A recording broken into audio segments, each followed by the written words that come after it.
that when I came back into my studio world, I was really psyched to do a video with Mary Tyler Moore on women that are older who stay super fit. And she was a client at the time, and she loved the idea of this project. So I started to hang out with Mary on weekends, on evenings. And Mary had given up alcohol through her own struggle when she had hit her rock bottom. And all of a sudden, I'm with this mentor and mother figure who's telling me constantly about the miracle of alcohol recovery and AA and not drinking. And that's when a seed got planted. Yeah. Because I just thought, gosh, how could I ever be in the world and not drink? But Mary doesn't drink. And I would ask so many questions because I think right then my soul was realizing, girl, you shouldn't drink either. But it was Mary's discussions about not drinking, and I'd watch her at these dinners, and I would, order my wine or my champagne or my beer, and she would have her Perrier. And I thought, how can you even do a social event without alcohol? It was implausible to me. But I'd see her doing it. I thought, well, Mary's doing it. So the heavy hitter in my recovery would be Mary Tyler Moore, because I know then I was curious to wonder, what would a life without it be like? Did she ever get it? Did to that reality? Did she ever get a chance to know? Like, did she know you're sober? Like, did you tell her?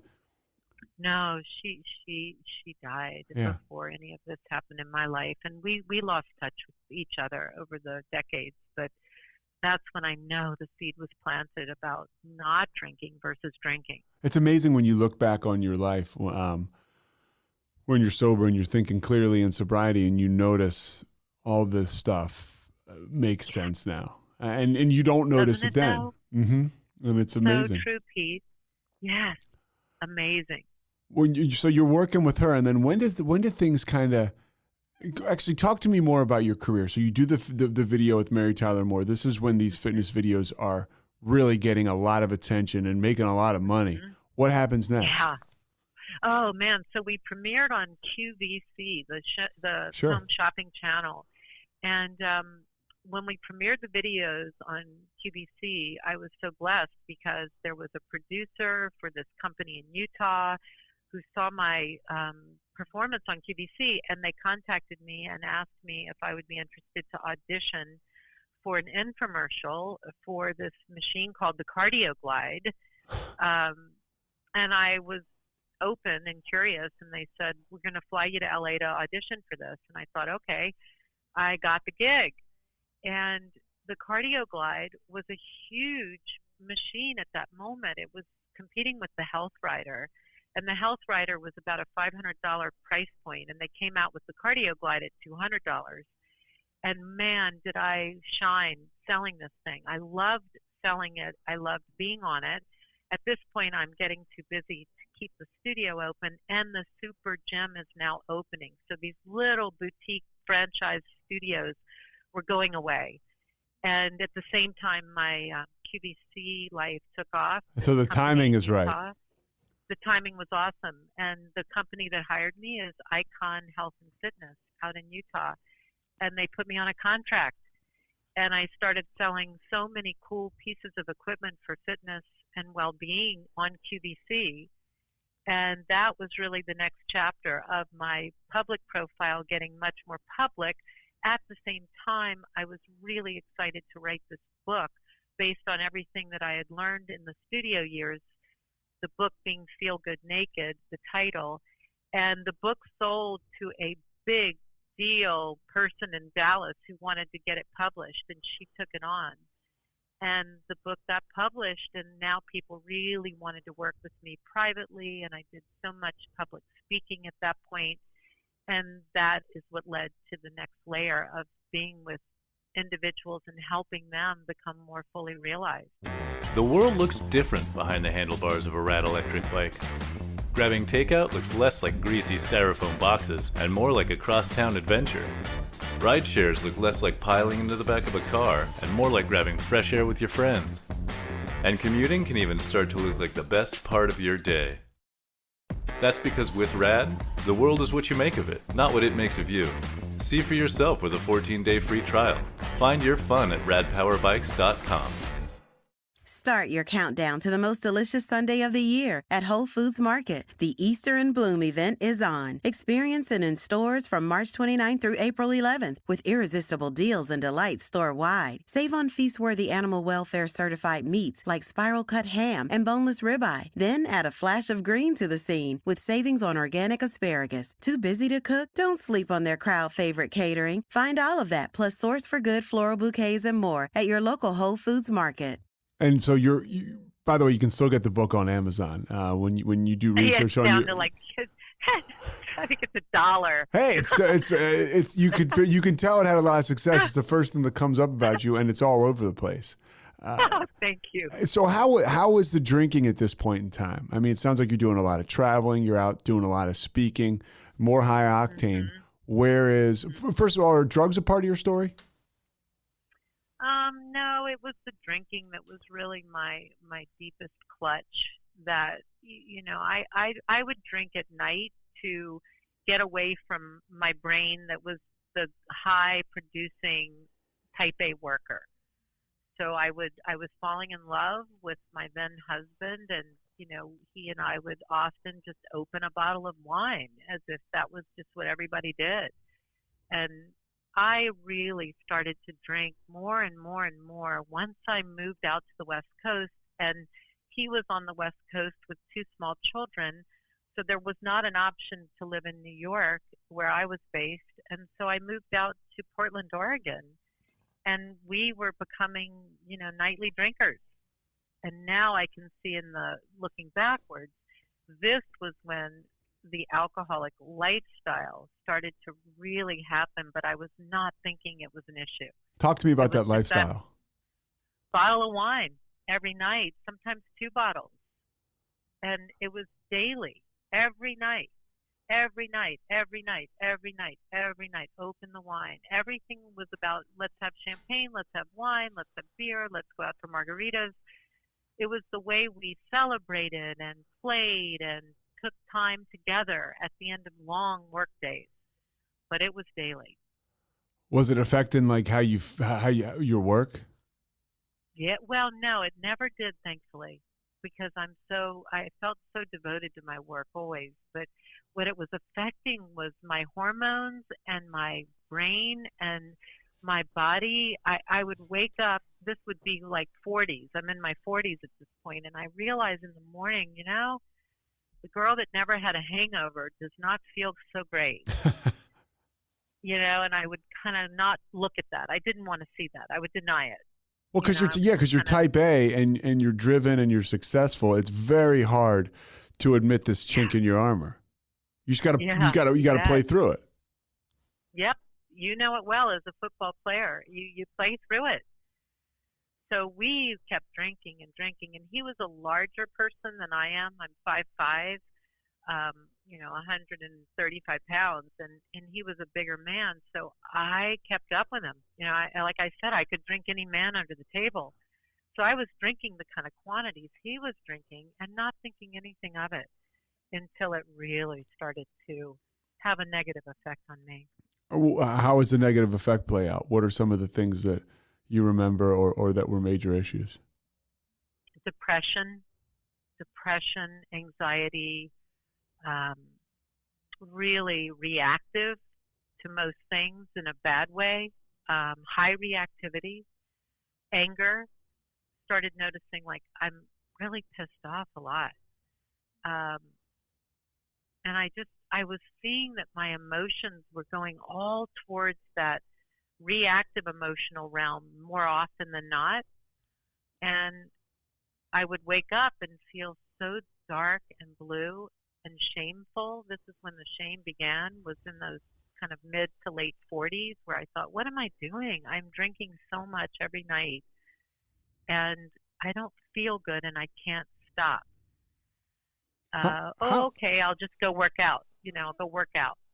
That's the remedy, because it kind of clears you up. And for me, at least, it kind of, I don't know, it took the monkey off my back. Thank you. Yeah. A question I have for you: how hard is it for somebody that's so functional and successful to get sober? I think it's the hardest profile. I got to, because for me, I had no other choice. I asked the question because I have no clue what the answer is. I really bottomed out, and I'm curious as to, as high functioning as you were, what was it like to get sober? Oh, so hard.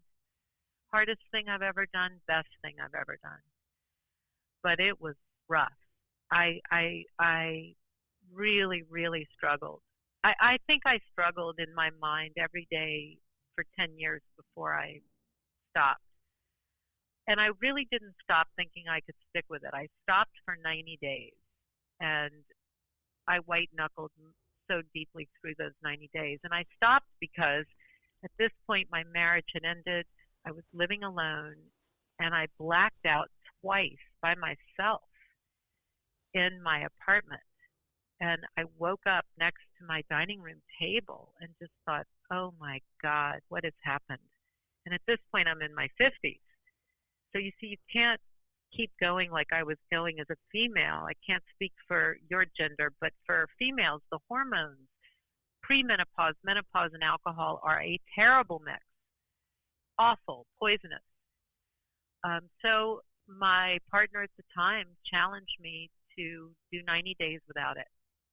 And It's a romantic partner or a work partner? It was a romantic partner. And I went to an AA meeting. I sat in a chair and looked at the floor. I felt so punished, and I white-knuckled. And about the 89th day, I said to my partner, oh, 90 days is tomorrow. So on my 91st day, I think we should go out to dinner and get a beautiful bottle of wine, and I'm sure I'll get such a big buzz from it because I haven't had it in 90 days. And they looked at me and said, I don't think you should go back. And I was so mad. And then I knew that's true. I really shouldn't go back. I can't go back.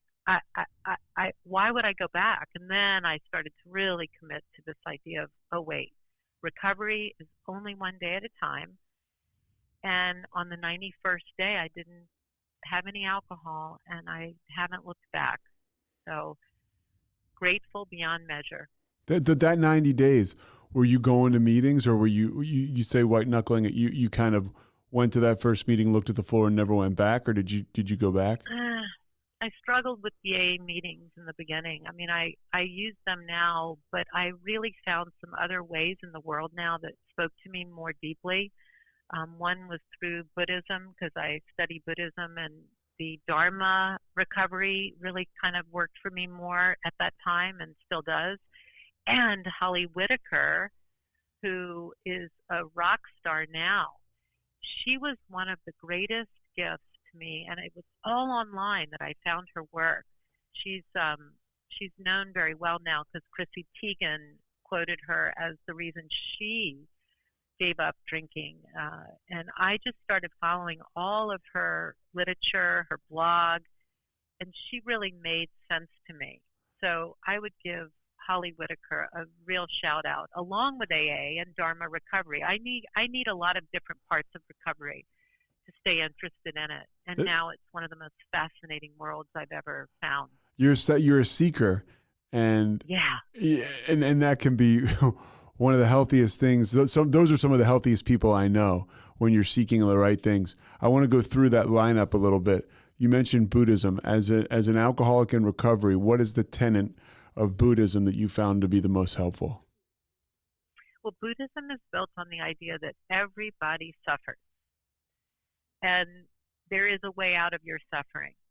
And if you can, it kind of goes back to what we were saying about shame. Like, if you can stay with your suffering in a loving paradigm, then it will lessen and it will decrease. And one of the great gifts of Buddhism is when you're suffering, to help another soul who is suffering also.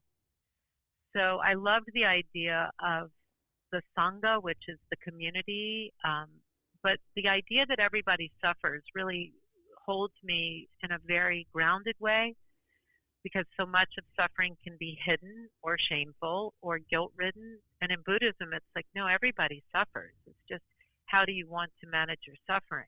and can you help another soul, which automatically helps a person's suffering. Very much like recovery and AA. Help someone else instead of your own narcissistic suffering. So I love that about Buddhism, and I really am a great believer in meditating. And of course, there's a huge component of meditating with Buddhism. And it just felt the most sensical to me of all religious studies.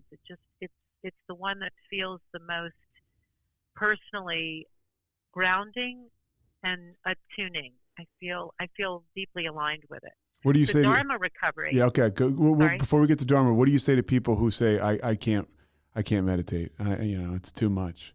My brain's too crazy. I would say go look at some of the apps that are out there that have been created from that same idea. 10% Happier is one of my favorites because Dan created Harris, that right? whole, Dan was the guy saying, I'm not meditating. I don't meditate. That's not me. So I think you've got support out there if you can't meditate. The other thing I want to recommend is there's an incredible Zen teacher in San Francisco named Norman Fisher. And he has an article, How to Create a Meditation Practice at Your Home, that moved me, and I never looked back. I started that in 2010.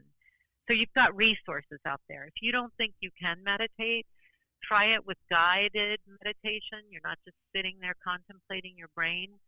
There are so many ways to meditate, and I would say it is one of the great anchors in life. Yeah, it's I've gotten so far away from it, but I used to do a 4-minute guided every morning, and it's just a matter of starting and stopping. I have to get back to it. On to Dharma. What as an alcoholic in recovery, what have you gotten from that that's helped you the most? I love my Sangha. I have a recovery Sangha. We meet the last 2 years with this crazy pandemic. We started to thankfully meet on Zoom. And what I love about this Dharma recovery work is you take a little meditation as a group, whether you're in person or virtually. And then there's usually a great reading that someone offers that we read.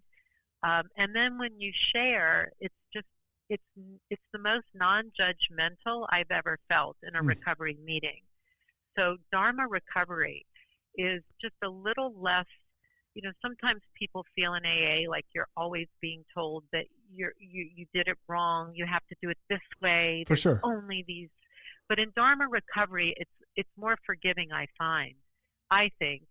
And it's more about how the Buddha works the steps kind of idea than it is only these 12 steps, even though Dharma recovery includes steps. But the steps are designed in a more Buddhist mindset, not so much the AA mindset. I like both. Yeah, it sounds pretty cool. How do you find it? Oh, online. Just you can do Dharma recovery. And there's Zoom meetings and stuff? Oh, yeah. They're meetings all the time, everywhere. It's got such a large offering. And I recommend it to anyone who wants another way through that is not just AA, but maybe in addition to or instead of. Dharma recovery, which is DHARMA. Okay, so Holly, what's her last name? Oh, Holly Whitaker. So yeah, what are some of the big things about her that have helped you? Oh man, so her book is called How to Quit Like a Woman. And How to Quit Like a Woman. How to Quit Like a Woman is her book that Chrissy Teigen went public with, and now she's very well known. But she just took the bullshit out of it. She took it to like, this is hard as hell. This is not something that you're going to like, but you got to, here's why I did it. She just shows herself so nakedly in the face of addiction. And she doesn't make it sound neat and easy and like, oh, just do this and you can get off the sauce. Yeah. She's honest. And I love her honesty. And that's the way you get well. That's how you get well, right? And it's hard to find that gear. I know. It is, because I felt shame in some of these AA meetings because I thought, well, first of all, I can't quote the God thing too much because it's not registering as authentic for me. And it just felt punishing in some ways. now I can use AA really well. I love it now because I've loved it during the pandemic because I can go on Zoom and get a meeting at any hour if I feel I need that support, and I often do. So I like all these different modalities. I think they really do make sense, and they're more interesting to me than just one. What do you tell other women that talk to you about struggling with drinking? How do you convey your journey to them in a paragraph or a couple minutes? Well, first of all, I say right away, I understand, and I'm with you on the path, and I'm holding your hand right now, and I know how painful this is and how scary it is to imagine a life without it. But I can tell you what my experiences have been, if that's helpful, and I can recommend to you sources that might be curiously of interest to you.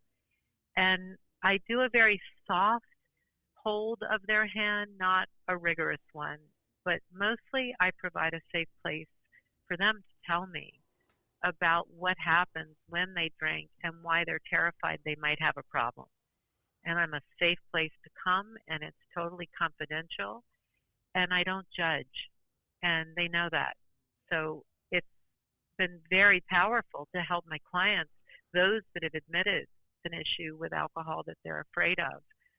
It's just been such a great add-on to my work with women, particularly, who have that fear and shame around it. And my goal is to make it more comfortable and user-friendly. So when I talk about alcohol in women, I think it's so interesting to just look at it, discuss it, and figure out, why are you drinking? What is it that is so difficult to feel? And that is a doorway that will open so much information up for the other person. What is it so difficult to feel? And this is where these feelings and emotions are often not understood or given fluency as they should be. So that's how I help women at this time, and men. I have a few male clients who have opened up to me about their alcohol use as well.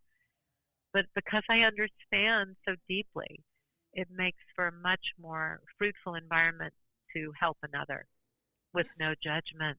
No judgment, I think, is the best way to break down walls with people. And I think for me, it was always easy because I really did go so far down the rabbit hole that how can I judge anybody? If I'm operating from a logical space, I'm a walking contradiction if I'm judging you. So for me, that's like been such a great way to connect with people. And you're such a great gift to others as well, because that is so helpful to remember with all humans. Like, we are just trying to all do the best we can, and the next right thing is hard to do sometimes. Yeah, it's real hard. Really hard. Would you define yourself as a life coach now?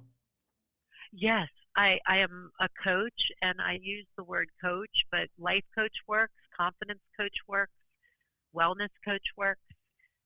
Yes, I am a coach, and I love my work. Well, and you work with successful people, I'm guessing, too. What is one of the biggest myths that these successful people sit down in front of you, whether it's online or in person? What are they telling themselves that you see is so common that you think is and know is such bullshit, and you've got to help them work through it? If there's a number one thing. Yeah, I think the number one thing would be that if I'm successful, I don't struggle. But why do I struggle? And so it's teaching them that the struggle is real for all of us. And that takes us back in a way to the Buddhism. But most type A successful people feel really guilty, shameful, and horrified by their struggles. They don't want to have struggles because they're successful. But those two things are okay coexisting.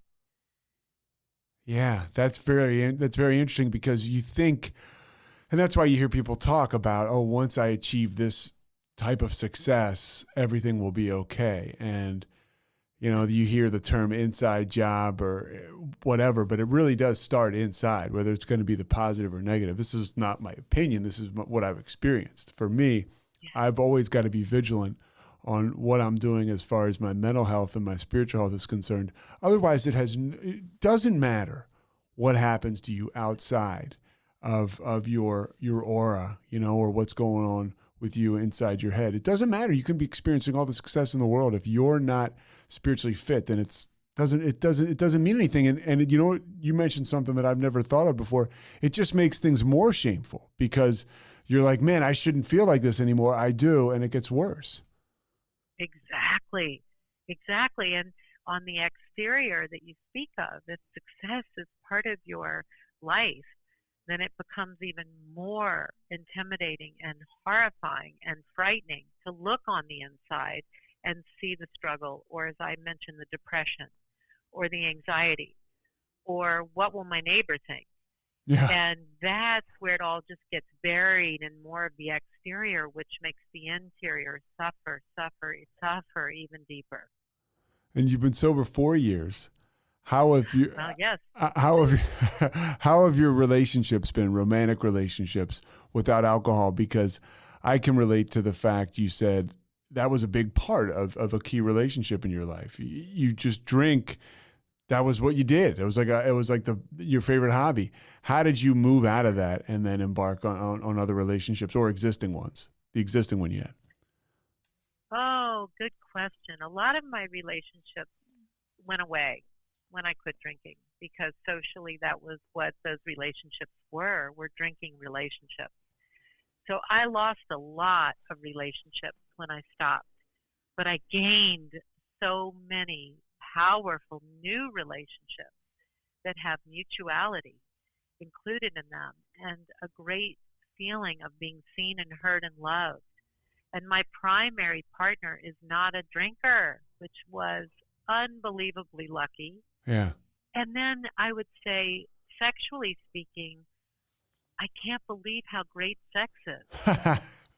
Because when I was drinking, I honestly don't know if I felt a lot of sexual experiences because my body would be numb from the ethanol, the alcohol. Yeah, and it's the biggest lie. I don't know what I thought about my sex life before I got sober, but I know now it's healthy and it's good.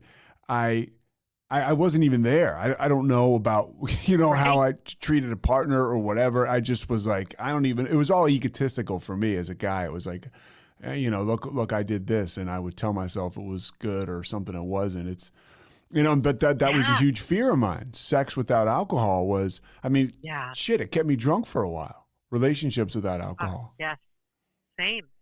In fact, one of the first books that really moved me into a new way of thinking is called Living Sober, and there's a whole chapter about sex without it because that is really overwhelming at first. But when you think about how much alcohol numbs you out, sex and pleasure are about feeling those sensitive places in your body. So I didn't realize that I finally could experience sex for maybe the first time and enjoy the sensations that it's meant to create and provide, because numbness wasn't there. But when you first start down that road without the alcohol, it's a big adjustment.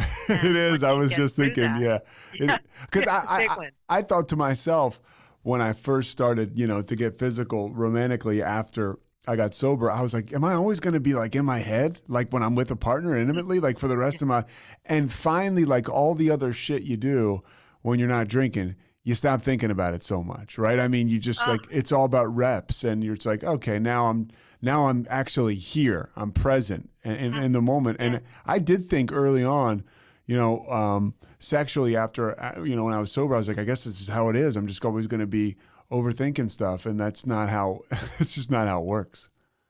And there is that period where it's like, oh, I can't do this. This is just too hard. And then I became so aware that, wait, I get to do this and feel it. And I get to do this because I want to do this.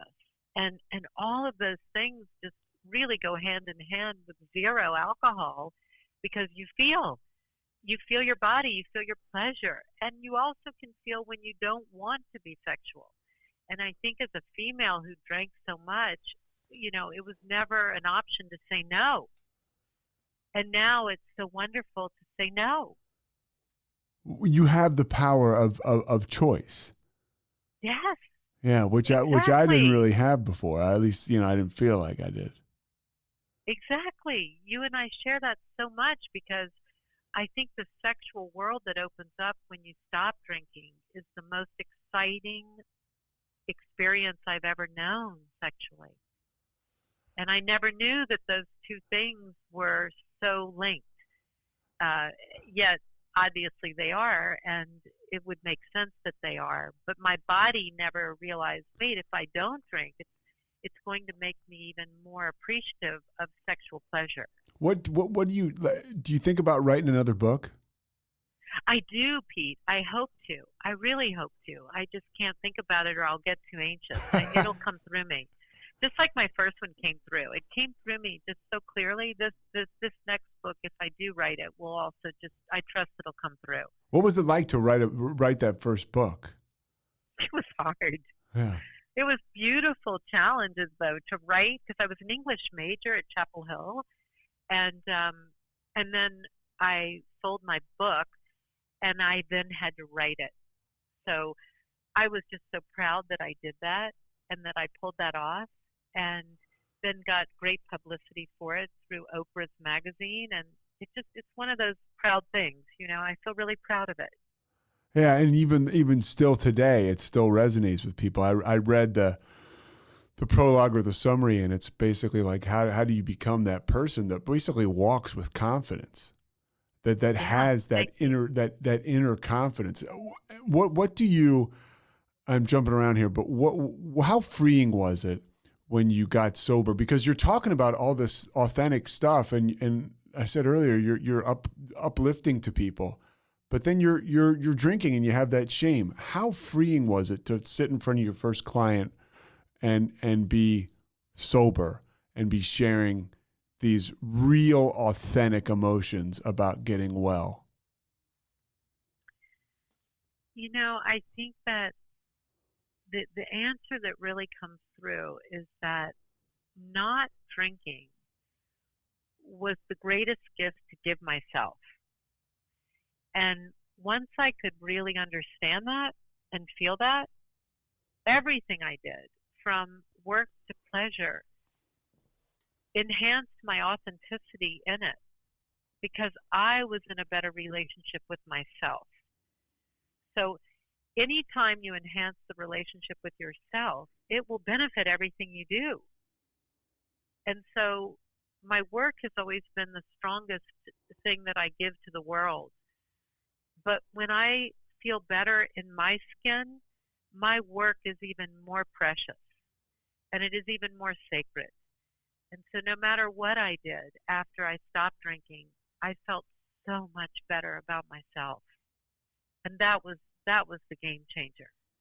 And you're more helpful to other people, even though you operated at a very high level before, clearly, from what we've discussed today.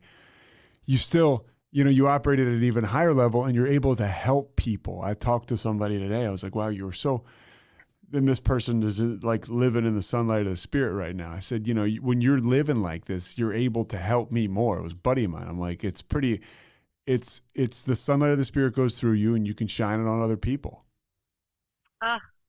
There is no doubt that is the greatest service in not drinking, is to be there for others. And we all hold each other's hands. And as a selfish alcoholic, we walk the path. Yeah, and as a selfish alcoholic, I do a lot of the recovery shit because it makes me feel good. Exactly. And then I'm able to share it with other people and hopefully make a difference. A couple more things before I let you go. What do you tell people that are just trying to stop drinking today? That they're brave to let me know that. I think that's so brave to just admit that. And that by admitting it to only one person, you're on your way to exploring curiosity around giving it up. So I love the word sober curious. I saw you on what TV affiliate is that in Portland? AM Northwest is the KATU TV show that I do every month. Yeah, I've seen you. It's cool. Yeah, you do, and you talk about everything. You talk about sober curious. You talked about 7 questions to ask yourself before you get a divorce. Was almost like, I'm not married, but I was like, woo, this is real stuff. It's scary. It was good. Yeah. Thank you. Yeah. Thank you. I was very proud of that segment because the pandemic has just really done a number on a lot of marriages. But the idea when someone admits it is, and I learned this in one of my AA meetings, that all you have to do is tell one person out loud that you're struggling. That's it. And you're already on your way. All right. So where can people find you that are looking for you? Because this is really good. I love talking to you. My website is lauraredmond.com, and it's LauraRedmond.com. Okay, and we'll link it to this podcast. Anything else? I'm also on Instagram. Oh, I love go. Instagram. That's one of my favorite places, and that's Feel Good Naked Radio. Okay. At Feel Good Naked Radio. All right. Anything? This has been great. I gotta get back to your life. Anything else right now you want to share with people? I just want to thank you for talking so honestly about something that is so prevalent in our culture. And I know one thing, and that is that we are meant to connect. And the most connecting aspect of life is one that does not include alcohol. Wow, you said it all. That's it, right? That's a great way to put a bow on it. I need you to do me one favor. Just text me a headshot of yours that I can use with this. And then Pete. It'll be up tomorrow.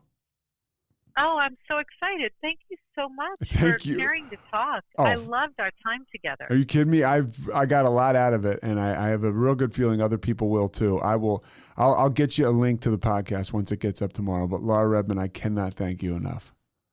Oh, Pete Sousa, thank you. Have a beautiful rest of your day. You got it. You too.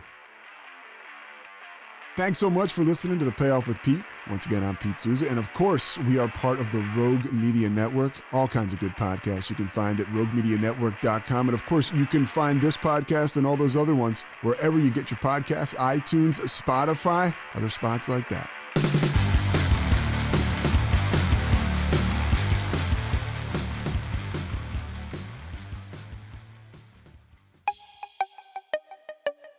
This has been a Rogue Media podcast.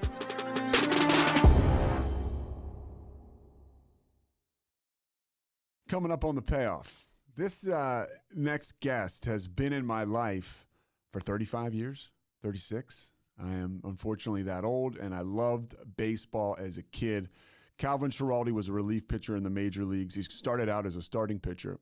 His book, The Arena, which is all related to the man in the arena, the Theodore Roosevelt quote. I mean, this is a guy who is minding his business and 35 years later, still getting emails about the World Series in 1986. And we all know crazy rabid sports fans. I'm from Philadelphia, but his take on being on the other side of that and how, as a sensitive alcoholic, he would open the emails and read them. And now he hits delete. And this is a conversation you don't want to delete. You want to listen to this. At times, hang in there. I get a little selfish. We talk some sports, so just hang in there because the message is unbelievable, and he's an inspiring dude. But first, let's get some inspiration from California, Kevin Sousa.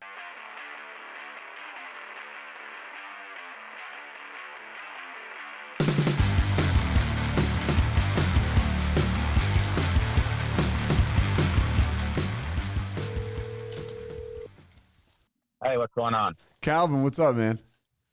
Oh, just sitting in my car with AC running. I know in Texas, and it's October, but that doesn't mean it's fall, right? No, there's no fall here. It's humid as hell outside right now. So right now it's me and Mike. Mike, say hi. Can you hear? How's it going? I like for him to talk, so it's not too creepy. He's not just back there lurking. But Calvin, man, I really appreciate you doing this. Oh, no problem. All right, so Calvin Schiraldi, what is your sobriety date? March 7th, 2019. Okay, and that was not your first crack at this thing, right? It was not. I had a crack in 2015, actually 2014, that lasted 99 days, and that was I wasn't ready to do that then. So it didn't take. That's what I was the same way. I tried to get sober when I was like 27, and I just wasn't ready. Luckily I didn't go back out and die, because that's what can happen. But I just wasn't ready. And first of all, the book is called The Arena, and it is about your life, and it is compelling. And it is, I'm a sports guy. Of course, I knew you back when. We'll get into your career. Obviously, I love to talk about your sobriety and your road to recovery. You said 99 days, that number. I remember in the book, you just put it, and it's so alcoholic. You put it so well. You're like, I don't even remember what it was that made me drink again on that 99th day. You're like, the mail could have been late, whatever. But at that point, it just didn't take much for you. It took nothing. I was doing my group stuff, but I wasn't doing the group stuff. I was just going to see, going to meetings and stuff. I was basically white knuckling it, and that's not. I'm not the kind that can do that. And so, like I said, when we're drinking, we're drinking to celebrate. We're drinking because we're pissed off. We're drinking because the freaking sun came up. We're drinking because the moon's up. Whatever. And that day that was the end of it. I just started. It started with one that ended up a lot more than one. So, that's just the way we are. Yeah. Can't stop. And it goes on for a couple of years until you finally get sober in 2019. Before we get to the recovery and the career, I want to go backwards. So you grew up in Austin. Yeah. And you said you said you weren't really an outgoing young guy. Never. I was shy. I was shy around people. I was brash on the athletic field. And that's what we talk about. You talk in your book about having that competitive spirit that was fueled kind of by your father. Talk about that relationship a little bit. He was my idol. It was like because I knew he was a college basketball player, college track, and that you idolize your dad, and I did that, and it just seemed like nothing I did was good enough. I don't know. I don't think that was the case, but that's what it felt like. That I did everything to try to get the approval, and it only really came one time. What one time? The state championship in baseball. I would remember sitting on the fence, and after the game was over with, and he came up and he shook my hand, and he said, "You did a good job today," and I will never forget that. And I think I kept trying to get that feeling again, and it just never came again. Was there alcoholism in your family? My dad was an alcoholic, but he never said he was. I believe that. I don't know if I don't know if it's genetic or what. I don't. I have a problem with genetics and all that kind of stuff that you can be, because I think once your genes are there, they're there. But growing up, it was I started with walking around. Dad's got a beer open, and I take a sip when I'm little. That's how I start. I guess I got the flavor for beer that way. I don't know. It's an acquired taste. I acquired it pretty dang early, just by taking sips of dad's beer when I was little. I could relate a lot to what you said, dude. Like, we met briefly after you got a chance to speak at a meeting in Austin, and I'm a tall guy like you, and I was skinny, I was awkward, and So socially, it was difficult for me to like at least feel like I fit in. Yeah. And I was an athlete, and I wasn't quite the athlete you were. Not even close. I shouldn't say quite, but I was an athlete, and I started to hang my hat on that. But I was awkward until, at least socially, until I started to drink. Was that the case for you, or were you so good at sports that was like your conduit socially? That was my in. Athletics was my in. Alcohol was my personality, I guess, because it allowed me. I don't like talking to people. I'm very guarded in my conversations, or I was very guarded in my conversations, and alcohol just it loosens the tongue, and I was able to with alcohol I was able to hold conversations and not get nervous or whatever it is, distracted. But yeah, I mean, it loosened the lips quite a bit. And you were a phenomenal athlete. You went to Westlake. That's where Drew Brees went. Sam Ellinger. Back in the day, Kelly Gruber played baseball with you there. He played in the major leagues for a while. You talk about in your book that having that competitive fire, that desire, that overall desire to win. Where did that come from? I think it came from my dad. Growing up, trying to beat my dad. What you hear today is everybody gets a trophy kind of thing. That to me, that's wrong. My dad never let me win at anything, and it was always trying to beat him at ping pong, at pool, at basketball, at whatever we did competitively against each other. I had to win. And I think that's where it came from, because I did the same thing with my son, and he is very competitive. I didn't let him win at anything. So the first time he won something, he won a rifle shooting contest, and he kept the target, and he gave it to me as a Christmas present. Wow! He gave it to me as a Christmas present because that's the first time he beat me at something. So I think that's what fueled me to have that desire to. I mean, but people say they hate to lose. Everybody hates to lose, but I hate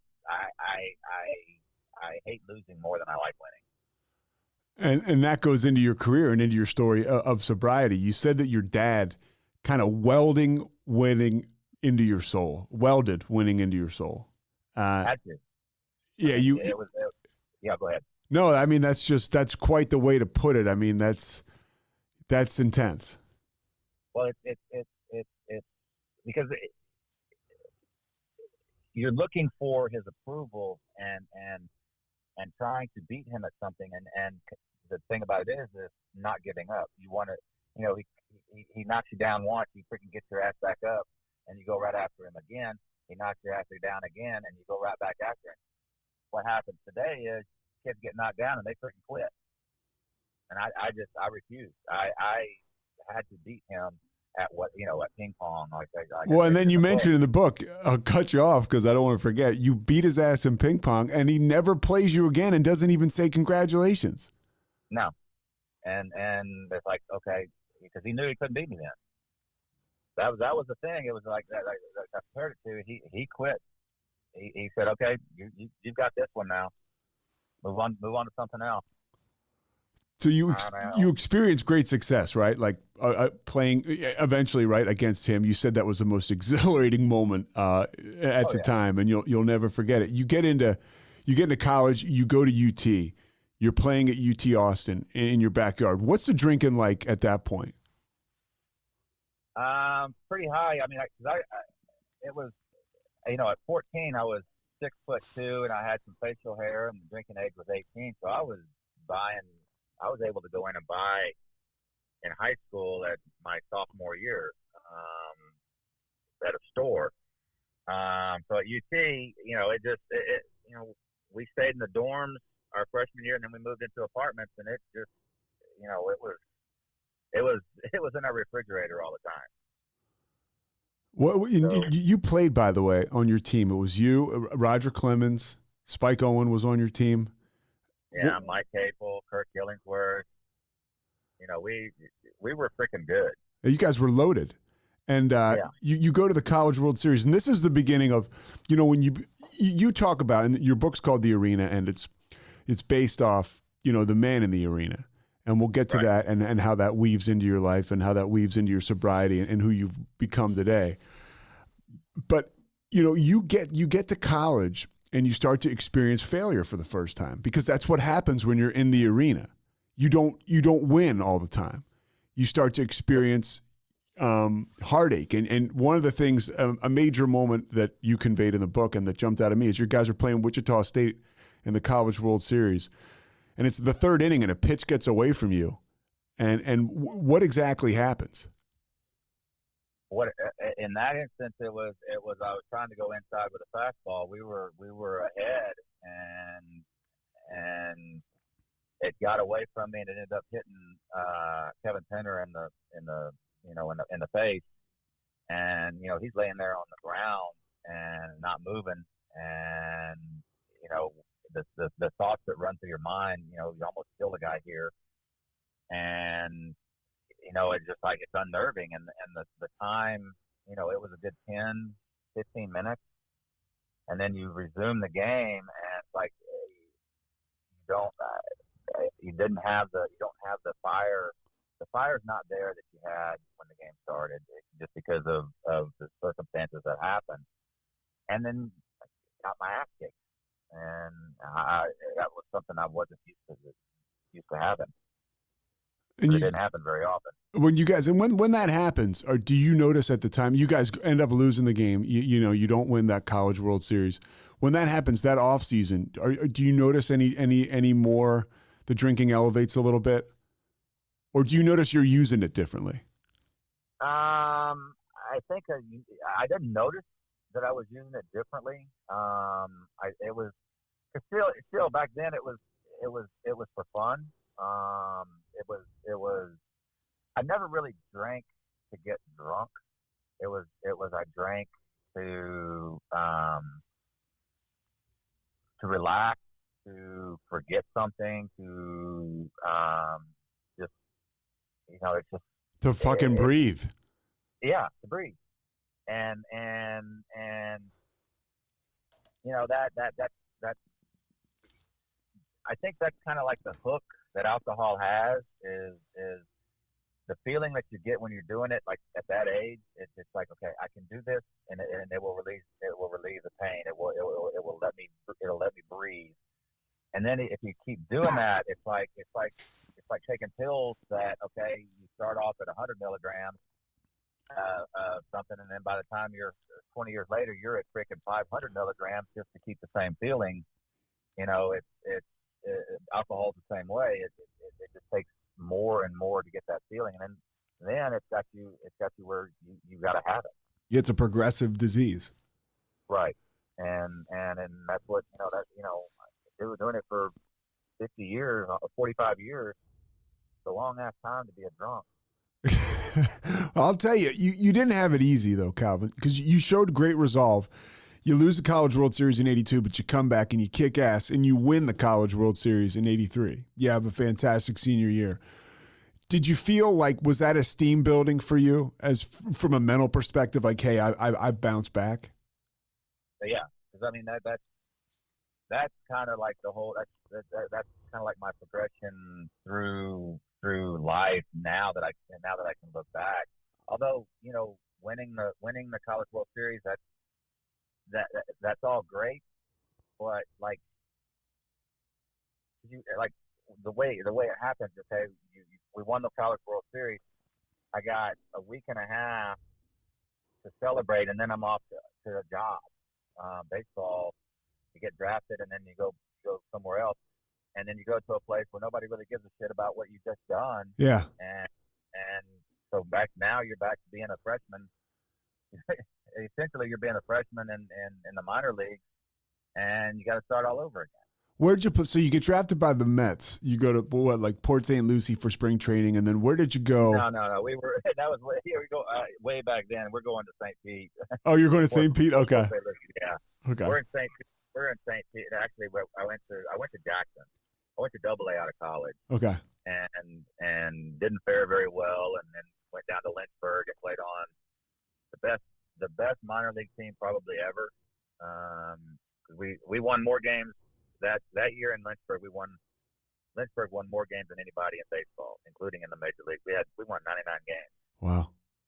Out of 140.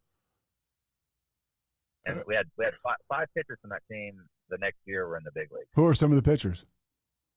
Yeah, Dwight Gooden, myself, Wes Gardner, Jay Tibbs, and Jeff Bettendorf. I got to ask, what was it like to play with Doc Gooden at that age? He was amazing. It was. I mean, at that time he was 18, 19. 19 or 18.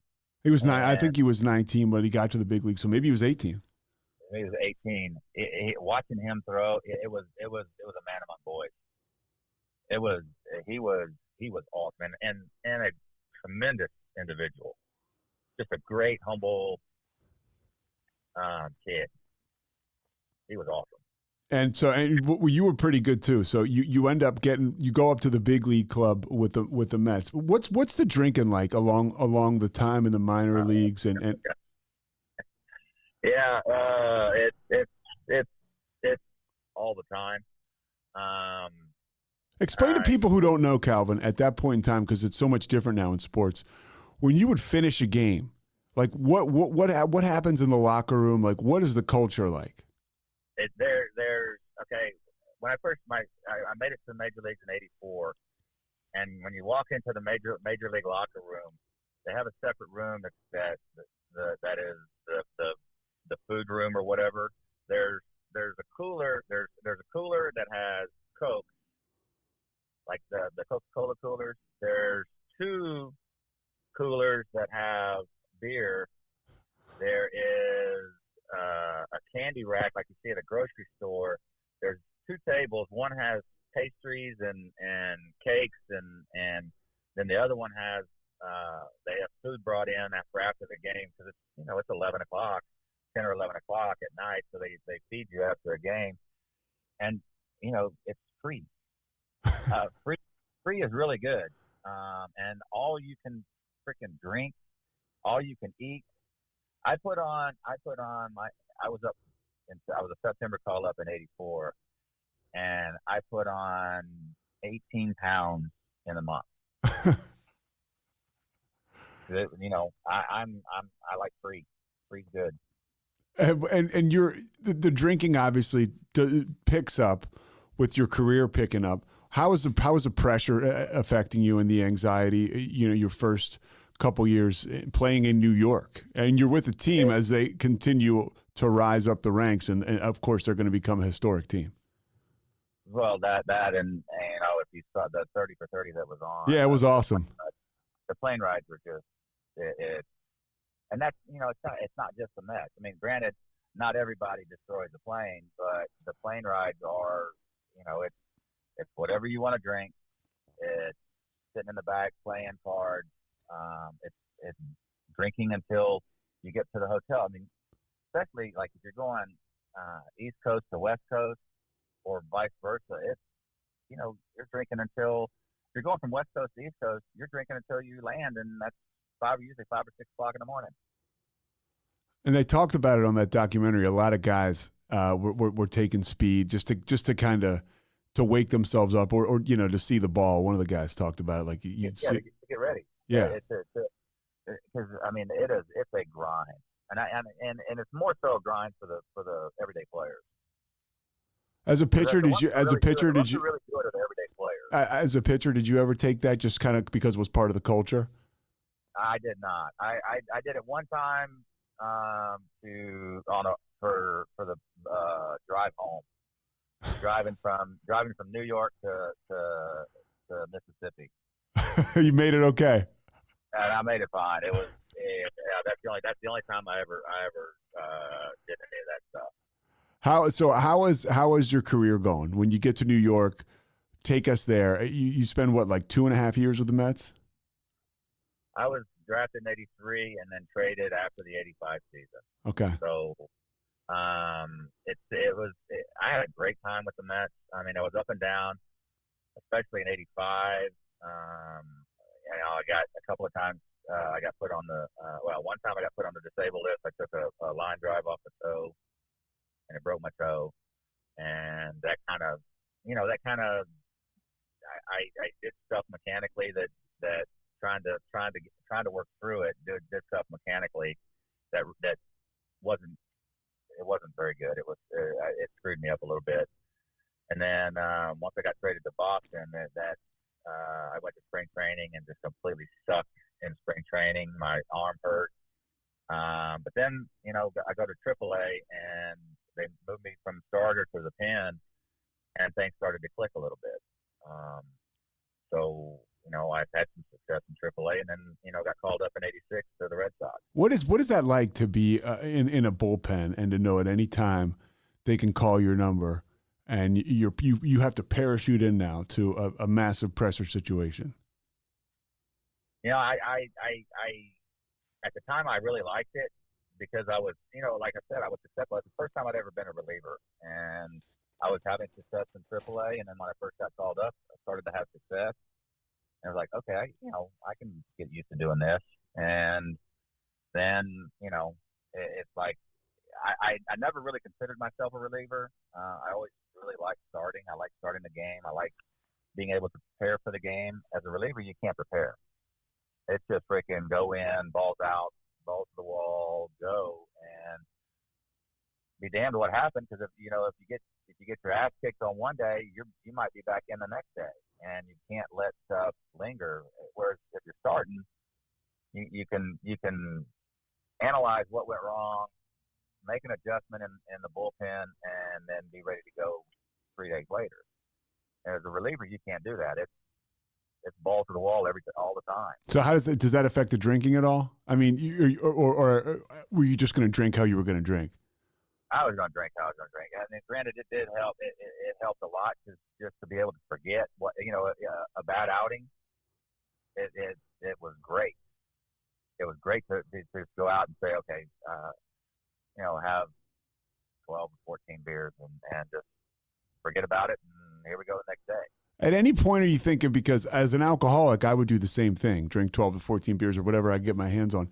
At any point, you're a young guy too, and I think you undersell that in your book. But you're very young when all this is happening. And are you ever thinking like, shit, I had 15 beers last night, now I'm back on the mound playing against the Angels? Like Never. That never crossed my mind. Yeah. Because it was like, for some, what is it? That's not an odd reason.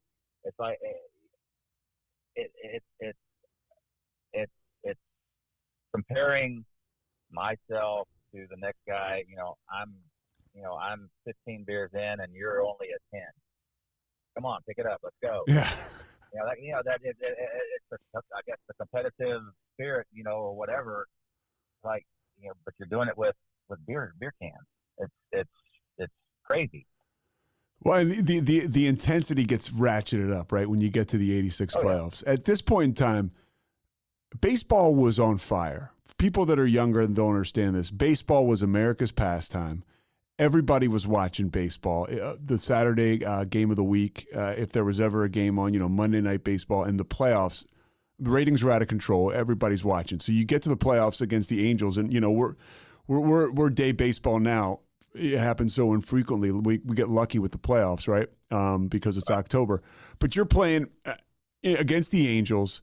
Tell us, you have like a LeBron James type memory of you're a savant when it comes to your memory. Walk us through the 86 ALCS and the pressures of that in your role. In my role, because like games 1 and 2, I wasn't in because both of them were lopsided. One for them, one for us. And then game 3, I haven't pitched very much, so I go in for an inning of work, or inning plus and end up throwing a lot more pitches than I needed to. A fly ball gets gets caught in the lights, and we don't make a play, and so I end up throwing a lot more pitches than was anticipated, and we end up losing. We go to game 4. Roger throws a freaking gem of a game, and we're up 3-0 going into the 9th. And the first batter, Doug DeCente, hits a home run off of him, and so now it's 3-1. Next guy gets a hit. Next guy gets a hit. Got runners at first and second, and 2 outs. And nobody out. So they bring me in, and I give up another fly ball that gets caught in the lights. One run scores. So I got runners at second and third, nobody out. And the thing about it is if we lose this game, it's over with. Nobody comes back from 3-1 down. Yeah. I walk the next batter intentionally to load the bases, and then I strike out. I get 2 consecutive strikeouts, and then I'm facing Brian Downing, and I get ahead of him 1-2, and Rich, my catcher, Rich Gedman. goes down. Yeah, Rich Gedman throws down fastball, and I went, no, I'm not gonna throw this. I'm gonna throw the best curveball of my life, and I shook him off, and sure enough, I tried to throw something that I'm not used to throwing, and I hit him with it. That lets in the tying run, and then all hell's broken loose in California, and we don't score. I get Reggie Jackson hits a ground ball to second base to end the inning, and go back out in the 10th. Nothing happens. In the 11th inning, we don't score. Come back in, and you're still pitching. I'm still pitching. This is my 3rd inning after an inning plus the night before. This is my 3rd inning. End up giving up a run. We lose, and then we go to. And the game's over with at probably about 11:30. And so, what's that night like for you? Are you drinking that night? Yeah, heavily. Okay. Well, I'm heavily at the ballpark, and then I'm going back, and. So you're in the clubhouse in Anaheim, in the visitors' locker room, just throwing them back. Yeah, after I spend 30, 45 minutes talking to the press, because the thing about it is the guys are telling me to go to the trainer's room. Trainer's room is always It's a sanctuary. Yeah. Yeah, it was a safe place where reporters couldn't go. And I said, no, I screwed this up, so I'm going to talk to them. And by the time I got back to the hotel, it was probably 12:30, 1 o'clock. And I've got a good little buzz working, and I'm sitting there and with my wife and just staring at the ceiling. And I pick up my Bible and do what I would normally do, just read a chapter, and it just so happens that it shows up to Romans 5:3, and that quote is to be thankful for your transgressions, because through that you learn perseverance. Perseverance builds character, and character hope, and hope is what we have in the Lord. And as I'm thinking about that, I'm going, okay, I just had a really big transgression tonight. What can I learn from it? Blah blah blah. And then my phone rings, and like I said at the meeting, we don't have cell phones back then. Yeah. Nobody has a cell phone. It's the phone in the hotel room. And I know I put a block on it because every time you go on a road, you block your phone so nobody can call through, because you get idiots that'll call and give you death threats and all this kind of stuff. So I know I had a block on my phone, but my phone rings, and I pick it up, and it's David Jones. He's a fireman in San Francisco, and he just called. He just said, "My name's David Jones, and I just saw what happened and watched the game, and just wanted to let you know that the guys at the fire station here were all praying for you." And I went, "Oh, okay, thank you." And I was like, "Okay, okay, God, you're talking to me here now. What is it you want?" So I sat on that all night, and then not granted, but the next day we had a freaking 12 o'clock day game. So it was a real short night. And you're what are you down 3-1? We're down 3-1, starting going to game 5, and they've got Mike Witt on the mound. And who's their ace, and then they go up big on you guys. They went up 5-2, and to the top of the 9th inning, and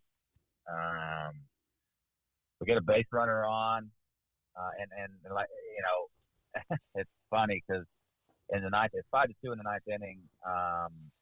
They've got all the policemen are in the dugouts. The policemen are on horseback out in the bullpen. I mean, the shit that's being said, the shit talking is just it's ridiculous. The shit talking how? Like they're talking shit to you guys? Oh yeah, the cops, the fans, they're all talking shit. The cops.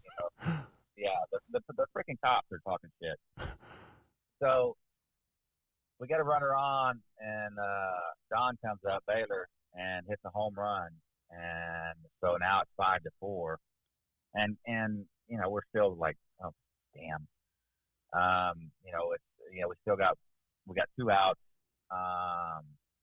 They bring in Rich Gedman comes up against Witt, who I think we had 4 hits on the day. Rich had 3 of them, and so they pulled Mike Witt and bring in Donnie Moore. No, they bring in Gary Lucas. Okay. Gedman because he's left-handed, and Getty was like 0 for 12 lifetime against Lucas. Well, the first pitch hits Getty, so he's on first base. And they bring in Donnie Moore, and Dave Henderson comes up, and now, and it has a great at bat. Both of them, just battling their ass off, both of them. And Donnie throws a great pitch. Dave just goes down and freaking golfs it, and it's a freaking home run, and we're up freaking 6-5, and we're in the bullpen. We're just freaking these cops are we're unmerciful to these cops. I'm telling you, we basically say, get the fuck out of our bullpen now. We got horses shitting everywhere in the bullpen. It's a circus. And the stadium is dead quiet. You could hear a pin drop. Well, to the Angels' credit, they came back in the bottom of the 9th and scored a run to tie it. Nothing happens in the 10th. And then in the 11th inning, we scored a run. Dave Henderson hits a sac fly, and it's 7-6. And they bring me in to start the 9th inning. And I wasn't supposed to pitch that day because I'd pitched the 2 previous days in a row. And is that a shock when they're like, "Hey, you're in"? You're like, "Fuck." Well, it wasn't fuck. It was like, okay, now I got a chance again. Okay. I got a chance to right this wrong. Well, whatever. Yeah, I got you. Shot of redemption. There you go. Shot of redemption. And I faced the same 2 guys that I struck out the night before to start off with. I strike them both out. Same pitches, same count. And then Brian Downing comes up again. And I have him 1 and 2 again. And I do not take off the fastball this time, and he pops it up. And the game's over with, and you just thought we won the World Series. And so we know we're going back to Boston, and we know we're going to win now. Yeah. It's like now it's 3-2. Our flight to back to Boston was probably similar to the Mets, the one that's on the 30 for 30. Only after they beat Houston. Oh yeah, only we didn't destroy a plane, but it was a party. And knowing that we were going to, we got back to Boston, we knew we were going to win. And you guys take care of business in Boston. And we light them up in Boston, yeah. The all-new Chevy Colorado is made for more. Stacked with the latest in-vehicle technologies like a class-leading 11-inch diagonal center touchscreen and an extra-large wireless charging pad. Plus, it features wireless Apple CarPlay and Android Auto compatibility to make staying connected easy wherever your adventure takes you. Chevy Colorado. Made for more. Learn more at Chevrolet.com/truck/Colorado. Claims based on latest competitive data. And so then now you're going into the World Series, and this is when, you know, your alcoholism and real life and the competitive fire, it all collides. You know, for people who don't know, you know, the Mets were the best team, you know, in a very long time, right? Their historic team had like 104, 106 wins. 108. 108. Shit. Okay. So, you know, you go in there and, you know, game 6 is the game everybody talks about, Calvin, right? And you are, you know, it's one of those things like when I'm doing this, I'm like, well, I'm not so sure if I want to, you know, like broach that topic with them because, you know, you don't want to be a dick. That's like where you're, and there's also fear in me asking you about it. But then I read your book and it's the first thing you talk about. And it seems like it's been cathartic for you since you've gotten sober to talk about, you know, what happened. Because at the end of the day, you're a human being. It's a game. But what came on the heels of that, you mentioned when you know, lost in 82 in Texas, you were able to rebound to go into 83 because there wasn't a complete circus around you. But what happened in 86 is just a crushing blow. Right. No doubt. You have a chance to win the World Series. I mean, to be a part of it, and you guys don't win. Yeah, and like I said in the book, it's you know, and it took me a long time to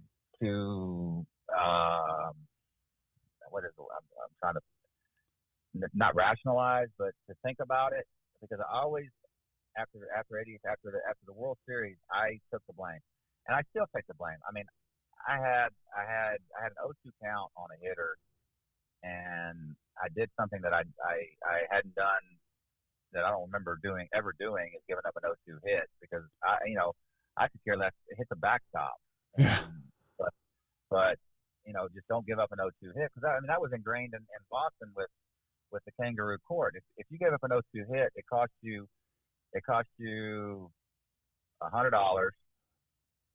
It cost you, if it was a double, it was $200. If it was a triple, it was $300. If it was a home run, it was $400. And if it was a grand slam, it was $500. Okay. Report. So that's kind of ingrained. You don't give up an 0-2 hit. So I don't care where the damn ball goes. Well, I did, and for me, that is, you know, I'm fine with that. What gets me is the narrative that people have said is that you were scared, that you weren't up for it. Scared, I'm a loser, I'm blah blah blah, and that's coming from people who don't know anything about it. People who have never been in the arena. Right, and I let that, and that's my fault, because I let that fester in me, and that's why the book itself was very therapeutic, writing it, and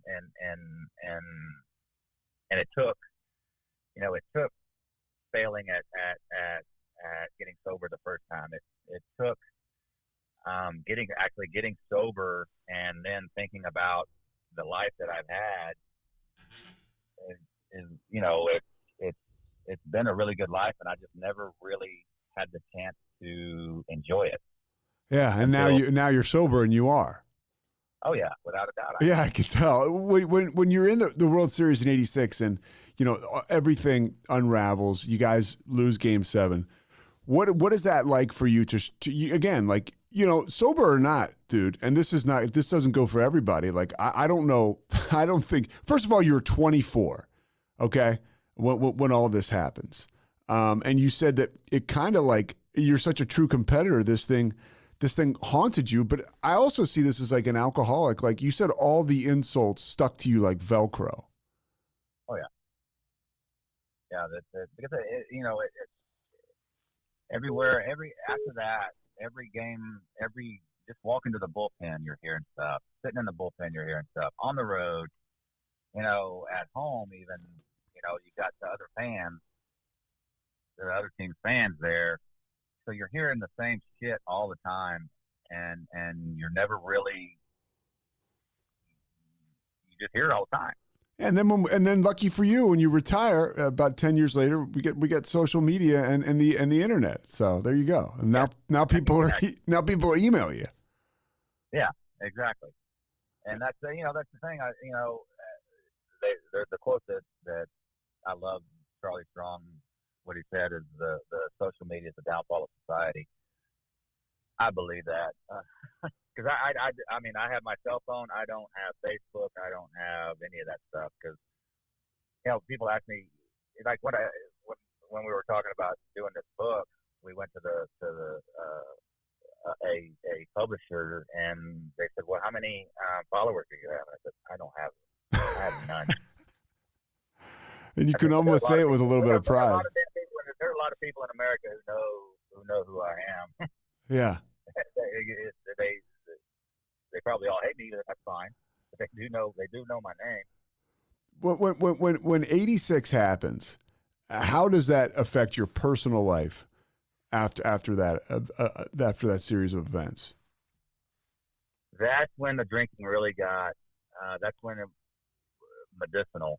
That was my go-to all the time because my thinking was I hated bringing work home. I hated bringing the game home to my wife and so in order to forget, it was like I would drink heavily and that would allow me to get through to the next day. And because I really didn't want, and I know we've talked about this a lot with her, or I talked a lot, is she just wanted to be a part of that. And I didn't want her to be a part of that. I didn't want her to feel the way I was feeling. And so the alcohol builds up a wall between you and your wife and other people on the outside. Yes.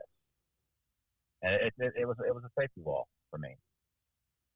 And how does it like? First, of all, I want to ask too. What's it like in the locker room after Game 6? I mean, for a young man, and you're basically Calvin, you gave up 3 base hits. Okay. Yeah. But for a young, at the end of the day, you look at it from it gets this complete. It's on steroids because it's the World Series and it's Game 6. But you're in that locker room, in that clubhouse. What is that like emotionally? It's very quiet. It's very it's the reverse of what happened in Game 5 of the ALCS.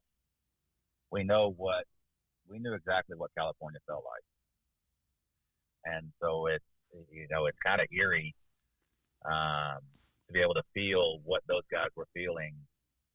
2 weeks later, a week and a half later, we know exactly what they were feeling, and it's okay. We're not going to let what happened to California happen to us. Well, yeah, it does. Yeah, it happens. So I'm back to your life with your wife after all this. So you're drinking a lot. And did anything ever happen? Did you ever have any major consequences? No. The good Lord was watching out for me for some reason. I don't know. I mean, I didn't have any DWIs, no accidents. He was watching over. What do you think? He had a plan. He did, obviously. Do you think it shortened your career at all? The drinking? I don't know. I don't think so because what happened. I mean, everybody drinks, or not everybody, but most everybody drinks in baseball, and they don't worry about the consequences afterwards. Especially back then. Got me out, right? And the thing that got me out was my arm kind of gave out on me, and after I got released. You play for the Mets. You go to the Cubs. You go to the Padres, right? Yeah, Mets, Red Sox, Cubs, Padres. After I got released from the Padres, I did the minor league thing 1 year, and I got called up to the Rangers the following year for like 2 weeks, and then got sent down. And then I didn't think I was done, and then so I'm trying to find a scout in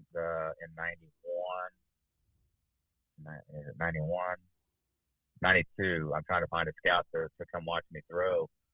But one day I throw the ball really well, and then the next day he comes and watches. It's like I literally couldn't break 80 miles an hour, and my arm didn't hurt, but the ball just wasn't coming out of my hand. And I went, I don't know what the heck's happening. Well, the next day I couldn't lift my arm, and come to find out that I'd torn my labrum somewhere, sometime. I just don't know when it happened, but I had a torn labrum, and that was the end of it. Do you think that alcohol kind of killed that competitive spirit you talked about? It killed my competitive spirit for baseball. And because I growing up, baseball's a game, and then at some point, sometime through all the from '83 to '90, it's like, okay, it's not a game anymore. It's a business. And once I realized that, then the fire for it, not that it went out, it changed.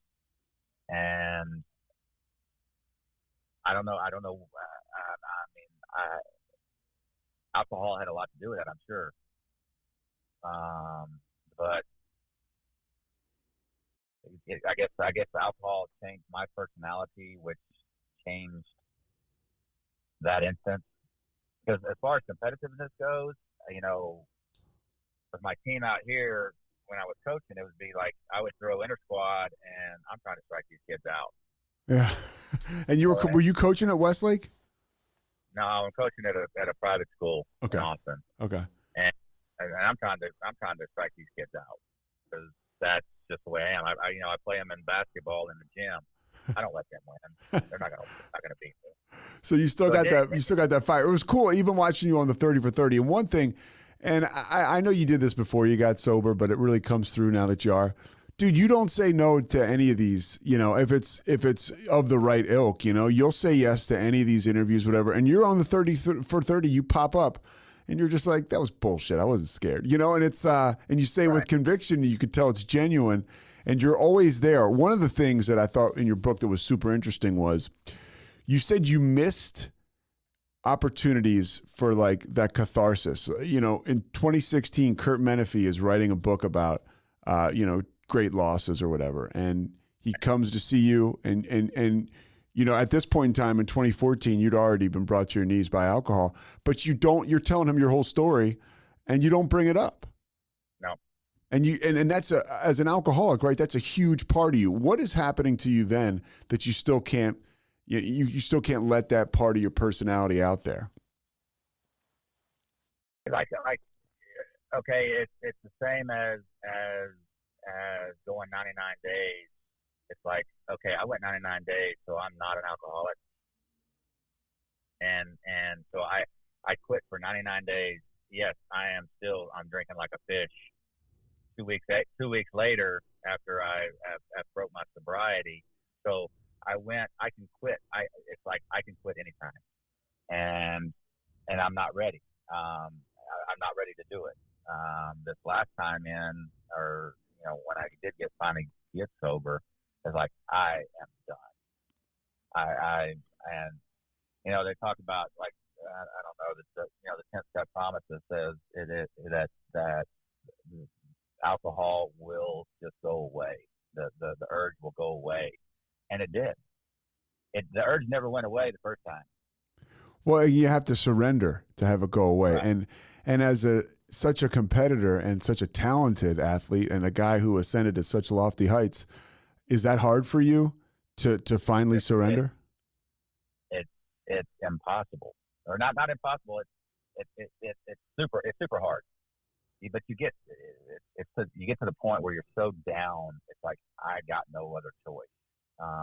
And that's the learning experience, and learning the second time around from the group is okay, I want what these guys have. How do I get it? I never had that feeling the first time in. It's like, I need to have, I need what these guys have. How do I get it? And then you were all in. And those guys at those meetings, they talk about you very fondly. And you can tell right now from talking to you, you just put it right out there, dude. And that is the way, for me, that's the way that I get well, is there's no, when I'm ready, there's no bullshit. Here it is. This is what's going on inside me. And it's freeing. Yeah, it's like a weight being off your shoulder.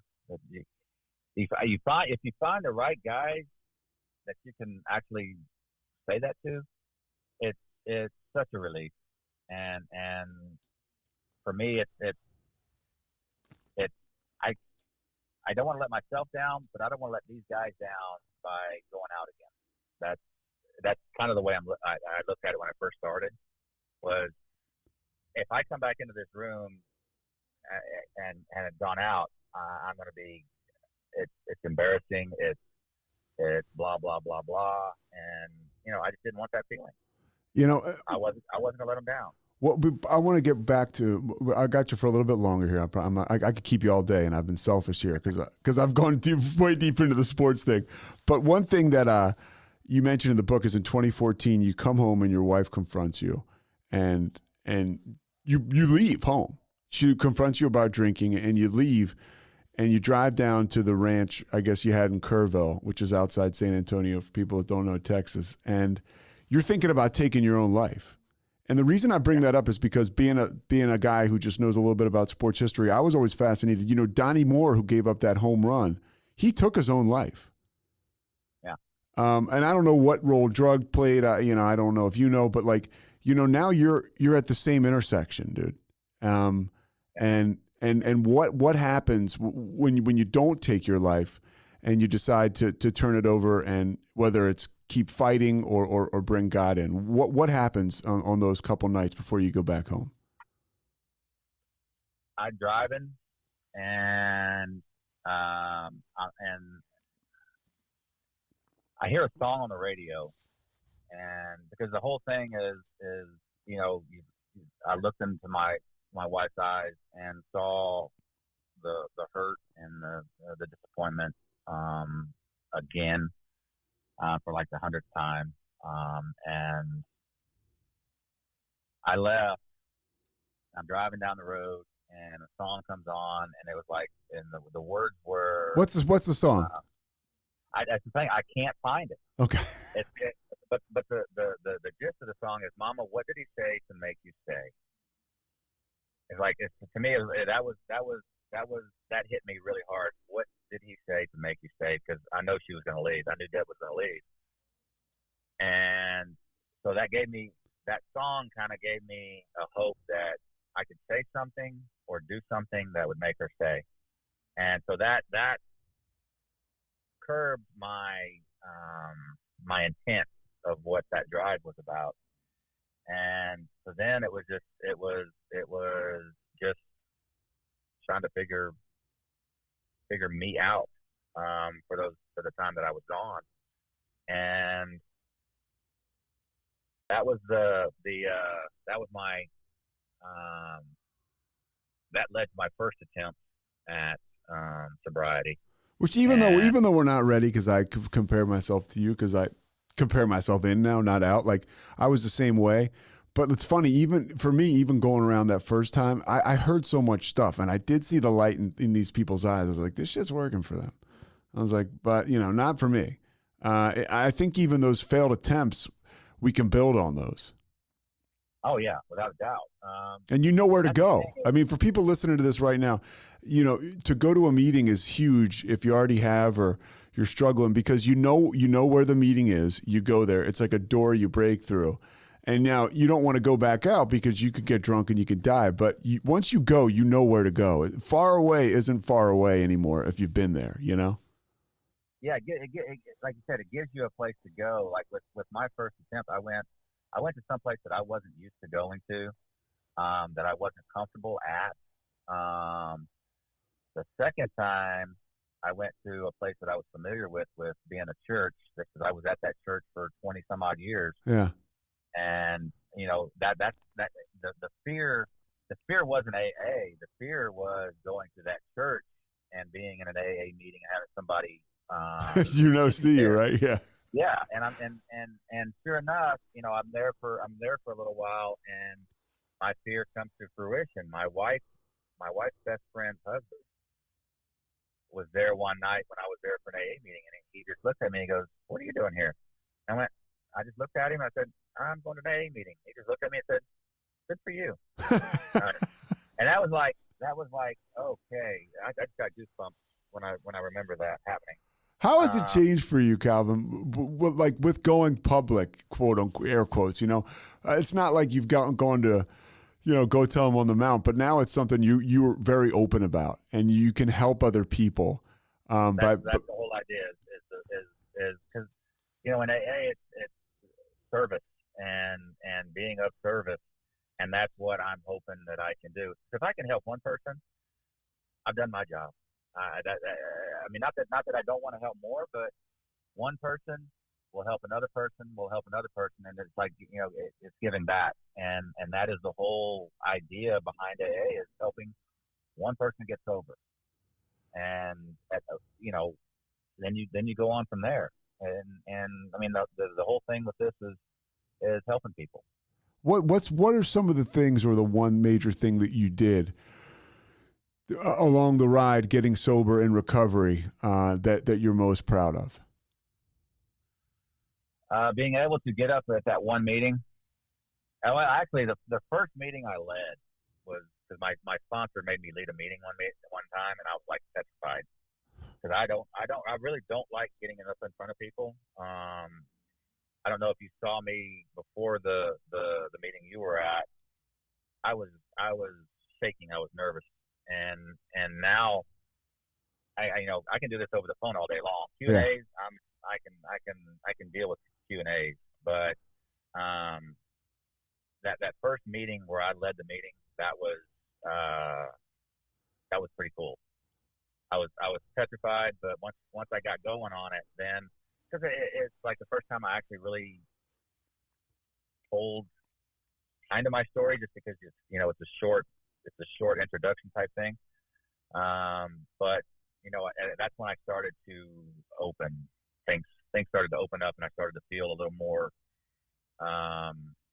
with the group. Dude, and I had no idea, by the way, that you were an alcoholic. And I went to a meeting the Sunday before you spoke, and I'm talking to our man Mark E. And at the end of the meeting, he's selling everybody. So he goes, next week, Calvin S. And I'm thinking like, I wonder if this Calvin S. guy must be pretty important. And it just so happened I was talking to Mark after the meeting, and he said, yeah, you're going to want to see this guy. He's a pro ball player. And for whatever reason, I had no clue about your history, but I knew you were a Texas guy. I'd heard you around Austin. I said, is it Calvin Schiraldi? He said, you'll have to see.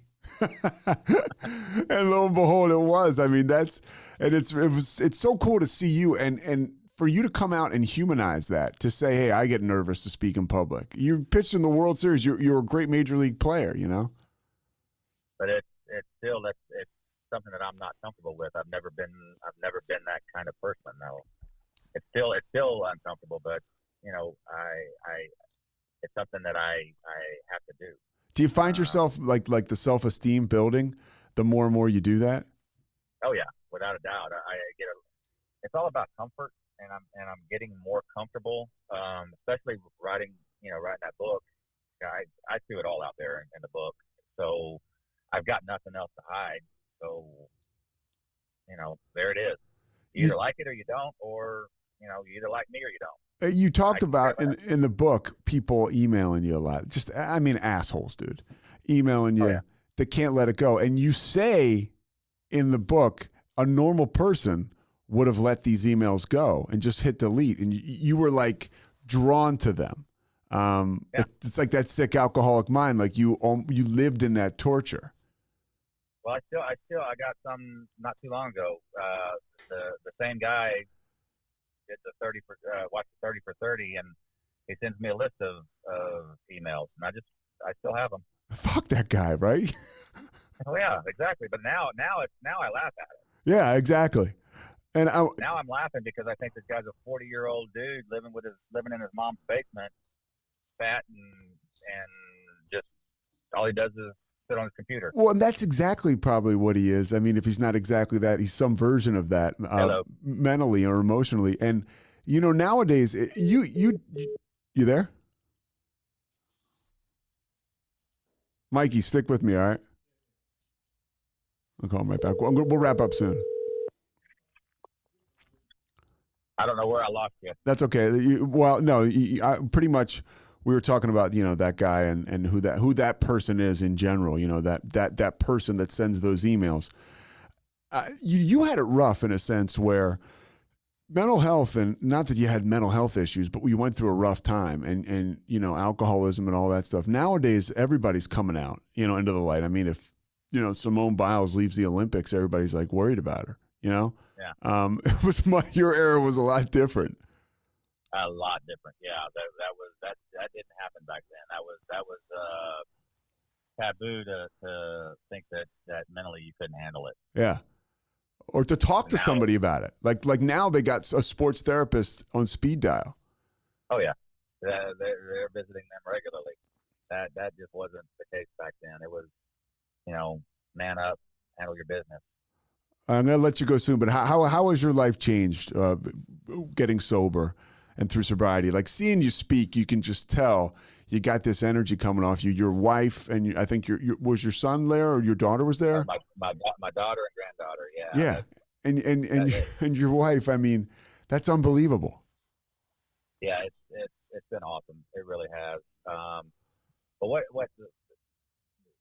the biggest thing that I've noticed since being sober is I'm able to see. I always had faith, but what I've been able to see is God working in my life. The small things that He does, just the little reminders that yeah, I'm still here and I'm still watching you. Those kind of things are, when I'm drinking, I never saw them. And now I'm able to see, to realize, okay, you're still here.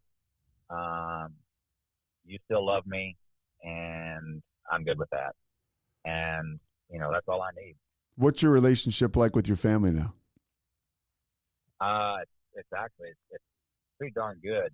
My wife and I are still working through some things, but, it's with the kids, it's fantastic. I lost the respect when I was drinking, and now, I think they would both tell you that they're proud of me for doing what I've done, getting sober and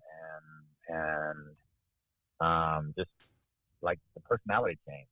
I'm more engaged with them, with what they're doing, and I'm proud of that.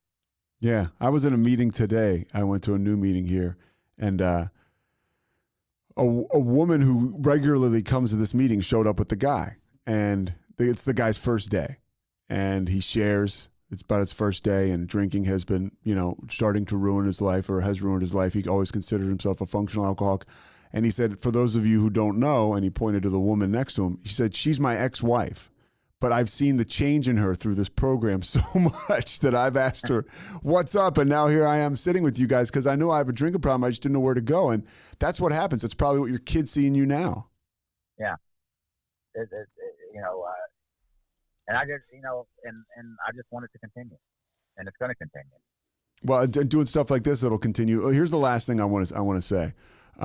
You talked about, getting those emails, and a buddy of yours on a hunting trip years ago talked about the man in the arena, the Theodore Roosevelt quote. And I want to read it really quick because it speaks to you putting yourself in the arena as an athlete. And also I think it applies to AA. When you try to get sober, it's the arena, you win, you lose. But when you're outside of that, and you can talk shit on anybody who's trying to get sober or say you don't have a problem, but the moment somebody puts a foot forward and tries to, I think they enter the arena. I'm just going to read it real quick. No doubt about it. Yeah, here it is. The man in the arena. It's not the critic who counts, not the man who points out how the strong man stumbles, or whether the doer of deeds could have done them better. The credit belongs to the man who is actually in the arena, whose face is marred by dust and sweat and blood, who strives valiantly, who errs, who comes short again and again, because there is no effort without error or shortcoming. The person who spends himself in a worthy cause, who at the best knows in the end the triumph of the high achievement, and who at the worst, if he fails, at least fails while daring greatly, so that his place shall never be with those cold and timid souls who neither know victory or defeat. Theodore Roosevelt. And that's kind of, you've been in the arena all your life and now you're back in it with sobriety. It's got to feel good. It feels awesome. It's the cold and timid souls that formed their opinion of me. Now it's them sitting on the side watching me be successful. And you're helping other people too. That's right. Dude, I can't thank you enough for your time. What's going to happen is we'll put this podcast up on Thursday, and then when your book comes out, we'll put it up again. Awesome. And I'll see you around campus, brother. All right, man. Sounds good. Thank you. All right, thanks, Calvin. Later. All right, man. See ya. Thanks so much for listening to The Payoff with Pete. Once again, I'm Pete Souza. And of course, we are part of the Rogue Media Network. All kinds of good podcasts you can find at RogueMediaNetwork.com. And of course, you can find this podcast and all those other ones wherever you get your podcasts, iTunes, Spotify, other spots like that.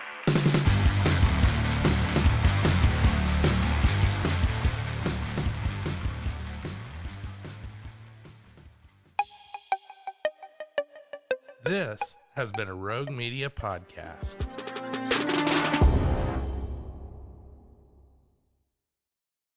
Coming up on The Payoff, it is time to revisit our conversation with Dave Kushner. A lot of you probably weren't subscribed to this podcast when we listened or when we talked with Dave back in early April, and this conversation really will blow you away. He is a rock star, legitimately, right? He's won a Grammy, played with Velvet Revolver, started his career playing with Wasted Youth, went to high school with Slash from Guns N' Roses fame, and now he's making his own music, and he also creates music for soundtracks for films and television shows, did the theme for Sons of Anarchy, much, much more. But most importantly, the dude's been sober for decades, and this conversation is awesome. Looking forward to next week. We've got a Major League Baseball guest who's awesome, and he's sober for a while, and he's sober in Texas and Austin, and I'm stoked because I had a chance to hear him speak a little while ago, and he was cool, man. He just wrote a book, and we're going to talk about that too. But we're going to talk about Dave Kushner now, and Kushner, an L.A. rocker. So from one L.A. rocker to another, you know who's coming up now, folks. Kevin Souza.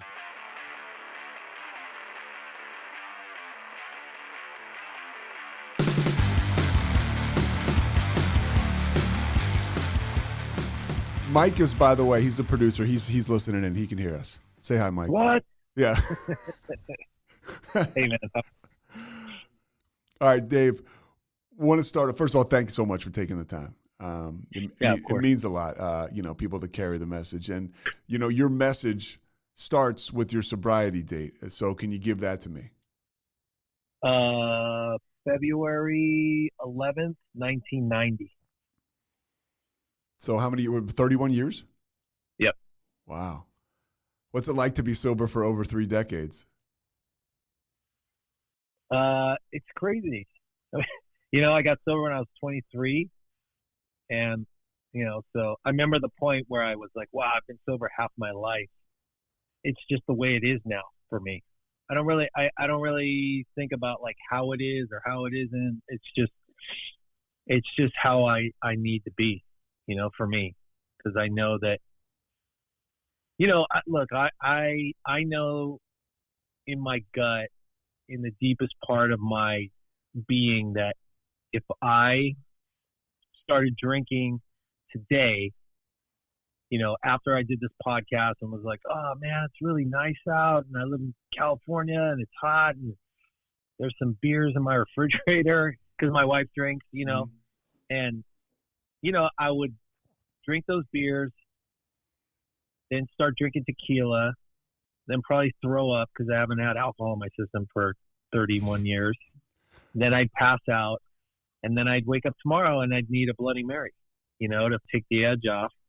And then I would just be off and running, just like that. No, I've never understood like casual drinking or social drinking. For me, it was like, I'm going to drink because I want to get drunk. I don't necessarily want to pass out and throw up in your living room, but I want to be drunk. I want to feel the effects of the alcohol. And it was never like a kind of more social thing for me. So just knowing that, I just know that I got to do certain things to not end up there. And you talked about the way you feel or the way that you think, right? You just want to get drunk, like that brain chemistry. When was the first time you got loaded? I think the earliest memory was when I was 12 or 13, and I think I had a baseball coach who was, I think he was only like 19 at the time, and we won like the whatever championship for Little League. And it was funny, dude, because we had yellow and white uniforms just like Bad News Bears, and we all fucking drank beers, like it was totally a scene out of Bad News Bears. And I think that was my first beer.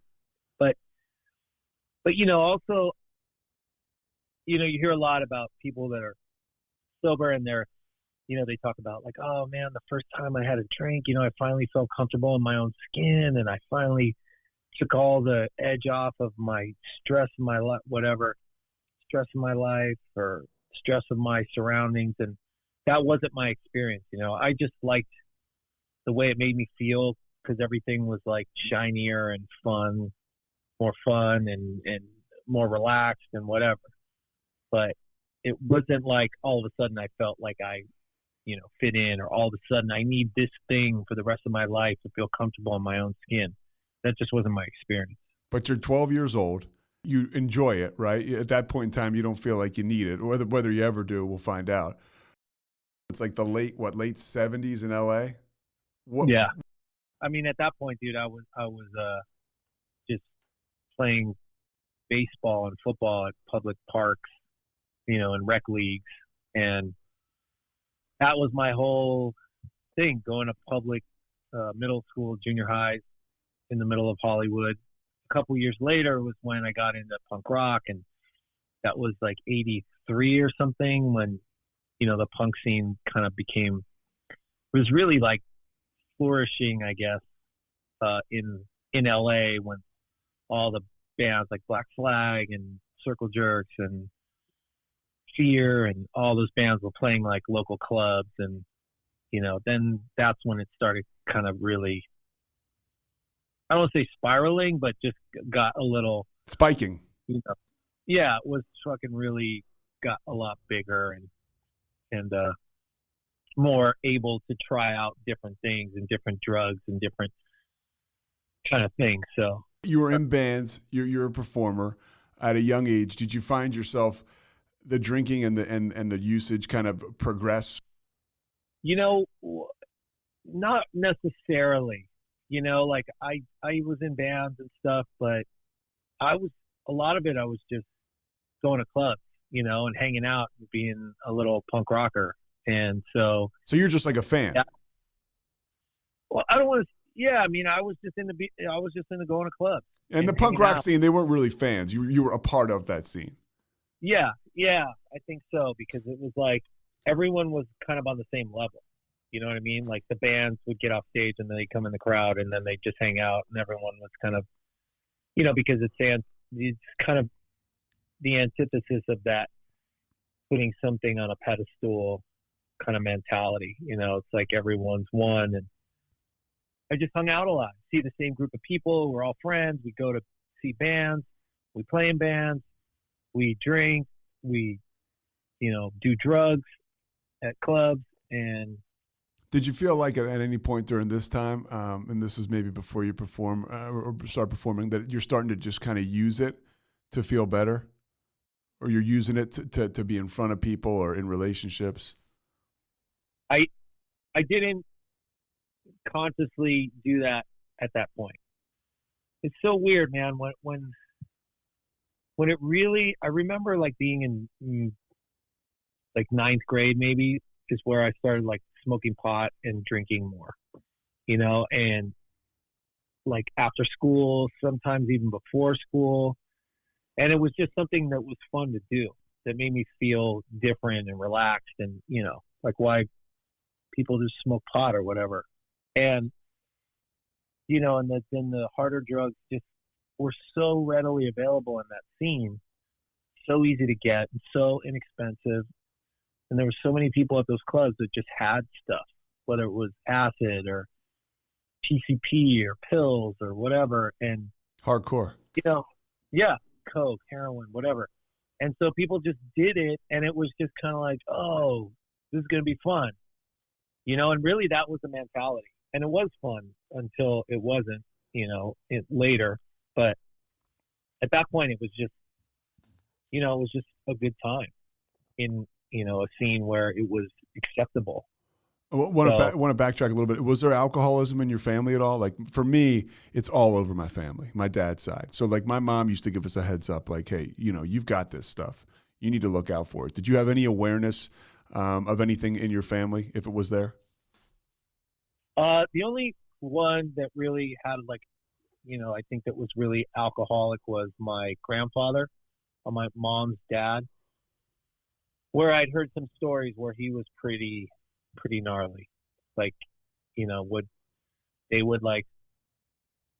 was some abuse going on, and like hiding under the bed when he came home, and, that kind of stuff if he came home drunk. And so I knew that existed, but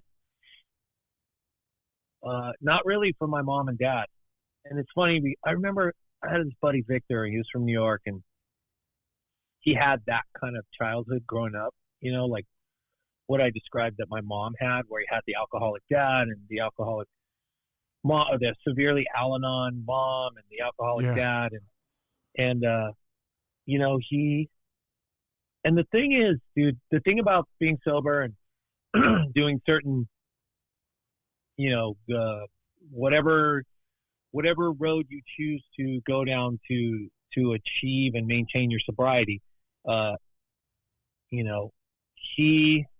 it was funny because we realized, like, it really doesn't matter, like, where you come from or what your background is or what your story is. It's like, it's the same feelings. It's the same, it's the same alcoholism. It's the same, things you use to fix it. It's like, one guy could come from this background, one guy could come from the opposite background. But once you're, sober or dying of alcoholism, the feelings are the same. Yeah. Is Victor a sober guy now?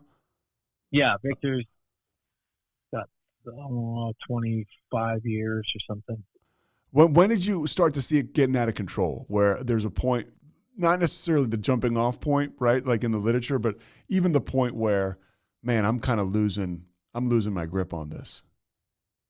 I think right around 2021, where, you move out, you have to get a job.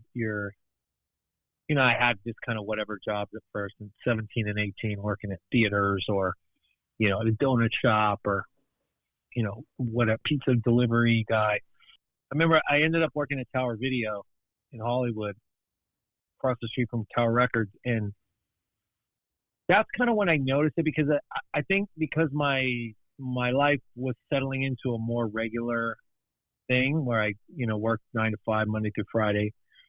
And I started to see, like, oh, wow, this is kind of affecting my relationship with my girlfriend at the time. Or wait, this is like in the movies where she's starting to mark the bottles of alcohol on the bar, like in the house. Yeah. Which is another thing I never understood, like having like a little bar area in your house. I'm like, what? Why are you putting all this alcohol like just out? Like, what am I supposed to do? Not drink it? Like, it's for, and and I remember like putting water in the bottles. I remember finding the marks and just like, and then thinking like, wow, this seems kind of might be a little problematic here. Yeah. Because it's like, if I see this in the movies, and I remember I started blacking out a lot. And I remember being in 8th grade and seeing this, reading this health book, when you have health class. Yeah. And that, for some reason, that always stuck in my head, that like one of the signs of alcoholism was blackouts. And so as soon as I started blacking out a lot, I was like, oh man, I wonder if I'm alcoholic, and that's kind of when it started, and then slowly it just turned into, really starting to do things that, you never plan to do. That was like the beginning of the end for me, was like a 2-year period where, right from what I described to where it slowly started to get like, oh, I don't feel good about that. Like stuff that wasn't okay with my own like moral compass yet. Stuff you're ashamed of. Yeah. Exactly. That's it. And you do stuff you're ashamed of, and you kind of, for me, it was like I would do things I was ashamed of, and then I'd drink behind that to squash those feelings, and then it just became this perpetual nightmare. Slowly but surely. Yeah, same thing for me, exactly. The last 2 years was just like waking up to exactly what you just described. You wake up, you're like, forget what you did, or I had a roommate at the time, same guy that I lived in same guy I played on that little league team with, and he would either just give me the disapproving head nod, just like, dude, yeah, tell me what I did, and there was a point too, where that's when I really just started drinking like every day, all day long, period. Blackout, pass out, wake up, drink, go to work, drink all day, pass out. That like for the last 2 years, that was every day of my drinking. Were there consequences over the course of those last 2 years? Anything major? For me, it was like, there was all, like you said, there's all the shame. Like, I never woke up in the morning and thought, oh, I'm going to crash my car today, and I'm going to steal some stuff from my mom so I can buy some drugs, and I'm going to make out with, your girlfriend when you go to get something out of your car, or I'm going to, cheat on my girlfriend, or like, none of that stuff was okay for me to do according to my moral compass, yet eventually I was doing that kind of stuff on a daily basis. Showing up late to work, lying constantly because I was always late, or didn't show up, or just being late on my rent every month and not paying my bills, and getting my cars impounded because I didn't pay tickets, and and then it just got progressively worse, like car accidents. Thank God I never hurt anyone or myself, more importantly anyone else, but never got a DUI, but I crashed all these cars, and for some reason, like, I would get out of it somehow. And, then it became like I lost a girlfriend at the time, and then I lost my license, and then I totaled my car. And then one time I played a club on Sunset Boulevard, and I'd been up for a couple of days on speed and drinking, and I ran across Sunset Boulevard, and I was so drunk that I just like face planted on the middle of Sunset, and I had my guitar in one hand and my amp in the other hand, and I just like was like Jesus Christ pose, face down on the street, and knocked out like all my front teeth and cut my lip. And even then, the next day, dude, I woke up and I went to the hospital. My couple guys in my band took me to the hospital. They took me to Cedars. They stitched my lip back on, and jeez, I just waited there, and the doctor didn't come back, and I'm like, yeah, fuck it. And I just left and told my friends, I'm like, come on, let's go.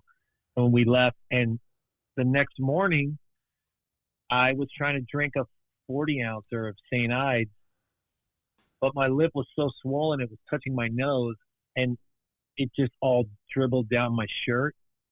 So, like, I found a straw in my apartment, and I was laying sideways on this couch that was really low to the ground with the St. Ides 40 on the floor and a straw, drinking this fucking, this St. Ides, because that's what I did. Kept drinking for another 6 months after that. How hopeless are you feeling? Oh, I wanted to either put a gun in my mouth, which I would never do just because I didn't have a gun or have the guts. But you know what, man? It's just like I wanted to unzip my skin and crawl into a fucking drain pipe and just die in the drain pipe because I hated myself. That's the bottom line. I hated who I had become. I hated it wasn't any one huge thing. It wasn't me knocking out my teeth. It wasn't me losing my girlfriend. It wasn't me crashing my car. It wasn't me like, my mom would still talk to me and my dad, although you could see the kind of disapproval. But there's certain people that didn't want to be around me because I was the drunk that was kind of happy, but I would like if I saw you in a parking lot of a club and I hadn't seen you in a long time, like I would run and like tackle you. Yeah, I used to do that. Yeah, yeah. Like, oh, dude, and then my knees are bleeding, and then I'm passed out. And someone throws me in the back of a pickup truck and drives me home and whatever. So it was just a culmination, of just like day in and day out of that thing you described, that shame, and then more shame, and then more shame, and then more, until, I'm like, I just hated myself, and I didn't see any way out of it, and I was totally hopeless. Just following you and listening to you, you have that first drink when you're 12 years old, you're playing baseball, and you just won a championship, and you said you didn't do it because you felt uncomfortable in your own skin, but then you get to this point, right, this monster that's addiction, where you want to be anywhere but your own skin, and it's because of this stuff that you thought was a good time, or for me, my brain told me this was going to be so much fun, and then I needed this, and then I deserved it, and then all of a sudden I couldn't stand anything, including myself. I've heard this thing about this concept of, there's like a line between heavy drinker and alcoholism, and like I just wish. Well, I don't think even if someone showed me the line, I would have stopped there, at that point. I'd just been like, okay, cool, and then just kept going. But there was a couple times in that last 2-year period where I did like try and stop, But another thing that happened was, so I had that roommate, his name was John, and he was from my Little League team. He was my best friend. And then his sister lived across the street. His sister would come over and we'd all drink together, and she would take pills and stuff. And she actually OD'd in our apartment, and she got sober before I did, like 6 months. And she, she lived with the paramedics came and took her to the hospital and whatever. And, even then I was like, and she would come over and say like, hey, I'm going to, that I'm going to a meeting. And I'd be like, oh, all right, that's cool. And she'd be like, come on, you should go. I'm like, just get the fuck out of my apartment. Yeah. Like, I'm not, why? Even though, I should have gone, or I was dying and bloated, gained like 25 pounds and busted teeth, and, I was a wreck. And are you playing a lot of music at this time? Yeah, I was actually in a band called Wasted Youth. Okay. So you're experiencing success in your professional career, but your personal life is in the toilet. Yeah, I don't know, like not huge success, but yeah, it's like a little punk rock band with a record out and playing shows, and things were. Then I got in another. Oh, and then what happened was, so I'm totally hopeless, don't know what to do. All I know is like every Sunday is the worst day of my life, because I know that on Monday the process is going to start all over again. That feeling like, God, I just want to fucking be dead, but now I got to start my week over again, doing the same shit and the same stuff that makes me ashamed of who I am, and it was just totally hopeless. Are you still working at Tower Video at this time, and then just playing at night? I was, yeah, and I was in another band after that. What happened was, should I get sober now in the conversation? Yeah. Well, you can keep going. You can keep going. Whatever way you want to take it. I'm really enjoying this. Well, what happened was, I was in a band with a guy named John, a different guy, John Feldman. He's a producer. He was sober, and he was, while I was hitting bottom in the band, and I would drink at rehearsal or do drugs, and he'd be like, dude, you just not do coke at rehearsal? And I'm like, yeah, whatever. And but he never really got on me, and he just did his thing, and he was doing his sober thing, and I was like, And he was like a really cool example of, like, you want to burn yourself out or you want to die, kill yourself. That's cool. I'm going to go and I'm going to do my thing. And he ended up being the guy I called, when I was sitting on my couch with alcohol poisoning for the, 20th time.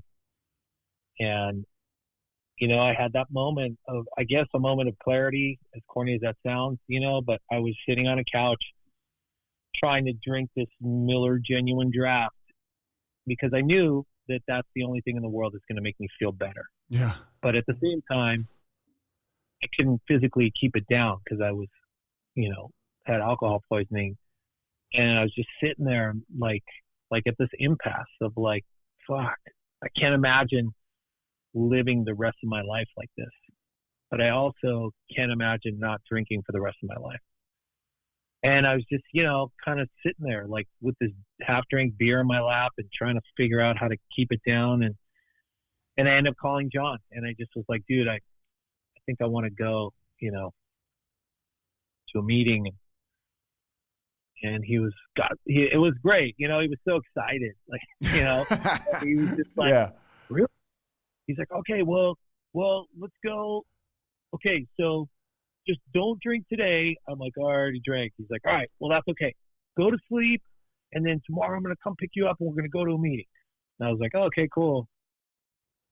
And I went to sleep, and then, we went on this shitty little motorcycle he had and just hanging on for dear life on the back, like bloated and busted teeth and long hair and just feeling like, and then I, went, just immediately was like, this is what I need to do. So there was no comparing yourself out when you got there. Like a lot of alcoholics, when they show up, give themselves every reason to leave. You were not like that. You had that gift of desperation. Yeah, I had the gift of desperation. I had the gift of not being that smart as far as, because there's a lot of stuff in certain these programs and stuff where, there's like people that are just too smart, and they try and find loopholes, or they try and find they try and they doubt the process, and they kind of go, well, I don't know. I mean, this book's really old, and these guys, like, I don't relate to them. Whatever it is, I was like, I'm fucking done. My life sucks. And if you guys got any solutions, I'm fucking all in. If you told me to go put this funny hat on, go outside and wash your car and detail it, and then can dance in the middle of the street with your shirt off, and then come inside and eat a whole pizza, whatever it was, yeah, I was like, I'll do it. I'll do whatever you tell me to do. Well, it's such a gift, right? That sometimes you get beat your ass so bad into submission that you are willing to go to any lengths and take suggestions. And that's what happened for me. So my behavior changed, and then everything in my life slowly started to change. Mm-hmm. Yeah, and it's funny, though, because I remember that saying, like, are you willing to go to any length? And I remember hearing that early on in my sobriety, and I was like, and I just pictured, like, wait, does that mean, like, if some guy's really in a bad way, like, I'm going to have to go to a donut shop at 4 a.m. and meet him and have a conversation with him? Yeah. Like, I had these, like, funny, warped versions of what any lengths meant. But I didn't want what I had, and I was willing to do whatever I did. That's what I did. And I never drank since that first meeting. I never did. I've been sober the whole time, because I did everything they told me to do when I got there. Like they said, go to meetings, do this, get commitments, help people, get phone numbers, blah, blah, blah, blah, blah, blah, show up early so you can pay attention. All these things that they told me to do, I did without question. You go to meetings and you start to act different, right? You start to dry out. When do you start, this is like 1990, when do you start to feel better? Like, when does your soul start to get filled? How does that change take place? Well, I'll tell you, like, I remember very clearly because, I still go to the same deal that I did from the beginning. I remember that I felt hopeless when I came in the day before.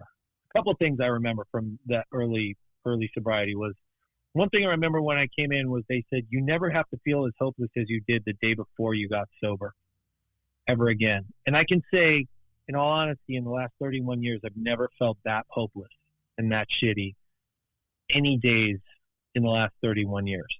And I've had some tough times, but never that degree of hopelessness. Like my life is just going downhill and there's nothing to do to stop it from going downhill.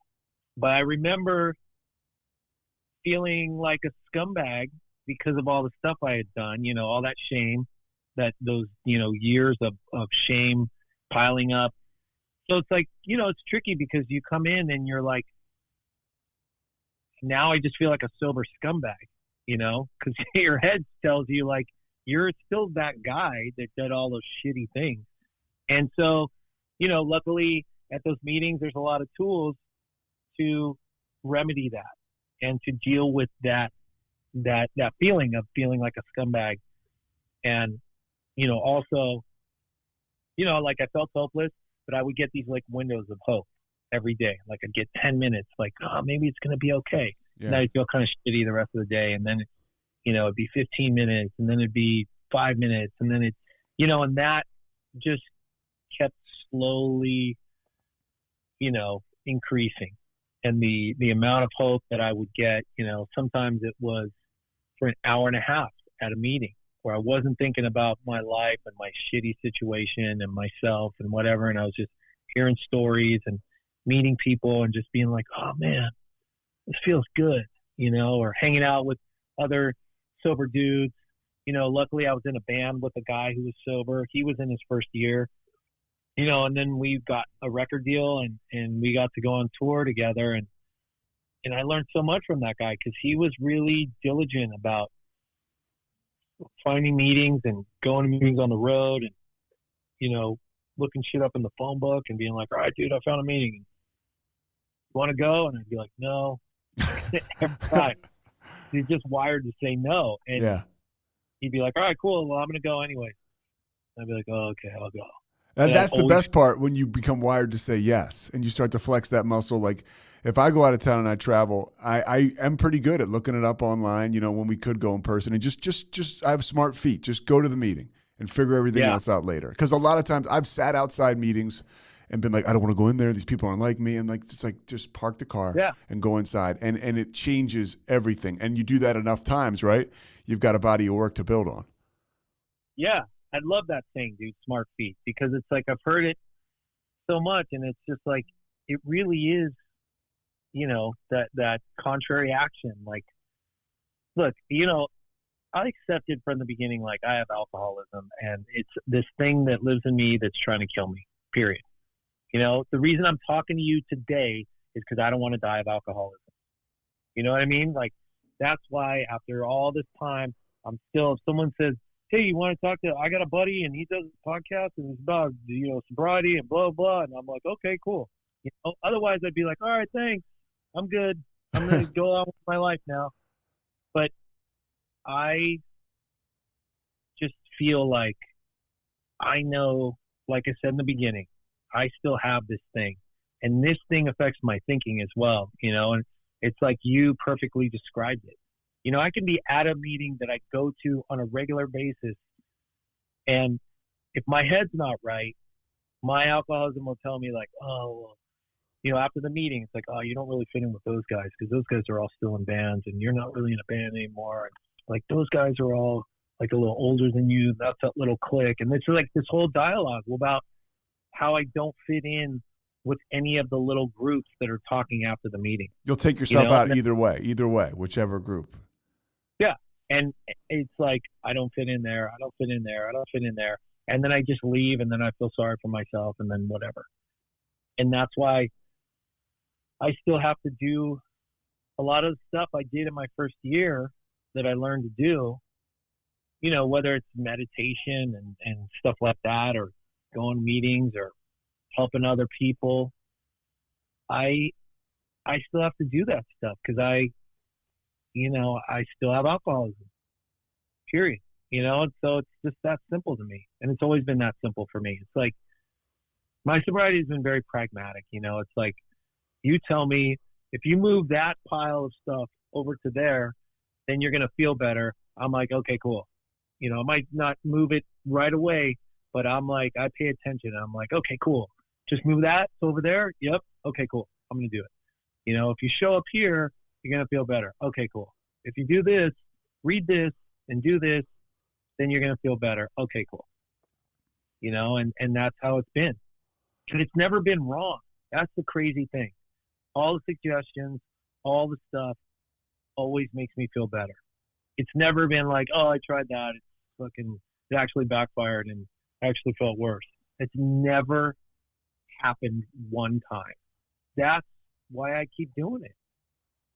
I remember when I was newly sober and someone said, hey, you want to go to a party? And I was like, no, absolutely not.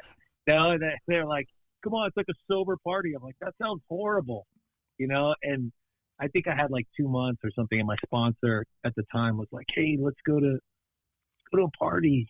I was like, oh God, it sounds terrible. Yeah. And I'm so afraid, like how to just be around people and be social, whatever. So you shit on it. Yeah. Yeah. Uh-huh. But I remember him saying to me, look, do this. Let's go. We don't have to stay long. He said, look for the most uncomfortable looking person in the room and go talk to that person. He said, look for someone that looks as uncomfortable as you are and go start talking to that person and be of service to that person by talking to them. And I was like, okay. And I tried it and it worked.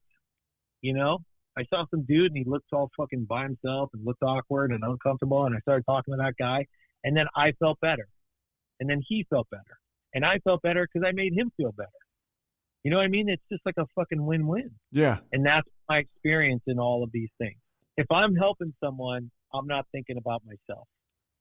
And I'm usually, and I feel better. If I give someone hope that they have 2 weeks sober, they don't know how they're going to make it through week 3, and I give that person some hope and tell them like, dude, it's going to be okay, whatever. Here's what I did, and then I see the light come on, then I feel like a king. There's no better feeling. I've gotten nominated for an Emmy and won a Grammy and had a #1 record and all this shit, dude. And I can promise you that giving someone hope that they're not going to fucking die and that they're going to be okay is a better feeling than any of those things. The fact of the matter is you go to meetings for over 30 years or you stay sober for over 30 years, right? You're going to see people go out and die. Like that happens. Yeah, for sure. And dude, I grew up in Hollywood. Me and Slash went to junior high and high school together. There's a lot of people. We went to school with Hillel Slovak from the Chili Peppers, the guitar player that OD'd. We went to school with, a lot of people. My best friend, that guy John that I told you about, that was my roommate, that we were on the baseball team. His sister OD'd? Or the guy before that? Yeah, no, that guy. Okay. And he and I were best friends until 10 years ago. Our kids went to the same school. We shared a studio at the time, and he went out of town one weekend. I saw him on a Friday, and then I got a call on a Sunday that he, had an accidental overdose. And that was like that was like probably the hardest death I've had to deal with in my sobriety. Cause I was, 44 years old and he was my best friend since I was 13, and we were roommates for years, like 15 years off and on. We shared a studio where we worked together. Like I said, our kids went to school together and I was devastated. And then my mom died like right around the same time. So like what I was saying earlier, it's like, I've been through grown up stuff. What do you do when the grown up stuff happens? I'll tell you, man, that stuff happened. And then like I had 2 kids. right before that, dude, a year before that, I had 2 kids. My kids were 1 and 3, and my wife got cancer. She had breast cancer, and she had, it was like probably the toughest year of my life because she had a double mastectomy. She had chemo, radiation. Like, she was really fucked up for a year. And I had these 2 little kids to take care of. My son was super colicky and irritable all the time. And it was really hard. And, thank God she's all right now. But, I remember going to some meetings. I remember going to this meeting and just being like, and sharing. It was like this crosstalk meeting where it's like a room full of guys and there's no like leader really or speaker. It's just like a big conversation almost. And you kind of wait till someone's finished talking and then you jump in and whatever. And I remember talking at this one point, I'm like, God, my head, the inside of my head is like a fucking circus right now. Like I can't even think straight. My wife gets mad at me because I don't really show any emotion because I just have my head down and I'm just like all fucking task oriented. Like, I just need to get this done and I just need to, and these kids, and he needs to eat and she needs this and blah, blah, blah. And me and my wife would fight a lot in that period. And then so I felt guilty about that. This older guy in the meeting, like leaned down the row. I was sitting and he's like, you going to any morning meetings? I'm like, oh God. And this is it, dude. This is a perfect description of alcoholism. I mean, this was like, 10 years ago? I've been sober for a while at this point. And I share in a meeting that I have a problem, that I'm really like kind of falling apart here. Some guy who I respect, who has more time than me, leans over and asks me if I'm going to any morning meetings. And for the rest of the meeting, I tried to figure out how to get out of going to a meeting with this guy at the end of the meeting, because I knew at the end of the meeting he was going to ask me about or tell me about some morning meetings that he went to, and I was trying to figure out how to get out of going with him. You know what I mean? Like I asked for help, the guy suggesting help, and now I'm figuring out how to take it back and not accept the help. And by the end of the meeting, I was just like, Dad, nothing. I had no excuse. And he's like, oh, I go to this, blah, blah, blah. I'm like, okay. He's like, why do you get so-and-so? I'm like, okay. And I went, and, I felt better. I started going to more meetings. Like, I started going to some morning meetings, and that's where I met Frank. Yeah, my man Frank, who put us in touch. Dude, and it's like, I don't know. Everyone's got a different concept of God or Catholic God, Protestant God, no God, Buddha, whatever, the guy with the ocean, the higher power, whatever it is, like, that's cool. I choose to call, my thing God. And it's just like a dude in the sky that looks after me, that's like pulls me out of the deep end when I ask for help. That's it, and I just believe, like, it's like this golden thread that's woven throughout your life. And it's just like, I wouldn't be talking to you now if I wouldn't have shared that my head was like a circus and that guy leaned over and asked me to go to the morning meeting, and the morning meeting is where I met Frank. And then, he and I became friends. And even though he lives back in Philly, we're still friends. And then he introduced me to you, and here we are. Yeah, and hopefully we're helping people. Yeah.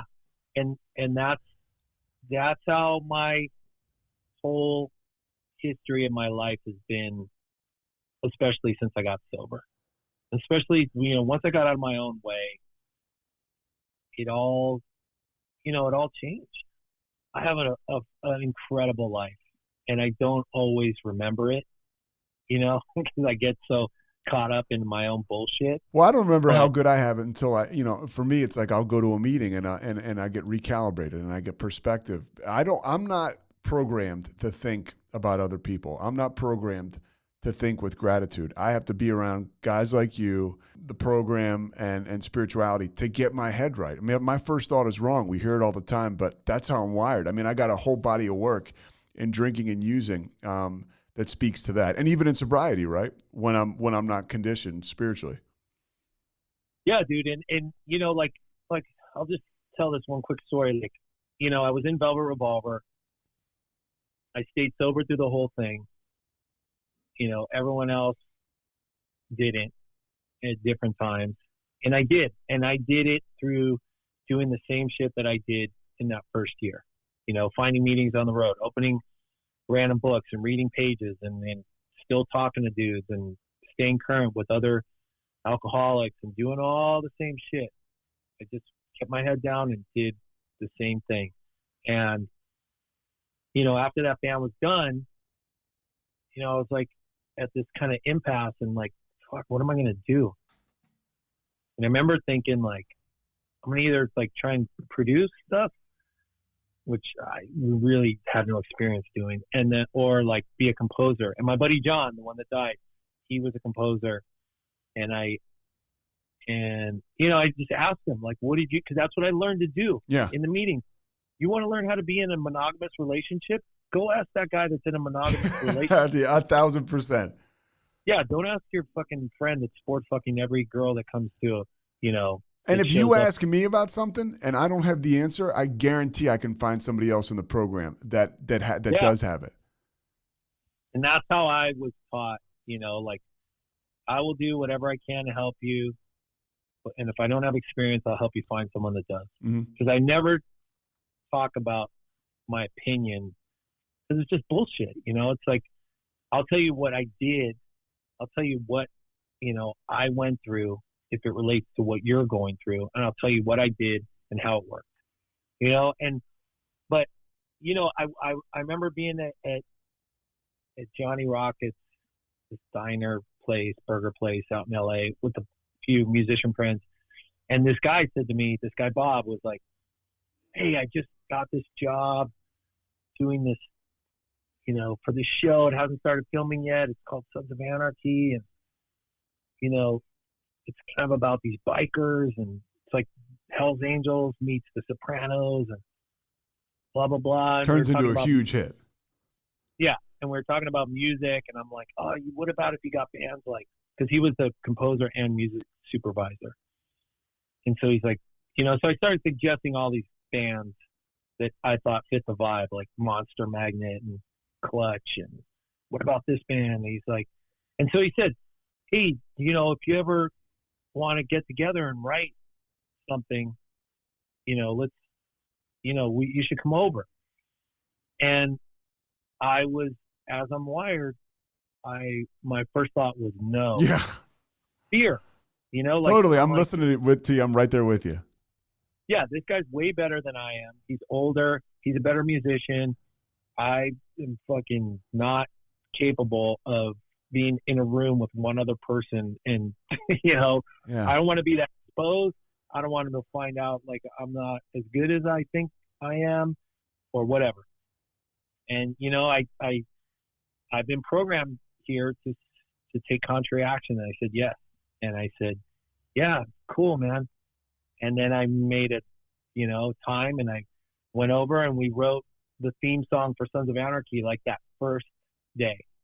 You know, like I had that riff, I brought it over, we wrote the song in like a day and that was it. And that changed the trajectory of my life, you know, and now I've been working as a composer for 10 years. And it's because of that thing that I learned in those meetings to take contrary action, to say yes when the fear tells me to say no. And that for me was the biggest example that I've had in my life of that contrary action working, you know, for me as a positive. I got a couple more things before I'll let you get on with your life. Yeah. All right. Yeah. How do you know, you're mentioning, you know, I know about your career and the successes you've had. You've been in some of the biggest bands in the world, really. And you stay sober through it all, but you stay humble. I mean, I've talked to Frank about you. I mean, and every guy that was that you spoke with that was on that meeting. I mean, how do you maintain your humility through all this? I don't know, man. You know, it's not. I don't think it's by virtue. I think it's just that I came into this. It was just like it's that golden thread. You know, it's like I knew Slash since I was a kid. We grew up together. I knew Duff because because I was playing with him at the time. But he and I become friends because we were into like the same movies and stuff. And then Matt, I just knew from around. Scott, I knew because our old bands used to play together. So even when I first went and played with Velvet Revolver, it was like I was comfortable because I knew everyone, you know, but I was also the guy that was way, you know, like had nothing. I had no money. I had a job. I made $6 an hour, you know, and these guys all had fancy cars and they were at another level. And I think for me, you know, I just came in with a good cachet of sobriety. You know, when I got in Velvet Revolver, I was already like 13 years sober. And I had been doing all the stuff. You know, for me, it's just like, I remember that word humility. I heard it when I was new and I was like, oh, and I associated it with being humiliated, you know? Mm-hmm. And I remember I looked it up in the dictionary. My sponsor was big on looking shit up in the dictionary.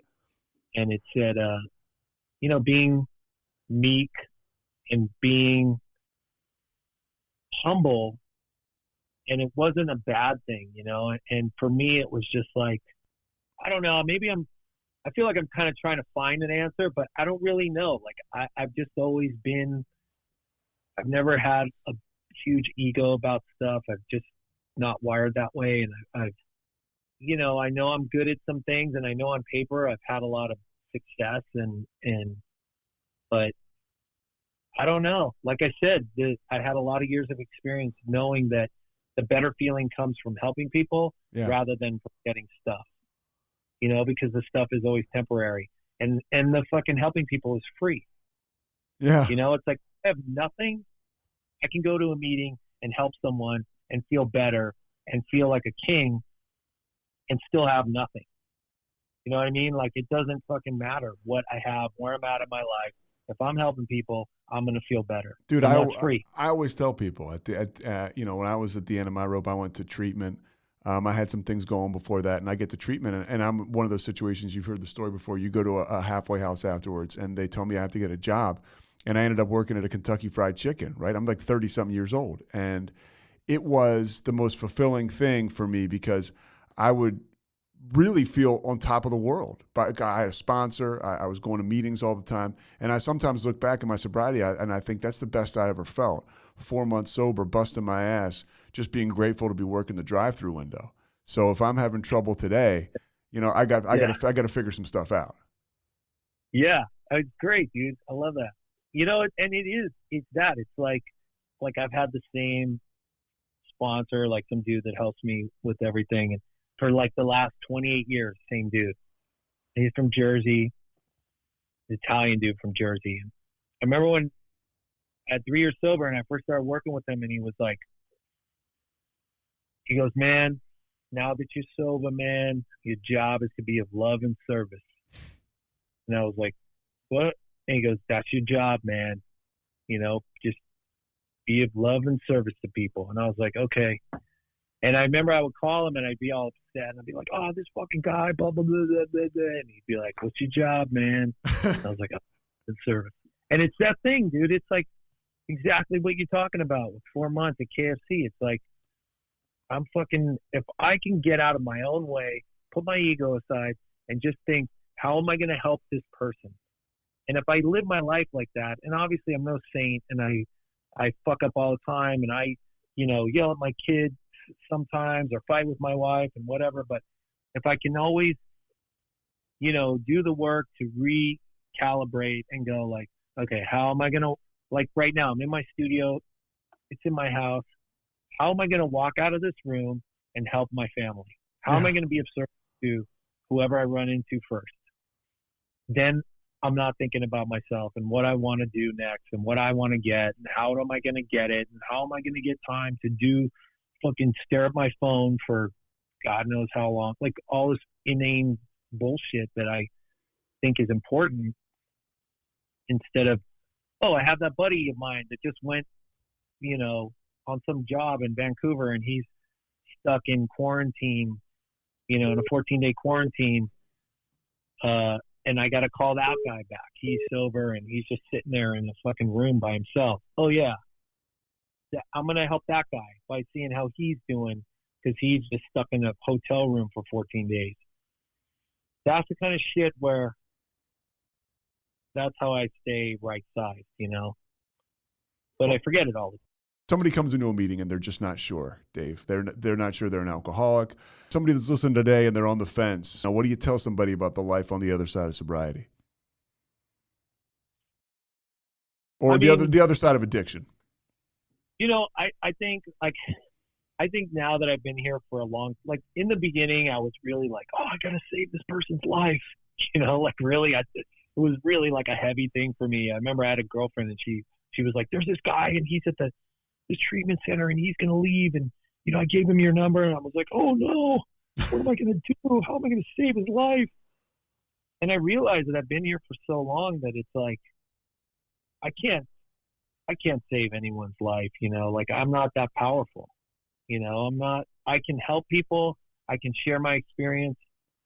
I can share my own strength and hope. And, you know, I'm sure I've helped some people. I know I've helped some people along the way, but you know, I can't save anyone. And,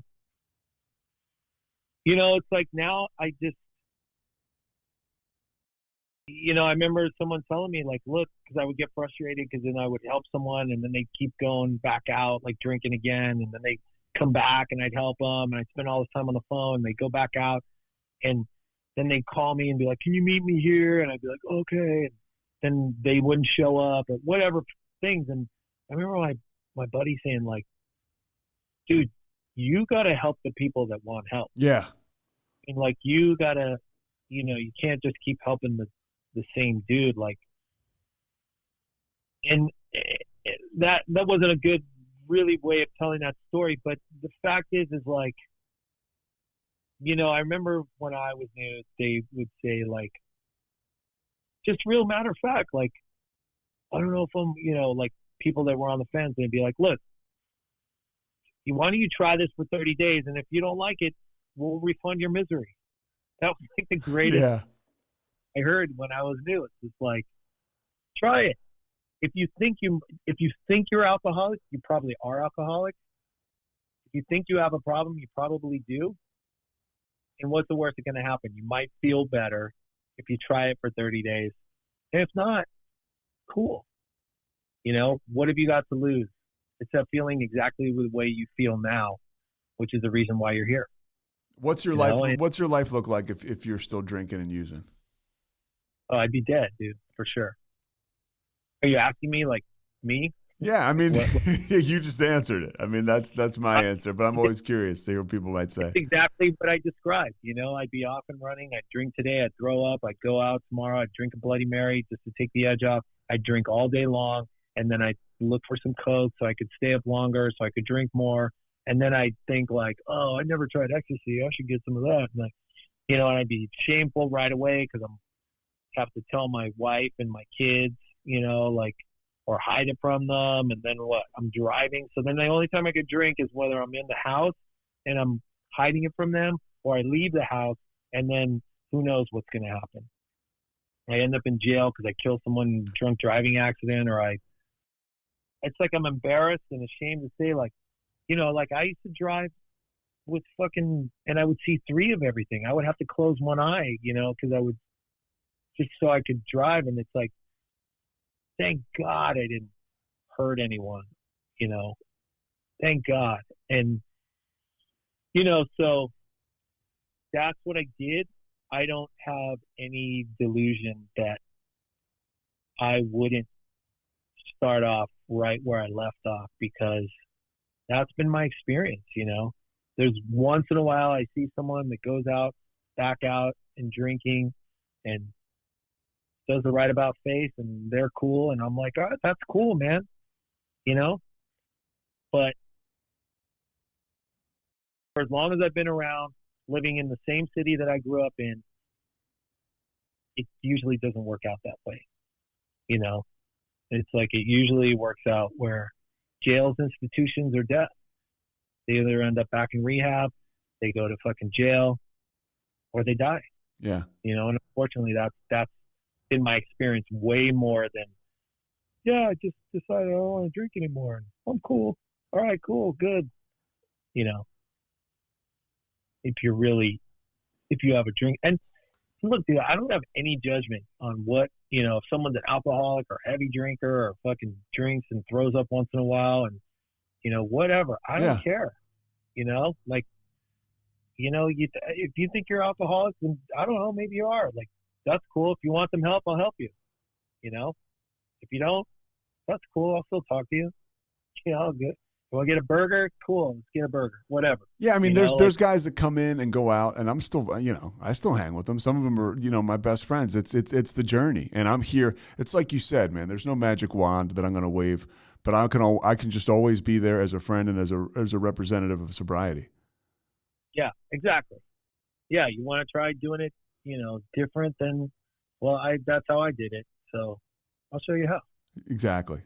Dave Kushner, you're the man. Anything else? Anything you want to plug or anything? You know, I really appreciate the time. No, dude, I got nothing right now. I'm just, you know, got a few. You got it all, bro. Come on. Living the dream, bro. Yeah. No, you know, like just you know, got a few jobs in the works with this. I have a company called Monkey Mind Music Group, and it's just me and a buddy of mine that, you know, we compose for TV and film. And I got, you know, really, I'm starting the last season of F is for Family with Bill Burr. We start doing the music next month, and that's it. It's great stuff, dude. Yeah, it was great to talk to you, man. And I love the KFC story. And, you know, glad you're still alive. Thanks so much for listening to The Payoff with Pete. Once again, I'm Pete Souza. And of course, we are part of the Rogue Media Network. All kinds of good podcasts you can find at RogueMediaNetwork.com. And of course, you can find this podcast and all those other ones wherever you get your podcasts, iTunes, Spotify, other spots like that.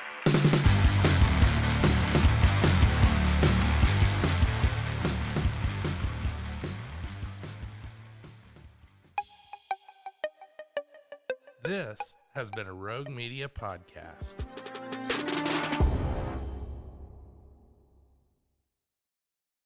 Coming up on The Payoff, this is a special one. We've had athletes, we've had musicians, we have had successful business people, we have had actors, but we have never had a doctor. And Dr. Nishant P. is an accomplished surgeon, and he was also a very accomplished alcoholic. He's got experience with years of sobriety, and his story is unbelievable. He has an ability to articulate the message and his journey, which really connects. It connected to me. This is a lot of wreckage we cover in his story. He was an alcoholic that developed a physical dependency on alcohol, which led to lost opportunities, going on rounds with bottles of vodka. Never performed surgery drunk, but you know, got a DUI where he was like a .45, which should be a dead person. And then he got sober, and he talks about the disappointment he had as far as his parents were concerned, them being disappointed in him and him kind of feeling that to this day. But we kind of stumbled upon the fact that, oh, by the way, his parents, when he was talking to me on this podcast, were sitting in his house, visiting with him, taking care of one of his children. And that is the payoff right there. Those connections, those relationships, those real things. And this is a real alcoholic with a real great story. Nishant does a great job of breaking down what it's like to work in a profession where it's so ego-based and ego-driven, the medical field, especially being a surgeon. But at the same time, when you're an alcoholic trying to get sober, you have to surrender. And that's something he did. And he's just incredibly humble and has a great story. Also, some great music. Here's my man, Kevin Souza.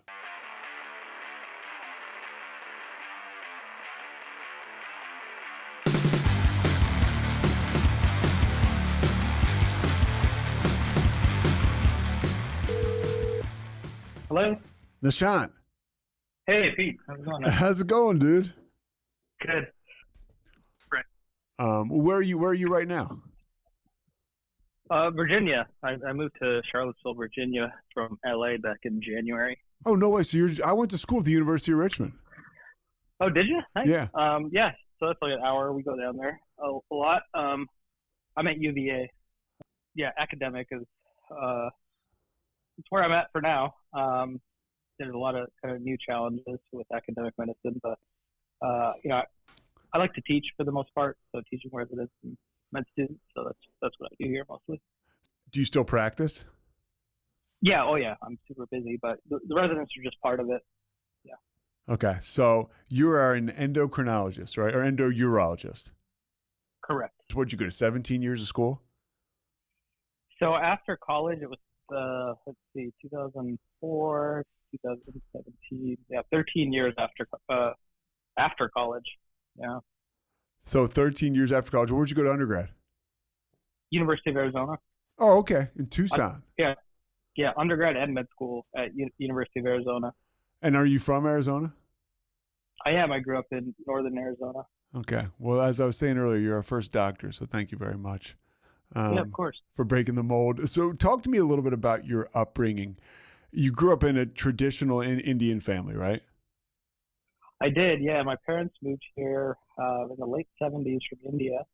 My dad moved to Chicago, and it was difficult.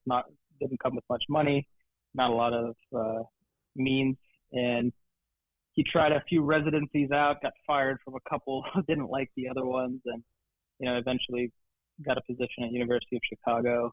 That's where my brother and I were born, and he continued to move around until he got the right job, which was in a town in northern Arizona, Prescott, Arizona. It was like 20,000 people or something like that back in the late 80s. And we were one of the few Indian families there.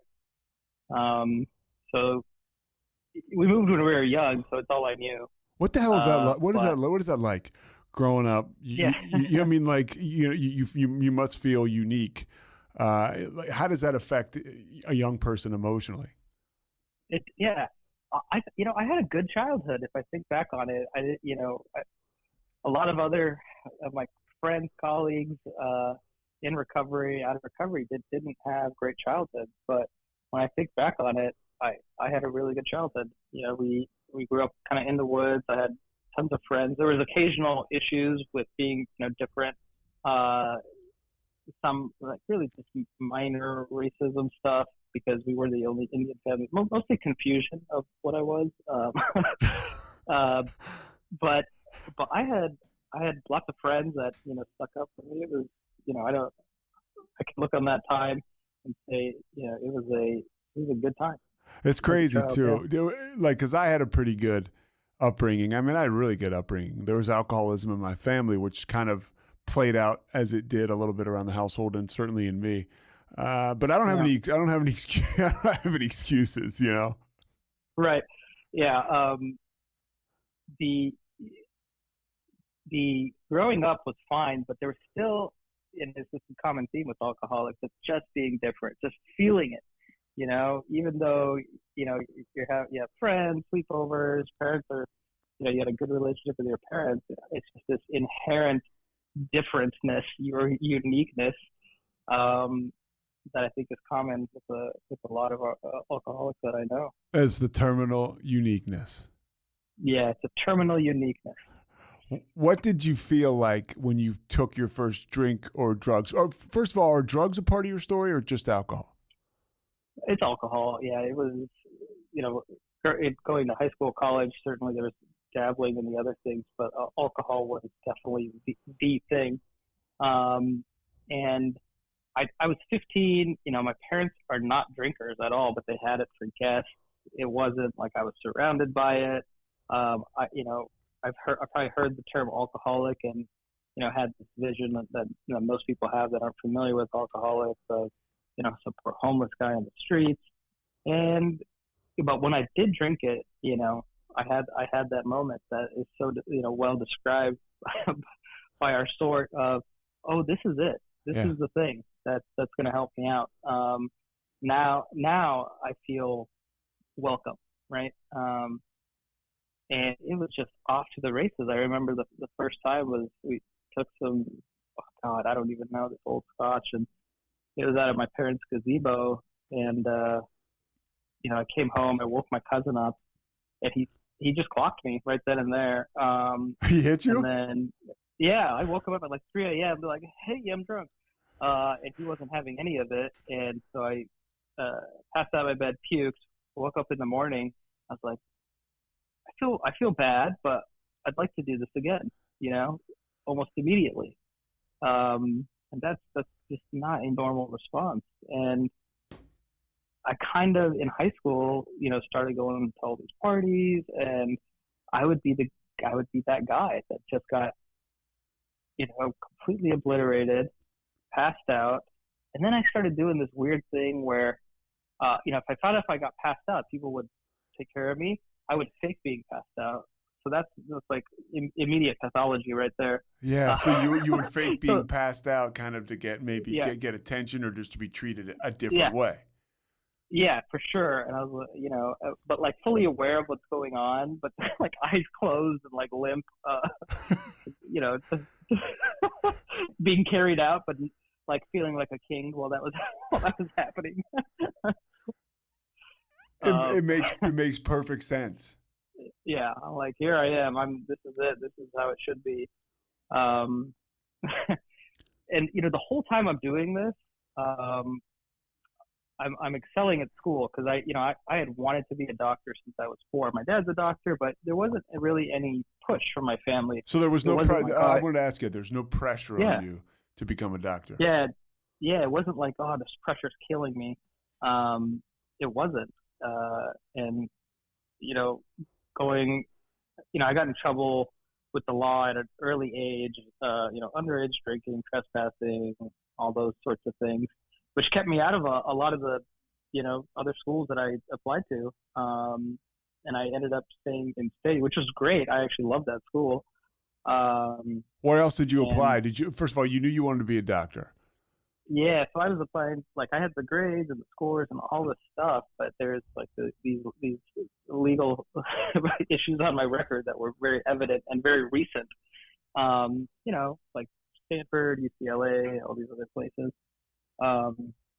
And it just wasn't going to happen. Like there's a screening process, and it didn't work out. But I ended up going to the state school, where it was my first time really out of the house and in the dorm. And when you feel like you're free and unsupervised, for an alcoholic, things can really go off the rails. And it turned into more binge drinking because I was very serious about school, I recall, but there was a lot of binge drinking happening in college, definitely. Yeah, go ahead. No, just when you talk about it's because this happened to me too, in another way, but right away as a kid, you're experiencing. It was obviously, looking back now, sober, it was kind of meant to be probably going to the University of Arizona and staying in state. But like right away, like we get consequences early on, and we just blow right by them. It's like whatever. But at the same time, like early on, your drinking was affecting what you were gonna do. It dictated it. It did, and then I'd be like, they don't understand. Don't they see these scores and these, grades? And it doesn't take a genius to figure out that this, I may be a problem. So when you're in college and it starts to kind of, like you mentioned, the binge drinking, it kind of goes off the rails. What starts to happen? Getting, I didn't get a DUI yet, but definitely, sleeping in my car. There was some other trespassing, drunk in public, disorderly conduct. And these are mostly happening on the weekends. And then, I'm still pulling the grades and doing all this stuff. And that was my justification to myself to continue both things. My friends describe me as a guy, the one word they use is more. Like I just want more, and if I can do both these things, then why the hell not? I don't know moderation. All I know is extreme. That's kind of my way of drinking, my way of doing life, and it's something that I just have to. I've had to come to terms with, like being aware of my own extremeness, and that the effect it has on other people. Man, I disregarded that for so long. I'm like, people are gonna have to deal with me. I'm gonna be me, and there's, I'm one of these extreme people, and if they can't deal with it, so what? That was my MO. And a lot of this stuff. We'll get to more of it down the line, but it sounds like you speak like a guy who got the gift of perspective, right? Because when we're getting drunk, for me at least, and you're bottoming out, like I had no perspective on anything going on around me. And getting sober, part of our program, I take a look at myself, and I really am enabled to get some perspective on the fact that, dude, it's empowering to know that I'm a creature that needs more. Because, you don't beat the shit out of yourself. You're like, man, I sometimes I just amaze myself. I keep going back for the ice cream. I'm like, dude, this is pretty crazy. And I get a kick out of it. But before it was just like I had no clue. I would just keep consuming and consuming. Yeah. And it took, a couple days I'd stop, took a couple of days. I feel pretty good. Let's see what happens this time. Were your parents at all like, disappointed because you mentioned they weren't drinkers? Did your culture play into that at all as far as? It did. Yeah. They're very religious, and, they were just wondering, like, what's wrong? What do you need? And they didn't know, but I would, this is when it started having kind of physical impacts as well. I have a very strong physical addiction to alcohol, where I will drink very heavily and try to stop. And I've had to be admitted a dozen times for withdrawals. And, in the emergency room, they had to call my parents. They show up because they always show up. That's the thing. It was unwavering, unconditional support, which just, hurts me now that I think back on it. They were always there for me. They didn't know how to help, but they were physically present. Are they alive today? They're alive. They're actually visiting me now. They're sitting there with my baby downstairs. And dude, that's the gift of sobriety. Yeah, that's the gift of sobriety. Like, it's like whether you want to call it a living amends or whatever. I mean, they're at your place with your kid. Yeah. And you're sober. Right. Yeah. They don't. I mean, they used to. They're like, where are you going? They used to find bottles around the house. When I came home to visit, I would have stashes that they didn't know about. And they'd find it sometimes while I was there, sometimes while I wasn't. But they knew. After a while, they knew if I was drunk, and how much of a problem it was probably going to be that time. And a lot of disappointment, But I didn't care at that time. And, I stayed going back to college, I stayed in Tucson for medical school, a lot of legal issues and things like that. And then I got what kind of legal issues, like DUI or? Not yet. Still, it was using fake IDs, a lot of, I was out there just getting very disorderly. That was like my thing. Wait, I used to tell people I used to love it, just get drunk and go places. I don't have. Yeah, that. I used to go places and not be allowed in places. And, but for some reason, after the first 2 years of med school, I think I slowed down a bit, honestly, because it was such a heavy load just to understand medicine. I did, and I took it seriously. I took drinking seriously for sure, but I really, I wanted to see this thing through. But I was lonely too. It can be isolating to be in school, and I was one of those guys that studied on his own, didn't go to class really. I just did everything on my own, and I picked back up after the first round of exams, like really picked up. In med school. Yeah, and this is when you kind of have to, you do your rotations, and it turned into daily drinking, and I can't tell you when. But at some point, I would need it in the morning. So I'd bring a water bottle, empty it out, fill it with vodka, go on rounds and see patients. And, I'm not really in charge of patients at this time. I'm still learning. But, that was like, yeah, I have to do this. I can't make it through this day if I don't do it this way. And how conflicted are you as somebody who is who's educated in the field of medicine? I went to rehab with a guy who was a lung surgeon, and he was accomplished, and he was drinking gin before he would perform surgery, and it's like that's insanity to even to us, right? Me and you as alcoholics, but it's still like. But you put yourself in somebody's shoes, and as an alcoholic, you're like, I can see how it would happen, and that's crazy. Yeah. Now you're armed with this education as far as medicine is concerned, and you're drunk talking to patients. Is that having some kind of deep impact on you? You think? Not at that time, because I'm looking at things very objectively. Like I hadn't found any sort of introspection or spiritual awareness. I just took it as a very matter of fact thing that I won't feel good if I stop drinking. I can't do my job. I can't, I can't function, because then I'm like completely addicted to alcohol. I physically need it. I mentally need it. The thought of being without it is just unfathomable at this point. This is like peak drunkenness. It's like, that's how I made sense of it, really. Now, go ahead.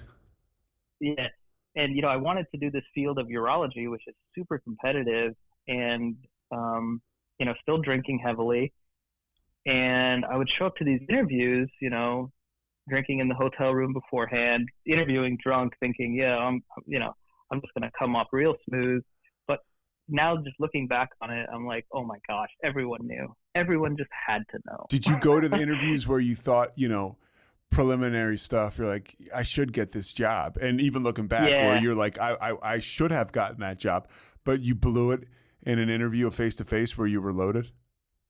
Oh, a lot of them. Yeah. You'd fly around the country to these, big programs, and you're sitting there, and they're trying to get to know you to figure out if they want to train you for the next 5 or 6 years. And there's, you've got a lot of great competition. And if you're going to be with a guy that obviously probably didn't interview very well, slurring his words, bloodshot eyes, not looking that great, you easily move off their list. And I didn't get into urology the first time I went around. It didn't happen. So I was stuck, like, oh, so what am I going to do now for a career? Like, this is all I want to do. Was there more drinking behind that, you think? Oh yeah. Then I got even more drunk, just to kind of numb the disappointment of, you go to school and train and for all this time, and you don't get the one thing you want to do in your life. The drink's there for sure. And I took a random non-paying job in New York City at Cornell, which is one of the, country's best institutes. And I moved to a little apartment in New York, new town, no parents, never lived in New York, really never was that far from home. My parents paid for an apartment there. It was cheaper than it is now, but it's still pretty expensive. And I don't know why they did that. If it was my son, I'd be like, no, this sounds bad. And that was, drinking maybe 2/5 a day, like really, really, really drinking. You could get it delivered there. They'd just deliver it right to your front door and leave it. You'd leave some money out, and that was the transaction.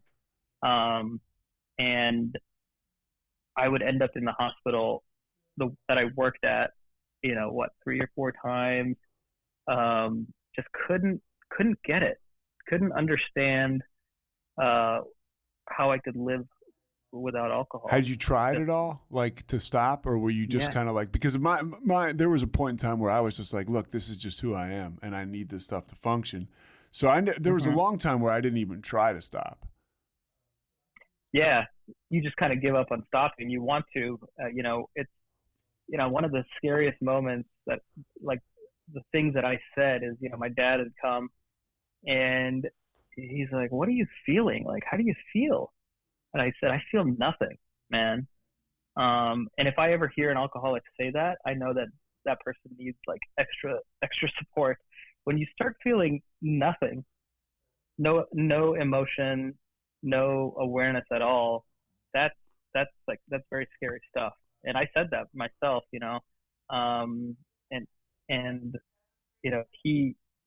that's probably the most worried I've ever seen him. When you feel absolutely nothing, when you're so numb to the people around you, your work, your place, your purpose, I think that's a scary spot for a lot. I mean, anybody, but certainly alcoholics. Was that like complete apathy? Did that kind of move you towards like any kind of suicidal thoughts or anything? A lot of passive stuff I probably tried with drinking. It wasn't anything active. I could see how people can go a step further, but it was, I just thank God I didn't go there. Yeah. But a lot of passive stuff. I could, like, hey, if I didn't wake up, that may be okay. I don't want that, but I'd be cool with it. That kind of passive ideation, yeah. And so what are you doing as far as the medical? You have a non-paying job. You're up there working for Cornell. What exactly was your job? It was research, and I did some of it, I guess. I don't know. I wrote like a paper. I wrote a paper mostly in New York, you can literally walk down the street and meet a whole new set of friends, right? They're alcoholics. But on any day, it's an adventure, right? You like to go places. New York has a bunch of places for you to go. And interestingly, this is when I walked into my first AA meeting because I was just so physically ill. I didn't really have like a moment of clarity. I just was like, okay, what is this AA about? I didn't reach out to anybody. I didn't have like a unicorn or, someone show me the light. I kind of just said, how about something other than taking the drink today? And I walked in, it was probably up on like 80th Street and York there on the Upper East Side. And this lady was just telling her story, and she was saying, I was hiding it at work, hiding it at home, and I didn't realize other people did that, right? I was so isolated in my drinking that I didn't think, I couldn't even fathom that there were other alcoholics out there. And it was so much truth, that I just walked out of the meeting. I couldn't handle it. Like I couldn't stay because it was like my first glimpse that, I may need to actually stop drinking, and there may be actual help for me. Like it's like you're hearing your story, but you're not ready. It's terrifying. No, yeah, I was like, oh God, they're out there. You'd have been confirmed. Like the curiosity that you had, and it's kind of the last thing you want to learn and confirm. But at the same time, it's an absolute gift. But yeah, you must have been kind of spooked. I was, and so. Oh man. And, I tried for to get into urology is a match process. And so the whole goal of this research here was to try to match into urology once again. And I went to a bunch of interviews, wasn't drinking, but I saw a doctor that had given me, oh God, like Valium and Ativan and all this other stuff. So I was kind of snowed on that. And, probably not the right method of stopping drinking. It's just switching addictions. Yeah. And I didn't match again. So that's the second time I didn't get to do the career I wanted. And I was like, what am I going to do? So I moved again. I moved to Detroit, Michigan, which in hindsight was the absolute best thing I could do for myself. Was that like another educational opportunity? Yeah. Yeah, it was for Henry Ford Health System, and it was kind of more clinical stuff. So you got to work with patients, and I actually went there sober for about 4 months. I had gone, I went back before I left New York. I found a sponsor, was working with them. Still didn't understand, the program or if I wanted it, but just going through the motions, really. Yeah, but you gave it a shot. You kind of were like, yeah, I gave it a shot, man, and moved there. And then I think even before I started work, a friend of mine was like, hey, you should come to Lollapalooza. I've got some tickets. I was like, nah, I got to start this job. But then, I remember the moment, like I'm sitting on the computer, should I buy this ticket or not? And it's like, when you take a fork in your life, I just clicked yes, Yeah. And that was the last time, Dude, and I don't know what the hell that is about us, because Yeah. I had a similar experience where I had bottomed out. I was 27. I stopped drinking for about 4 months. Then I started smoking weed, but I didn't drink again. And I moved to Colorado for a job opportunity. And the moment like the plane touched down in Colorado, I was kind of happy to move. And I don't know if I was happy to get away from the AA or whatever, but the moment I got there, I started to drink like right away. I don't know. I was not ready, Yeah. Yeah.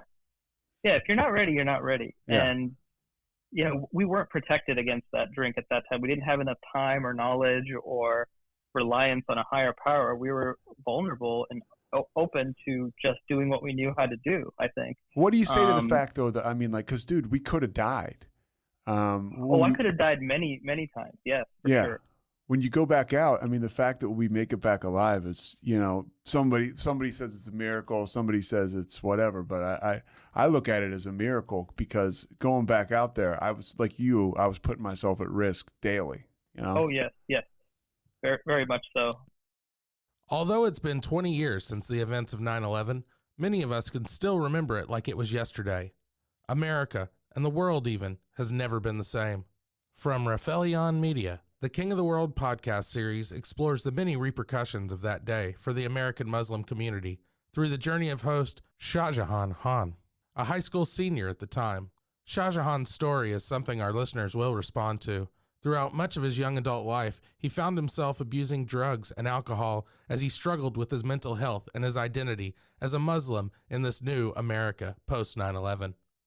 King of the World is his story, told in 7 parts. You'll learn about his struggle with sobriety and belonging alongside the major headlines of the last 20 years.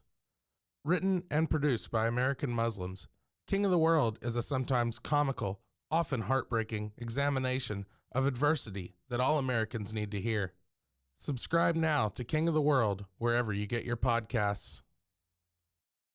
All right, so you go back. You're in Detroit, or you're outside of Detroit. Yeah. So what happens? We fly down. I meet up with some buddies. We fly down to Chicago, and it's just a complete mess down there. This is Lollapalooza. Yeah, and it's just a total messy thing. We're staying at a friend's house, and I end up drinking all his alcohol. He kicks me out. Get a hotel next to Lollapalooza, and just I'm like, oh shit. Sunday night rolls around. I got to be at work on Monday, and I was like, I'm going to stick around one more day. I'll call in sick, because then I was really in charge of patients, and the thought of like operating, I could, I've never done that. Operating drunk. I'm glad I did. Yeah, I just don't. I don't. That just never. I'd rather drink, right? If I'm going to be drunk, why would I want to operate? That sounds terrifying. Yeah. It's funny now because we're sober, but yeah, it's like, if I'm going to, why would I want to operate if I'm drunk? Just be drunk. Yes, that's not what I want to be doing. And so I called in sick, and I think I got a flight back on like a Tuesday. They're wondering, where am I, right? And, I load up when I get back to my apartment in Detroit for a long bender. I get like 2 1.75 liters. Like that's heavy. Yeah. And I just start going through it, and I wake up, I think it's on a Wednesday morning, and I go, this has to stop. I'm like, hallucinating. I don't know what's what. I haven't eaten in a long time. I don't have any food. And so I don't know what it was, but I look up this addiction doctor, and I call him and I tell him what's going on. He's like, you should come to my office. I'm like, oh, great. Are you wasted at this time? Yeah. Okay. I drive there on a Wednesday morning in Detroit and get pulled over right as soon as I'm about to pull into his office. And, the guy, it's obvious. Like, there's no hiding it. I think I blew like a 0.45 or something. Whoa. Okay. Yeah. That's what I was probably running a lot of the time back then. And I'm a small guy. I'm like 150. A 0.45. Now we're talking what? Like, how many times the legal limit? You're the doctor. Yeah. So 0.08. Yeah. Times that by like 6 almost. Yeah. Yeah. So that's what I was running at a lot of the time. That was my physical dependence. And so he takes me to jail, right, in Detroit on a Wednesday morning. Car's impounded. I'm like, oh, okay. I'm in there with some other dudes, and I remember the moment of clarity, man. I remember it in a Detroit jail cell, and I was just faced two options, like death or anything else, literally anything else but that, other than, leave this world, in an alcoholic death, or something other than that. It wasn't like life. I wasn't ready for that yet. It was like, and I could have gone either way, but I didn't. I really felt like either choice sounded okay. And I started to go through withdrawals in jail, and they can't have that in jail. So I got kicked out of jail, and sent me to the hospital. And, my family came, I told people at work, and it was just like this sudden switch of like an outpouring of, I'm sick, I need help. I still want to be a doctor, but that's not my priority right now. I just want to not die. I want my family to stop, like, having the most anxiety they've ever felt over me. It was this weird switch where I just said, this is, I'm an alcoholic. This is who I am. I've done all these things, as the record shows. And I went inpatient in Detroit for like 34 days. Mind you, I'd been to some other rehabs my parents sent me to, like in Malibu, where they give you like a masseuse and a horse to ride on and stuff like that. I'm like, wow, this is not going to keep me sober, and it didn't. The first night I got there, I got my wallet stolen. And this is Detroit. This is the one in Detroit. Yeah, I got my wallet stolen. Some guy like threatened me. I'm like, oh God. Well, I'm not gonna have fun here. I should probably just try the program. And I did, and it just was a slow, painful process of doing. They have a lot of the program comes to inpatient rehab. It's there, and made some friends. Some people that actually wanted to stay sober. And this is right before I'm supposed to apply for my third round of trying to be a urologist. Like, I'm persistent, right? Like, yeah. In my drinking and in what I want to do with my life. And I do it, and I get out. I do inpatient rehab. I'm going to like a meeting or two every day. Are you telling people as you're? And this is maybe it's a stupid question because I think I've already answered it in my head. But are you telling people you're sober as you're applying? Probably not, right? Yeah, I asked some of my mentors. They're like, hold off until you actually get the job, like, yeah. Because this is so fresh. They're it's like we can see you want to get better, but hold your horses. Yeah, and sometimes the reason I ask is because sometimes we go so deep into the wilderness that like it's so out there, right? I mean, if somebody's gonna look under a rock at exactly what I've been up to, it's like holy shit. And you say, hey, no, I'm sober, but so you didn't. And that's, by the way, the beautiful thing about the program, and about being sober or being on that path is like, you don't know the answer, you'll ask someone, and if somebody in the program doesn't know the answer, they'll direct you to someone, whether it's, hey, why don't you ask one of your mentors in the medical field? Or, right. That is the beauty of this. It's the removal of the ego that kind of breeds itself, right? You see how the other people act that you think highly of. And it's like, oh, like they're showing me they don't know, but they're going to connect me with somebody who does. It's a beautiful thing. Yeah, it is. It's a beautiful thing. And the issue with asking for help is that, it probably behooves you to follow that advice too. That's my other thing. Like I'll ask for help, be like, interesting, noted, without wanting to actually follow through on that advice. But I did, and I didn't keep it secret. I didn't, that's what I was not trying to live my life with continuous lies, but just kind of, I kept things close for a little bit, and I actually got, a residency. This is come January 2010. In San Diego, which was, my number one choice. And the day I matched, I called the chair down there, and I told him the whole deal, and he's like, let me call you back. Like he listened to the story that I basically told you. How long had you been sober at that point? Oh God, it's 4 months. Okay. Right? Yeah. 4 months. And I couldn't convey to him that I was very serious about it this time, right? He's like, well, what's different about this time? I said, I don't know. Yeah. How do I know you won't drink? I'm like, you don't know that at all. And it's so awesome, Nishant. You're so in the program that you're just being totally like, you know, just unforgivingly honest. Yeah, unforgivingly honest. Most times it works well. And so, he's like, okay, but he wrote this like special contract up. He's like, if you drink, we're not going to kick you out, but we'll remove you, and then we'll see what happens. He's like, I don't want to go too far into this. And I took that very seriously because he gave me that chance, and I moved sober to San Diego and got into, told the hospital. And so the hospital provided me with resources for other physicians in recovery. And oh my God, that was so helpful. These guys are doing what I'm doing. They have the problem that I have. If I have any issues, I can talk to guys that have done, even have 6 months or 8 months. Like these guys can help me. Got a sponsor down in San Diego that I keep in contact with still, every week. And I think I really just flourished in residency. That's what the training was for 6 years.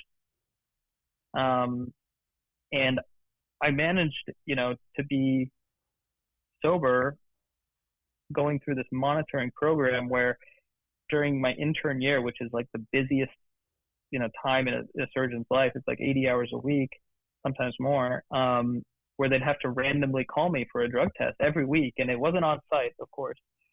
And so I basically had to tell all the residents I worked with, all the surgeons that I worked with, I go, this is what I have to do. You just have to let me go. Otherwise I can't, I can't come back.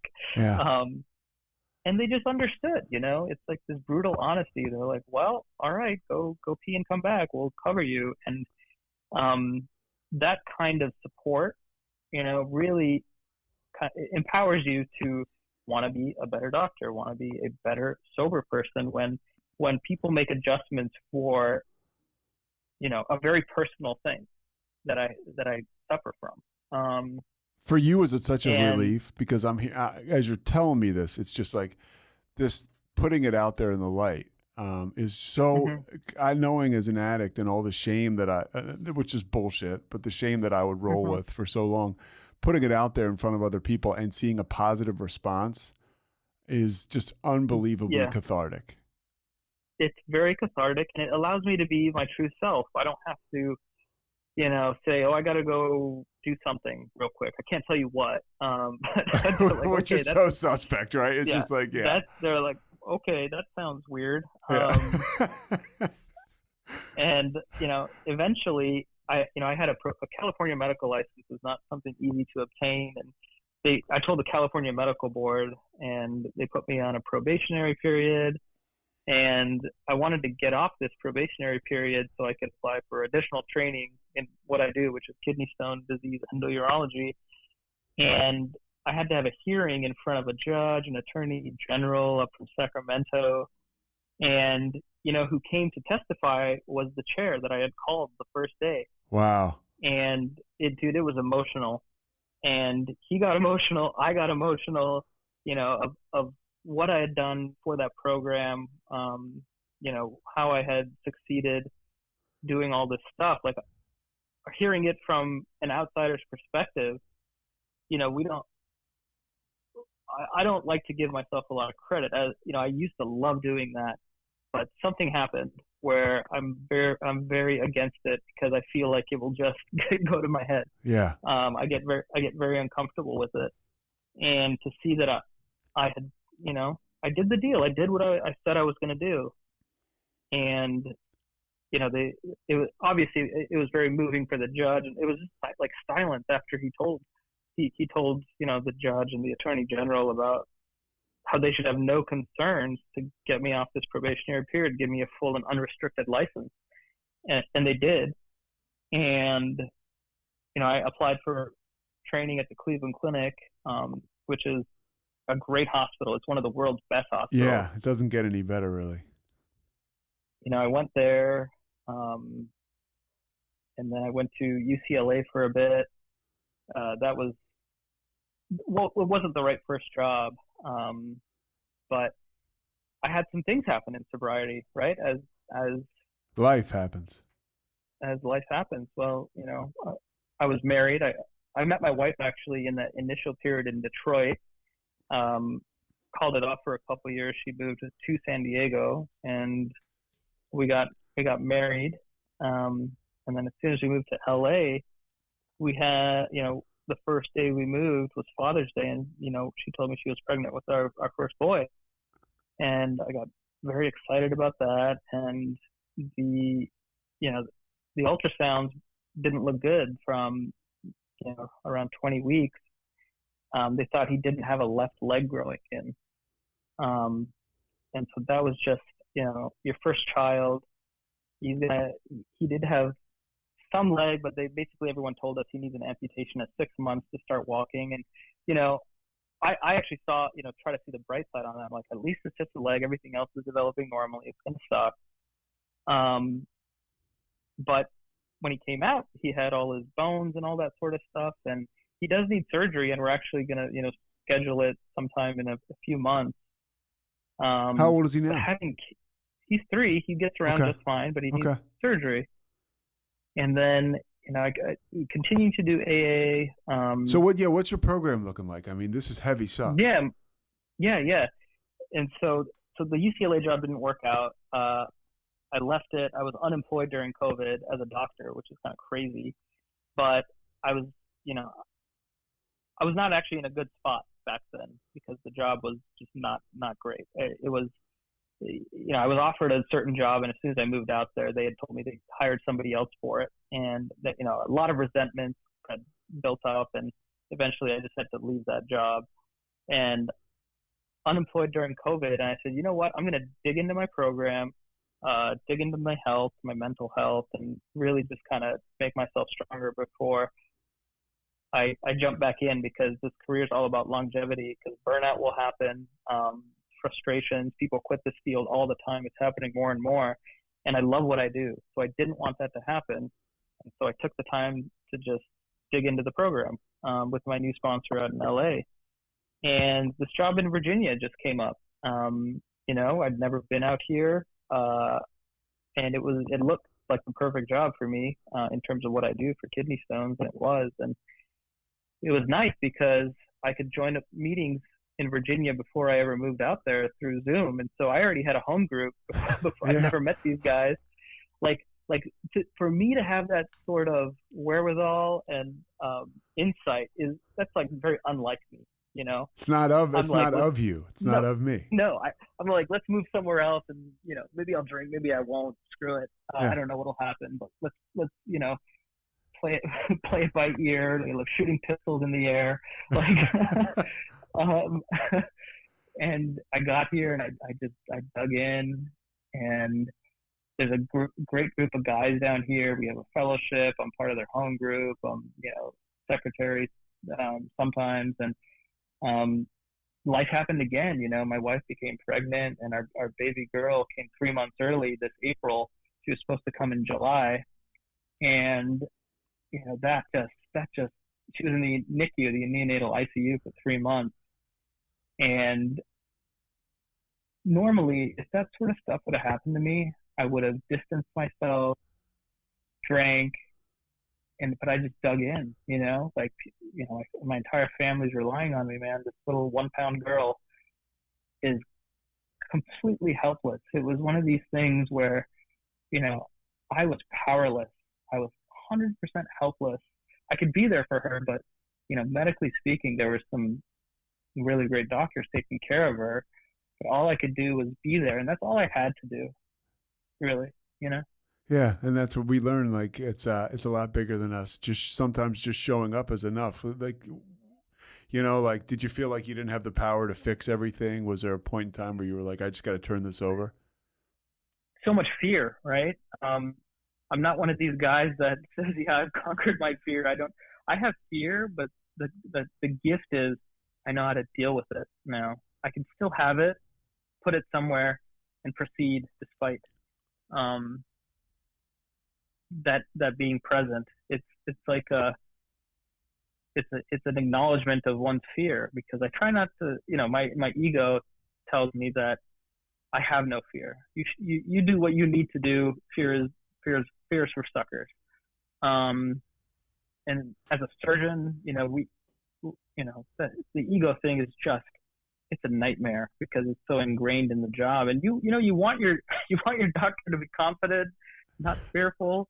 But man, I'm my best self, surgeon, dad, husband, when I can acknowledge my limitations, understand that there's fear, and then proceed in a logical way.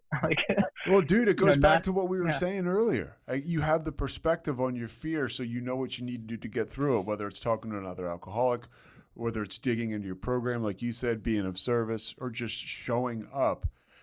You know what to do with that fear. Before, did you feel like you had that fear and you didn't know what to do with it and you would just drink or panic or whatever? I mean, a lot of anxiety, fear, and drinking. I mean, what a horrible Band-Aid that is, because it doesn't do anything to it. It's like it's not very effective, right? It's effective in blacking things out and pouring, just blackness all over it, but it only adds fuel to the fire, really, at the end of the day. But when you're in it, there's, the focus is so narrow when you're in the throes of it. It's a simple life, honestly. The first step is, I'm powerless over alcohol, and my life was unmanageable. I was managing just fine. I was managing great because all I had to do was focus on drinking. That was how I was managing. That's not unmanageable. That's what I would tell myself. Yeah. I'm managing just fine, everyone. I don't have anything to worry about because I choose not to focus on anything else. And now that I know like the full spectrum of life, I don't know why I would ever go back there, because I know too much now. I had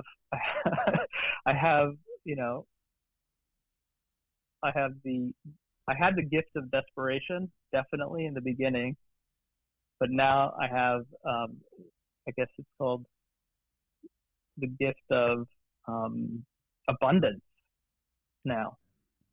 What was it like for you?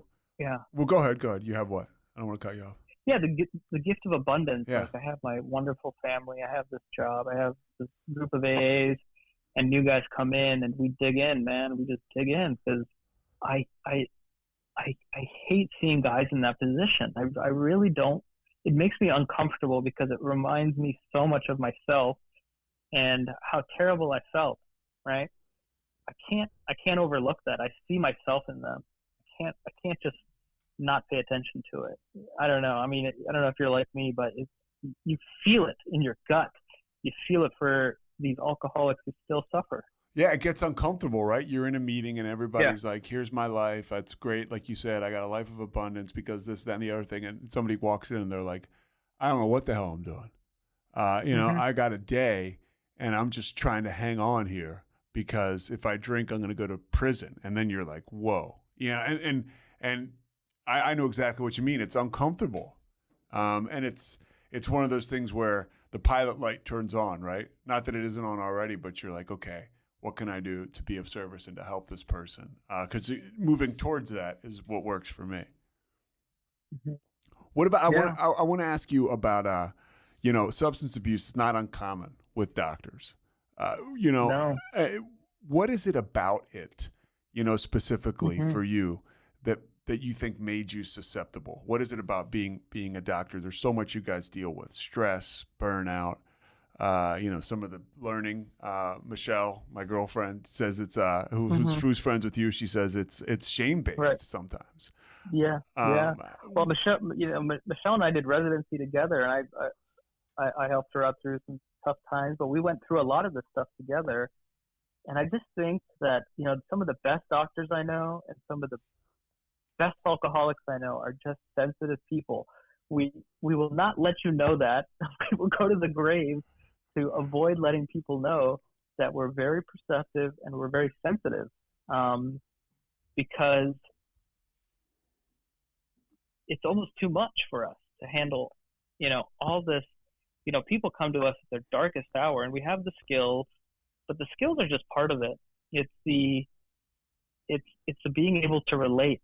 I've heard, in our field, and in alcoholism, I've just heard, just gut-wrenching stories of suffering. And I'm sensitive to that now. And some people, they don't want that. They don't want to feel that. They want to feel something else. And it's understandable, right? And so the stress of that, of being a caretaker, can lead people down this path. And I hadn't mentioned this, but starting in residency, I started talking to med students about my story, because it's a crazy story of bringing vodka in to see patients, and getting pulled over on a Wednesday with, what should be a dead blood alcohol level, to where I am now. I think just telling my story can help people. I don't try to, I can't tell you, I'm like, hey, you shouldn't become an alcoholic. That'll be really bad for you. That's not any sort of good advice, but that even if you do end up in this spot, there's a path, man. It can be weird and crazy, and uncomfortable, but there's a way out. And it just sucks when I hear these stories of physicians, especially during COVID. We know of some urology resident, and there's a high level of suicide and self-harm. And this is one of my things I tell to trainees and other doctors. I'm like, this profession that we chose is meant to empower you to help people. It's not meant to break you down and make it sound like, suicide or substance abuse is the best option for you. That's a failure of our field, I think, if that's what it ends up as. And so I still try to do that. I still try to talk to residents and trainees about, the importance of self-care, whatever that is. Not everyone's going to be an alcoholic, but there has to be some outlet for you. There has to be some awareness of how you can be your best doctor. That's what I really want for all doctors. But the reality is, it doesn't always end up like that, unfortunately. Yeah, it's like whatever your healthy outlet is, because I can't even imagine what some of the stresses that you guys deal with. And, a lot of your quote unquote success is outcome based. Have you ever struggled with that on the other side of sobriety, being in sobriety, because bad outcomes happen? Right. Like I'm a card-carrying member of the imposter syndrome club. Like, yeah. If I have a issue with a surgery, I'll fall on all the swords. I will, but it gets to you. It does, and you try your best, but sometimes the outcome is not what you wanted. And so I really dig in with the family members and the patients and let them know, sorry this happened, but I'm here. Like, that's like I said, sometimes all you can do is be present and let other people know that you're there. And I've never regretted saying that, once they realize that, obviously, you're suffering the most. I don't want my suffering to compare to that, but I'm here for you. And whatever you need, I'm there. I think, if I was in my, primetime alcoholic thinking, I'd be like, yeah, it happened. So what? Let's, this happened. This sort of stuff happens. And, that's where the program comes in. It's not necessarily an amends as to, I caused this, or there's many factors that go into complications. But, I was part of this issue, but I'm here. What can I do now that this has happened? Like, that's always the part of the amends that maybe glossed over. It's, reconciling your past, making your amends, but then the follow-up is there anything else you need from me that I can do for you to help with this situation? And that open-ended question has really helped me out through a lot of tough times. Is, this was my part. Now what? Now what should we do? Do you find relief in the 12 steps being a doctor? Because you have to surrender in our program, but there's a great amount of control that you need as a surgeon. Is that helpful to you? It absolutely is, right? I used to, like, in the beginnings of sobriety, I'm like, and I hear some people have said this, I have a high stress job. This is just how I am. And I stopped believing that because I think it's a poor excuse for behavior. Your job shouldn't define how you treat other people. But you do carry some of it home, and there has to be some sort of separation. But, I was not born an empathic person whatsoever. Like I'm a guy at the grocery store. Like if the checkout person says, "How you doing?" I'm like, "Fine." But you're right. But you're supposed to say, "I'm well. How about you?" Yeah. That for me to do that is a real struggle, man. Yeah. That's like not part of my DNA.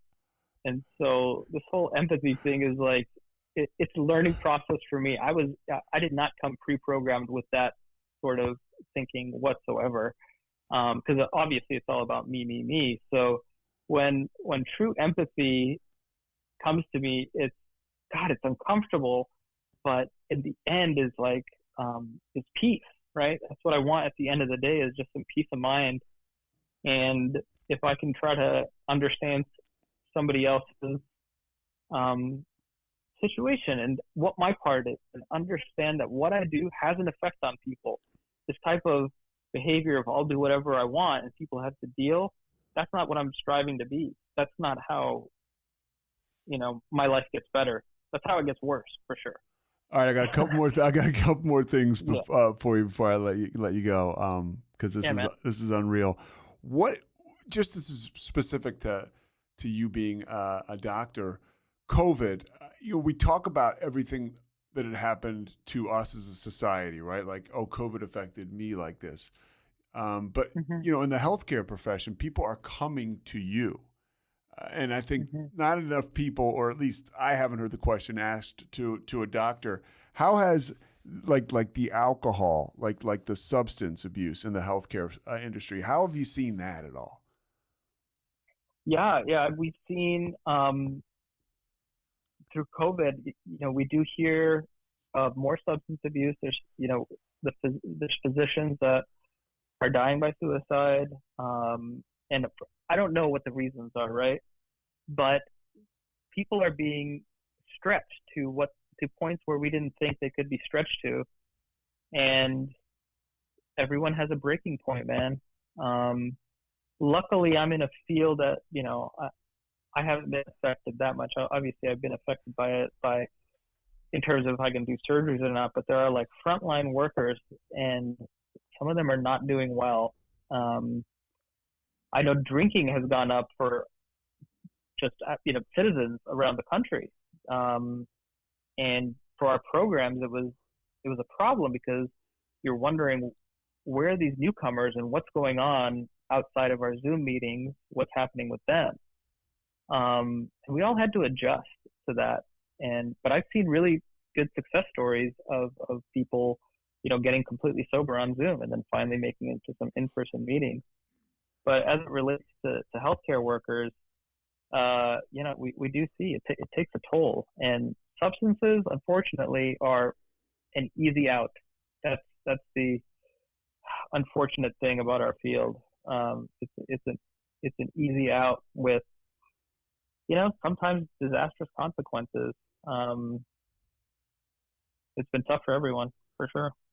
How about your relationship with music? Now, I know you were a DJ, and I'm sure this is a whole nother conversation, but because I'm sure there's a lot to unpack. But as a DJ, was substance a part of that? And when you got sober, how were you able to rediscover music? Because for me, a lot of the things I did, that it was bullshit. It was a lie, I told myself. But anything creatively I did, I needed alcohol and drugs to fuel. And then when I got sober, I had to relearn all that. Yeah, there's just a deeper appreciation, because you wonder, like, oh, did I just like the music for all the drinking and the partying, and then you revisit some of the things that you really, the music you love. Like for me, it's like mid '90s like house music. Like that's it for me, right? And so, getting back into that, and then getting the keyboard out, the synth, and you realize that the things you love, you still love. It's almost a deeper understanding, because kind of when you're drunk, you don't have your full awareness of it. Your attention is somewhat there, but it's, for me, it just wasn't real at that time. But in my heart, it's like I knew I loved surgery. I knew I loved music, and rediscovering these things as a sober person. And now the cool thing is, showing it to my kids who love, electronic music, and showing them all these things that I loved growing up, and teaching it to them as a sober person, it just brings on a whole new meaning. It's amazing. What are you going to teach your kids about sobriety, or if you have already? You have two, right? Yeah. Okay, so what do you plan? Will there ever be something you will say to them, or is that just something that you're going to deal with organically down the road? Yeah, I think the thing is, he's his own person, right? He's my kid, but I'm just borrowing him from the universe for a little while. He's his own entity, and he may have this thing, he may not. He will know that Dad goes to these meetings, and Dad has friends, and we don't drink. He'll know that, but I'll just the only thing that ever helps me help other people is telling my story of what I went through. And when you do that, you're doing that without judgment. I think if I just tell my own story, this is what Dad went through. It was very scary. There were times when I probably wasn't going to make it, but I did.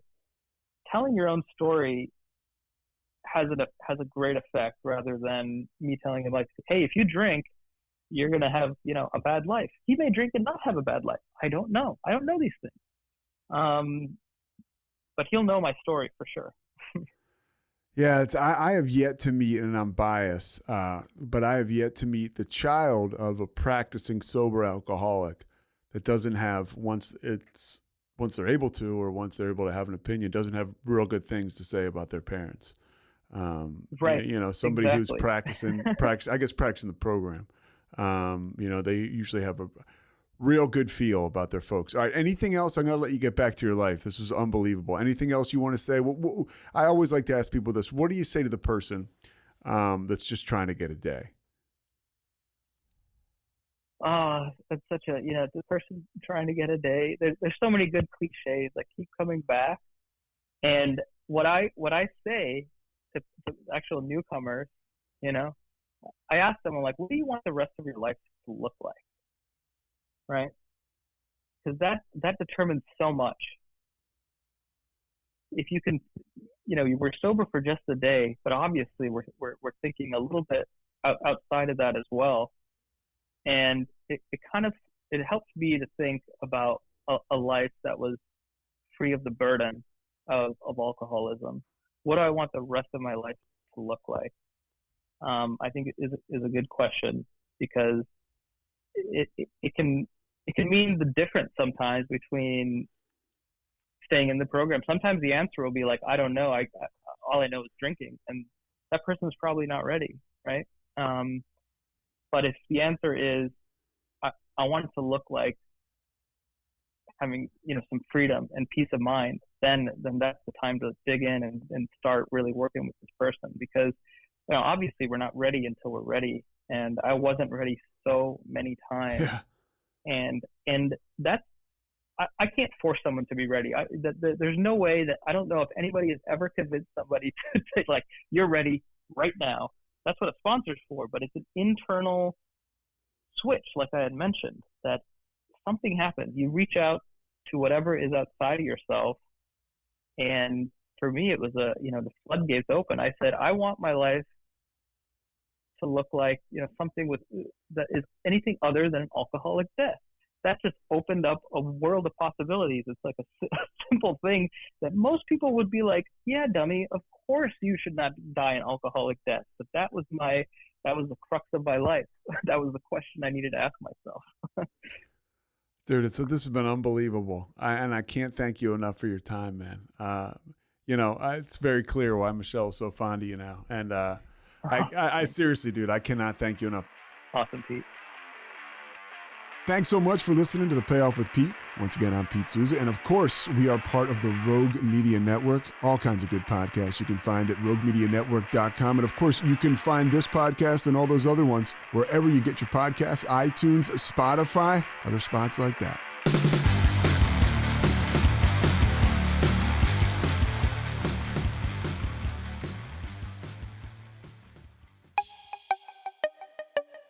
This has been a Rogue Media podcast.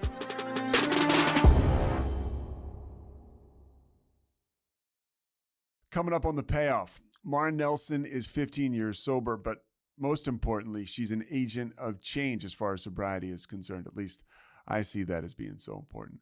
She talked with us today about the fact that she started up a network called SoberForce. It is within a Fortune 500 company called Salesforce, and over the pandemic, she and a couple other sober coworkers provided a space for other coworkers to come and talk about sobriety, whether they were sober or not, and all kinds of other addictions too. They created a safe space on a corporate level, which, as far as I'm concerned, is pretty much unheard of. They had the framework in place because of other initiatives that their company had put together, so they used that to create this group called SoberForce. We get into that, but we also talk about Marin's story. 15 years sober, 12-step, just unbelievable recovery. I got linked up with her because my friend Connor Marsden, a great friend of mine who I know through Richmond football, he heard this podcast and he said, I've got a woman you got to talk to that I work with. And I owed Connor because I crashed 2 of his cars in college. And I linked up with Marin and it was well worth it. Worth it for me, worth it for you. So, first, this guy's new album is coming out, and this is a song from his new album. Kevin Souza.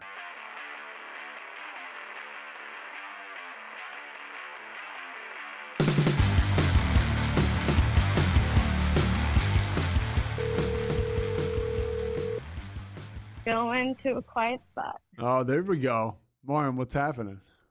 Hi. So the only other person that you are going to be able to hear is Mike. Mike, say hi. Hey, how you doing? That's Mike. Oh, hey, Mike. Mike's our producer, so it's just you, myself, and Mike. I love it. Are you in Minneapolis right now? I live on a farm, actually. Oh, you live on a farm? Minnesota. Yeah, we moved to a farm during COVID. So to survive. What part of Minnesota? Survive with all the children and pets.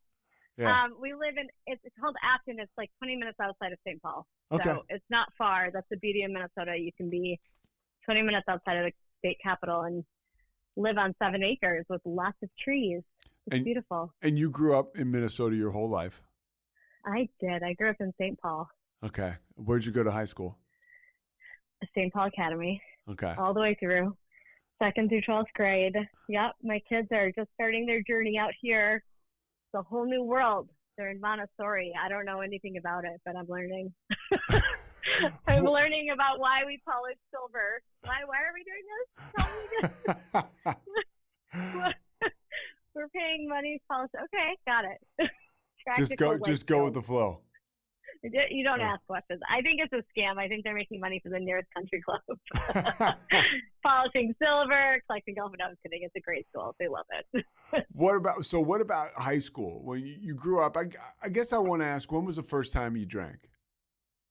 Oh, when I was 14. Okay. What happened? 14. It was a Zima. It was before, or no, it was right after diving practice. I was on the diving team. Yeah, super, super awesome, hot story. Yeah, no, it was in a parking lot of a park. There was a Zima, and it was a girlfriend, and that was it. But I remember, as any good alcoholic would, I remember the moment being like, oh, this like quiets down the voice in my head. This is nice. There you go. And then it was, go ahead. No, what happened to you after you drank, as far as how did you notice your mind change? I always tell people subconsciously my motives changed. From the moment I drank alcohol, it became the motivating factor in most, if not all, the rest of my life. But I didn't even know it. I was just moving towards my next drink the whole time. 100%. Yes. Yeah. Well, it quieted the hamster down. I felt like I always had a hamster on a wheel, and I was, I had anxiety pretty early, undiagnosed until my adult life, but definitely had anxiety from like earliest moments. And so it was that first moment of quiet and calm that I felt. And so that feeling is what I was chasing from there on forward. Did you have alcoholism in your family? Oh gosh, yes. Yes. My dad has been sober for 33 years in a 12-step program, still super active in his recovery program. His two older brothers, my uncles, sober even longer. So I am very lucky that I had an example in my immediate family and my extended family of sobriety. And I also had a really good example of active alcoholism and what that looked like. And that's a big part of my story, is that there was no intervention, but it was really clear to me what a sober alcoholic versus a drunk alcoholic looks like. And the prospect of not having alcohol in my life was pretty terrifying, but the prospect of having a drunk alcoholic life was more terrifying. And I'm really grateful that I had that example of both. I mean, it breaks my heart too for that family member, but like, it helped save me, I'm sure, years of pain and suffering. Well, let's go backwards. You grew up, I'm assuming your father was sober for most of what you can remember? Yeah. Okay. Yeah, since I was 7. Yeah. Did you? And I never saw him drunk. He was like, he was like sipping drinks. So he was trying to do it on his own. He's white knuckling it for my whole life. And then it wasn't until I was 7 that he actually started in a 12-step program, because that path wasn't working. So he started in the 12-step program, and was your father an attractive guy to be around? Very much so. Yes, he still is. He's got a huge network. he's me times 2, I'd say. He's very gregarious, outgoing, super successful career, huge member of the community, served on lots of nonprofit boards, funny guy. I mean, he's someone that people want to be around. We joke that he's the mayor of the Twin Cities. And he's a, and it's an example of like what a sober life can look like. Because there's no way that would be how he would be in this world at 73 years old now. What did they say to you? What did they say to you as you were growing older about alcoholism and about getting sober? Was there any message there, or was it kind of promotion by attraction? Well, it was attraction for sure. I'm grateful for that, because I think I would have resisted sobriety a lot longer if there had been any sort of push on me. But my dad definitely carried around the quiz of like, do you have a drinking problem? And then resources on the back. So like, he definitely busted that out to each of us at some point, I'm sure. Maybe not my sister, but the rest of us, I think he busted that out. The message was always, we have a family disease. It's a family disease. Alcoholism is a family disease. My dad's parents both had drinking problems, never had sobriety. And I actually didn't meet my grandma died before I was born. My grandpa died when I was 1 on my dad's side. And so it was like, hey, this is just a fact of our genetic makeup. And it's could be in you, maybe not, but like, here are the things to watch for. And then what really he did was demonstrated what it means to have a sober life, and his commitment to his 12-step program and that community. And we would do service work every Thanksgiving with his 12-step group. We'd go serve food at a restaurant to underserved population. And so I got to see, by being around these amazing people, like what a sober alcoholic looks like. Someone who works a program or has some sort of spiritual life. Yeah, it's about service. I love how you're saying, because what I'm hearing is a guy who's constantly around people and is of service and is part of, I like when you said network. That's such an attractive thing about sobriety and 12 steps, is that I got off, I was on a meeting last night and I got off And I was like, it was so great to just be I felt like, because it had been a little while since I've really gotten connected, a couple weeks. And I was like, gosh, that's right. I'm a part of this thing. Mm-hmm. Like it really is. And to me, it's like we're a bunch of outlaws. And you don't really, it's not, you don't get sober and like straighten up, you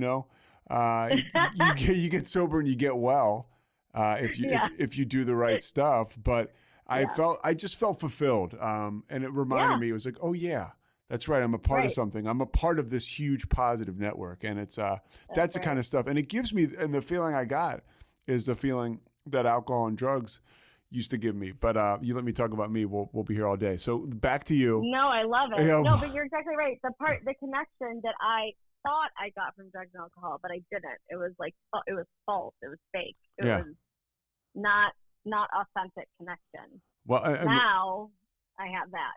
And that authentic connection is just it's hard to even describe. Yeah, for sure. Especially when you've been someone who has mental health stuff from an early age, that ability to connect with myself just as I am, that took a long time. And that's okay. I'm not someone who wishes I was anything other than I am, which is a gift of sobriety. Yeah. I don't wish that I wasn't an alcoholic, because like you, I get to go to these meetings and feel connected and have a community who loves me just as I am, and an opportunity every day to show up in service and to have it be progress, not perfection. And that is something I genuinely have arrived at a place. And it doesn't mean I don't still have struggles. Of course I do. And of course I fall into perfectionist mode and have to come back out of that, which usually means being of service to someone else, to then get connected, to then remember what my primary purpose is, to then put everything else in perspective. Yeah. But that I get to even be on that journey is such a gift. It's such a gift. So I don't, yeah. But back to your journey. So you drank a little bit when you're 14. How does high school play out? How does it evolve? So I was, because I was so acutely aware that this is a family disease, I was very much the alcoholic. And not to say that someone knowing that therefore stops them from being a complete disaster. But I was the kind of alcoholic that could hold it together for my outside image and play the part and look the part, while inside I became more and more messy over the years. And so for me, in high school, I hung with the kids who drank, like ninth grade, lost all my friends, end of the year, in like a very classic, dramatic high school, 14 years old, like all friends abandoned, just super dramatic. And that was definitely on my fourth step. And, but luckily made this whole new group of friends who are still my best friends today. It's actually pretty remarkable. I have 5-year-old twins, and just had them and their kids over, and we don't take it for granted. I'm gratitude is my primary value, and saying to each other, how incredible is this that we still choose to be together, and our husbands choose to be together, and our kids choose to be together, 30 years later. Pretty remarkable. Anyways, so I came back together with my elementary school age friends in 10th grade, and they didn't drink. So that actually, I white knuckled it for about a year and a half until that crew started experimenting with alcohol. You had to wait it out. Which I was so grateful for. I was like, thank God. But I was in all this. I was captain of the swimming and diving team, and I was varsity gymnastics in middle school and I had really good grades, and I went to a private school. I had the outside stuff was really good. And I went to a really good school, but I definitely picked Madison because they drink a lot, and they knew that. And I was like, yep, that's my place. That's where I'm great academics, but also huge party school. So University of Wisconsin. Yeah. Okay. And, but again, I managed my boyfriend in college was pre-med, so that kept me at the library. Means I had a really good GPA. So I wanted to see him. I had to go to the library. But it didn't take long. I moved to New York after I graduated and bottomed out at 24, just after my 24th birthday. So I drank for 10 years. What happened? That's all I needed. Yeah, some people don't even need that long. I mean, a fraction of that. What happened? How did you bottom out? nothing remarkable. It literally was just like sick and tired of being sick and tired. And at the very end, I felt pretty suicidal. And I would think about, what would happen if I just, jumped in front of the subway, which just like breaks my heart to even say it out loud that I was that low. But I just didn't know how to stop. I couldn't stop. It's like, it was a great day, I drank. It was a terrible, I drank. I couldn't not drink. And I spent the day obsessing over where was I going to drink, with whom, how many hours could I get in before I need to go to sleep to get back up, to get to work.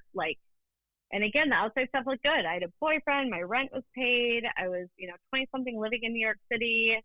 I moved out there on my own, figured it out, got a job, got a place. But I felt like I was holding on to my life by my fingernails. Like I could feel that I was like right on the cusp of like losing everything. And I was starting to do things that I said I'd never do, like drink in the morning or smoke a joint before going to work. Yeah. And I knew that I couldn't keep it up much longer. I started getting called out by family members, like my sister, 6 months before I got sober. It was like, basically said I seemed a lot like this family member who was still drinking alcoholically. And I was furious. But I'm grateful to her, and I thank her for that, because she planted the seed that said, like, hey, guess what? I see you. You're not hiding this so well anymore. I can see what's happening. No matter how much you think you have your shit together, on paper or on the outside, yeah. So, and because I lived in New York and my family was elsewhere, like, I could somehow hold it together. But I remember, the last time my parents visited before I got sober, like, oh, it's just so dramatic, and I was so angry, and I, showed up high, and I don't know if they knew or didn't know, but like left the dinner in a big huff, and they need to go get drunk. And so I had enough, I guess, awareness and an example of what it could look like. And a moment of grace really was my bottom, was like this moment of grace after a really long birthday hangover and yet another night of not knowing how I'd gotten myself into a situation and not remembering parts of the night, and waking up just feeling completely terrified, just like to my core, terrified that I was going to do something that was going to kill me. And closing my eyes, and I'd read somewhere my birthday that year was on May 5th. So May 5th, my birthday's always May 5th, but it was 5/5/5 that year. It's May 5th, 2005. And I had read that it was, my wish day was May 8th. Whatever a wish day is, I have no idea. I found some random website, and I was like, cool, wish day. What's that? Tell me more. And it said, those of you born on May 5th are in a downward spiral and need to wish for clarity. And I was like, ooh, that resonates. And so I woke up that morning horribly hungover again, and standing in my kitchen in Brooklyn, and I closed my eyes and I said, okay, I need clarity. And I saw myself standing at the fork in the road, and at the one end of the road on the left was my dad and my uncles, and on the other end of the other fork of the road was this family member who's drunk. And I heard very loudly in my head, pick your path. Wow. And it gives me goosebumps still. It's like, that moment, that was my moment of grace. And I picked up the phone and I called my parents. It was Mother's Day. And that makes me tear up because my mom passed away last year. But I said, happy Mother's Day. I think I have a problem. I think I have a drinking problem. And she's like, oh, okay, I love you. I'm going to give the phone to your dad. This is his area. This is his area of expertise.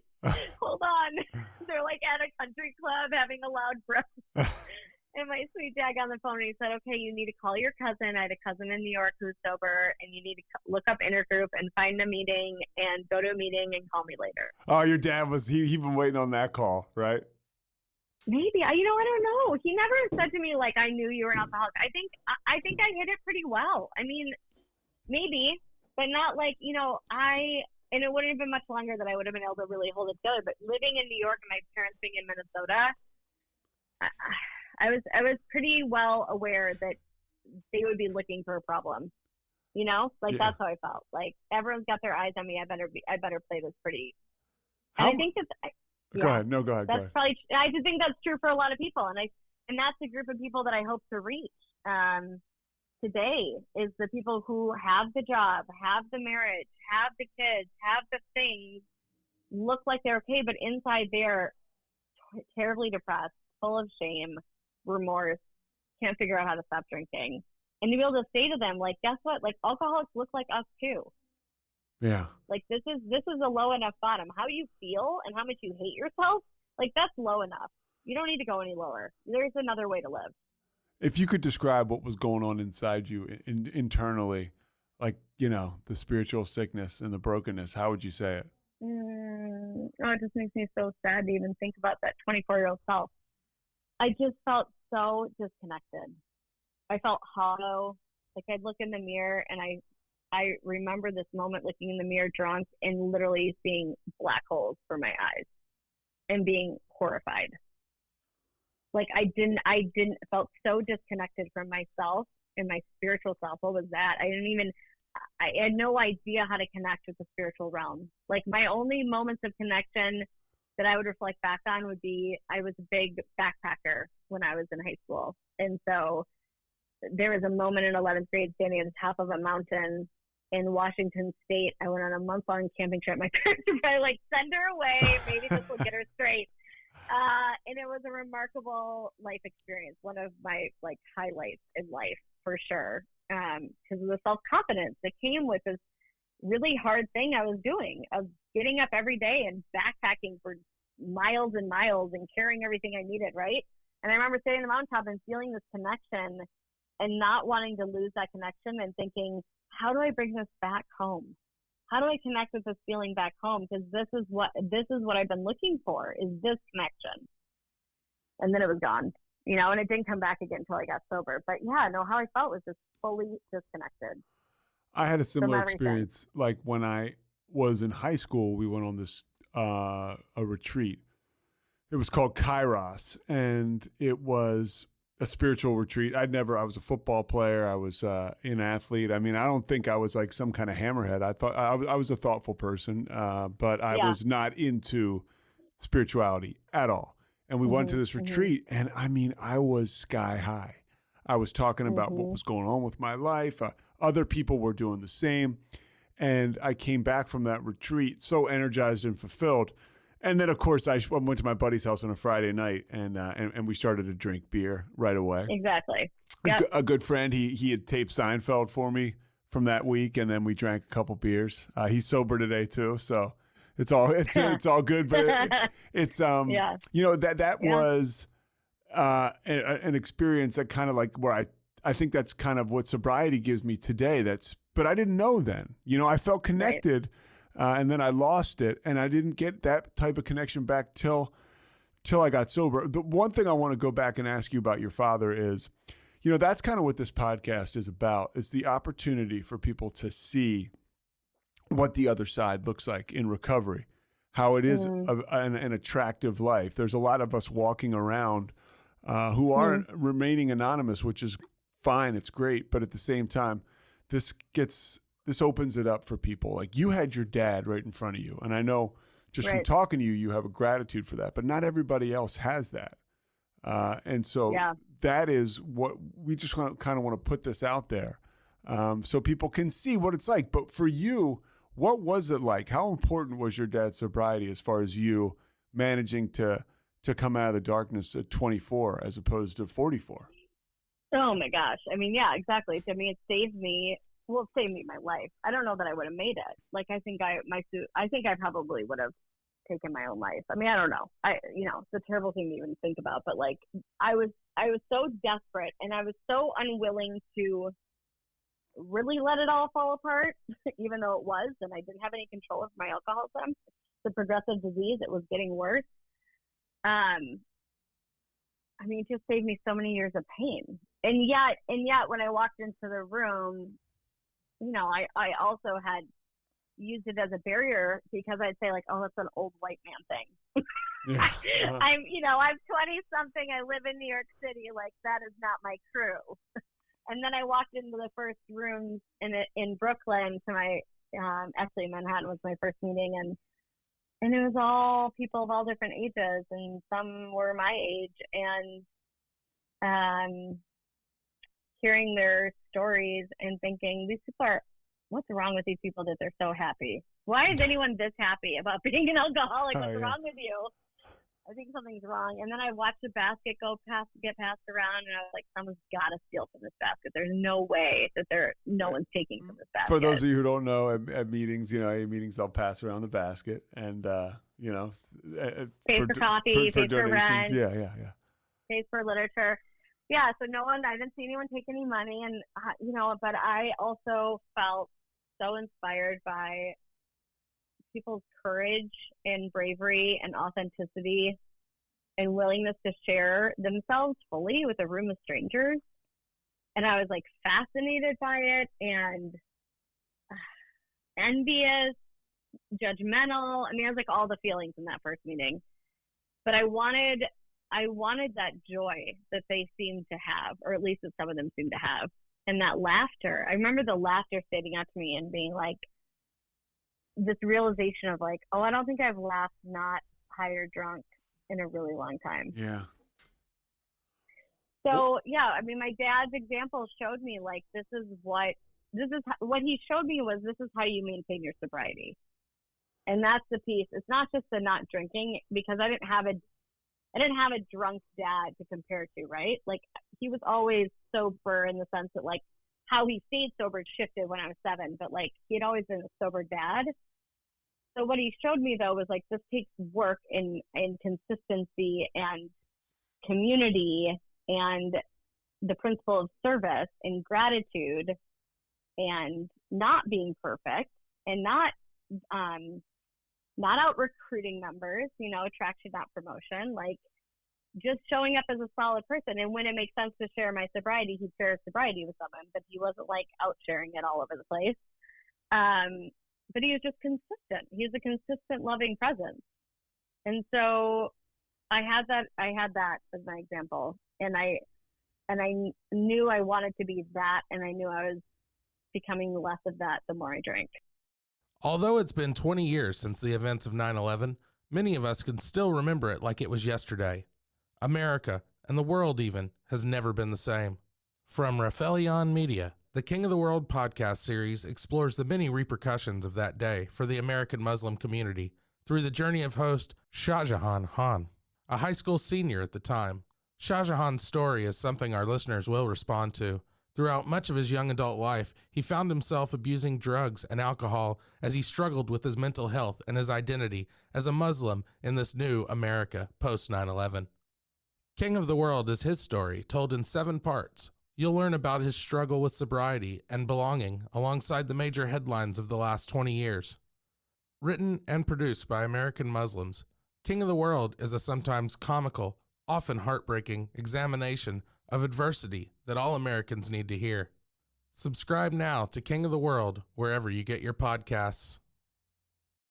What started to happen to you when you got sober? When you started, like, how did your meeting situation go? How did your sobriety go? Talk to me about that. I was really scared to be alone, so I'd go to work. I worked in nonprofit healthcare then. So I'd go to work, and then I'd go to meet up with someone for coffee, usually my sponsor. And then I'd go to a meeting, and then I'd go out to dinner after. And then I'd go to coffee after that. And I basically would I heard be in the middle of the pack. Don't be on the outside of the pack or you get picked off by the wolves. And the wolves are your V's. Like, stay in the middle of the pack. So I really stayed in the middle of the pack. And I'm super grateful for where I got sober because I'd show up at meetings with like 200 20-something-year-olds. It's just crazy. Yeah. I don't know how many other places. Maybe Los Angeles has that vibe too, but like Brooklyn was a pretty awesome place to get sober at 24 because I learned how to be in the world and go out dancing in these environments where there's alcohol, but I was like surrounded by like 20 to 30 sober people. So I learned how to be safe in these like real life places. Was it hard to get sober that young? It would have been harder to keep drinking. No, I don't think. I mean, no, because I was so miserable. No, it was a relief. I felt relief pretty quick. I didn't have an experience where I felt like I was white knuckling it. Like I very much had a very pink cloud experience. Everything felt so much lighter and easier and invigorating. And like I was addicted to the authenticity and the just showing up however I was and being accepted. And there was an energy of that group that I got sober with. How did you work how did your life start to improve? Oh, well, I stopped hating myself. I mean, I suppose that is a journey, but I started feeling purpose and value in even my darkest stories. That like when I started helping other women and seeing that my stories, my darkness could actually be the thing that helped them, because it showed them that like, you'll be okay too. If you just don't drink and you stay connected, it will be okay. It maybe doesn't feel okay right now, but it will be okay. Was a huge dramatic shift. And that I started being able to show up fully at work, and I was so supported at work, which was really, really critical to my sobriety, that I felt safe enough at work to share that I was getting sober, and had such loving support from my leadership team, which is something hopefully we'll get to, that I am trying to do in my workplace today, right? So that made a huge difference, because I felt like I could be my full self at work. Well, I mean, I got to imagine that's quite a peace of mind, but that's quite a door to walk through, to have the courage to tell your employer, especially somebody like you. Like for me, when I got sober, I mean, everybody knew. Like they were like, they were really, thank God. Yeah, I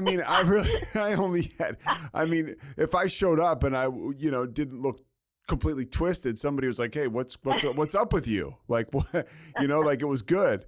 And so I got sober. People knew. I could tell everybody. It was kind of easier for me to, I don't know easier, but. How old were you when you got sober? Well, I got sober when I was 33. And I had like some successes and some things going in my life, but I just blew them all up, at the mercy, because I was at the mercy of alcohol and drugs. But so when I got sober, everybody was psyched. Somebody like you, who, a lot of people probably didn't know that you had a drinking problem. Was that totally fulfilling? I would imagine it was, to go walk in and tell your employer and to get a positive reaction. I was terrified. Are you kidding? I was shaking. I was like, felt like I was going to throw up. But for me, when I got sober, I felt like I had to tell everyone in my life and in my world that I was doing this thing to hold myself accountable to it. Like that was my approach. That doesn't work for everyone. That's not even necessarily a safe choice for everyone. But for me, that was how I held myself accountable, was by telling all of my friends, my roommate, my family, my work, so that God forbid if I were to pick up a drink, then everyone would say, hey, that's not a good idea. Or, do you need to talk, or do you need to go to treatment? Or, I wanted a layer of accountability on my behavior. So I outed myself like all over the place. And I don't know if it was super shocking to them. I mean, I sort of hungover all the time. Maybe I would spend a lot of hours in the bathroom, just like so sick, and I should have been fired. I was totally unproductive. You think about productivity at work. I was not a productive employee. How did you see yourself change professionally? I think that's something that I talked to friends about that. Yeah. Right? Yeah. Capacity, like my capacity. I don't know how people do. I mean, I got sober young, so I'm like, I don't know how I would have continued being employable. I probably wouldn't have been had I kept drinking. I don't know how people do that. Like I was so horribly hungover, and then so distracted thinking about where I was going to go drink. So yeah, when drinking got removed, I suddenly all the space got freed up in my brain. All this space, I was thinking about, what did I do last night? Who did I say what to? Where did I screw up? How much money did I spend, etc. And oh my gosh, where I need to get another bagel, another cup of coffee because I feel terrible. That space became free, and now I was well rested and had energy and focus, and so I was super productive. And I actually then switched careers after about a year. I just was like, I can't stay in a cube. Like my work was in a cube, and I was like, I can't do the cube life. Like it's not my personality. The work was super meaningful and important, and I'm incredibly grateful to the people in this world who do that work.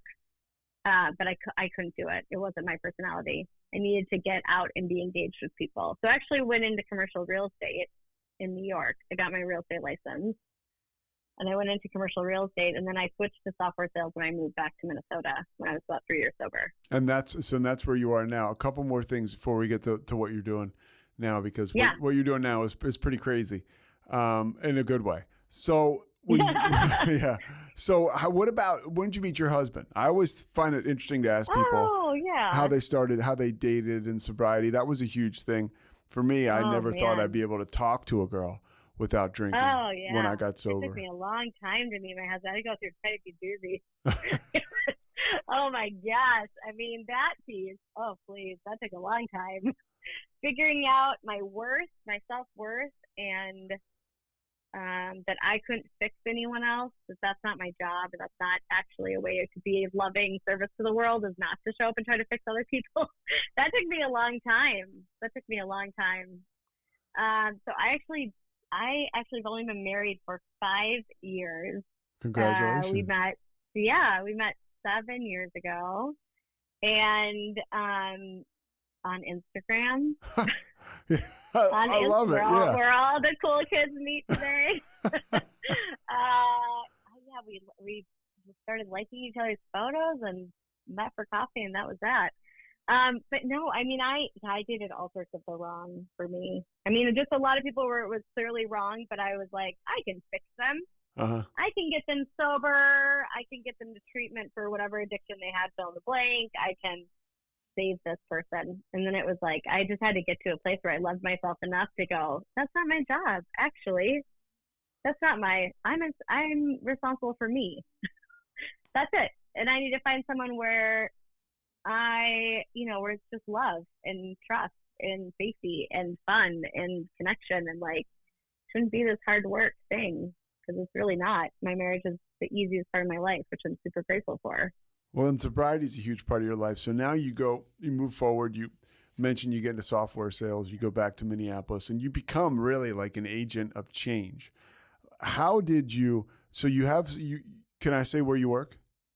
Oh yeah. Okay. Yeah. Okay. Well, you work at Salesforce, and you have a group there that you started, which is unlike any other as far as I'm concerned. It's called Sober Salesforce?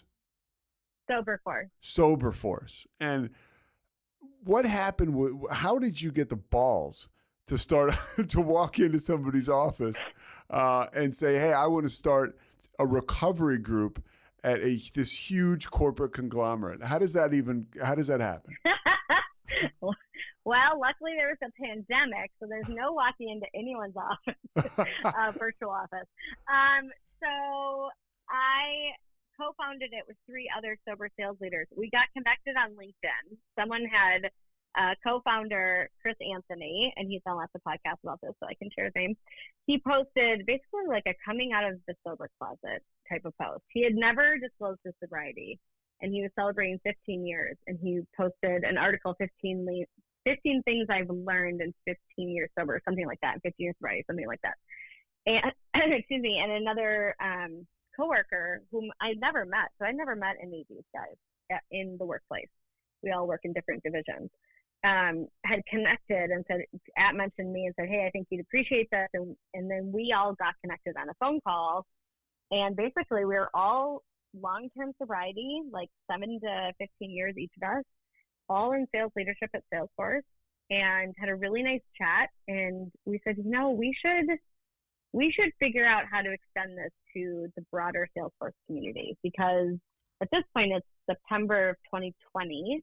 So we're in the, what at that time felt like the peak of the pandemic. Now I feel like who knows, but, ramping up towards the winter in this pandemic, pre-vaccinations, and people are really struggling. And all of us were seeing it in our own sober communities. We're not all 12-step people, so some of us have stayed sober different ways. But we all were seeing this impact of the pandemic, right? And now we have the data that confirms what we saw. The CDC last year or earlier this year released a report that said 42 million Americans reported starting or increasing substance abuse as a way of dealing with the stress of the pandemic, which is pretty horrifying. Wow. And then the numbers for women are even worse. I think it's like 5x It's something really, and that one I don't know by heart, but that was pretty terrifying that I heard the other day. So 42% of people reported that? 42 million. 42 million. I think it equated to 13%. 42 million Americans, yeah. Wow. So massive impact this pandemic is having. No surprise, right? I mean, as an alcoholic, I think we all get it. Like, yeah, I know of 4 or 5 people personally who relapse, been pushed, guys that have relapsed, and also people who are kind of flirting with the disease that just got pushed way over the edge by this. Yeah, because you're home alone or whatever in an office. So the way I managed my alcoholism before I got sober was, I'm sorry, I'm going off on a little tangent here, but the way I managed my alcoholism to the best of my ability before I got sober was around the work hours. So when I was at work, I wasn't drinking because I was in an office and I couldn't. But you remove that, so that's a whole bunch of people who now are home all day, drinking all day. It adds stress and anxiety and depression, job losses, food insecurity, loss of loved ones. I mean, just like a recipe for addiction to thrive in, and a lot of isolation, which is really where my disease loves, is isolation. So anyway, so we said, we know that it's having a massive impact, and people need help, and they need community, and they need to feel seen at work and safe at work. And so how can we do that? And luckily we had the framework from our Office of Equality on how to do it. And at the time, so we stood it up on Chatter, which is part of our Salesforce platform. We now have moved it to Slack. We acquired Slack. Slack, sure. But it's a public forum for anyone at the company to either officially join as a member or just follow along, which is intentional. Yeah. So we have our page public. And we set it up to be a community for sober curious, sober allies, to destigmatize addiction by sharing our stories authentically with each other, and to support and facilitate inclusive environments. And what I mean by that is, when there's a wine tasting, let's ask for permission if that person would like a bottle of wine or a Bite Squad gift card sent to their house, right? Or let's ensure that we have just as many, if not more, non-drinking virtual events that we're hosting for our customers and our employees as we do the wine tastings, right? I think wine tastings became like an easy default for everyone in the corporate virtual world. And so we were trying to inspire that moment of pause to say, am I creating an inclusive event for everyone or not? And it's not to say there's not a place for wine tasting. We're very careful to say, like, we're not the anti-drinking crew. Yeah. But we do want us to bring mindfulness. And mindfulness, I think, for me, comes when there's representation in the workplace. Visibility matters, right? And so let's share our stories together so that everyone feels like they can be their full selves at work and not have to hide these parts of themselves, right? And also, my hope, and I think a lot of hope of the members, is that we help someone achieve or find sobriety sooner and before they lose more, and so my hope is that we raise some people's bottom and that they can seek this help that is here for anyone who wants it sooner than later. So it's a lot of partnership with our benefits team and our HR team to ensure that these awesome benefits that Salesforce offers our employees are surfaced in a way that people can get access to them when they need them, and that we make it easy for people to take advantage of these benefits. Are you removing the stigma, or are people still sheepish about coming out of the darkness? Because if I I was a chronic relapser, right? So like if I work with you and I go and I say, hey, I got to stop drinking, and then I'm at a work function with you 2 years from now and I'm drinking or plastered, how does that work? I'm just curious. It's a great question. There are definitely people in our group who have struggled with relapse, and that's true for a lot of people with addiction. We are a group for everyone, so we are very encouraging. I'll answer your question too, but to get to the second part, we want allies in our group for quite a few reasons, and one of the reasons is that we don't want people to assume if you're part of this group, oh, you must be an addict in recovery. because the stigma is still real, right? And so, and that then keeps people from participating. So it's like, no, we want everyone in here, including drinkers, including those who are maybe sober curious, including the people who are sober for religious reasons or for support reasons, to support a friend or a loved one who's in sobriety and they're choosing to not drink to support them, right? There's lots of reasons people choose to not drink, including just, oh, I feel better when I don't. And that's a valid reason too, right? And so we want this group to be all inclusive, and we're pretty vocal about that. For the first part around the stigma, no, we're not going to break the stigma overnight. I wish. No. We have a long journey ahead of us. I think as a world, we have a massive drinking problem. We are really good at numbing out as humans, I'd say.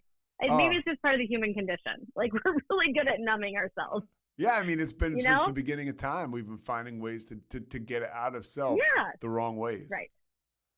So the stigma doesn't disappear overnight, but it is super powerful for people to see others claiming the title of, I'm an alcoholic in recovery. And that then makes it okay for someone else to say it. Totally. And so what's been incredibly powerful is to watch people who are counting days sober. I have 30 days sober, I have 60 days sober, and feeling safe enough to post it on Slack. And then the outpouring of support that comes from the Sober Force community is just like, makes me tear up. I mean, it's amazing. It's amazing. Well, what you're doing. Will every single one of them stay sober? I don't know. Yeah. Probably physically, probably not. But do they have a place to come back to that's here always? Yes. Well, and there's a big picture. There's a big picture component to this. There are so many. Again, I was lucky that I had, the first time I went to an AA meeting, I always say it took me 10 years to get a year. I went to my first meeting ever, really when I had a problem. A buddy of mine took me, I had a problem too. A buddy of mine took me when I was like 19 because he had gotten sober and he knew that I was an alcoholic, but I wasn't really ready to go to a meeting till 2002. And then it took me till 2011, late 2011, 2012 to have a year. So, but there was so much, I guess what I'm trying to say is you just never know what's going to get you there. And there are little nuggets that were sprinkled on me along the way. And I wasn't lucky enough to have a place that I could, I had several jobs in between that first meeting and that time when I had a year, but I never was it promoted to be sober. Never was it, people, I mean, we're talking about, this is back when you got sober.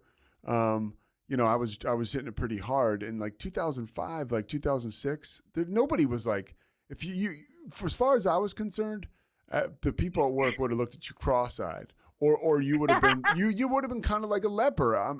Really, I mean, well, at least not to everybody, individual people. Maybe somebody would have pulled you aside, but at least that's how I saw it. Now, people like you are creating a culture and an environment where, look, man, you got a problem. Let's handle it. Let's take care of it. Now, at that point in time, like you could go into an AA meeting, of course, at any time and be totally welcomed and loved. I'm just talking about in the workplace specifically.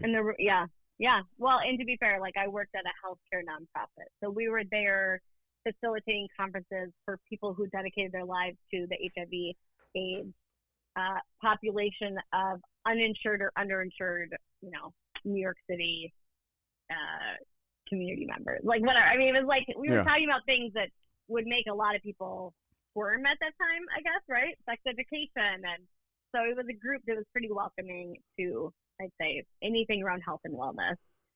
So I'm lucky in that regard that that's where I got sober, and then I brought my sobriety into a commercial real estate firm, which was, there was plenty of drinking happening there. And in the sales world, there's a lot of drinking. Well, exactly. And so that's a big piece of it is like, how do we, let's be real, there's a lot of drinking everywhere. So I think that yes, in sales, do we go out to dinners and do that? Yes. But the reality is there's just a lot of drinking everywhere. There's just as many people in the nonprofit world who drink. But your question of how did I get the courage to go into, so I have a fantastic mentor. Well, I have lots of fantastic mentors, but one of my fantastic mentors is Justin McGuire, who's our executive sponsor of Sober Force, and he's our chief design officer at Salesforce. And he actually was the one who really encouraged us to formalize this group. So when we were having this conversation between the four of us, we were talking about this idea, he was, you know, in the background one-to-one with me saying, you guys should really do this and then let me help you. And I will happily be your executive sponsor if you want me to be, right? So that helped because it was the permission to go do this. But we also already had the framework established through the Office of Equality of how to create a group. And so I think if you are at a company where you have an employee resource group framework, where it can be employee-led and employee-created groups, that helps lessen the barrier to create these types of groups, right? Because then you have the framework and the permission to go create something, and getting an executive sponsor who's got access to power definitely helps. And then my direct leadership team, up through your friend, was also incredibly Connor supportive. Marsden. So I'm shout out. I was sitting. So this is a beautiful thing, right? Because this is sobriety for you. I got sober, and a lot of people knew because I had flamed out. A lot of people knew that I got sober because, I'd started to do well or okay in life, and I started, showing up for stuff, and close friends knew that I was sober. But then, of course, everybody lives their life and goes in different directions, and I'm just Pete to all my friends from college. Connor Marsden and I went to the University of Richmond. I knew Connor through the football team. And Connor was a very close friend. I lived with Connor for a while. I think I crashed Connor's car twice. God. Yeah. Wow. He is forgiving. Yeah. Oh, big time. Let's just say I wasn't sober. And so Connor is he is salt of the earth. And he called me up because of this podcast I'm doing. It was put back out there. And he was like, I didn't know, he knew I was sober, but he said, what you're doing is terrific. And I've got somebody you've got to talk to.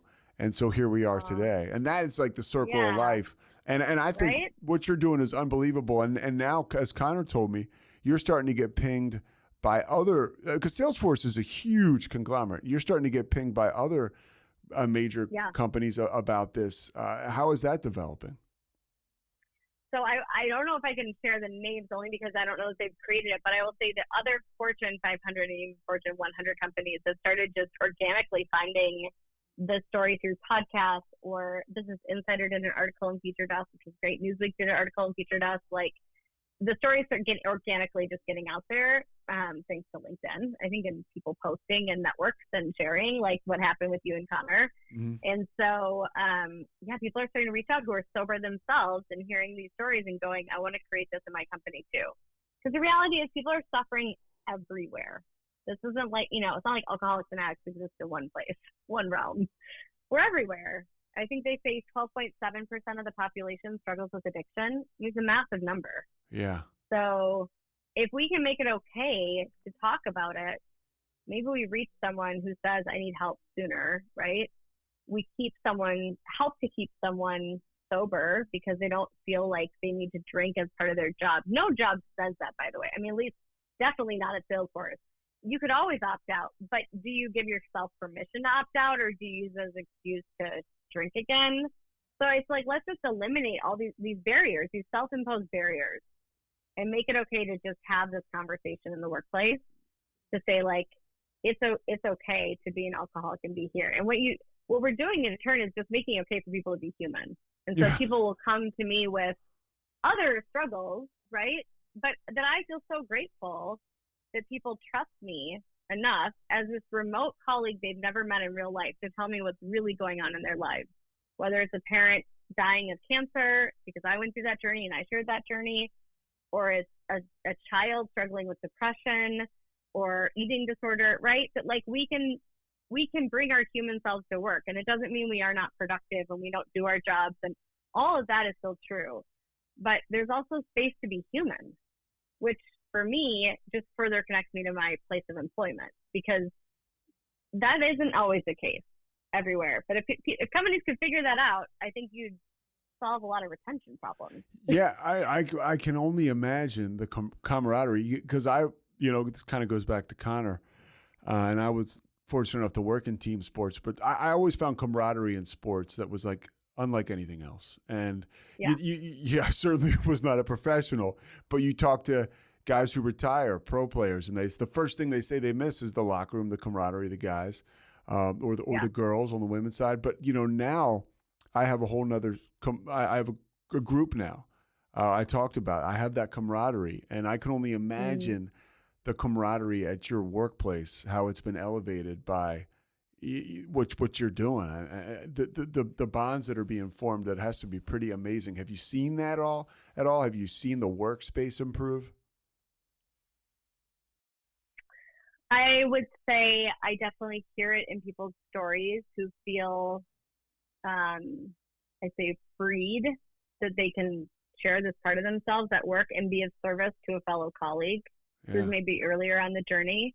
I know I have that experience. When someone reaches out to me and says, I just got sober, I have this event, how do I opt out? And just to talk it through and share my own experience of what being a successful sober sales leader who's never picked up a drink in her sales career, and yet I've grown a sales career, right? And so even just to be able to say, like, yeah, here, I'm an example of that. Let me tell you how I did it and how I had that conversation.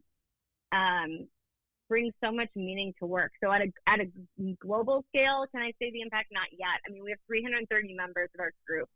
A lot more. That's an impact right there. 330? Yeah. Yeah. That's pretty good for having just started. That's pretty damn good.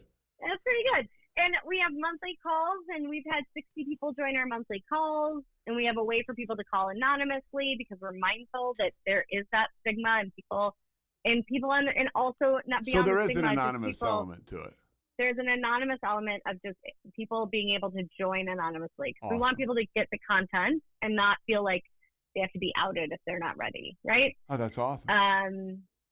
Yeah, and so your question about like people maintain their anonymity, there's also a lot of people who have reached out to me who have said, hey, I've been sober 15 years. I love what you're doing. I just don't feel comfortable like bringing that part of myself to work, but like cheering you on from the sideline. Yeah, I had that happen to me recently.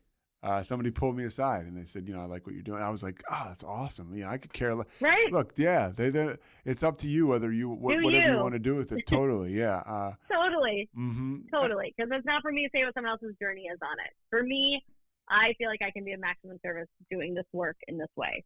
How do you feel about like meeting, like, do you feel like this will go forward and this would be something where you guys, when the conditions and circumstances allow, you would be doing this in person? I would love to. I mean, we're encouraging people to get together for coffee if they live in the same city. So we're trying to facilitate that with a phone list and locations. And I've noticed people starting to ping like, hey, is anyone going to be in around the San Francisco office? Like, let's grab coffee. So that's awesome to see. I hope that pops up in little groups. And, and we highlight in our stories, like, there isn't just one path to sobriety or one reason for sobriety. And so we try to feature all different stories. People are in our group. Most people in our group, I say, it's around recovery from alcoholism and drug addiction, but there are definitely people in our group who are in recovery from sex addiction and gambling addiction and food addiction, and like all of those experiences are welcome. Oh, it's all out there. It's all out there. Yeah. It's mostly dominated by people in recovery from drugs and alcohol. But yeah, I hope that when we get back in person, Dreamforce this year is virtual, but our hope as a team is that we can have a sober event at Dreamforce. That's a goal that we have set for ourselves as a team. And so hopefully when that day comes back where we're all together in San Francisco, we can have a zone for our sober customers and, again, sober allies, not just you sober, but like come get coffee, come chat where it's in a non-drinking space. Because for some people, it's not safe at all to walk in a bar. That wasn't my experience, but that's the experience of a lot of people. And so how do we, again, honor that, create space where that, you can be a part of without partaking in drinking? Well, and really, like, you don't have to kill yourself because it's so, and this is not like hyperbole. You and I talked on the phone before this, and the person who has to go out on a sales call where there's alcohol involved, but they think they have a problem and they don't know how to handle that. And they got nobody to talk to. So they're like, well, I just got to go on this call. And then they get drunk. And then maybe that was the window where they were going to stop drinking. And now they're just drinking forever. And then the worst happens. It doesn't have to be like that. There's avenues for people to go down. And you've created one of them. Anything else we need to know about Sober Force?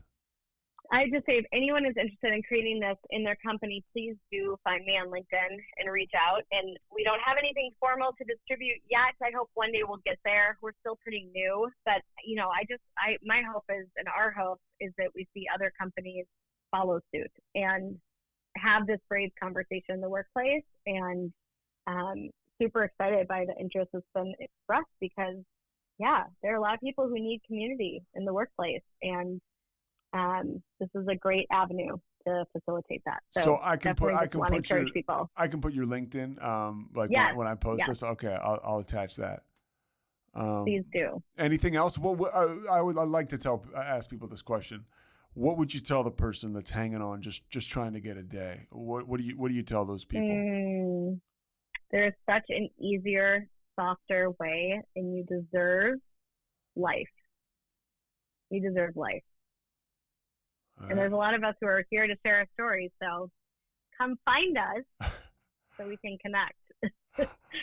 Maren, I have a feeling this won't be the last time we talk, so I'll be in touch. Pete, thank you so much for having these conversations. It matters, so thank you for the work that you're doing. Oh, thank you so much. I really appreciate it, and like I said, we'll talk soon, okay? Sounds good. Take care. All right, bye-bye. Yeah, she was awesome. Maren, you there? I'm still here. Oh, yeah. They got me to think, oh my God, what a disaster that was. Shit. No, you were great. You were great. Good. Yeah.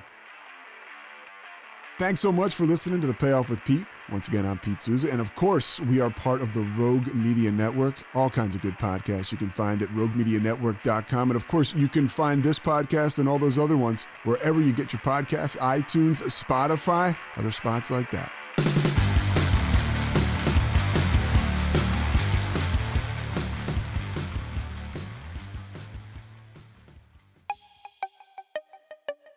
This has been a Rogue Media podcast.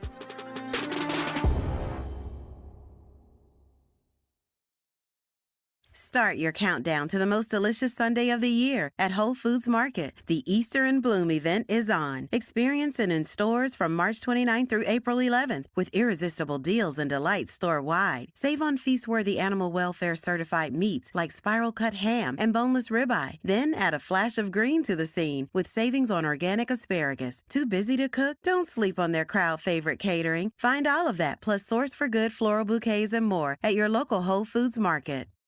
Coming up on The Payoff, Karolina Jakowolska is pretty much a force of nature. This conversation I have with her about sobriety and about how she was a quote-unquote gray area drinker who used to detox to retox, and we'll get to all those terms and all that stuff coming up here shortly, answers a lot of questions. For me, I was just curious and I learned so much, but the idea with this conversation is for folks who drop in and listen to this podcast that have questions about, am I an alcoholic? How do I stop drinking? How can I try to stop drinking? This podcast is for you. You don't have to go all the way to the bottom to stop drinking, as she shares with us. She works with women. She coaches women on how to enjoy an alcohol-free life, and it's very clear she is enjoying her life. She's experienced great success. She's an author. She has a book coming out in January. She's got a podcast. She's a writer. And she has so many interesting things to say. This is a totally stimulating conversation. I usually don't talk to smart people for this long, but she was stuck with me for about an hour, and you guys are really going to enjoy it. I should say smart people usually don't talk to me for that long, but you guys are going to really enjoy it. But first, Kevin Souza.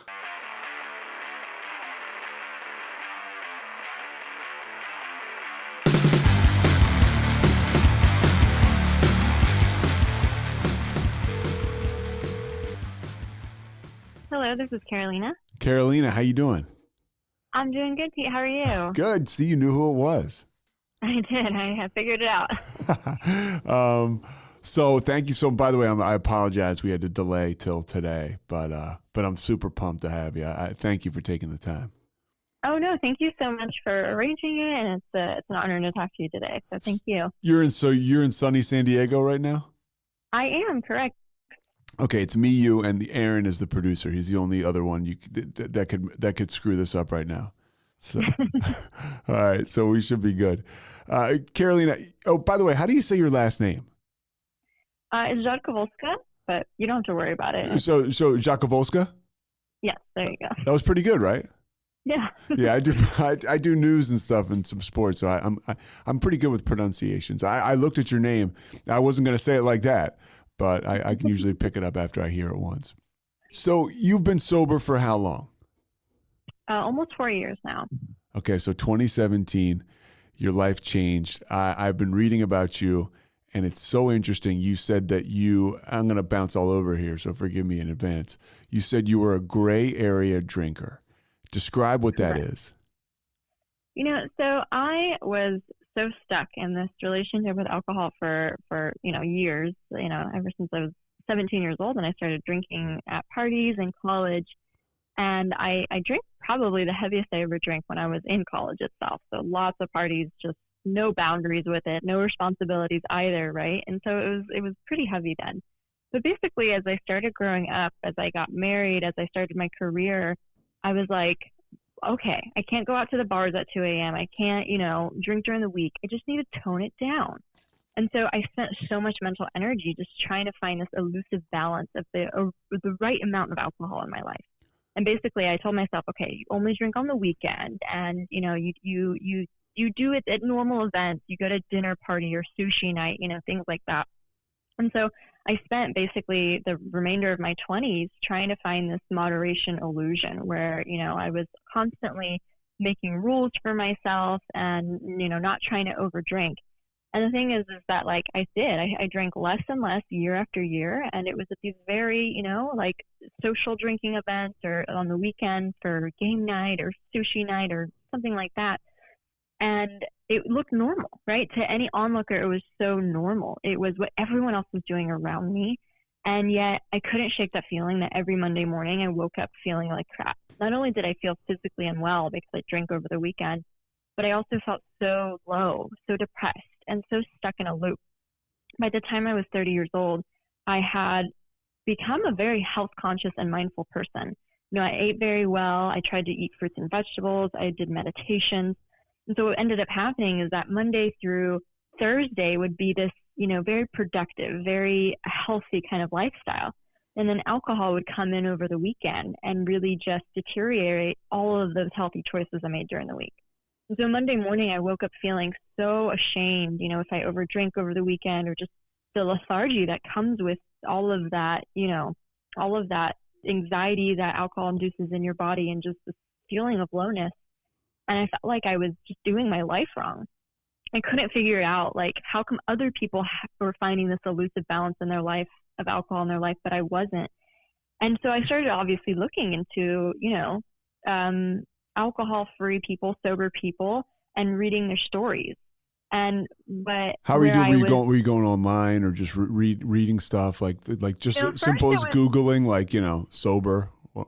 At first, it was some books that I found, and I think that's where I really, that's why I really come to now talking about the sober curiosity and the new alcohol-free movement. Is some of the books I found were kind of like the OG books, and it was this. I had this horrible drinking story, I was heavily addicted. I was drinking every day, all this stuff. And I just couldn't relate to it. I could relate to some of the pain they're talking about, but I think when you're still in a drinking pattern, you'll find all this evidence around you of people who are worse than you, and then say, well, that's not me, right? I don't have that problem, right? And it was so hard to relate to that I just couldn't find the solution. I thought, well, if I, stop drinking, am I going to have that story? Is everyone going to have to assume that I have, vodka in my closet or something? Or just these stories I didn't want people making up about me.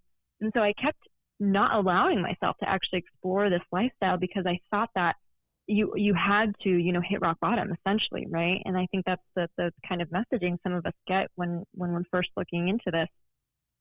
And it really was for me this, what really changed everything was hearing about Dry January. And Dry January is this sober campaign that helps people take a month off of alcohol. It doesn't matter who you are. A lot of people do it for health reasons. Some people do it for, obviously want to change their relationship with alcohol. But I was like, I always wanted to take a break, but it always felt like I had some social occasion on the calendar or something coming up that just wouldn't allow it, and I didn't have the bravery to think I could just not drink at this event. I didn't think that way. So Dry January came up for me, and I was like, finally, I can experiment with this. I can try this. I can take a month off, and I don't have to go around explaining it to people. I can just do it. And I took this month off, and I ended up having one of the best months ever. And I just felt so much peace, with it. You know, there was no shame. There was no waking up with anxiety. There was just this like coming home to myself.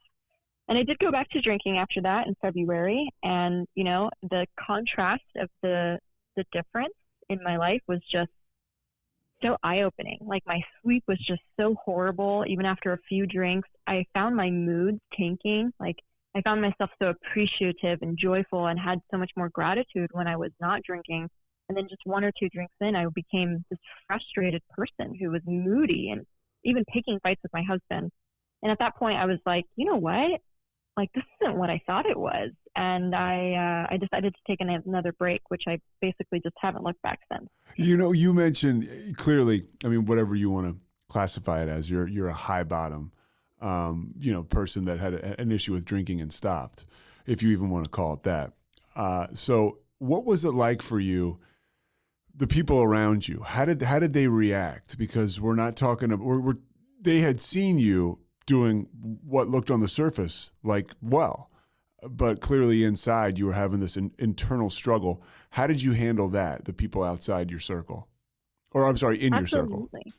Absolutely. That's a great question. And I work with a lot of women who find themselves in this area. And, you know, the way you describe it, we have all these different words or terms or whatever it is, but my mission really is to start talking about this in earlier stages so that people don't have to hit rock bottom, right? So that we literally as a society are allowed to talk about this at any stage. And it's so interesting to me that how many people have anxiety, turmoil, insecurity around their relationship with alcohol, even though it looks just fine. And so, you know, one, I thought basically when I was going through all of this that I was alone, that I was the only one who thought of it this way. You know, I remember even being at like a game night, and I would have 3 beers at this game night. And that night I didn't sleep well. I woke up feeling crappy. I hated myself for it. And I looked around, my friends were doing the same exact thing. And I was like, well, they must not have the same effects as me, or else why wouldn't they be talking about it? You know, like, why am I the only one going through this? And so that was this thing that I really had going for myself, is I thought I was so alone. I thought I was so isolated. I was the only one who woke up at 4 a.m., for example, you know, after a rough night's sleep, after drinking. And that's, I think, the thing that I'm trying so hard now, you know, as an alcohol-free life coach and author of a book, is to say, like, hey, you're not alone. You know, alcohol affects everyone the same way, right? Like, alcohol causes restless sleep. Alcohol causes your decision and judgment center in your brain to go to sleep. You know, there's so many scientific things around alcohol that we're just not really taught as a society, and it leads to so much shame and loneliness. Yeah. But, you know, as I was going through this, sorry, just to answer your previous question. Go ahead. You know, like my friends didn't necessarily think like, oh gosh, thank God you finally got help, or thank God finally, you know, you're looking at this. They were curious, and some of them felt, you know, were just asking questions about it. And I finally got to the stage where I had enough bravery to start talking about it with them and just saying, you know, like, I hated how I felt after drinking and this, and that.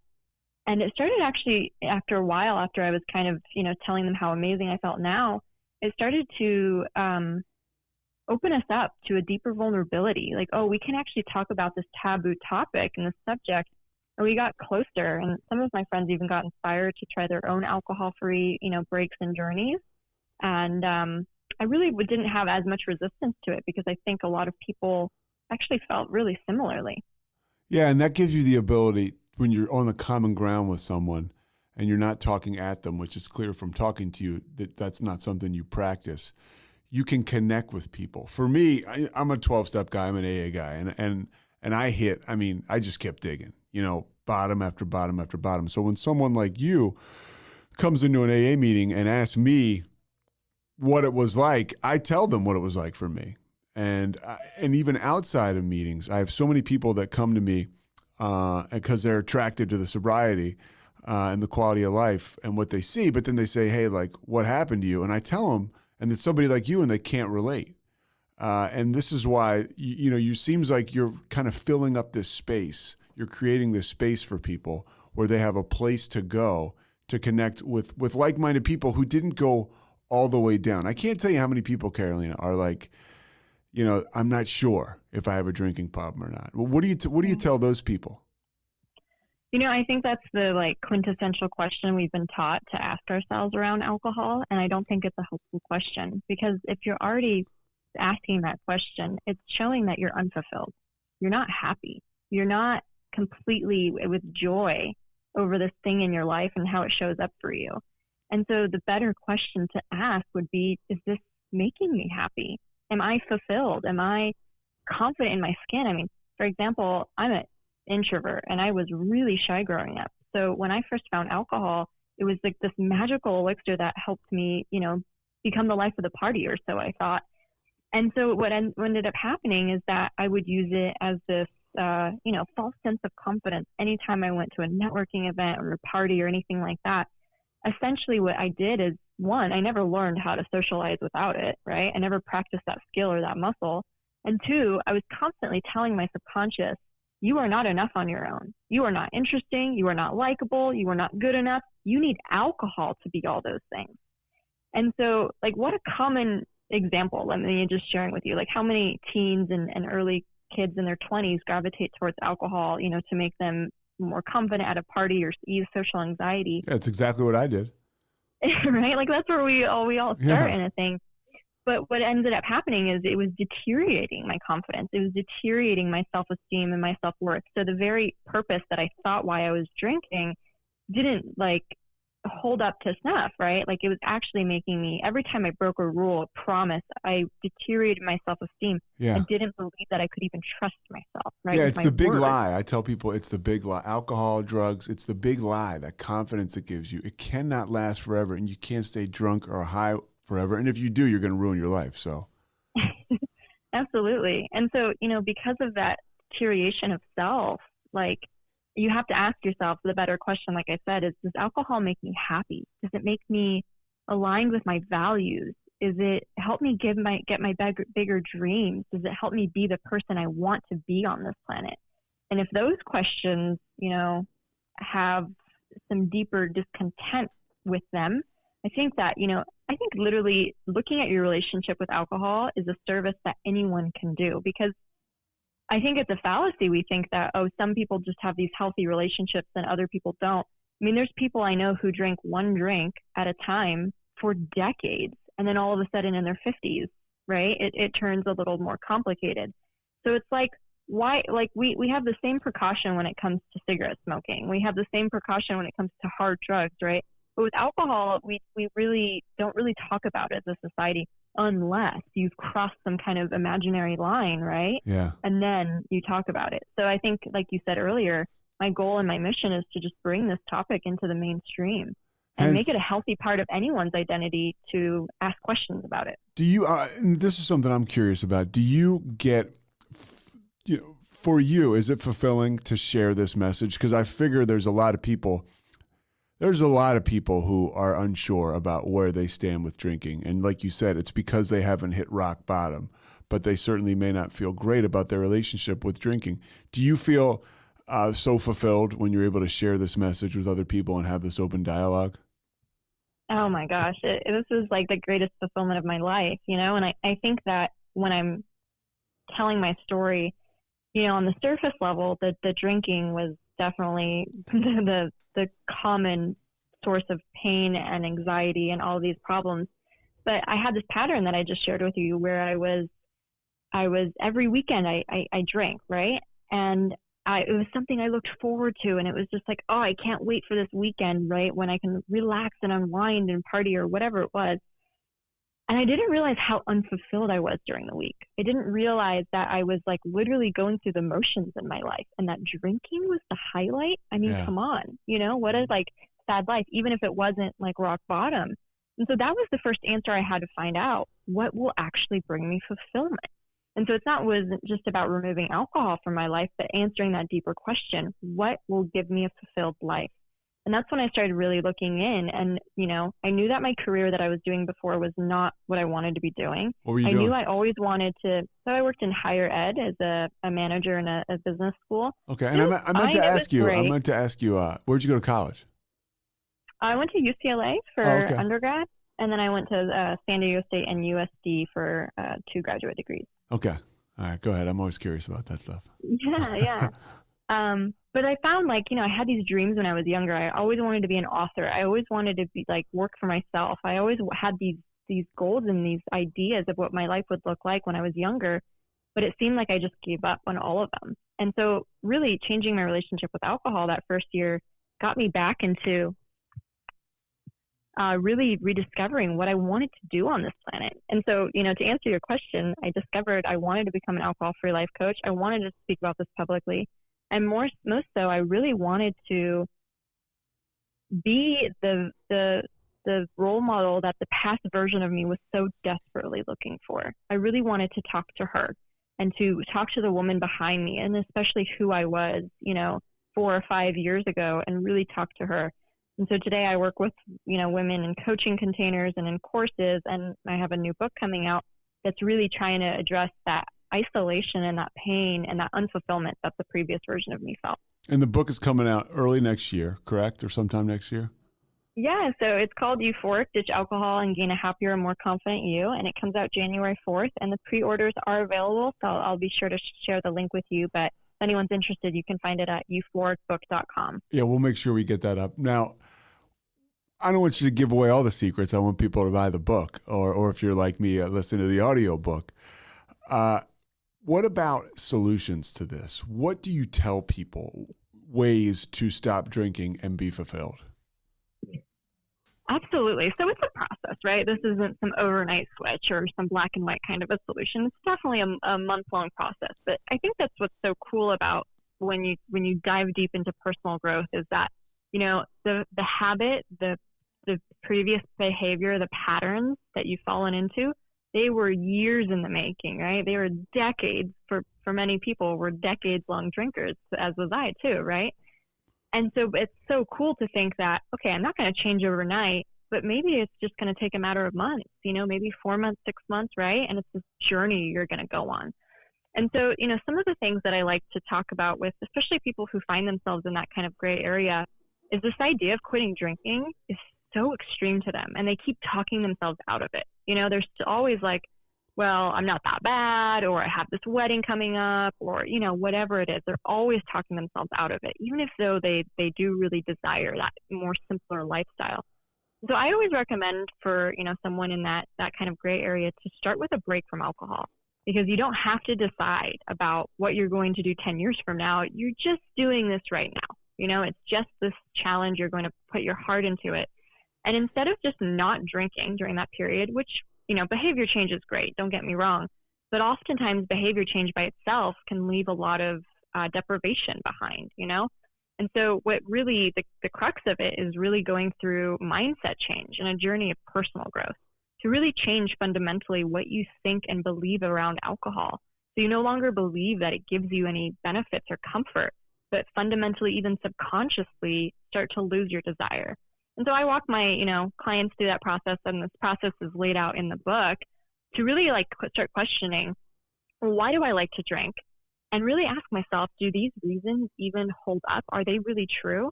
I mean, for example, I thought I liked to drink because it made me more confident, right?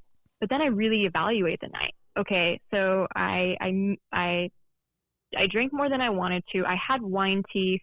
I probably said something that I shouldn't have said. I woke up, feeling groggy. I didn't feel more confident. Come on. I was so insecure. I was swimming in these insecurities. And I had even embarrassing nights where I drank too much and then died of shame the next day. How does that have anything to do with confidence? You're building nothing as a person, really, exactly. Emotionally. But you have to go logically through this exercise to actually show yourself, this rock, this foundation of how I believed alcohol gave me confidence, it's not actually true. It actually makes me insecure. And then you start reaffirming that new belief, And, another big one is obviously alcohol helps me relax. I have a stressful day. I like to unwind with a glass or whatnot. That one too, is when you look into the science of alcohol scientifically, molecularly is tied to stress hormones in our body. So when we drink alcohol, it depresses our body, but our body then, in response to that, releases stress hormones like cortisol, adrenaline, and dynorphin. And so that's why sometimes maybe a few hours later or in the middle of the night, you wake up all startled because you have all these stress hormones in in your body. Yeah. So totally. how is that relaxing, right? It's the total opposite. You just injected your body with stress hormones. It's tied to stress on a molecular level, scientists have proven. So it's these different fallacies that we have around alcohol, and changing your mindset around them and completely believing, okay, alcohol doesn't relax me. It doesn't make me more confident. It doesn't help me sleep. And then living that through experience and really garnering that new experience, especially through a break from alcohol, can help someone see, oh, like I thought alcohol was doing these things for me, but it wasn't. And I actually am finding all of the things I really wanted in these other outlets, which then helps someone find, well, where do I find meaning and purpose and fulfillment in my life? Because it was never through alcohol. So now let's answer that question, which is so much more exciting. What do you say to the person that says, I can't do it? Like, for instance, I love what you said. And I guess you were married and in a family, so that unit was there. But for myself, when I got sober, I really had nothing. So I was able to chase my dreams, right? I mean, I didn't have a mortgage payment. I didn't have a wife. I didn't have a dog at that point in time. And certainly didn't have a job. What would you say to the person that says, hey, Carolina, it's super attractive how you were able to chase your dreams and become fulfilled? Because it really seems to me like that's one of your ways of becoming fulfilled. But I'm this housewife who has all these obligations. I just can't change it up like that. What do you tell them? Yeah, well, I think that as humans, we all suffer from these self-limiting beliefs where we tell ourselves a story that is not grounded in the truth. Like there is always a way. And for someone who's so stuck in this limiting story, I was there too. I mean, let me tell you, I wanted to be an author so badly my whole life. And there was a point where I would, I used to write a lot when I was younger. I would journal, I would write poems, I would write short stories. And it was when I started really drinking in college that it just dried up. And then in my 20s, I had these New Year's resolutions every year. This year, I'm going to write more. This year, I'm going to write more. I never did. Never as a drinker, right? I just had the worst writer's block. I had no discipline. And the biggest thing was I believed there was no money in writing. What's the point? I have to pay the mortgage. I have to have a job, all these things. And instead of like taking baby steps towards what I really wanted, I literally sat back on the sidelines, jealous and judgmental of other people who were doing it. So I would be this very petty person who was literally criticizing other people who were going after their dreams. Totally. Like the person who's at home and says, okay, I want to start a blog to write about something that I feel strongly about. And you sit on the sidelines and you say, oh, that's so ridiculous. Nobody's reading that blog. Exactly, right? But when you actually do that blog, it builds that self-esteem you're talking about. And it starts to move the needle towards what you're trying to do overall. So that is like a moment for me where you said that it totally makes sense. Absolutely. And so that's the lifestyle I lived in. So my own self-limiting beliefs were also telling me all these stories that were really BS. Like there was nothing really stopping me. Although it's been 20 years since the events of 9/11, many of us can still remember it like it was yesterday. America, and the world even, has never been the same. From RogueMedia, the King of the World podcast series explores the many repercussions of that day for the American Muslim community through the journey of host Shahjahan Khan, a high school senior at the time. Shahjahan's story is something our listeners will respond to. Throughout much of his young adult life, he found himself abusing drugs and alcohol as he struggled with his mental health and his identity as a Muslim in this new America post 9/11. King of the World is his story, told in 7 parts. You'll learn about his struggle with sobriety and belonging alongside the major headlines of the last 20 years. Written and produced by American Muslims, King of the World is a sometimes comical, often heartbreaking examination of adversity that all Americans need to hear. Subscribe now to King of the World wherever you get your podcasts. Start your countdown to the most delicious Sunday of the year at Whole Foods Market. The Easter in Bloom event is on. Experience it in stores from March 29th through April 11th with irresistible deals and delights store-wide. Save on feast-worthy animal welfare certified meats like spiral-cut ham and boneless ribeye. Then add a flash of green to the scene with savings on organic asparagus. Too busy to cook? Don't sleep on their crowd-favorite catering. Find all of that plus source for good floral bouquets and more at your local Whole Foods Market. you know, if you don't believe there's money in writing, but you still have a job, does it really hurt to just practice to write like an hour or two a week? Does that take away from your ability to make money at your job? Like, of course not, right? We say these self-defeating stories. And so for someone who really feels themselves stuck in a life situation, you know, like no one's asking you to quit your job or quit your identity or lifestyle and move to Nepal for a year, right? It's baby steps. It's literally baby steps, you know? And so if you have a desire to share something where you've learned and overcome a challenge, let's say, and you want to share it with more people, why not start a blog? Just like you said, like that's a small little baby step where someone can get started. If someone wants to maybe write a book, why not start with the practice of writing 1 hour a week, you know? If someone wants to maybe launch a business, why not start going to, you know, some networking events after work to learn how to do it? Like all of these things are baby steps. But what's so cool is that every baby step is the foundation that keeps like laying a brick by brick by brick down, and you keep doing it. And the only secret to it is consistency. Eventually you will build a house, you know? And so that's so cool. Like we don't have to talk ourselves over this ledge. Sometimes it's just one baby step. Let me just see what happens if I do the next one and the next one and the next one, and really helping people find what they do want. I think that's what's really cool about having a challenging relationship with alcohol, is that it actually helps you know what you want, because you know so vehemently what you don't want anymore. You know that. And so many people in this world have no idea what they want. And here you have this relationship with alcohol that helps teach you, I don't want that anymore. I don't want that. I don't want that. So now let me go on a journey of self-discovery to figure out, well, what does give me meaning? How can I really meet my needs on this planet? How do I do what I really want? You know, like a bottle of wine is so much easier than sitting down and writing the next great American novel. Yeah. But definitely not as fulfilling. Yeah, it absolutely is not. And this takes me back to the self-esteem thing.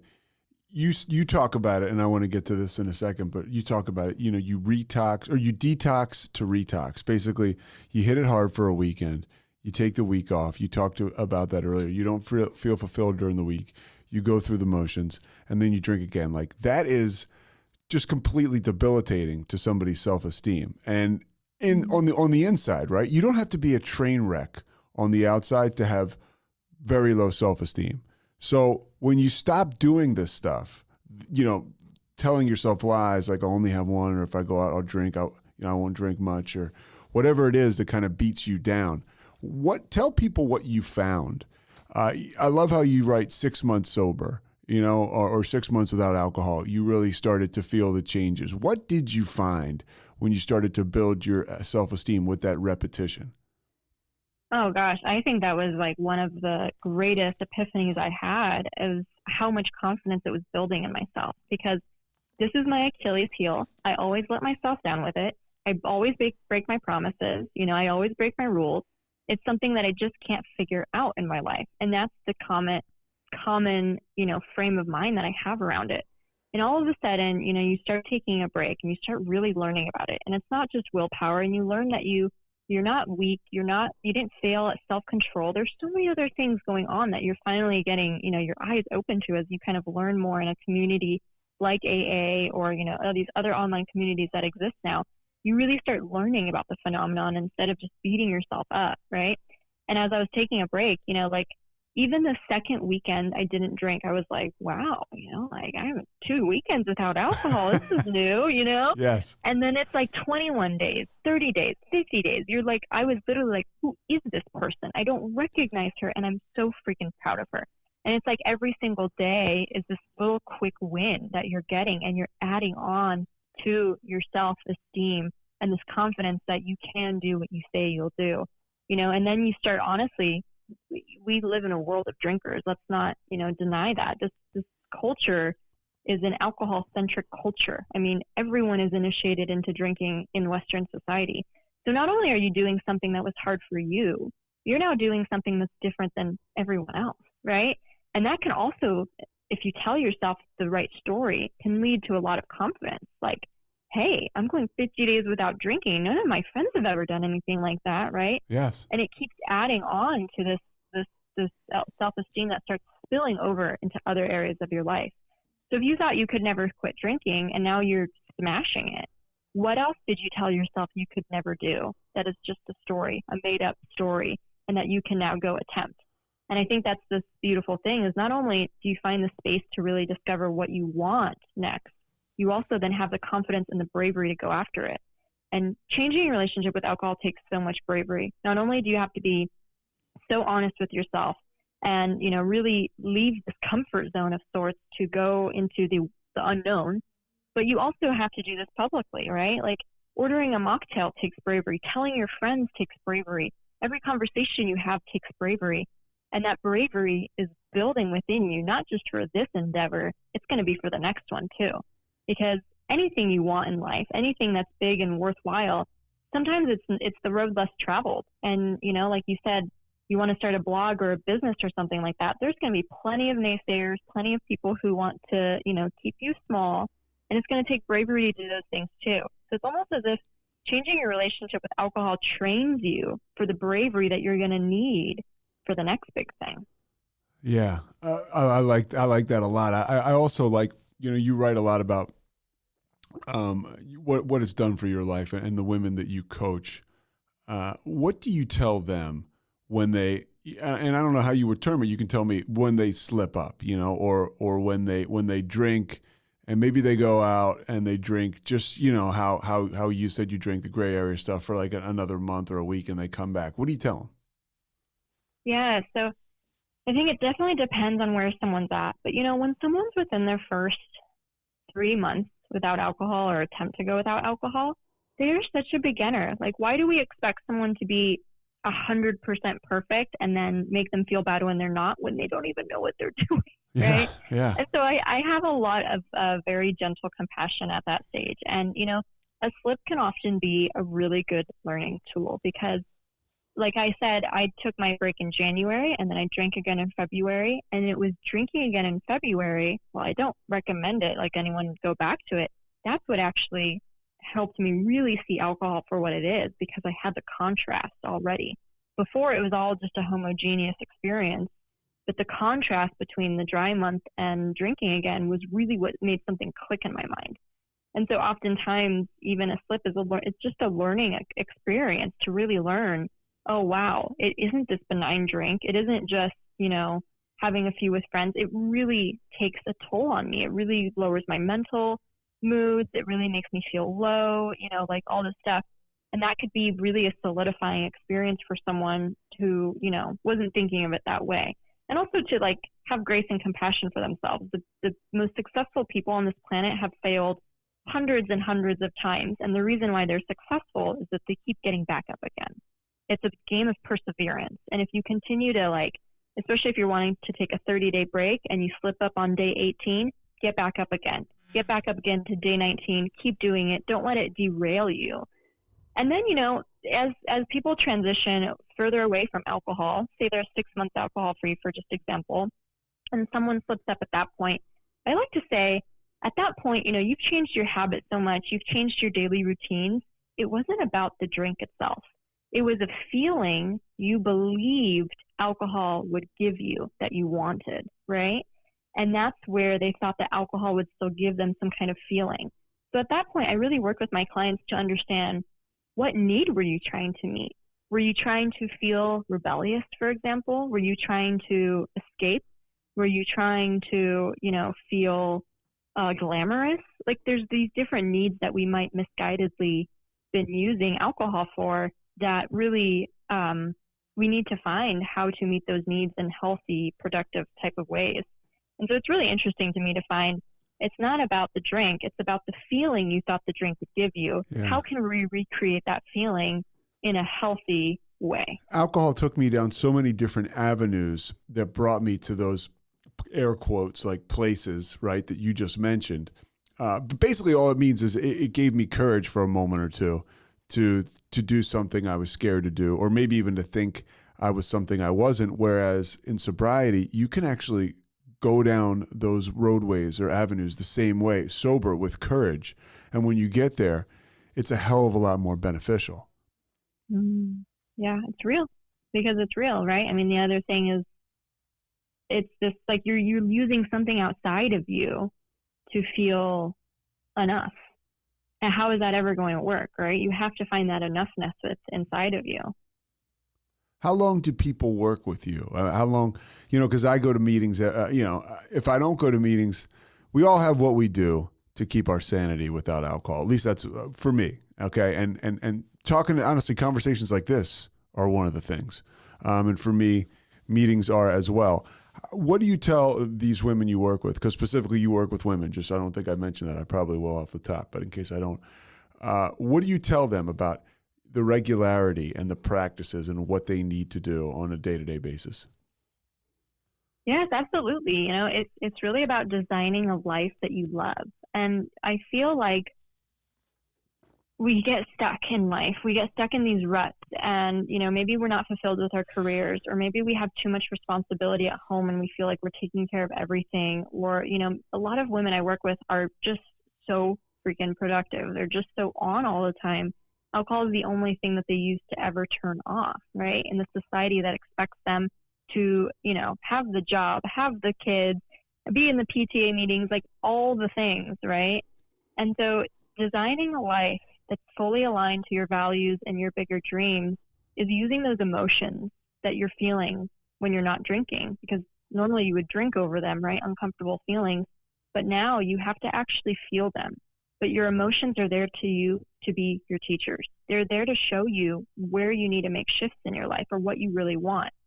For example, if a woman is working all the hours at a job and taking care of her kids and feeling so frustrated with it all, that is not how she is meant to feel all the time, right? Like, she needs to make a change. She needs to have a conversation with her spouse to help take care of the kids. She needs to have more boundaries maybe with her job. Maybe she needs to find a different kind of lifestyle to begin with, to find more fulfillment.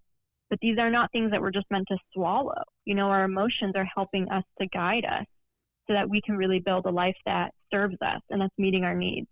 We have these deep needs to relax. We need to be seen. We need to be heard. We need to feel connected with people. We need to feel like we're doing work that matters. We need to feel taken care of and comforted sometimes too, right? And I like to help women find ways that they can really relax, actually truly relax, that has nothing to do with alcohol, but that's actually sustainably meeting that need. And then finding the ways that they can shift their lifestyle to have more boundaries, to design a life that isn't so freaking stressful to begin with, if that makes sense, and really honor themselves in the process. You've had hands-on research yourself, right, with your life experiences with this. Obviously, you are a woman, but I know you've probably done a lot of research on drinking and how it affects people overall. What are some of the unique differences between how it affects women and men, as far as, is it harder for a woman to get sober? Is it, what I guess I can only ask about women. What are the stigmas that come with that women need to break? Absolutely. So, yeah, there's probably differences, and they can be anecdotal, and there could be some very, very scientific differences too about how alcohol affects the body. But, I find that a lot of the women I work with they have a lot of cognitive dissonance. They really feel shame when they're not living their lives according to their values. Like, the shame is very, very deep for them. And there's also no place for it. They feel like there's no right way to be, or no right way to show up other than perfect. So again, this is just anecdotal. I don't want to make this is good stuff, though. Yeah. Differences between men and women, but I think the women are conditioned to really be perfect in a way. Like, they have to look amazing, and they have to have a great job, and they have to have the perfect kids and be the perfect mom.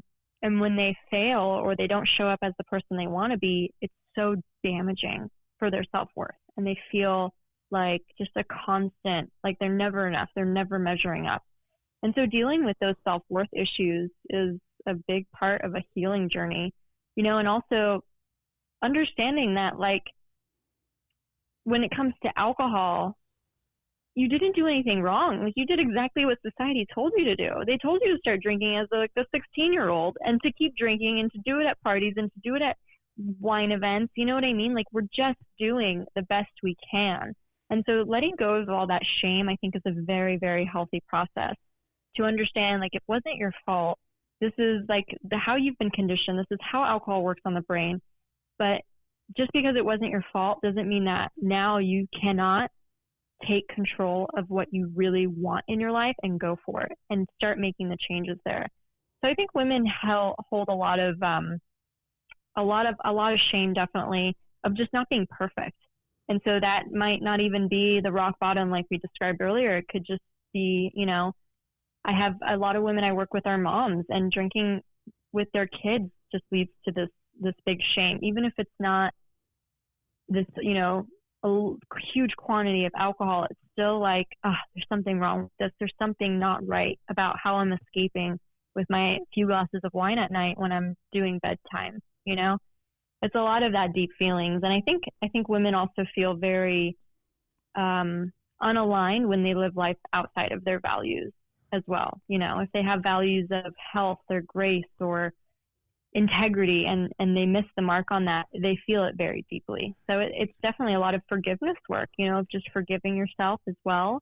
And finding that, like, it's okay to be true to yourself in this way. I meet women all the time who are like, you know, even a 1 or 2 glasses makes me feel crappy. Like, what am I supposed to do? You know, as if something's wrong with their bodies, you know, because I think women's bodies process out alcohol a different way than men's, right? So really women can't drink as much at all.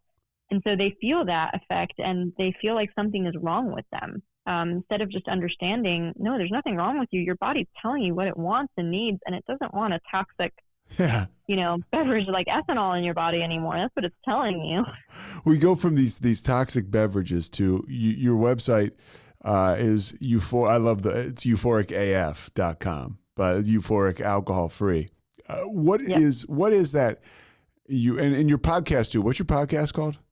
It's called Euphoric the Podcast. Okay, Euphoric the Podcast. So what is that euphoria or that euphoric feeling that you have found in stopping drinking? Because it's amazing. You're kind of a tenant of the same philosophy in a sense that you did not feel good drinking and you didn't just stop and then just stop. You now feel great not drinking. What are some of those feelings? Oh, gosh. Well, I think, you know, before I just had such a misconception over what sobriety would look like. And it just seemed like a punishment. It seemed like, these people, they party too hard, they drink too much, and now they have to give up this pleasure and deny themselves the rest of their lives. Like, that's literally what I thought. And it couldn't be further from the truth. And I'm not to say that some people don't struggle more than others or have those massive feelings of deprivation. But I think if you keep working at it and you keep uncovering the blocks around alcohol and the beliefs you have that aren't serving you, and you keep doing this personal growth work, you can reach this point of true euphoria, you know. And there's a stage called the pink cloud, you know, in the AA community where really, like, you feel amazing. You feel amazing. You're showing up for yourself. You have self-love because the past version of you took care of you and you woke up feeling loved, not hungover, you know. There's a confidence that builds because you're doing something so outside of your comfort zone and you're succeeding at it, right? So it's like this new thing. Anytime you do something new and scary and you actually commit to it, it can feel really amazing. And something that I like to talk about as well is a lot of people in just common society don't understand. Alcohol is horrible for our neurochemistry. So alcohol actually reduces our receptivity to dopamine. It reduces our serotonin levels and it reduces our GABA levels. At the same time, it's increasing all those stress hormones in your body. So what ends up happening is the natural state of a drinker is very apathetic, if not even depressed. And then when they drink, they have this huge spike of dopamine, right? And so what ends up happening as you let go of alcohol, your brain will naturally rebalance because alcohol was lowering all those good neurotransmitters that you need to feel happy. And so as your brain rebalances, and obviously this can take a few weeks and even months, you start to feel your natural state again. And to me, that was euphoric.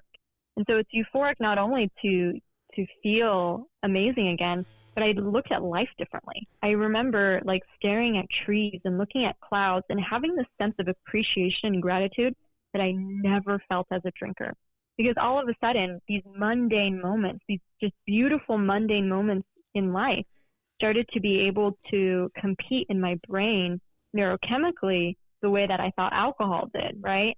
It's like, as a drinker, what wins? Beer tasting or stargazing? Beer tasting will always win, right? Yeah. But you start to like really look at it and feel alive again and feel your senses coming back to you, and you rediscover wonder, you know? And now today, stargazing wins hands down.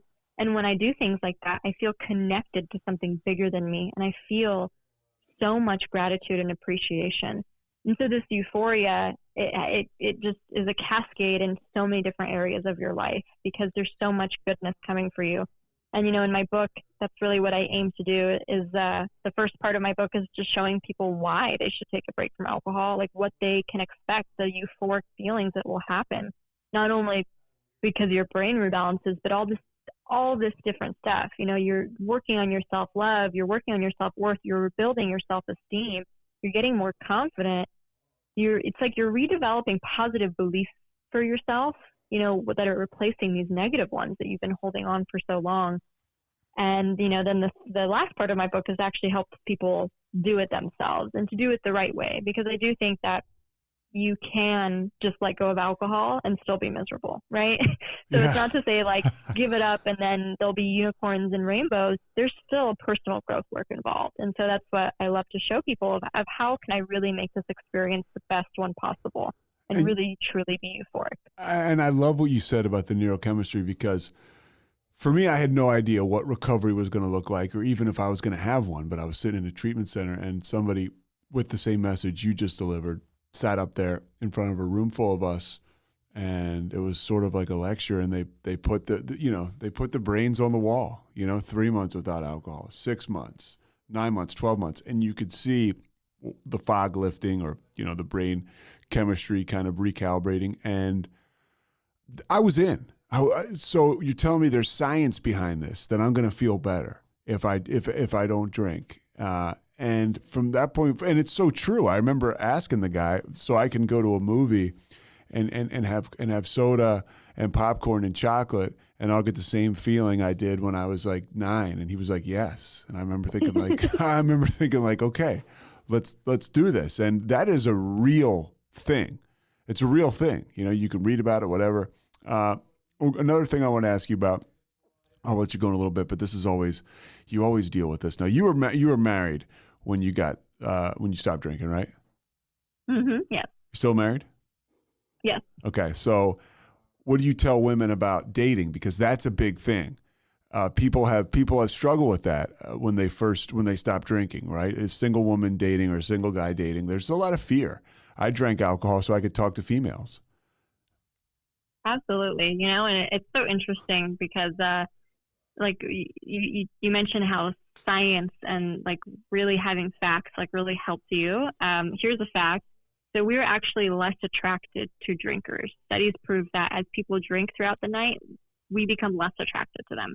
So it's so interesting. We have this idea, again, that I need alcohol to be confident, to relax, to be smooth, to be charismatic. And it's completely the opposite that ends up happening. And what really happens, which I'm sure you have evidence of in your life, I have evidence in my life, alcohol completely blocked my intuition. Like when I was dating, when I was younger, before I was married, I always drank, on dates and when I was hanging out with other men. And it blocks your intuition. It doesn't even allow you to determine, do I really like this person? Do I really have anything in common with them? Alcohol makes the decision for you, right? And so while dating can obviously, yes, like there's an awkwardness to it. You're meeting someone new. Like we are meant to feel that and go through that with someone together and have that be something that we can connect with. So just like a tactic, I always recommend women, really ask someone to go and do something fun for a first date. That doesn't revolve around going to a bar, maybe even outside of dinner. Like why not go for a hike, or why not go bowling, or just do something a little different so that you can truly get to know each other. And if someone's not interested in that, maybe they're just not that interested in getting to know you, or they don't have the emotional intelligence or maturity to be able to be comfortable with you without a drink. And that can also be a really telling sign as well. And so what I think ends up happening, Pete, like I have this theory that the biggest go-getters in our world are non-drinkers. People that I admire so much: Tony Robbins, Deepak Chopra, Gabby Bernstein, Brene Brown, Dave Hollis, all of these people that I really admire as just this incredible go-getters in their life. they're all non-drinkers. They're all either sober or non-drinkers. So when I think of someone dating, I don't think of like, oh, okay, this is all going to be awkward and, you know, some people might not react well. Well, good. The people who don't react well probably aren't, you know, someone you should be with or form a relationship with, because they have their own issues that they need to work through. So really what ends up happening is you could start attracting the high level, high vibe type of people into your life that have the emotional intelligence and maturity to really want to form a deep relationship with you. You know, like so many entrepreneurs don't drink, so many athletes don't drink. Instead of thinking that this is this thing that makes you abnormal or makes you somehow defect from our society, why not think of it as a superpower? Why not think of it as a way to like meet other people who are also on the same wavelength as you, if that makes sense? Yeah. That's kind of the mindset behind it. And, you know, obviously the first date, it's a conversation, but some people I know just put it in their dating profile, like dog lover, non-drinker, you know, and move on and see what happens. It is, and it is a good conversation, and it's another one of those things too where if you've got it out there, it's sort of an esteem builder because you tackle these difficult conversations. And another thing you touched on is you don't end up being with anyone who likes you or anyone who's sitting across from you. You're able to choose. You get to choose now. You know, you're sober. You have that esteem that's not going to go away when you stop having cocktails, and you realize, okay, I'm worth it. Do I like this person? I always tell people, I try to tell myself that too, and I've told sponsees before, you know, hey, do you like this person? Like, it's okay for you to choose, and I found that really has worked out for me. Just kind of looking across and being like, okay, like this is what I want. And I think that's so important. I got a couple more things for you, but before I let you go, what is your podcast about? What can people find in your podcast? Absolutely. So it's about the euphoric life without alcohol. And so we talk about not only changing your relationship with alcohol, but really what it means to affirm a non-drinking identity in this society and how that makes you a rebel, a leader, you know, a forward thinker. You know, we talked about some statistics earlier. There's new studies coming out every year that just show how bad alcohol is for our entire health. Like, it's not just for over drinkers or problem drinkers that should be looking into their relationship with alcohol. Anyone can benefit from it, you know, like not to be a prohibitionist, but I think anyone deserves to look into it, because if it gives you more joy and self-esteem, why wouldn't we want that for more people? But, you know, there's this one study that came out that a bottle of wine is the equivalent of 10 cigarettes.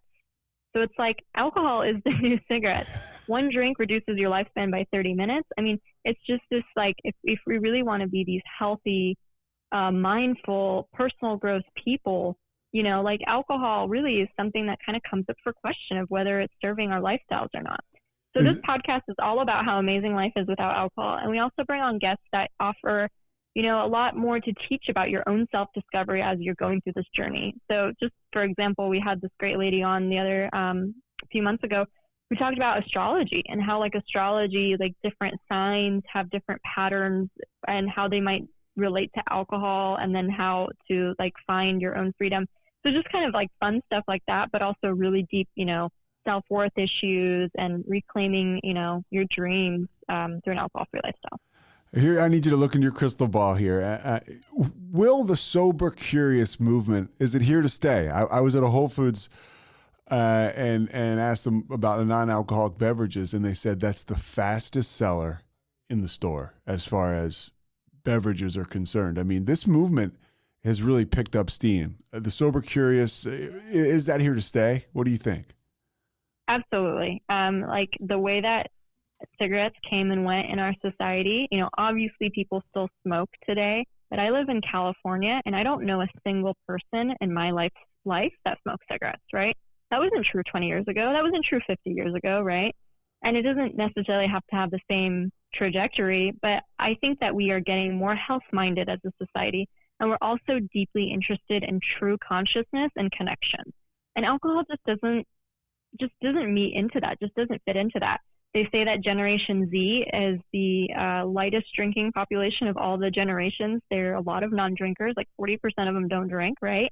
46% of all Americans have tried a non-alcoholic beverage over the last year. And most Americans actually want to drink less or not at all, So I think it's like we're finally being honest about it, really calling alcohol for what it is, and finding these new alternatives. Most people start drinking socially, right? What if your social life didn't need to come with the side of hangovers? What if we changed that paradigm to begin with? Why should the alcohol industry dominate nightlife and what it means to connect with people, right? What if we completely change the paradigms of things like that? So I think it's here to stay, and I think we'll continue to see, more and more options for people. Because, like, if I go to a bar or I go somewhere, a restaurant, for example, and they have nothing to drink for me other than water or something alcoholic, I mean, do they care about me getting home safely? Like, if I'm pregnant, if I'm trying to be healthy, like, what is that saying? It's really actually a very I've damaging... never even thought of that. Yeah, that's very interesting. Right? Yeah. And so I think we're getting just more healthier, more conscious about it. And I also think, too, when it comes to just technology and the way that we're evolving as humans, alcohol is carcinogenic, it's toxic, it causes cancer, it causes heart disease, it lowers your lifespan. It creates all of this, when you look at like the GDP of like time and productivity loss, it's horrible for our economy. And so I think as just we become more evolved as a species, there's no way in 100 years that we're going to continue drinking this toxic chemical. We'll invent something new, honestly, something better, something that doesn't have these side effects. Like, that's just the way I see it. And we'll look back at our generation and be like, oh, those poor schmucks were drinking all that alcohol. Just like the cigarettes. Just the same way we look at people who were smoking on planes, 70 years ago. What about the number one? You're obviously so well versed on this and educated on this topic. What's the number one, like, statistic or fact that jumps out at you about living sober or about drinking in that gray area? What's one of the things that just springs out at you? Yeah, so I think it's around 60% of Americans want to drink less or not at all. And I think that's so telling because it's not even drinkers who want to drink less. That's all Americans, right? So that's how they group that study. And actually 60% of all drinkers misuse alcohol, right? And so what ends up happening, I think, is if anyone's questioning their relationship, they feel alone, they feel different, they feel like something's wrong with them, they feel all of these feelings. And that's the furthest thing from the truth. Most drinkers go through this. The majority of drinkers do go through something like this, right? And I think that is a really good piece of knowledge because the next time you're at a party and you're feeling weird about, having just a glass of water, or you just feel singled out, or you feel like the odd one out or something, other people at that party have the same feelings that you did a few years ago or a few months ago, and you can now be the role model for them, right? So it's like, I work with so many clients who are like, oh, I'm not sure what to say at this networking event or what my boss is going to think or all these things. We forget to assume, what if they feel exactly how you felt? They feel exactly the same way. Yeah. And you could actually be the inspiration that they needed to see to think of it differently. Like, instead of feeling like the outcast, what if you are the leader? Yeah, we say, think about what you can bring to the situation, not what you can take from it. Okay, anything? It's not about you, right? It's bigger than you. It's way bigger than us. Okay, anything else now? Because this has been like really, really good. And anything else you want to drop on us before I let you go?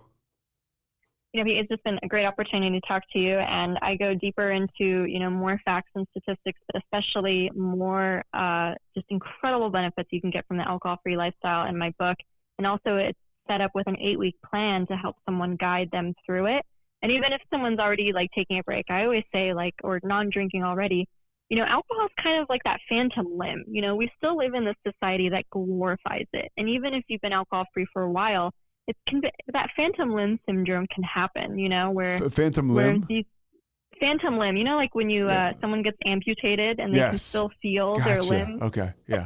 So it's like you don't have that. You're living alcohol free, but every so often, you could have a spark of like, oh, maybe I do or want some or something.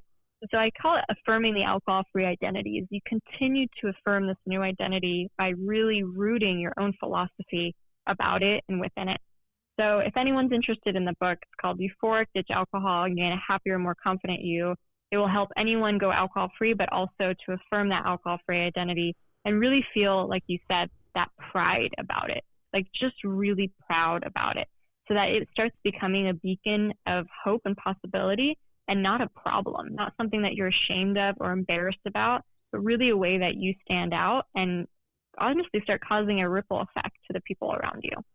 Caroline, I can't thank you enough. This is a difference maker. So I thank you so much for taking the time.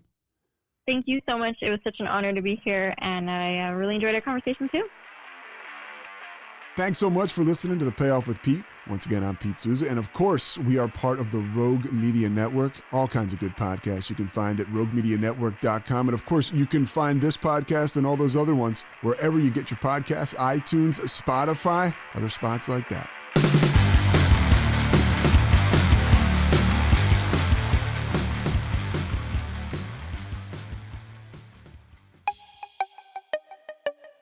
This has been a Rogue Media podcast.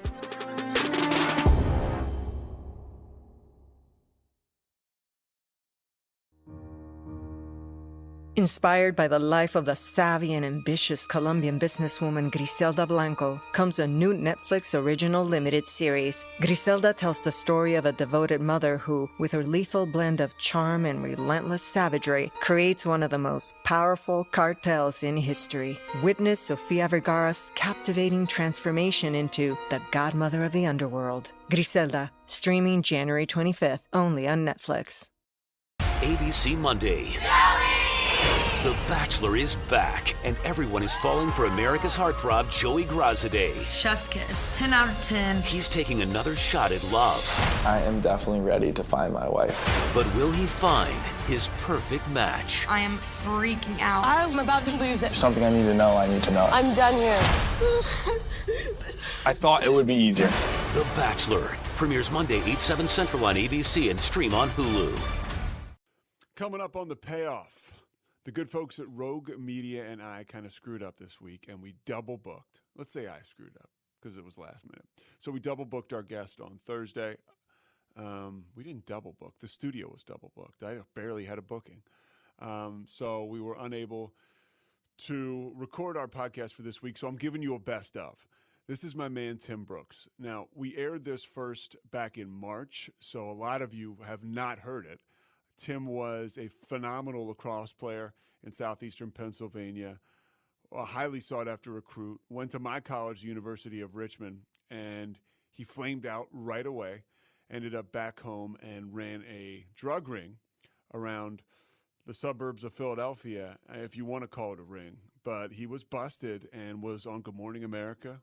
CBS This Morning was recruited, or I guess pitched to interview by the Oprah Winfrey Show, Dr. Phil, and Tim decided to stay silent until just recently.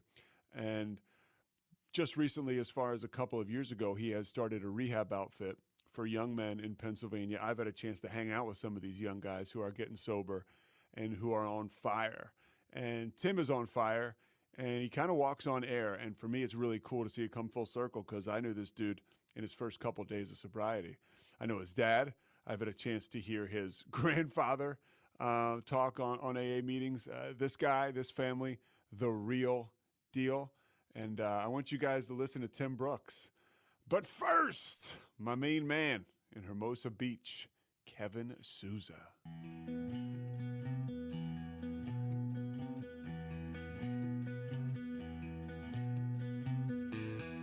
Stand by the ocean floor. Tim Brooks, I was telling Mike, the producer here, that he can buckle up for the next hour or so because this is one hell of a story. First, I want to start with your sobriety date. March 1st of 2014. So that's about 7 years? Yeah, it'll be 7 years if I can make it a week. What was your last day like using? Yeah, that's a good question. A detective asked me that question the first day I had sober, or the last day too, which was I was 18 years old. By the way, you said the detective asked you that question. Yeah, the detective asked me that question that late that night, and he woke up. I had an internship working at a hedge fund, so I threw on a fancy outfit. It was a Friday. Spent 8 hours, kind of probably searching for things that that business would not want me to search for on the internet while I pretended to work.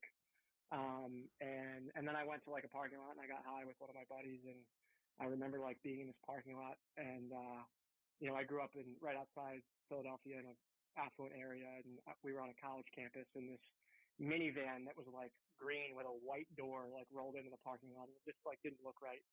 And I remember like just being like, let's get out of here. This doesn't feel right.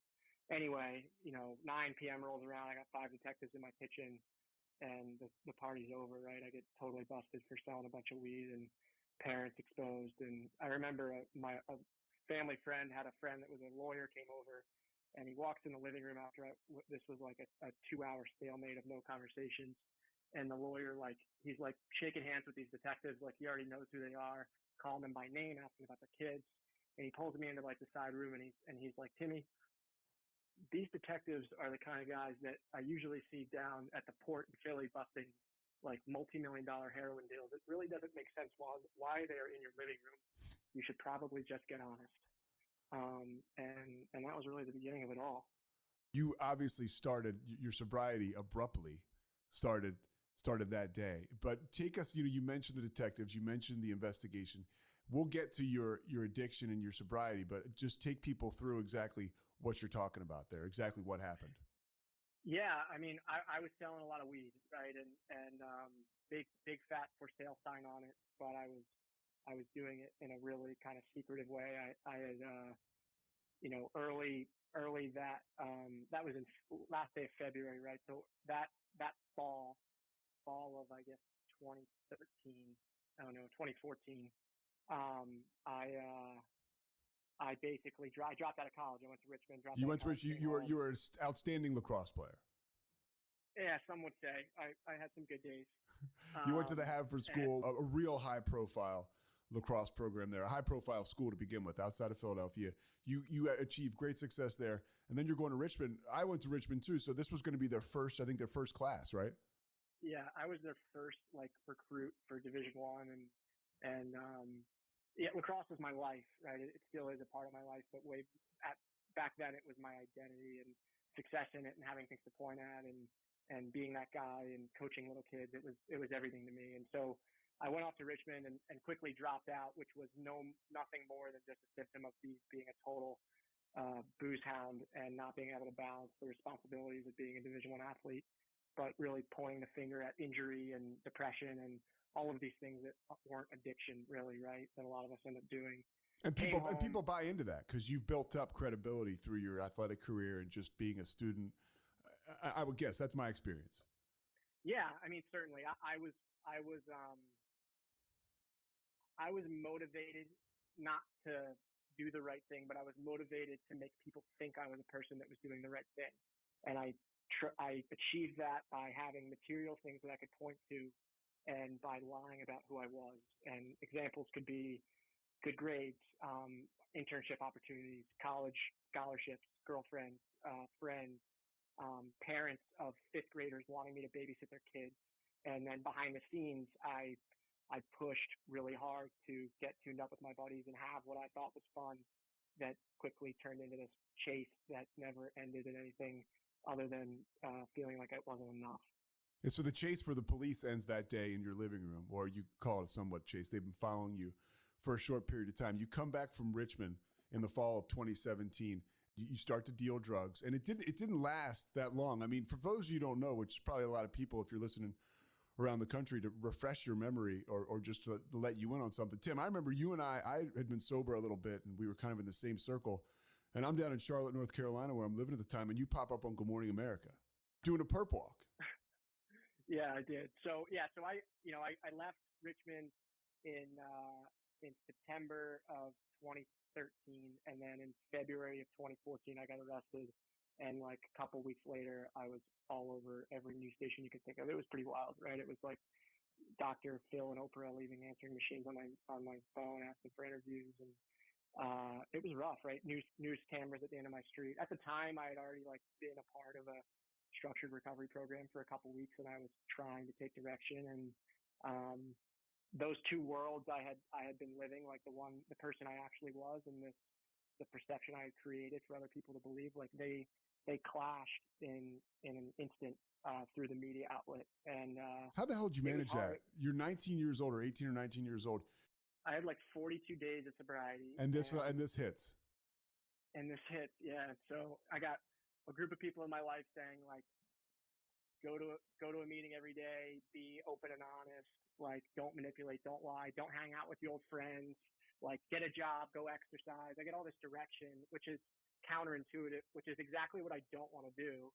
And then I have, a big legal consequence coming that I didn't know what it was going to be. And then all of a sudden the media hits, and I felt crippled, right? Like there was a huge part of me that was like so embarrassed and ashamed of who I actually was. And I remember like being at a grocery store and like running into a mother of like a first grader at my high school that had invited me to her house on his birthday to be like the guest appearance for his birthday party.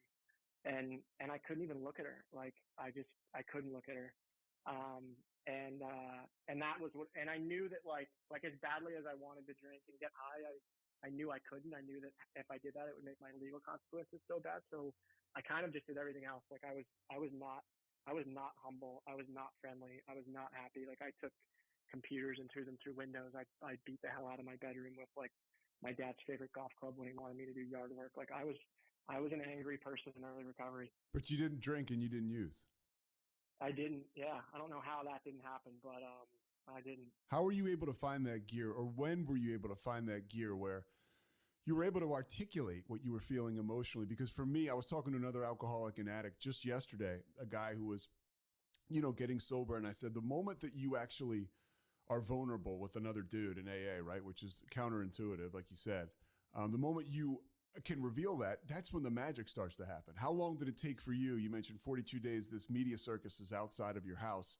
Were you able to, at that point, open up to people, or did it take a little bit?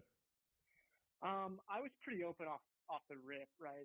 And my understanding of that is like, when I was told like I needed to be a sober person for now, I didn't want to be sober. I didn't want to do the next right thing. I didn't want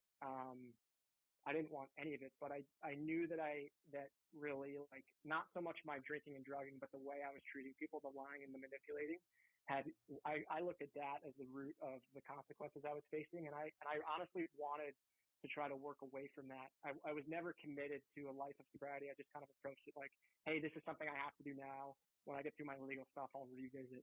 And then I would say one of the best things that happened to me is like, I have a family member that's in long-term recovery, and that person connected me with like, people like you, like 7 guys that were in recovery that made it look attractive, that had a lot of good things going in their lives. And I went to coffee and lunch with them, and they, everyone said the same thing. They said, hey, this is what I did, and if you do it, it could work for you too. And they said the number one thing is that if you want these people to be able to help you, you have to be 100% honest. And that kind of struck me and still stays true to me today relative to like those relationships and how it works to like overcome tough times and find a better path.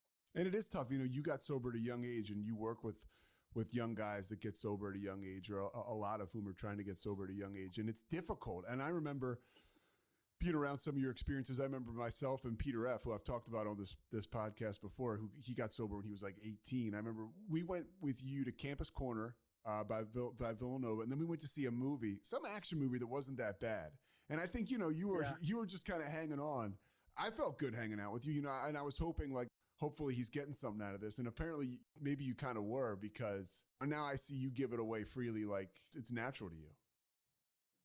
Yeah, man. I remember that day we hit the movies and did dinner. That was special. And, I think I'm a big believer that like this process of recovery is teachable and repeatable. But I think what it takes to like find the success that we're all hoping for is like, you got to be all in.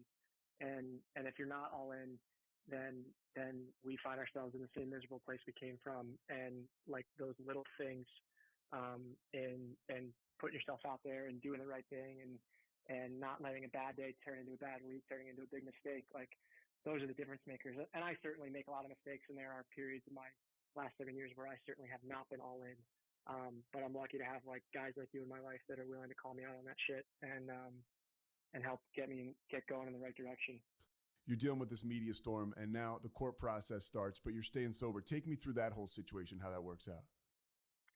So I ended up going to 30-day treatment, which was kind of like for optics. Like at the time I had, maybe a bunch of weeks of recovery in my pocket. And, when you're going through it, you never know. But looking back, I was taking recommendations, but I got sent to treatment because my lawyer said that's probably what you should do. And I got a lot of value out of that, like learned a whole lot and got out of there. And through that whole process of early recovery, I knew I had this legal case. And what really is not awesome about getting arrested is like, there's no specific timeline. It's all open-ended. And so is it going to be 6 months? Is it going to be a year? Is it going to be 2 years? How long is this case going to take? And it ended up being 11 months total, which I didn't know. And so that whole 11 months for me was this just experience of, the case was 11 months or the case end? Yeah. Okay. Well, the case ends at 11 months. Okay. So, went through all the legal stuff and in my life, those 11 months were, the goal was like, go through a 12-step program, be open and honest with a clinical team and get a job, like develop a routine, right? Like routine and structure is what helps me like be the best person I can be. And that was so foreign to me before recovery came into my life. I just like to do things the way I like to do. And so that kind of developed. Kudos to a lot of people that helping me. I got a job working at a flower shop, which I often joke is like the closest thing you can do to selling weed. But when I showed up, I was a charity case. Like I couldn't do anything. And, you point at a flower, I'll tell you what it is now. So that was kind of cool, interesting, weird, whatever. What was it like for you? You were a high profile. I just want to jump in. You're a high profile athlete. You're a guy who's making appearances at first graders' birthday parties, and now you're working at a flower shop in the same town where you were all those things. How was that? How did that humility help you in sobriety? It was essential, right? And like when I started, I probably thought to myself, like, this is above me, and I don't know why I'm doing this. And by the time I finished it, upon reflection, it was exactly what I needed. It was essential, right? Little things like that, exercise, waking up, making my bed, developing, spirituality in my life. All of those things were like giving back to other people that were having a harder day than I was, like all acts of like just trying to resist those choices I make that often like are what I think I need, but take me to bad places. You get done this trial and you get sentenced to jail. Yeah. So my attorney tried to negotiate with the district attorney. And I think the best offer I was offered was a 4 to 8 year deal. So if I wanted to take the 4 to 8, I could have just said, yeah, I'll take it and throw me on the bus. But we said no thanks. And we, through all of the minutia of negotiating, kind of got to a place where I showed up to a sentencing hearing where a judge was going to decide how long I was going to go for. And he had some guidelines that were about 1 to 2 years in prison. And he had the flexibility to like go either way. He could basically give me probation up to like about 3 years, I think. That was the setup going in. And you're almost a year sober at this time. Yeah, so I just celebrated 11 months right before that day. And so you go to this you're in front of this judge, and I know this backstory a little bit, and a bunch of guys from the program are there that day.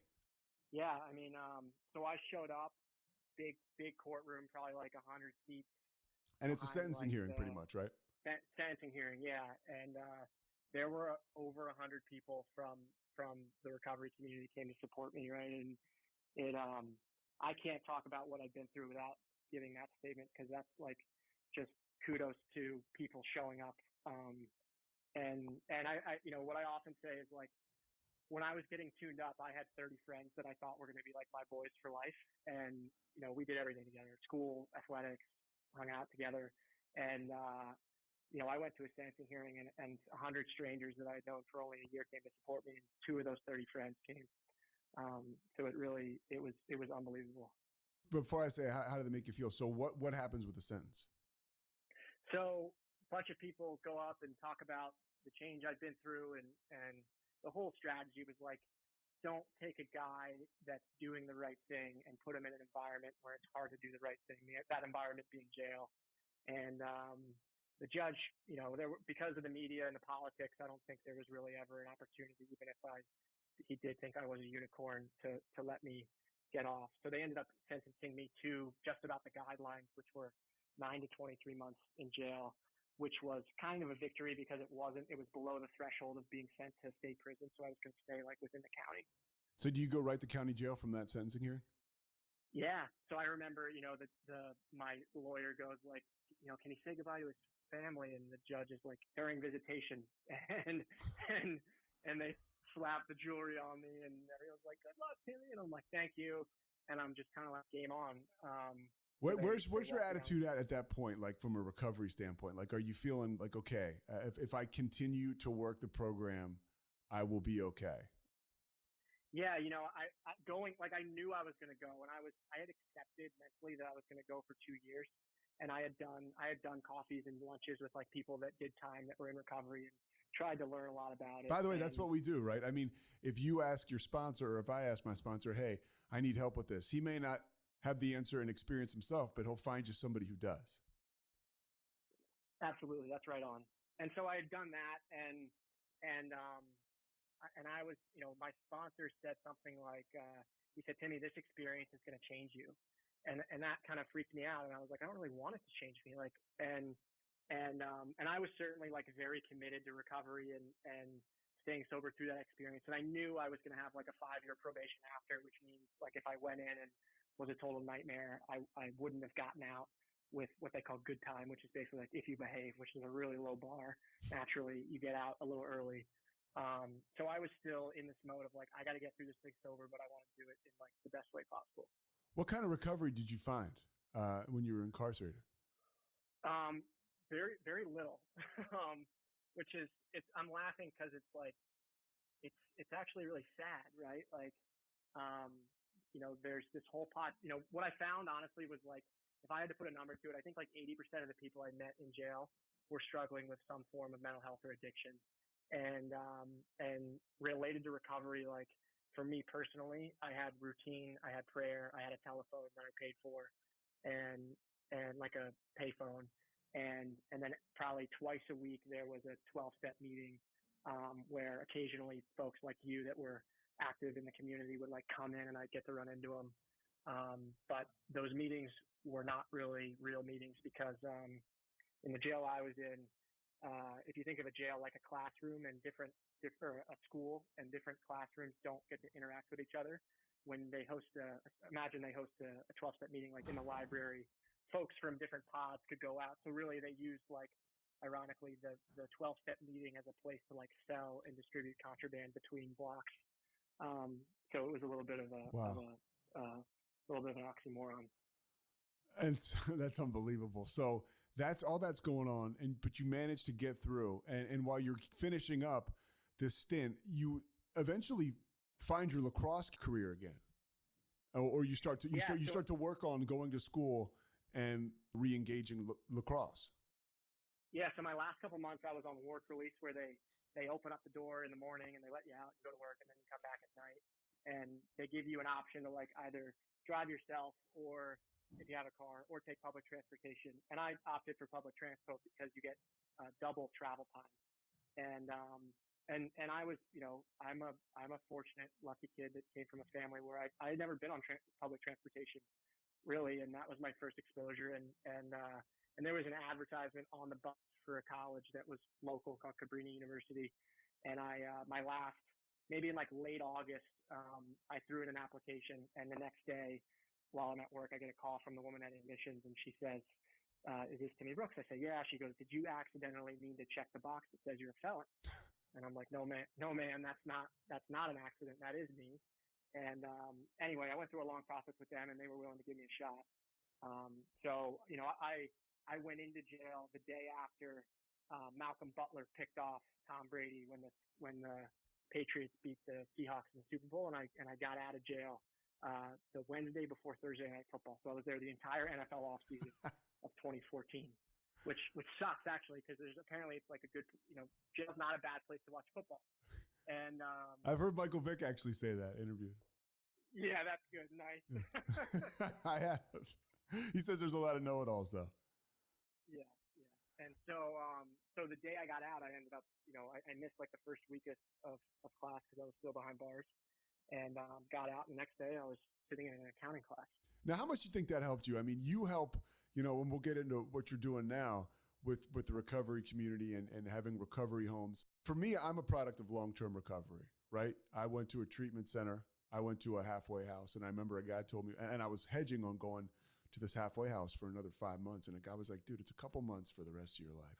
And I showed up there, and everything I had to do, well, I pretty much had like an itemized day. And that helped me beyond what I ever thought it would.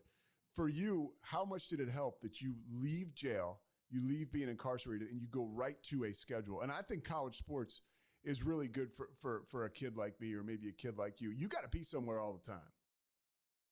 Yeah.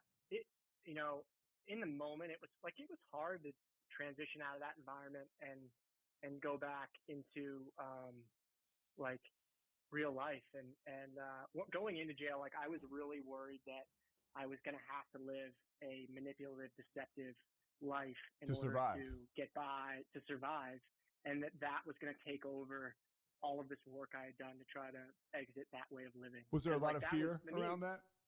Yeah, a lot of fear. And there were certainly components, like I told people in jail that I was from like a town 3 towns over that's more of a blue collar town. And I you can't just be by yourself in there. You gotta, people always ask, did you make friends? I said, no, I didn't make friends, but I was friendly with people. Like, hey, we watch my, ramen while I go to the bathroom, that kind of friend.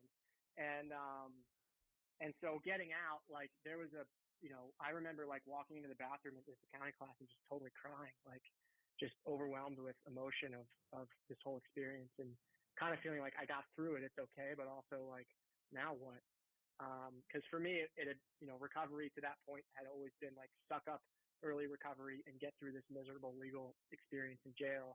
And now that I was through it, I was like, I didn't really know, like I never liked school before recovery. Like I always just felt like it was a prerequisite to hang out with my friends and play sports. And, but I was kind of just willing to give it a shot. So there were components of the structure that helped, but there was also a part of me where I kind of felt like a hardcore beginner in having to get like replugged into a routine that I was going to have willingness to follow. The healthiest apparel you'll ever wear.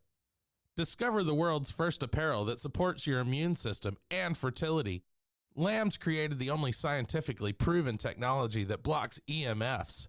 Phone, 4G, 5G, Wi-Fi, Bluetooth to protect your health. Make the better choice with radiation-proof apparel you'll love to wear. Inspired by NASA spacesuits, Lambs, a collection of comfortable apparel that blocks wireless radiation. Visit getlambs.com today. Although it's been 20 years since the events of 9/11, many of us can still remember it like it was yesterday. America, and the world even, has never been the same. From RogueMedia, the King of the World podcast series explores the many repercussions of that day for the American Muslim community through the journey of host Shahjahan Khan, a high school senior at the time. Shahjahan's story is something our listeners will respond to. Throughout much of his young adult life, he found himself abusing drugs and alcohol as he struggled with his mental health and his identity as a Muslim in this new America post 9/11. King of the World is his story, told in 7 parts. You'll learn about his struggle with sobriety and belonging alongside the major headlines of the last 20 years. Written and produced by American Muslims, King of the World is a sometimes comical, often heartbreaking examination of adversity that all Americans need to hear. Subscribe now to King of the World wherever you get your podcasts. As if the McCrispy couldn't get any better, Bacon and Ranch just entered the chat. The Bacon Ranch McCrispy, available at participating McDonald's for a limited time. Ba-da-ba-ba-ba. How dedicated were you, or talk to me about, I guess, how was the program situation like in your life at that time? When you go back, you're out of jail and now you're in college. How important was it for you to get to meetings and be around other alcoholics? It was the most important thing than anything. I mean, before I went into jail, I was like 2 to 3 meetings a day kind of guy, and that was, life didn't get better; it just got less hard, and that was something that allowed me some relief from the hard days that I was experiencing. And when I got out of jail, it was partially intuitive to like re-engage in that process that I'd come to find like relief and maybe small moments of peace in before. Yeah, I tell people sometimes I have smart feet. You know what I mean? Like sometimes I just end up in those meetings and around those people. The idea about this podcast and talking recovery, it's not always unicorns and rainbows, and sometimes you just go to feel less worse, or you work a program to feel less worse. But I got a buddy who named Clint who says feelings are like the weather. You can't control them and they change. And they always change. Does say that. And they always change, but it's true. I've been telling myself that recently when I'll be walking down the hall at work and I'll feel like crap and I'll be like, just, get to a meeting today at noon and get through today. And tomorrow you'll feel completely different. And then the next day I'm walking down the hall and I'm like, oh yeah, remember yesterday when I told myself I'd feel different? I do feel completely different. And I didn't get drunk and I didn't do anything crazy. Taking on that school of thought is a big deal. So I want to get back to you. You're in college, you're at Cabrini, and so you get a second lease on life and you get a second lease on lacrosse too. Yeah. So I shot an email to the coach and said, hey, like I'd love to try out for your team. Maybe we could get together. And Cabrini is close to where Cabrini. Just interject. Cabrini is close to where you grew up. This guy probably knows exactly who you are. Right next to Villanova University. Yeah, he knew who I was, and he reached out, and we met each week for 2 months, and he kind of like vetted me to make sure he wasn't taking on like this cancer that the newspaper said I was, and he was willing to give me a second chance. So I went and met with the team and kind of relayed a version of my experience to them, and I left the room, and then the team voted, is this a guy that we're willing to accept into our group to give him a shot? And they did, right? And I think for the first time since I had been in recovery, like my whole experience at Cabrini, I never, relative to my teammates and coaches, I never felt like anyone other than just another player on that team, which was awesome. It was really, really cool. And that's kind of goes back to program stuff, just to be a part of something. I was listening to something yesterday, and it's, when you're an athlete, you get a chance to win. Everybody's rowing in the same direction. And it's almost like recovery is almost the same way. You get to have small victories. Can you compare the two a little bit? I mean, with both of your experience, because that's got to be awesome. You go back to school, you're a part of something. You're winning games, you're losing games. The same thing in recovery. Yeah.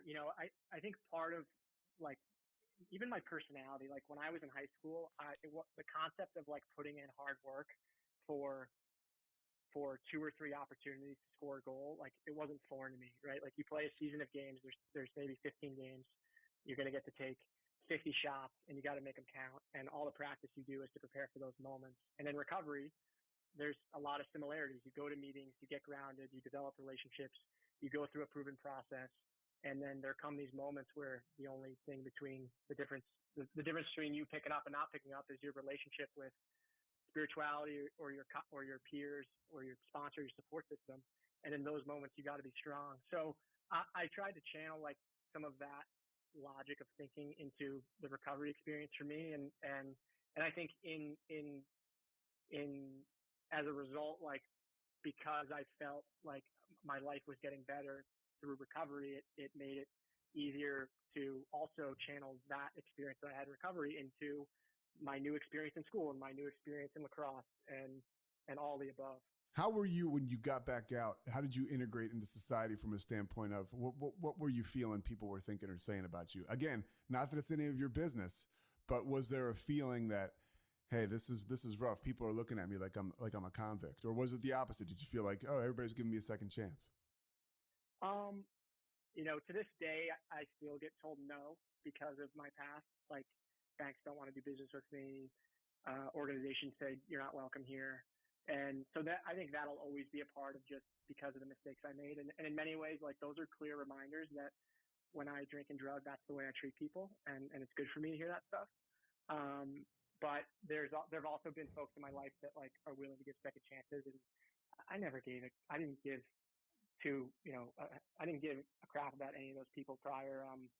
And I looked at life like as long as I convince you that I'm worth a shot and you'll give it to me, I can do whatever I want with it. And now it's because those people are willing to give me a second shot. Like I owe it to them. I owe it to myself to, in the end, make sure they feel glad they did so. So there's been probably a balance of both. You can say shit here, by the way. We'll go PG-13 for you. All right. PG-13. I like that. You felt me holding back. Yeah.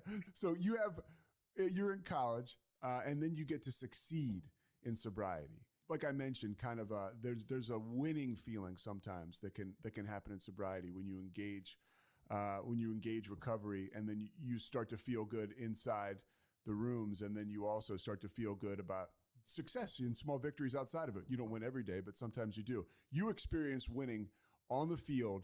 I think it was in your last year at Cabrini. You guys won a title, right? We did, yeah. We won a national championship in 2019. What the hell was that like? Special. It was so cool, right? And like I remember it, just to sum it up, right? Like I remember being at like a diner when I was counting days and like seeing counting days for people that don't know, it's like you first get sober and you've got, hey, a 1 day, 2 day, 3 day, yeah. Totally. And I was with a guy like you, and there was like a mini bar behind the register, and I was like I just kind of looked at who I was with, and I said, like, how does that not get you going in the worst way possible? And his response was like, he said, one day you're going to experience a feeling, if you're lucky enough to stay on this path, that's going to feel better than everything you've been chasing in that bottle.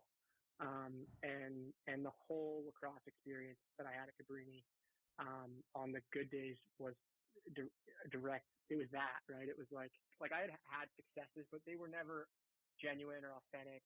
And there was always dishonesty and manipulation and just bullshit within. And this whole lacrosse experience was like the first like really big thing that I really, really wanted, right? Wanted since I was like 5 years old, like going to the Lincoln Financial Field in Philly and seeing people hold that trophy up and college Final and Fours get to be usually. Part of it. Yeah. And so it was awesome. There were some cool aspects of just my experience within that year of having an injury and going into that game not thinking I was going to play. Ended up, one of our starting attackmen ended up breaking his ankle. Doctor told me like I wasn't even cleared. Coach comes up, says like, "Do you want to go in?" And I'm like, "Absolutely." And didn't stretch, didn't get taped, like didn't think I was going to go in, and played the whole game, scored the game-winning goal. Like it was, a lot of those people that were at that game were at my sentencing hearing.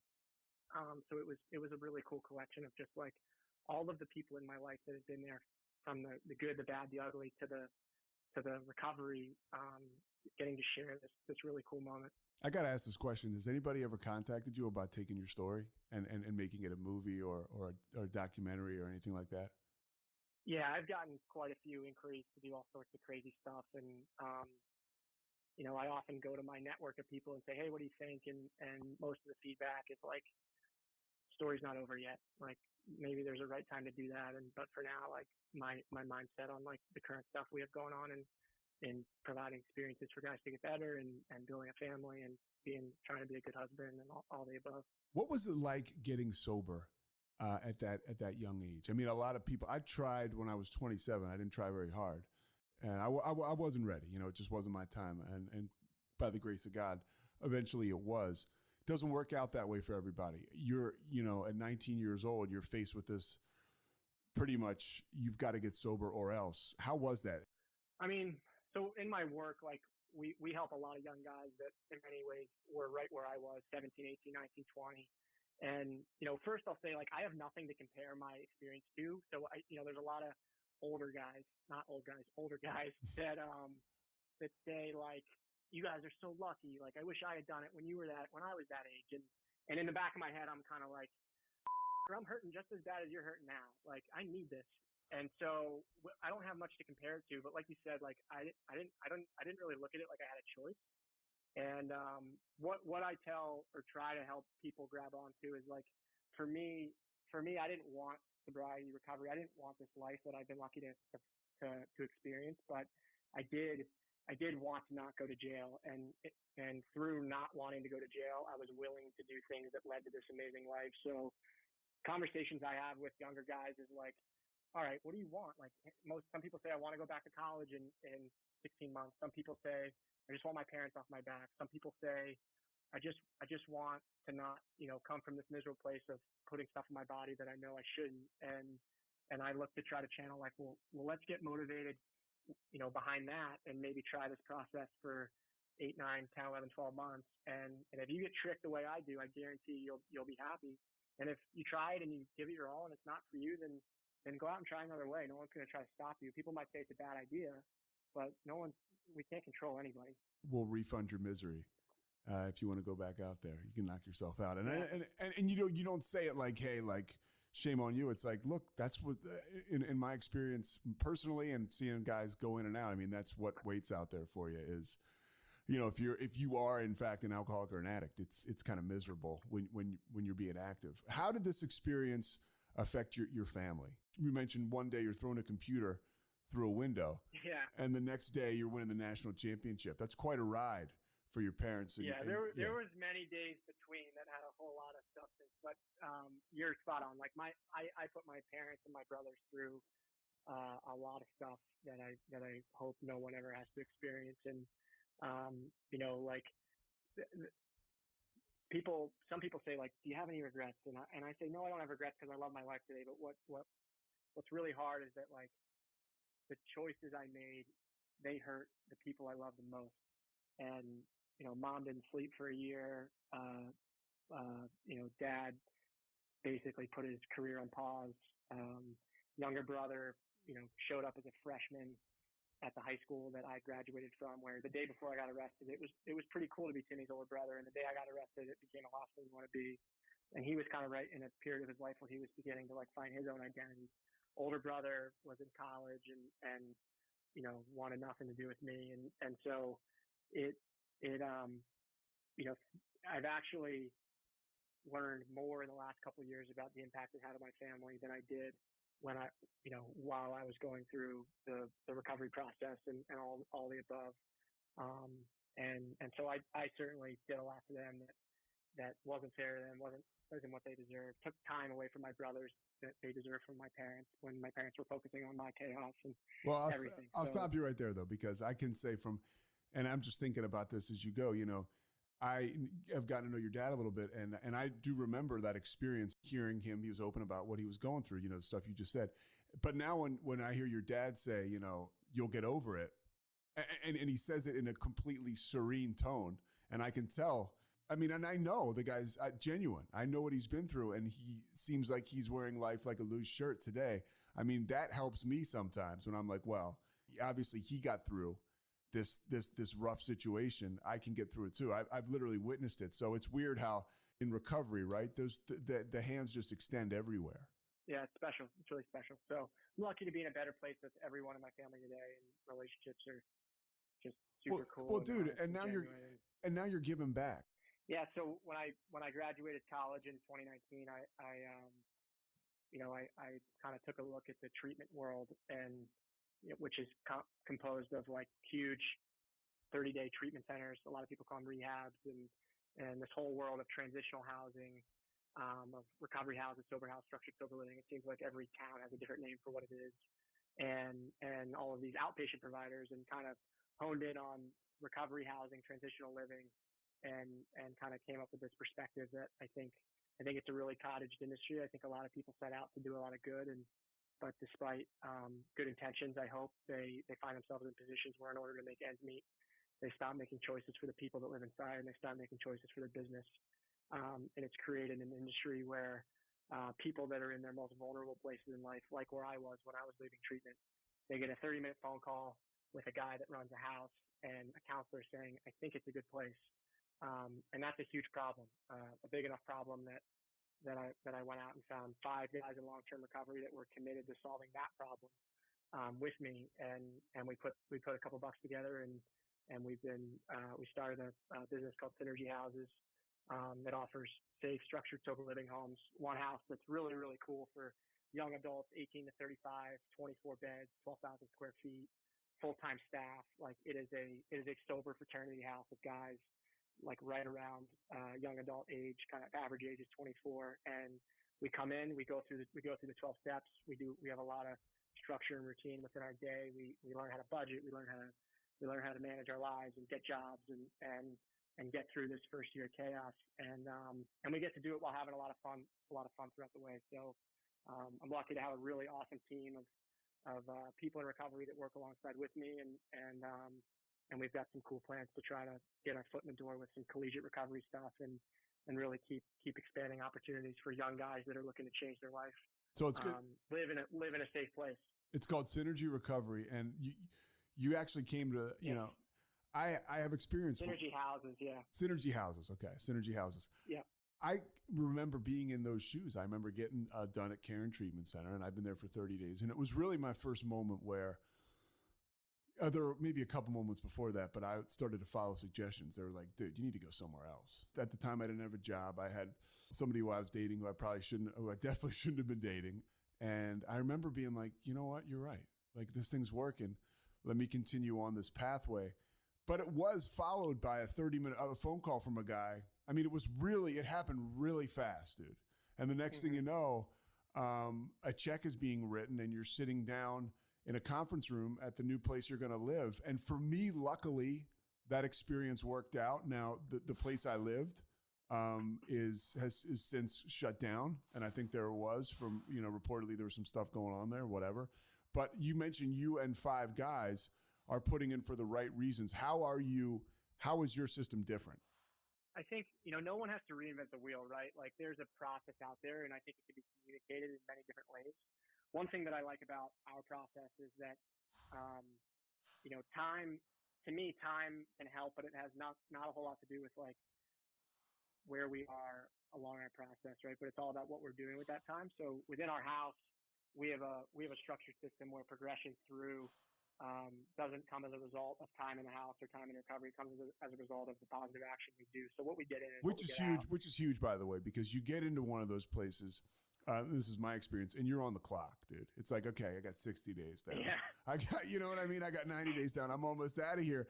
And it's like, and at some point, you're looking at the front door and you're excited to get out there, but really you're still so early in recovery. You don't have any idea what's on the other side.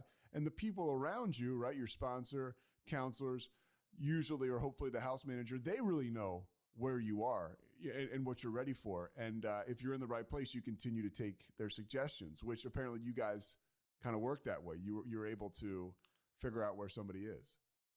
Yeah. I was given a tip from a guy that's been working in treatment for a long time. And he said something like, Timmy, the best places in this world, when they were designed for a certain type of person, not just designed for anyone. And that kind of hit me and like, well, how do we want to structure this? Who do we want to make it for? And so, there's a lot of great programs out there, and I'm a big believer that like we have an awesome staff house process for like young adults, like failure launch, people that have previous experience in recovery do well with us. So it's been a lot of fun. It's really, really cool. It's so cool to see people change and meet a guy on that first day you talked about, and then reflect back a couple months later. It's hard that not everyone's willing to take those suggestions and embrace. But I feel totally grateful and lucky to be able to do what I do. How important do you think the long-term recovery is as compared to, hey, I got this 18-year-old kid, he just went to rehab for 30 days. Now we're going to send him home to mom and dad, Like the long-term treatment process? Yeah. Is that what you're asking about? Yeah. I mean, you get done rehab, you go to an extended care, a halfway house. How important do you think that is? I think it has a huge impact on where we go and how things evolve. And if not the most important thing, all of the data backs up that staying engaged in a continuum of care gives us the ability to be successful in this way that we all want. And at the end of the day, like everyone's just shooting to be happy, and there's many different ways to find it. And so I really think that, and even if the result of that time evolves into a relapse or a huge crisis, most guys, that is not lost time. I think the other thing that our system does is we overvalue our sobriety clock, because somebody can spend a year doing a lot of great things and then reset that clock, and that doesn't take away the lessons, the values, the notoriety of the good things that were done within that period of time. So not just like, hey, that person's staying within a treatment continuum, but they're having real life experiences and being taught tools and staff and people that are trained to help are able to point out specific behaviors and tendencies that will teach these people that if right now is not the time when you're willing to go all in. And one of our other friends says, like, he's got a couple chips left in his back pocket. And so if that's the guy we're trying to help, then maybe success won't come this time, but he'll be able to grab things from this period to incorporate into his next once he learns that hard lesson the way he's trying to learn it. Clearly, you've got the ability to speak articulately and get a message across. You speak to teams and schools now. Is that right?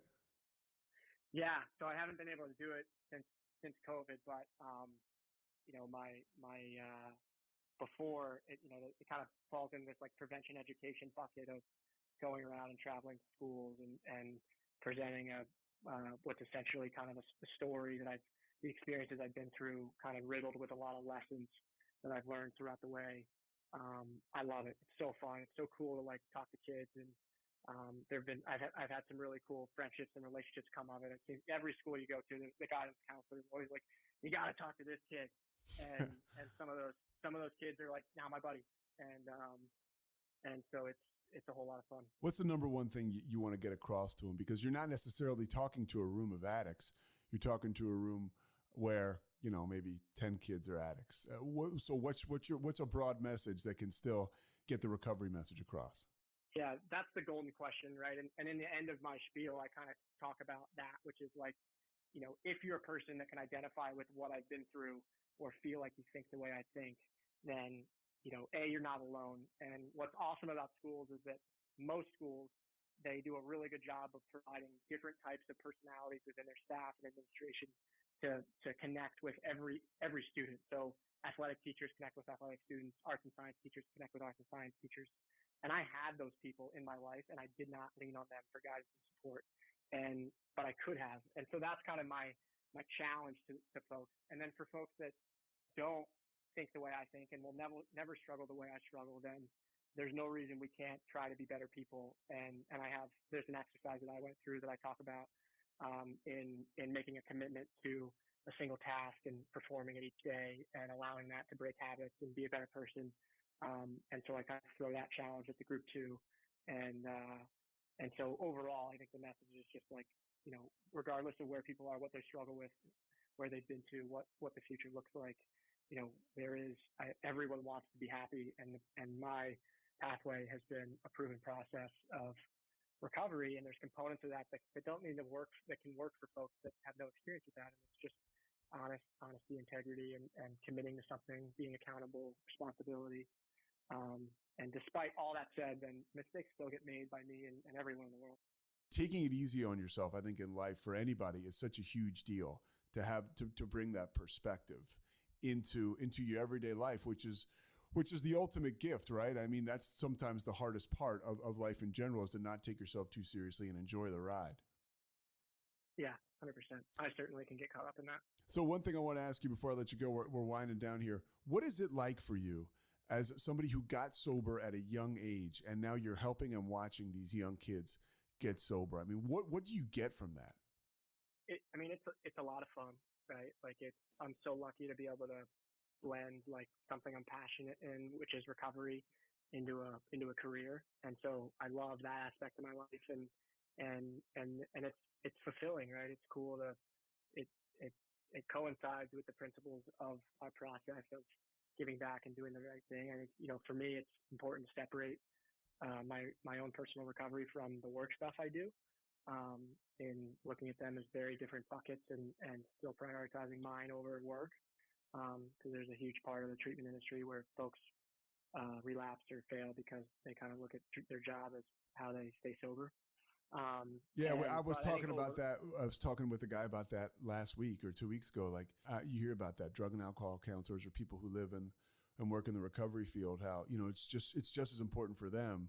And you can answer this for me or speak to this as it is for anybody else to take their recovery seriously. Yeah, it happens too much, and it's scary. And so at work, I show up, I work hard. I'm a big believer in like, do what you say what you do. It's embarrassing how many folks in the treatment world don't do what you say and say what you do. So if people can be those providers, they tend to stand out as like good people, good process. And I'm, it's cool to have good outcomes and see people change and all that stuff. And then in personal life, like I still love having, guys in early recovery that are younger and I can relate to and be around and all the above. But I also have a lot of friends in recovery that are like older guys and big sober golf league. I know you're familiar with a bunch of old guys that we play with and so I've got a pretty wide mix of like what I'm exposed to through that lens. With these recovery houses, I mean, you really are. And I'm just going to say it, like you're on a life-saving mission. I mean, you're saving lives. You talk about, going to rehab. I mean, I'm sure there's a handful of people that you went to treatment with that are dead now. That's my experience. And that's what happens with this stuff. It will kill you. You probably see that way too often yourself, right? People losing the battle, especially now when we talk about some of the substances that are being used. You're talking about guys going out and shooting up heroin. I mean, that's a run that doesn't last very long.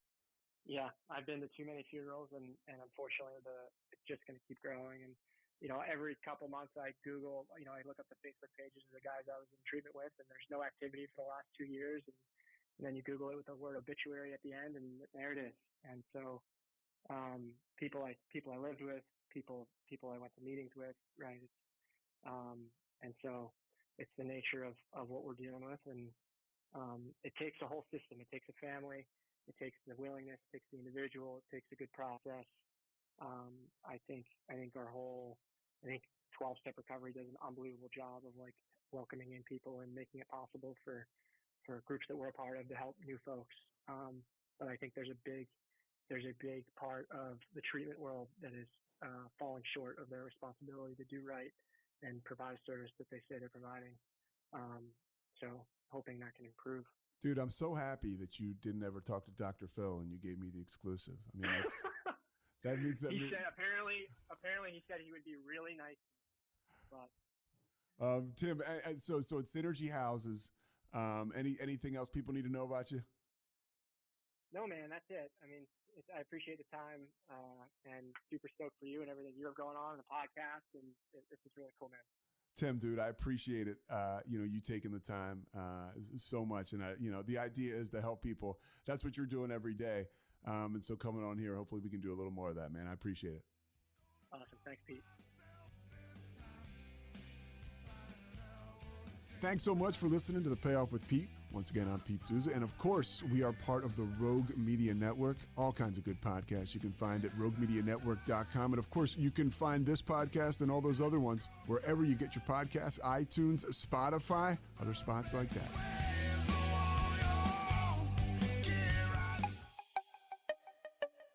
This has been a Rogue Media podcast.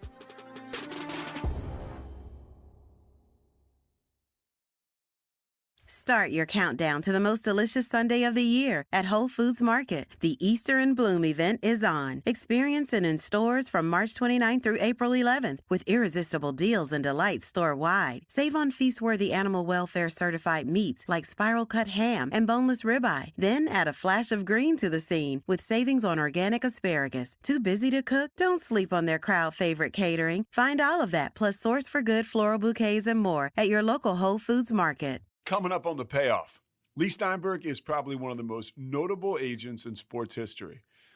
But what he wants to talk about is the fact that he's gotten more than a decade sober. He is often credited as the inspiration for the movie Jerry Maguire. He represented 8 number 1 overall NFL draft picks. It's just, the list is unbelievable. And now today, he represents probably the best football player on the planet in Pat Mahomes. But in between all that, there was the addiction and the bottoming out. Like a lot of alcoholics, Lee ended up back at his parents' house drinking vodka around the clock. But then he got sober. And this is a guy that goes to any lengths to get sober. And he still is extremely committed today in the 12-step program. This guy's unbelievable. I can't believe he gave me the time. He actually gave me hope when I was in a halfway house. His story came on HBO Real Sports. He was about 2 years sober, and that's how we start off the conversation. But I was just thrilled to be able to chat with Lee Steinberg, and this guy is beyond the real deal and beyond inspiring. It's an incredible story. Could definitely be a movie. We cover it all. But first, Kevin Souza. No covers by him. All original content.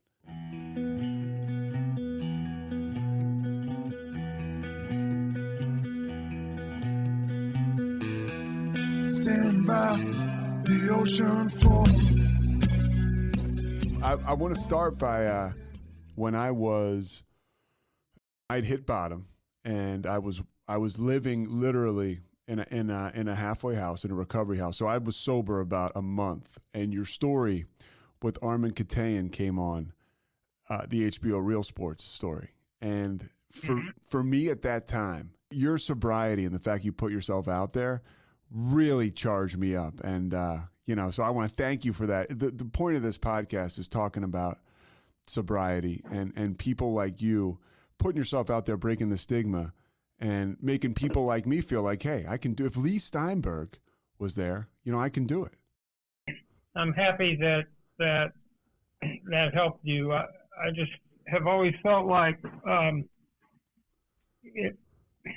people suffer in private. They suffer and they're hopeless and helpless and think they're the only one. And the only way to really help other people is to let them know that they're not alone. And there are programs and there can be light at the end of the tunnel. By the way, is it weird for you that Jerry Maguire 25 years ago this December? Yes. In some ways it seems like very distant, and in other ways it seems like yesterday. And that's been 25 years of people running up to me in airports and coming to my dinner table, asking me to say 4 words or saying them to me that start with "show me the money." Yeah. Is that something you welcome? If you go out in public, you're going to meet people and you're going to interact with them, and you better be gracious and you better, embrace the moment. They might be somebody interesting you'd like to meet. How often do people come up to you and talk to you about the fact that you've been open about your sobriety? All the time. And it actually sort of depends how I'm dressed. If you look the way you look on television, then people will come up, and if you're just sort of fitting in the crowd, then you just go ahead and live your life. But look, we live this short moment on the planet, and so the question is, how are we going to spend that time? I was brought up by a father who believed that 2 core values were incredibly important outside of spiritual ones. And that was, 1, treasure relationships, especially family. And the second was try to make a meaningful difference in the world and help people who can't help themselves. So to the extent that that my story of crashing behind alcohol and working my way back and continuing to do the things necessary to stay sober, if that helps someone else, then I'm really happy. You mentioned your parents. You were raised by a teacher and a librarian outside of Los Angeles, or I guess in Los Angeles. What was your childhood like? It was lots of fun. I had 2 brothers. We traveled a lot in the car. I had sort of 2 different types of childhood. One was that my grandpa ran a place called Hillcrest Country Club, and that was where all the movie stars and comedians hung out in Los Angeles in the 50s. So you'd have to be a little older to know these names, but it was Groucho Marx, George Burns, Jack Benny, George Jett, Danny Kaye, and so those are for people listening that don't know, those are huge. Those are heavy hitters back then. I would sit on my grandpa's lap while he played gin rummy, and George Burns and my grandfather took me to my first baseball game. So it was a different sort of childhood in that I sat on Marilyn Monroe's lap and I had a autographed Elvis Presley guitar. But my father turned away from the restaurant business and wanted to teach kids. So we lived a very normal life. But my dad made sure we were exposed to all sorts of things. And I remember going to Disneyland the very first year it opened back in 1955. And but we had traveled like 47 states. So and books were a big thing in my house. So I read a lot. We loved movies. We loved games. And my dad actually had a club called the Muttonhead Club where we operated with Robert's Rules of Order, and one of the people was president and one of them was vice president. We had a sergeant at arms, and we learned how to sort of pass resolutions and operate within a system. So I was pretty hardwired early to go make a difference in the world.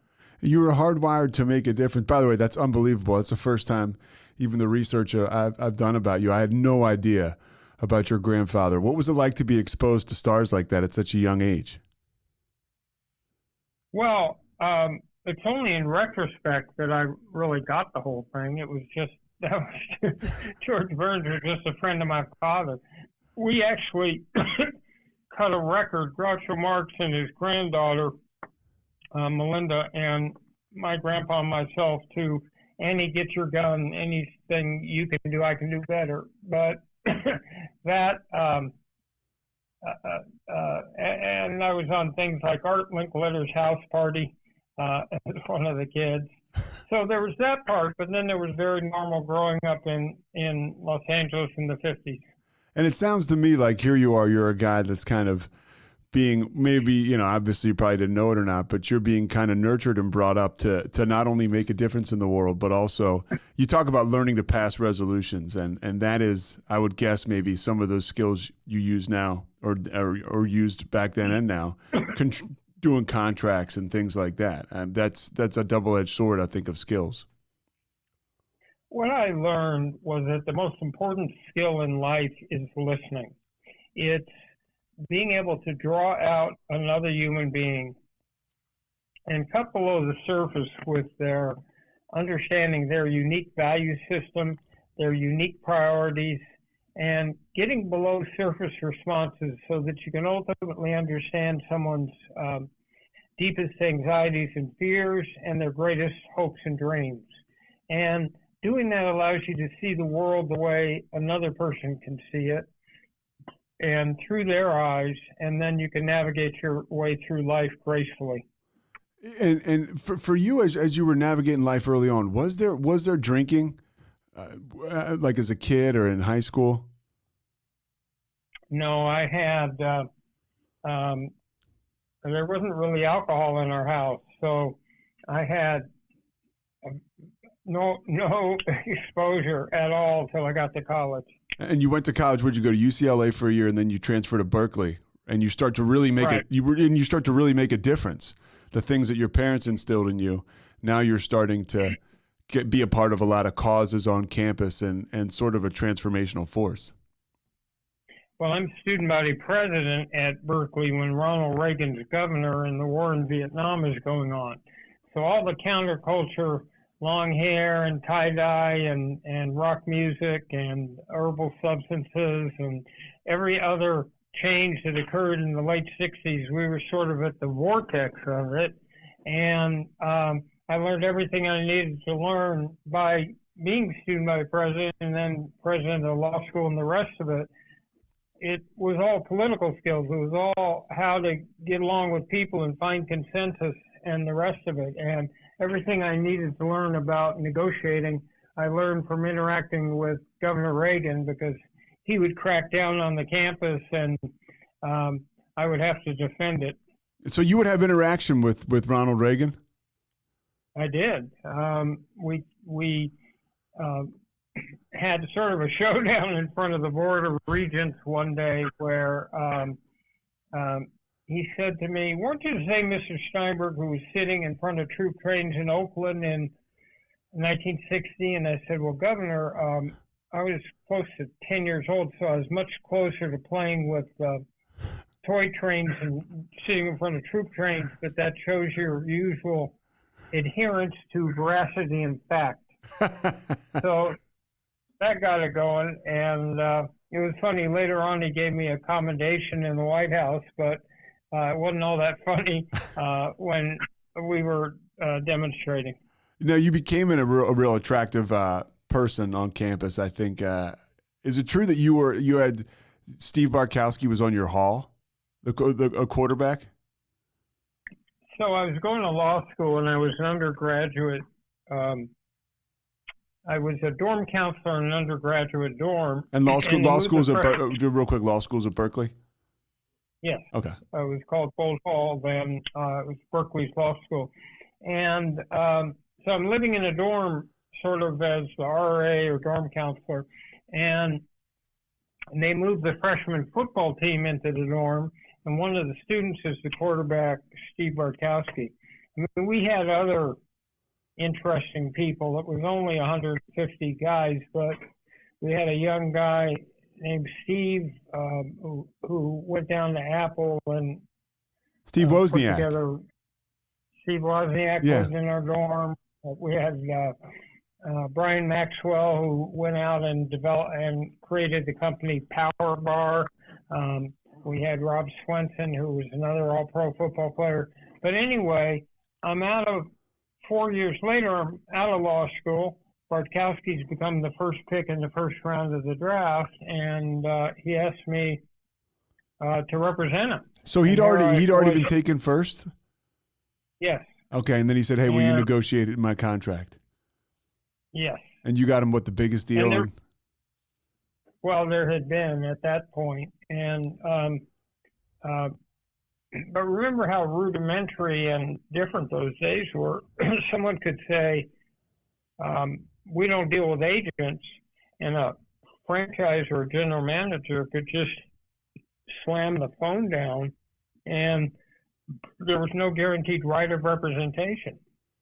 So it was a little different. And when we got to Atlanta, I saw how dominant athletes were as the movie stars and celebrities. So I thought, well, if they would go back to and retrace their roots to the high school community that helped shape them, set up a scholarship fund, Boys or Girls Club, if they would then go on to the college and perhaps set up a scholarship like Steve Young did at BYU, or Warren Moon at Washington, or Troy Aikman at UCLA, or Edgerrin James at Miami, they could bond with those alums and maybe find mentors, but they'd stay close to that community. And then at the pro level, we challenged each of them to find some cause in their life they'd like to tackle.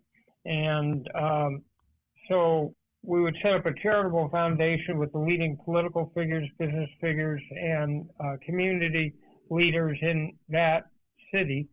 And there were programs like Warwick Dunn, the former running back of Atlanta, who put the 175th single mother and her family recently into the first home they'll ever own by making the down payment and having Home Depot, outfit it.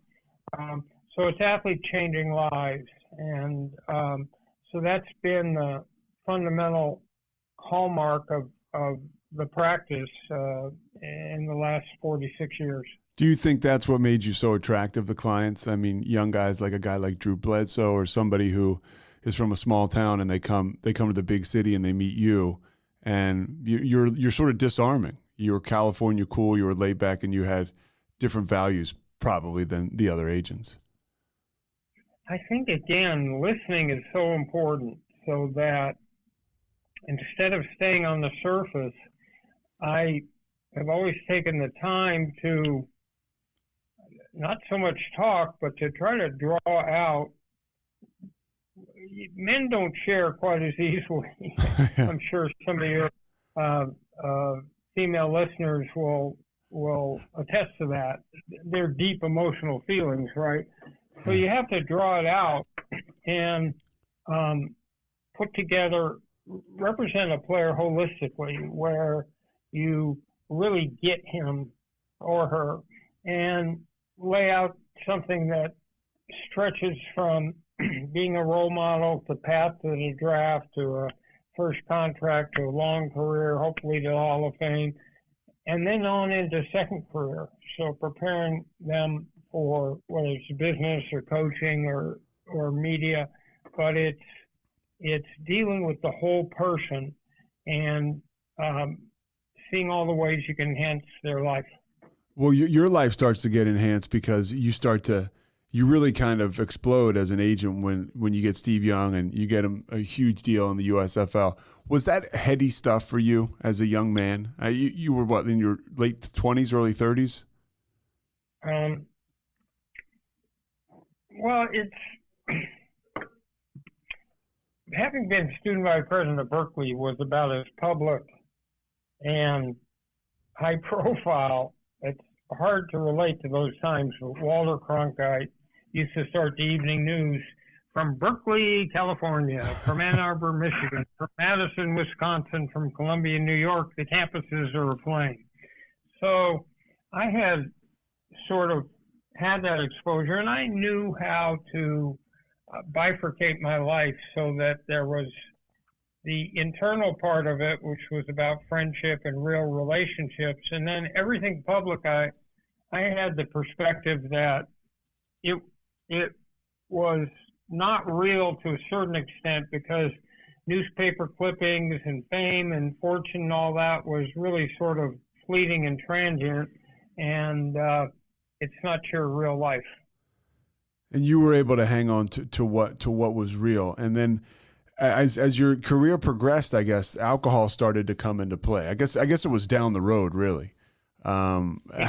It came late because I was one beer Steinberg, and sort of joked about because I would drink a half a beer and start to get a little buzz, and I'd back off, and it wasn't. And remember, we were also a generation that had a close acquaintanship with herbal substances, right? Yeah, well, I get the drift, yeah. It was not a big deal, and I wanted to be functional, so I didn't want to lose control. And so to evolve from that point to where I ended up was stunning, but it certainly didn't happen overnight. I was highly functional. Till the end at work. I just was missing days, and but at that point in my life, we were doing football. Eventually, we did 64 first-round draft picks, and the first pick in the first round 8 different years. Half the starting quarterbacks. Eventually, 12 of the players got to the Hall of Fame, and baseball had a big practice with stars like CC Sabathia and Pudge Rodriguez and Sean Green and Matt Williams. And then in basketball, had some high draft picks. And then I did boxing with Lennox Lewis and Oscar De La Hoya, and the U.S. team at the World Cup. And all the way along, the athletes were doing amazing things in the world. And achievement was my drug, achievement. And it was so exciting that I didn't really need to be intoxicated a whole lot. Yeah, and you mentioned you were kind of in the Disneyland of drinking. I mean, you were at your Super Bowl party was always the best. I knew that even back when I worked for Mike George and SFX. Like that Saturday Super Bowl party was everybody wanted to get into that. And when you say the Disneyland of drinking, what do you mean by that? That everywhere that alcohol was an integral part of the whole world I lived in. That people went out for a beer. There were endless amounts of banquets, endless amounts of events. And generally they'd have top drawer alcohol everywhere. And people would get drunk and then they'd laugh about it the next morning. And so you walk into commissioner's party, there's like a big ice sculpture with vodka going down it, right? There's when you walked into the commissioner's party, they would hand you a drink. As you walked in with scantily clad waitresses giving you drinks, everybody drank. And it was just a normal part of it. Remember that marijuana was against the law, but alcohol was legal. Yeah. And so early on, I realized I didn't have a ton of alcohol tolerance, and would start to get buzzed with the first drink. So, you know, I had the normal experiences where, well, I'd get drunk but wake up the next morning highly functional. And that whole pattern didn't change until much later. When did it start to become an issue? I mean, you've got this roster of clients. It's a who's who of the NFL. And so I got to believe that's sort of empowering. And I got to believe it's probably easier to shake off a hangover when you're going and closing a deal for Troy Aikman as opposed to the guy who's living under the bridge. But when did it really start to evolve? There came a period where I started to feel powerless. My two sons were diagnosed with an eye disease called retinitis pigmentosa, which starts with night blindness and leads to narrowing of the visual field. And when I was drinking a little bit late at night when my marriage wasn't going that well. But that would be at 10 or 11. I wouldn't spend, and I never drank during the day. But that happened. My father died a long death from cancer, which he had been a rock in my life. And we lost a house to mold. We live in a beach city, Newport Beach, and we had to knock it to the ground. And eventually I felt like Gulliver, tethered down by Lilliputian. Gulliver's Travels? Okay, yeah. Right, with them sticking their little forks in me. I felt like I didn't have the capacity to protect my kids. My marriage was starting to break up, and I turned to alcohol. And, you know, I started drinking every night, but it was still manageable until I broke up with my wife, and I went in 2006 into my first apartment I'd had like in years. And all of a sudden there wasn't a structure around me. So there was nothing. I found out it was actually legal to do a very strange thing. It was legal to drink alcohol while the sun was still out. And which was not something, you know, I had done. And so all of a sudden, living on my own, depressed and all the rest of it, 2006, 7, 8, 9, and 10 became years in which I was struggling. And I tried to go to some rehabs, and I would master the knowledge about the dysfunctional brain, and I would understand brain chemistry, dysfunctional family, all of it, except I couldn't stop drinking. And were you trying to stop when you went to those rehabs? Were you trying to stop, or were you just kind of trying to put a plug in the jug for a little bit? In retrospect,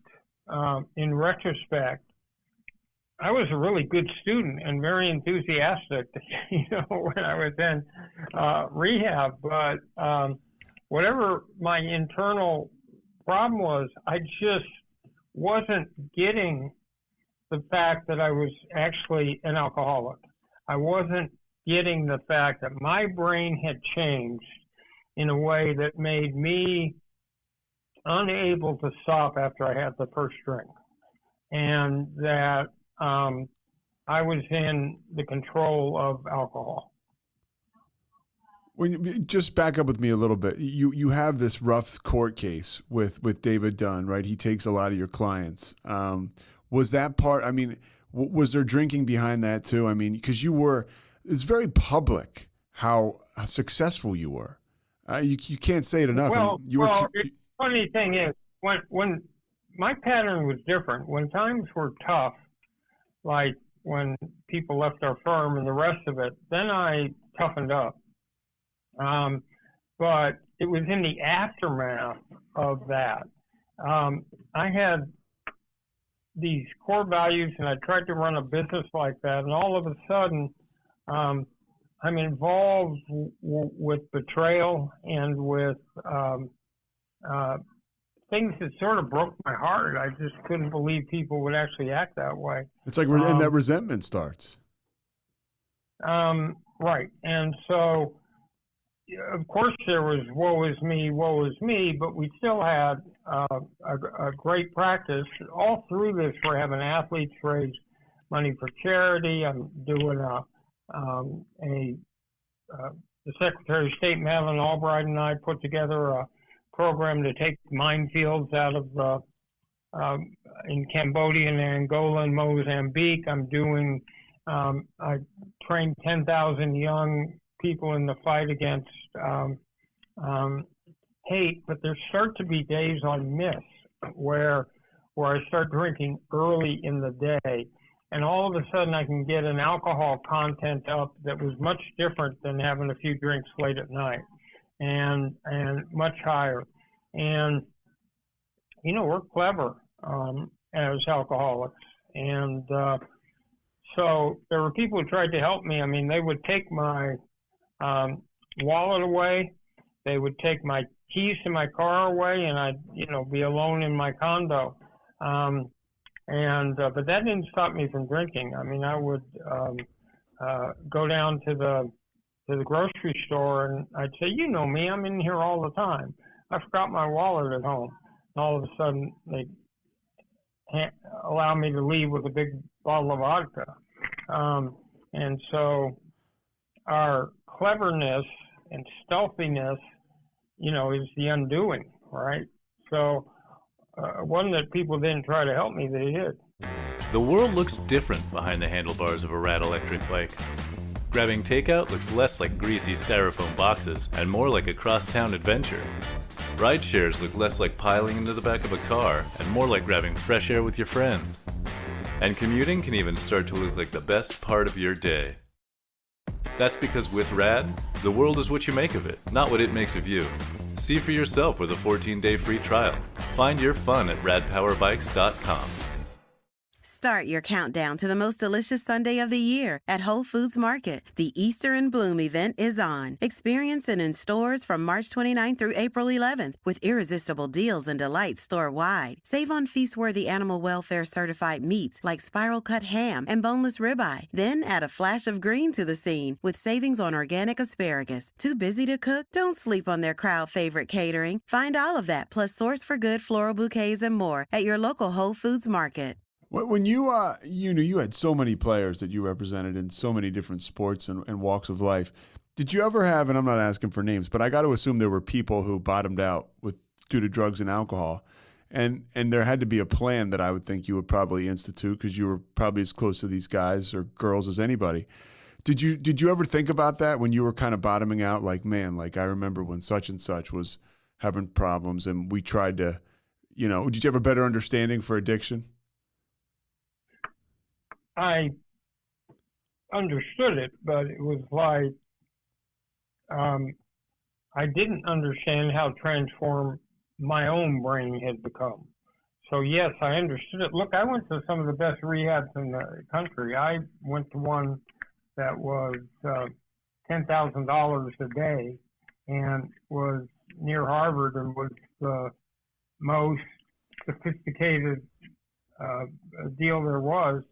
I could not stop drinking until the end, and then I got to the point where I realized that I was missing too many days, and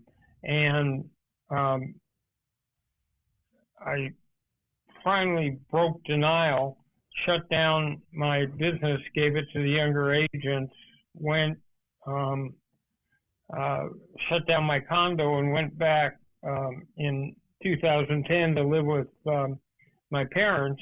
And I had been reduced to sitting on my dead father's bed, and the only thought I had is, where can I find more vodka?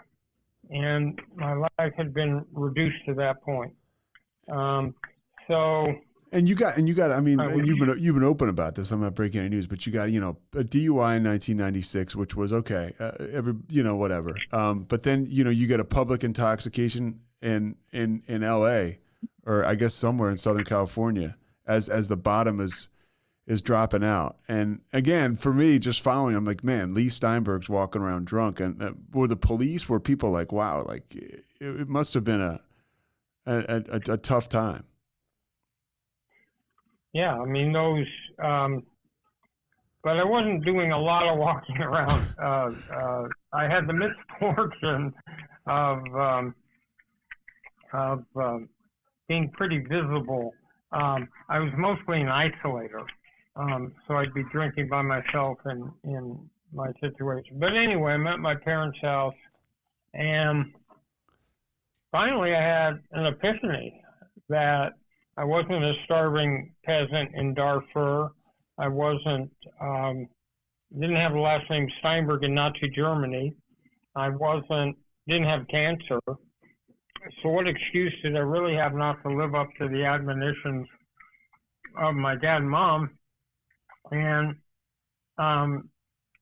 I was taken off to sober living.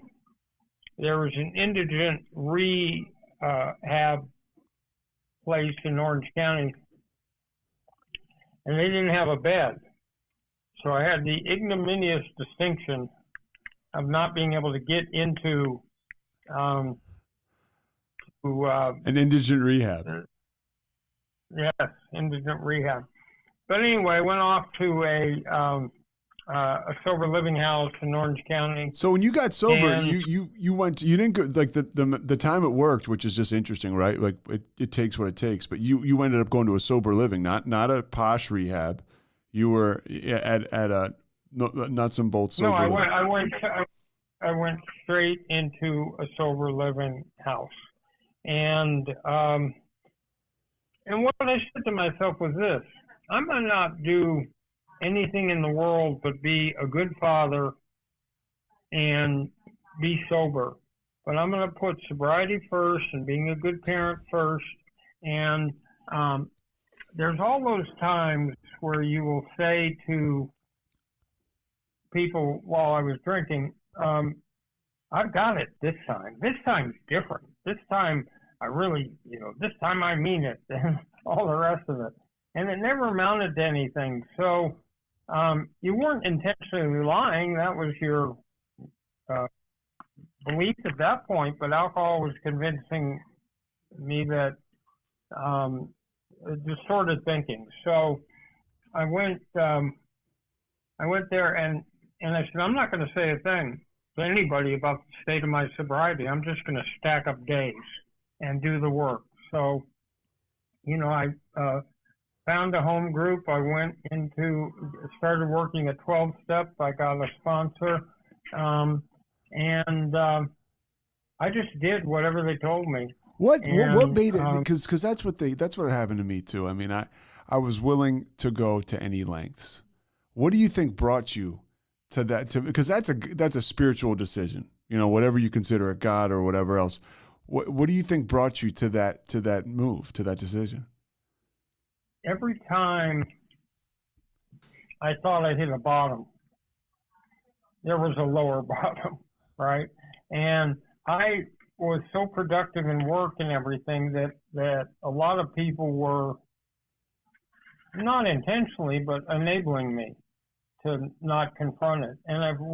But when I got to the point where I'm sitting on my deceased father's bed, and my life has been narrowed to a search for vodka, it's just, like I said, I had a bit of an epiphany, and just knew that can't be what I had been destined to do. That wasn't going to be the end of the life arc. And fortunately, I've been brought up by parents who were really optimistic. And we always thought everything would work out okay. And so faced with the detritus and destruction that I had to make a decision and be able to somehow, I heard from people who were sober that there was light at the end of the tunnel. And that's what I needed, to know that there was hope. I mean, there's people that you motivate in sports by kicking them in their derriere, and there's people that you motivate by telling them that if they do this, there's going to be a great result and everything's going to work out. And I'm the latter. So if there was a pony filled, I go walk into a barn, the pony filled with defecation. The barn's filled with defecation. I'm sorry. I'm sure there's a pony in there somewhere.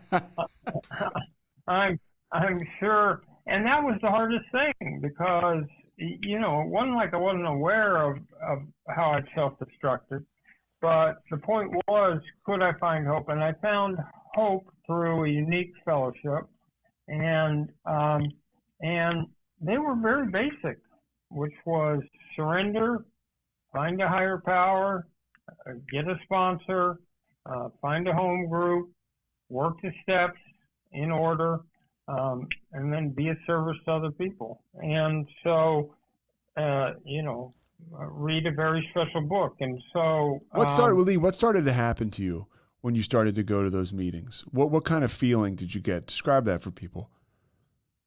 That I wasn't alone with this. That I was stunned at the amount of people who would be in a meeting. It's like, wow, this whole thing existed. And I had no awareness of it. It was like, really?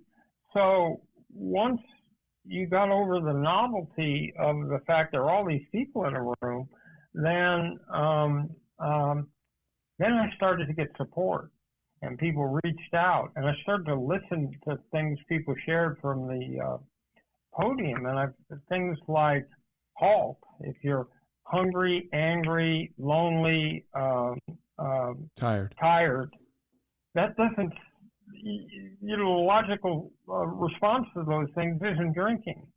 And I think the most powerful thing I saw was people who had lost children, who were suffering from cancer, who had all these problems that objectively were so much worse than what I had dealt with.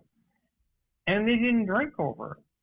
In other words, those things about my kids and my father and the rest of them, I saw those kinds of experiences happening to other people all the time. But they had found a way of life where they didn't have to zone out. They didn't have to let powerlessness govern. They had found a simple program to deal with it, and it inspired me. And I felt, a sense of closeness. And I didn't have a lot of money then, and so people would take me to lunch, or they would do different things, and there was a lot of kindness and a real sense of community. And I'd always been involved in organizations and community groups, and there began to be a routine and consistency to what I did, which was going to meetings every day, and I found community and camaraderie. And I mostly went to men's stags meetings, so there wouldn't be any diversion from the focus. And that was it. And then I got real busy. There was a thing in Orange County called the Orange County Convention, so I went to that. I went to the Desert Powwow. So you dove in. You really dove in, and that's how you get the magic. I ended up going to the International Convention in San Antonio that year. If there was any book to read, I read it. If there was any modality that anybody was trying or doing, I threw myself into it, just like I was going back to college, and said, you know what, I'm gonna not say a whole lot, I'm gonna listen a whole lot, and these people know something I don't know, and have mastered something I don't know, and I better be a sponge and soak up all the knowledge they have and everything that potentially could be. So I made a huge number of friends, and since I wasn't working or anything, I bought cards for people's birthdays. I put together a huge group of friends. So I surrounded myself with a big support group, and lived in sober living for 9 months. And did that kind of carry you? Like that sounds like sobriety, I think, can be kind of a tailwind. Did that move you back? Whether it's the spirituality, the power of the group, being sober, did that move you back towards becoming an agent again? My only concern was to master the steps of and to adopt a structure that would allow me to stay sober. And I had no other ambitions than that. And so step by step, I started to aggregate days. And soon I wasn't counting days, but months. And eventually you evolve to getting the years. But I had that structure. And then my next priority was two of my young daughter and my oldest son stayed with me. My youngest son didn't talk to me the whole time he was at USC Film School. And was this because of the drinking?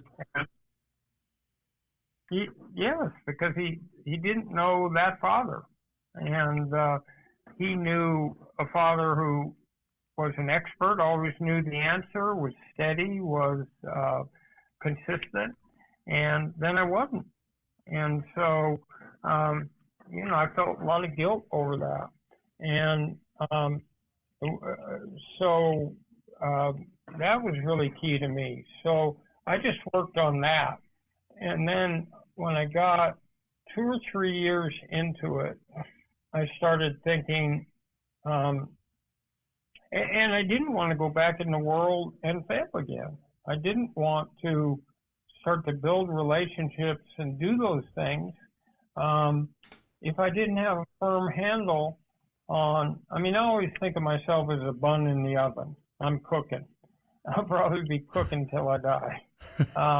So I'm not a finished product, but at least I have a skill set that enables me to function. And then, as you know, eventually the cravings go away, and it's very difficult when they're there because they're irrational and they come from the amygdala or the lizard part of your brain. They aren't, conscious. They're just wired that way. So I wanted to get to the point that the cravings had gone away, and they did. And eventually, I found some people that wanted to invest in a new company I do. They happened to be a group of oil men in Houston, and in late 2013, we put together a new company. And and I knew I'd face all sorts of challenges, and you have to be realistic with yourself. So I thought through, well, you couldn't stay sober. How do we know you'll stay sober? I thought through, well, you didn't do a good job managing your own money. How can you do a great job for us? I thought through,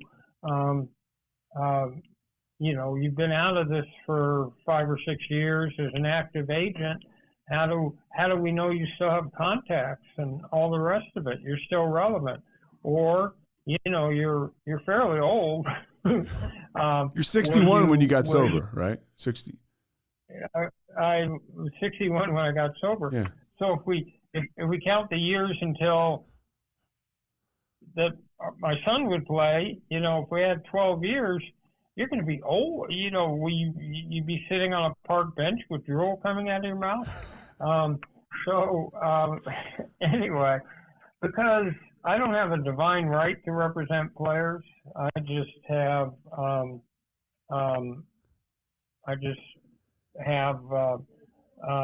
to be in that position. So parents have the right to ask whatever questions they did. But anyway, so we got started in 2014, and I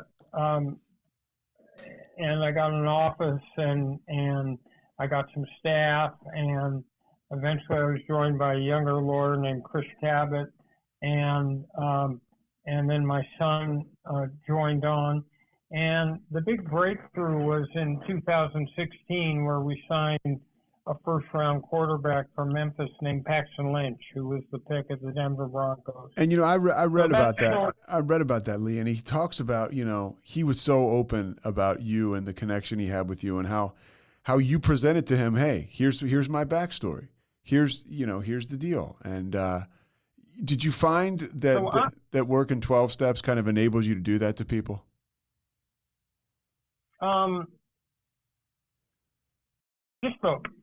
Yes, the whole concept of it. In other words, this is my past.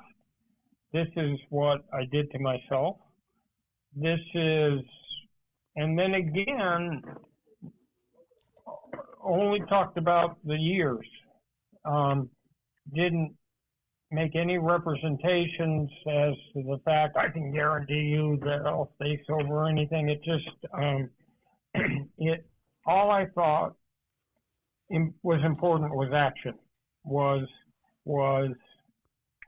what was coming out of my mouth. It was the fact that I continued to stack days, and then months, and then years. And so I was really open with the people. And fortunately, a lot of the people in the world of sports are pretty accepting. And so we signed Paxton, and then the next year was Patrick Mahomes, and then, it's built from there. I got a couple more things, and then I'll let you out of here. But when you're talking to these guys and you're connecting with them, right? You're listening to them. Do you feel like recovery has almost made you better at your job? Well, it certainly has made me more understanding of how close the edge is between productive life and the apocalypse. And I never believed that something like that would happen to me, or that I'd let it happen, or that I'd be responsible for it. So, yeah, I think there's a level at which the whole process creates more understanding. I was never very judgmental in the first place. Some of the lessons that I relearned in Alcoholics Anonymous were lessons that came out of my upbringing. In other words, trying not to have resentments, trying to make sure that if I ever had wronged anybody, I would chase them down the street to apologize. In other words, those were things taught to me by my parents. And luckily, I came out of a house where if you spilled the milk, you weren't in big trouble. If you spilled the milk and lied about it and denied it, then you were in trouble. So, in other words, it was the sort of thing where there was an understanding. We don't expect you to be perfect. We expect you to be honest and open, right?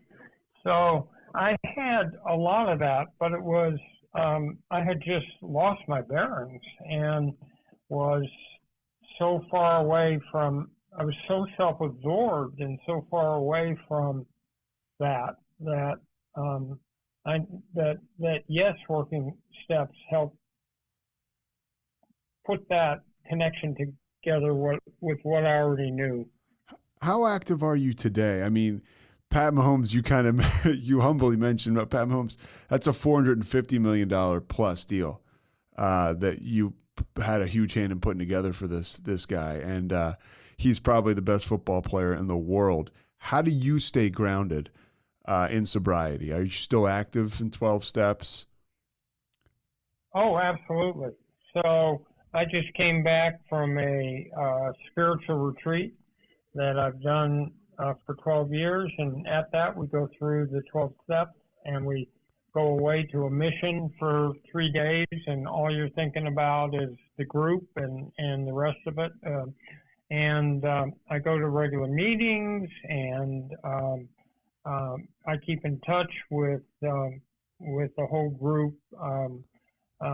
And basically, the core of my life has stayed the same for the last 12 years. In other words, I'm pretty much living in the same place. I'm doing the same things, and I'm close to my sponsor, and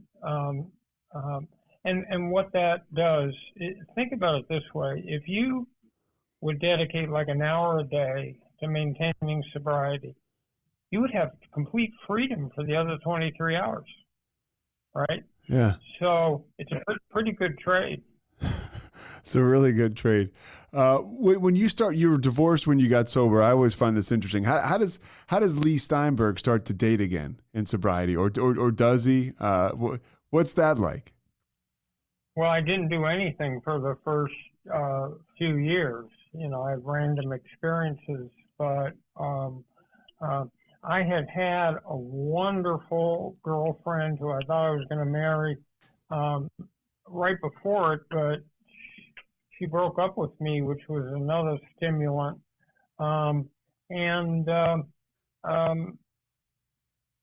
Using the same skills, listening a lot. Someone once told me, if you want to stay married or stay in a relationship, when you get home, ask your girlfriend or wife or what their day was like, and then just sit and listen. And don't try to fix everything, and don't try to respond to everything. Just listen, because people want to be heard. And clearly, I'm much better at relationships than I was. What do you tell people that come in to meetings and can't get a day, and let's say they ask you, hey, how do you do it? What do you tell them?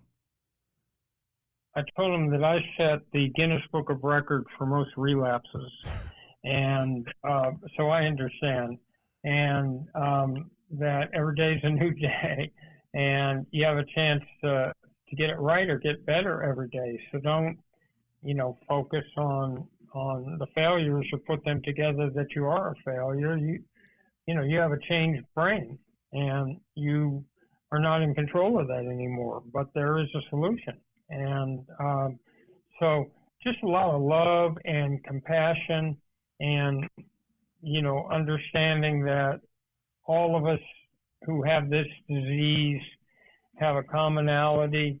And my responsibility is to help people who are still struggling. So I've got people across the country who, when I post on social media, how many years or days I have, interact on different forms of social media. So I have sort of a large group of people I relate to across the country who are following my journey as I'm following theirs. Yeah, I'm one of them. I mean, I love when you say, and I stole your line. You would post, hey, 10 years on the sunny side of the street. I was like, I like that. And that's it. That's what I tell people too, because it really is the sunny side of the street. It's good living. Right. And you want to be, somewhat subtle, and people who get what that is will be helped by it. And people who don't, well, they don't need the help. What are you doing with Steinberg Sports as far as with the name, image, and likeness? Where do you see that going? I think it's revolutionizing the way players are compensated. We signed the quarterback Spencer Rattler from Oklahoma, who for name, image, and likeness, who I think is as talented a quarterback as there is, and someone named Malik Willis from Liberty. Sure. And so basically you're branding and marketing, and then you're taking a look at what revenue you can accrue, but there's a balance because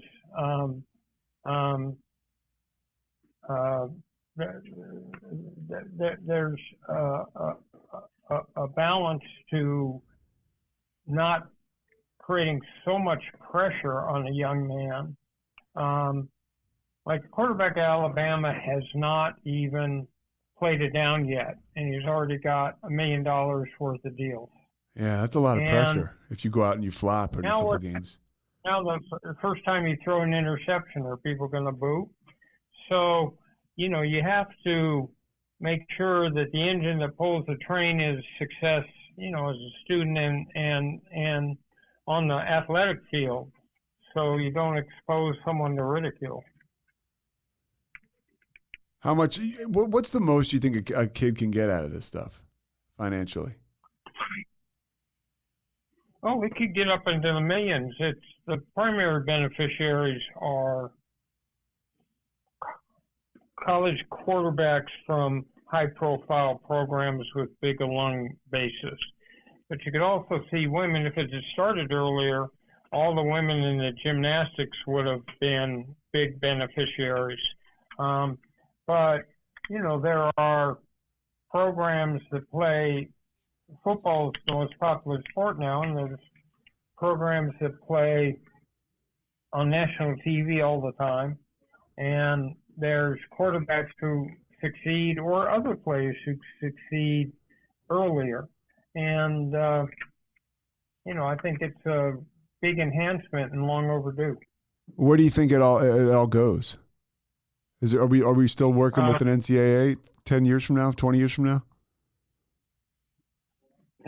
Since college sports simply need a big TV contract, and the NCAA is going to have to struggle to be relevant because the concept of pure amateurism has been gone, but realistically it's been gone for a long time. So you see what the SEC is doing, and they added Texas and Oklahoma. I mean, they've got the strength, and the big colleges have the strength. They don't really need an NCAA. I can't thank you enough for your time, Lee. Anything else you want to get out there? Anything? No, if you're out there and you're struggling and you're hopeless and depressed and confused, I was there, and there is help available. And there's unique fellowships and 12-step programs, and you can come back and get your life back and have a happy life. All right, Lee. Thank you so much. I'm going to send. This will be up next Thursday. I'll send a link to Michaela if you would ever want to listen. Okay, take it easy. All right. Thanks so much for your time. Thanks so much for listening to The Payoff with Pete. Once again, I'm Pete Souza. And of course, we are part of the Rogue Media Network. All kinds of good podcasts you can find at RogueMediaNetwork.com. And of course, you can find this podcast and all those other ones wherever you get your podcasts, iTunes, Spotify, other spots like that.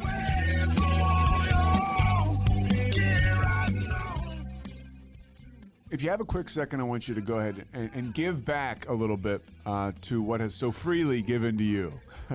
No, I'm just kidding, but I would love for you to go to the Rogue Media website and go ahead and click on a survey at the top. It's ROGUE, that is Rogue, the word media network, RogueMediaNetwork.com. Take the survey. Come on, you don't have to pay anything for this. Take the survey. Thank you.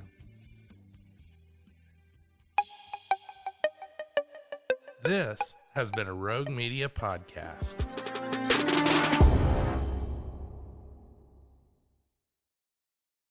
Are you ready for a rewarding career in the electrical industry? Quality Electric of the Coastal Carolinas, QECC, is looking for qualified electricians and electrical helpers to join its Charleston team. QECC offers guaranteed full-time hours, make up to $30 per hour with possible performance bonuses and career growth opportunities. Enjoy benefits like health insurance, dental and vision coverage, 401k plans, and more. If you're a motivated, experienced electrician, this job is for you. QECC is an equal opportunity employer. For all job inquiries, send email to hr@qeccinc.com.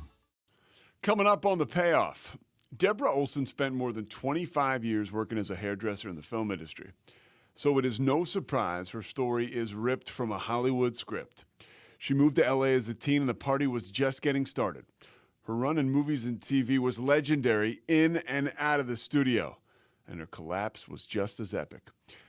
Now 19 years sober, she describes how she got to the other side. And along the way in this conversation, she drops some serious gems on how she stays serene.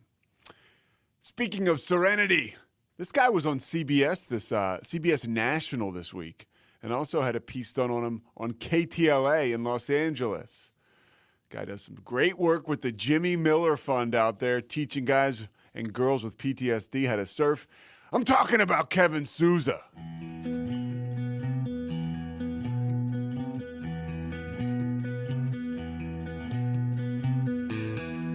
Stand by the ocean floor.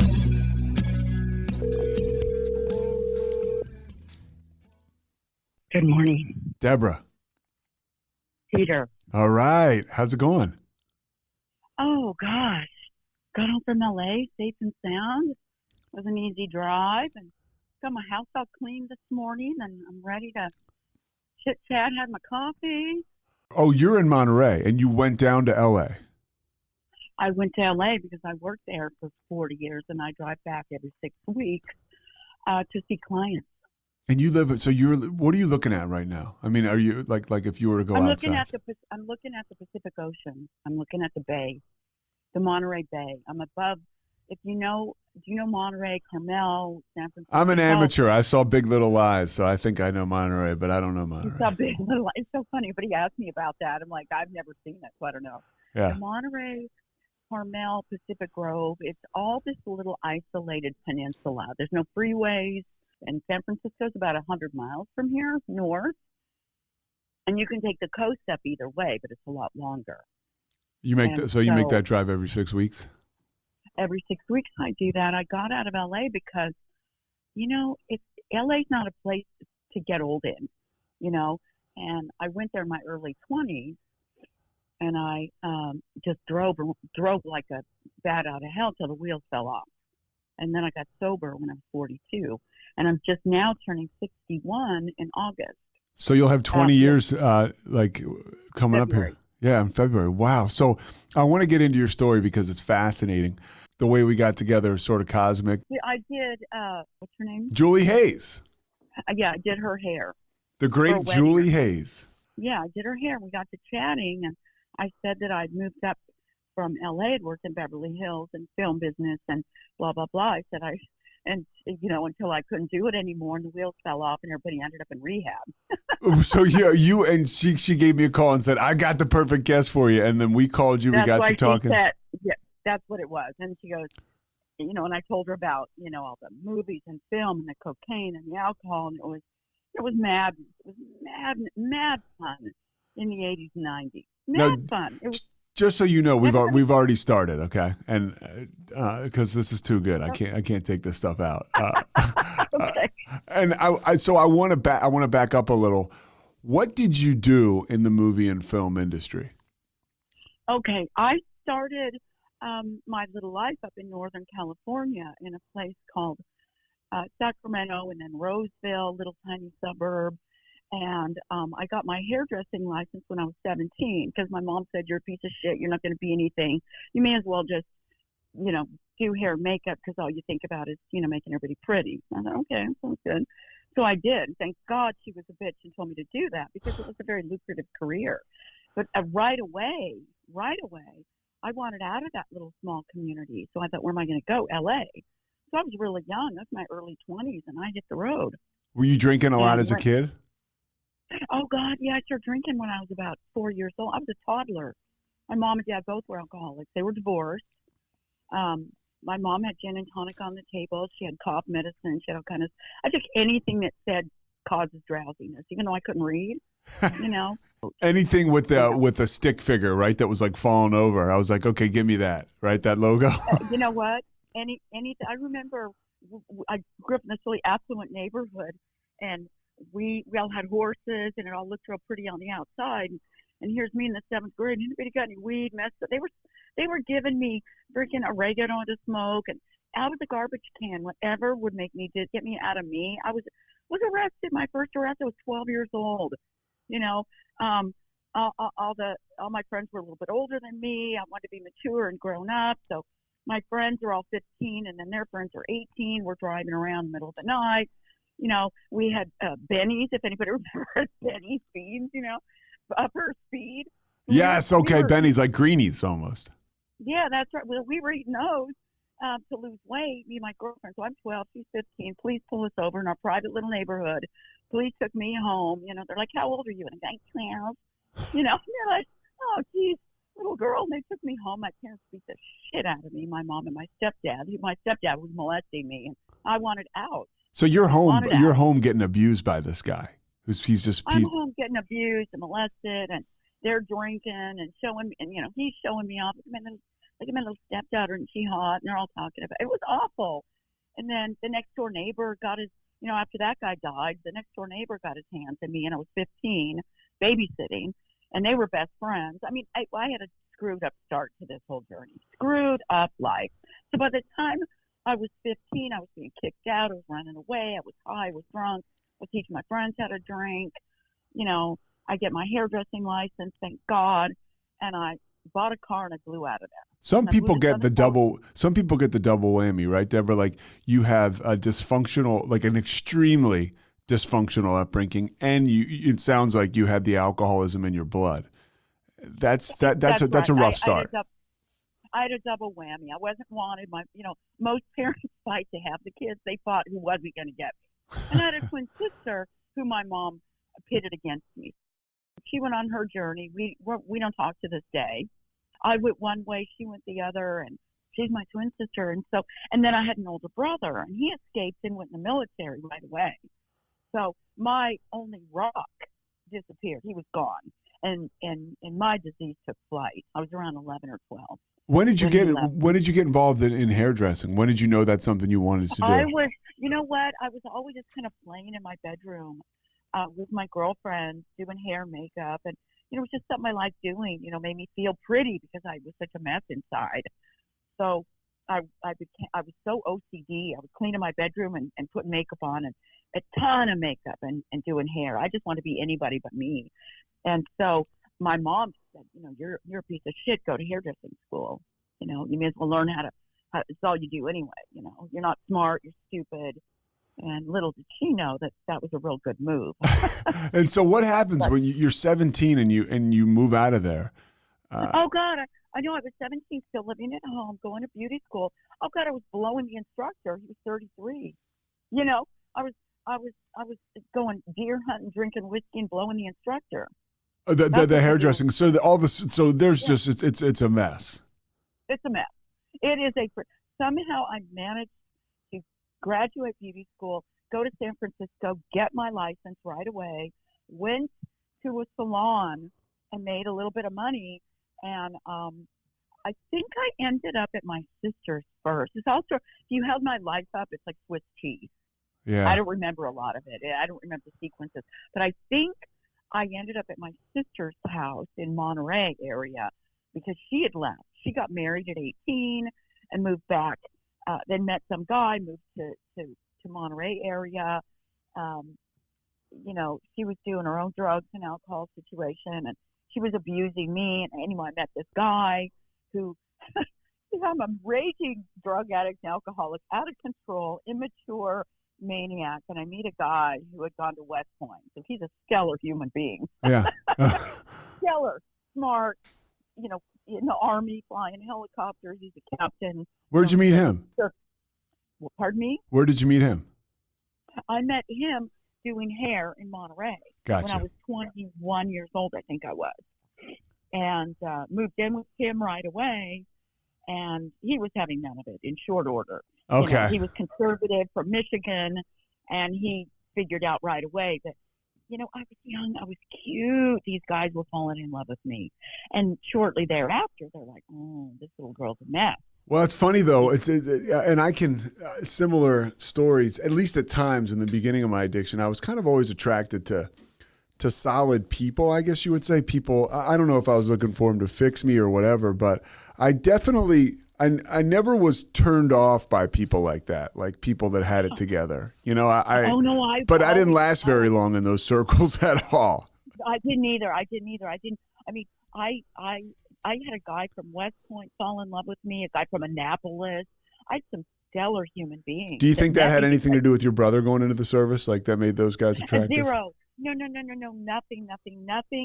It was just by happenstance, you know, that I loved these guys that were conservative and straight, that they could pull me out of the hell that I was in, I think. Just to back up a little bit, you mentioned, you know, you're suffering abuse as a very young girl, and then you get into like almost maybe what could be seen as like a transactional relationship with this instructor at the hairdressing school. Do you think it all starts? I mean, obviously the alcoholism, I'm like you, we're just filling that black hole, at least for me it was. But also at the same time, do you think it starts with that abuse, like not just the alcoholism, but the abuse element? You know what, knowing what I know now and having 100 different forms of treatment and, you know, every spiritual, you know, I'm 61 now. This journey started a long time ago. And when I look back, oh God, I was looking for anybody to fix me. I was looking for daddy figures. I was dating men 60 when I was 20. You know, I got into relationships. Anyone that said I love you or I like you, I don't care who they were. I was gonna go with that. Anyone that liked me, fixed me, pick me, love me. You know, that's all I could do was fix me, pick me, love me. What was your favorite drug to do? You know, I didn't care. Honestly, I didn't care. It was just that in the 80s, with the big cocaine influx, when I got to LA, that was everything. It was so acceptable. What year did you get to LA? I'm sorry? What year did you get to LA? Oh gosh, I don't even remember. I was around. The West Point guy broke up with me, and of course I didn't know why back then. He was. I feel his struggle later in life. I kept all his love notes and everything. It was all the love notes I kept. They were all peppered with "I love you," but I wish you knew how much I loved you. I didn't believe anybody could love me, so I left him, or he broke up with me because I was a crazy drunk at that time, and I got my little car with a little stuffed animal he gave me, and I drove to Southern California. Somebody knew somebody in Laguna. I ended up spending the night there.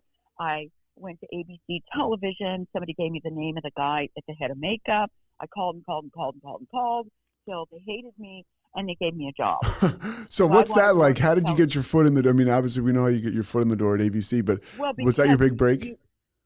That was because you have to be in the union or you have to have work. It's catch-22. But you see, when I was young and hot and cute and invincible and a drug and alcohol, see, my cocaine started down there too, and the drinking was way out of control. And I ended up finding a roommate who he was a he was an ex bodybuilder, and if I look back, he was just a creep. He was in his 40s and he loved young girls, and he was just, he was as round and fat as he was tall, and short and fat and bald. And I moved in with this guy as a roommate. He didn't care if I paid the rent.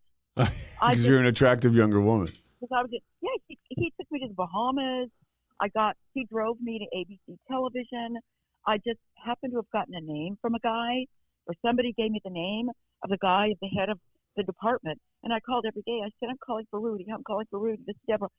Finally, he took the call and said, it's people like you that get ahead in this business because, you're pissing everybody off. So at that point in time, you start working. Are you working on like? I got a job for a general hospital. Oh, okay. Doing hair. And what was so funny is I've been watching General Hospital since I was 16.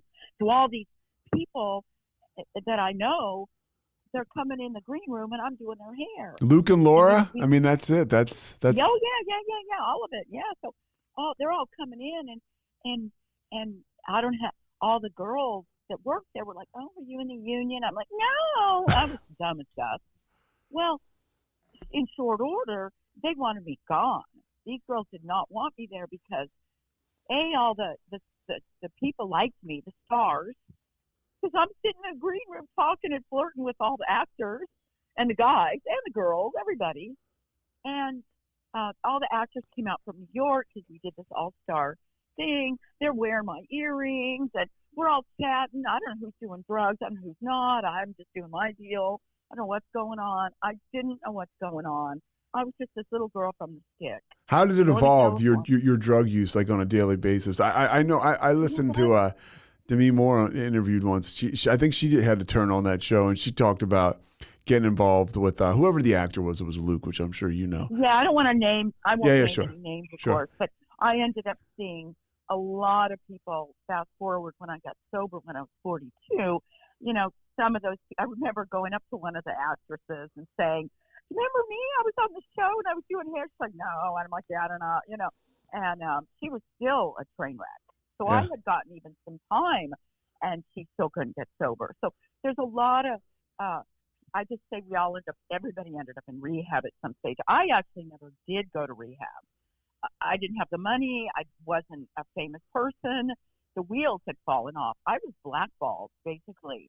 I got a job at a hair salon, which I don't want to name names of people or places. Yeah, that's fine. So Why did you get blackballed?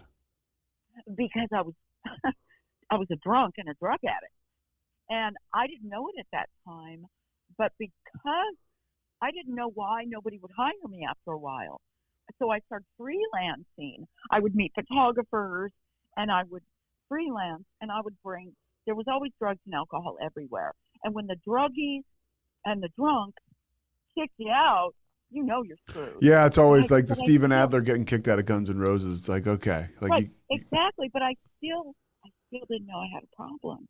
I still didn't know why people wouldn't hire me. So then I was going all over Beverly Hills because I thought I was the shit. I really did. I thought I was a famous hairdresser and the wheels are falling off and I'm getting a job at this famous hair salon and that famous hair salon. And they're all drunks and druggies. But I'm getting 86 everywhere. But I still don't know why because I thought I was so good and I was so hot and I was so wonderful, but I couldn't show up. I could get hired. I could pull my shit together for a minute.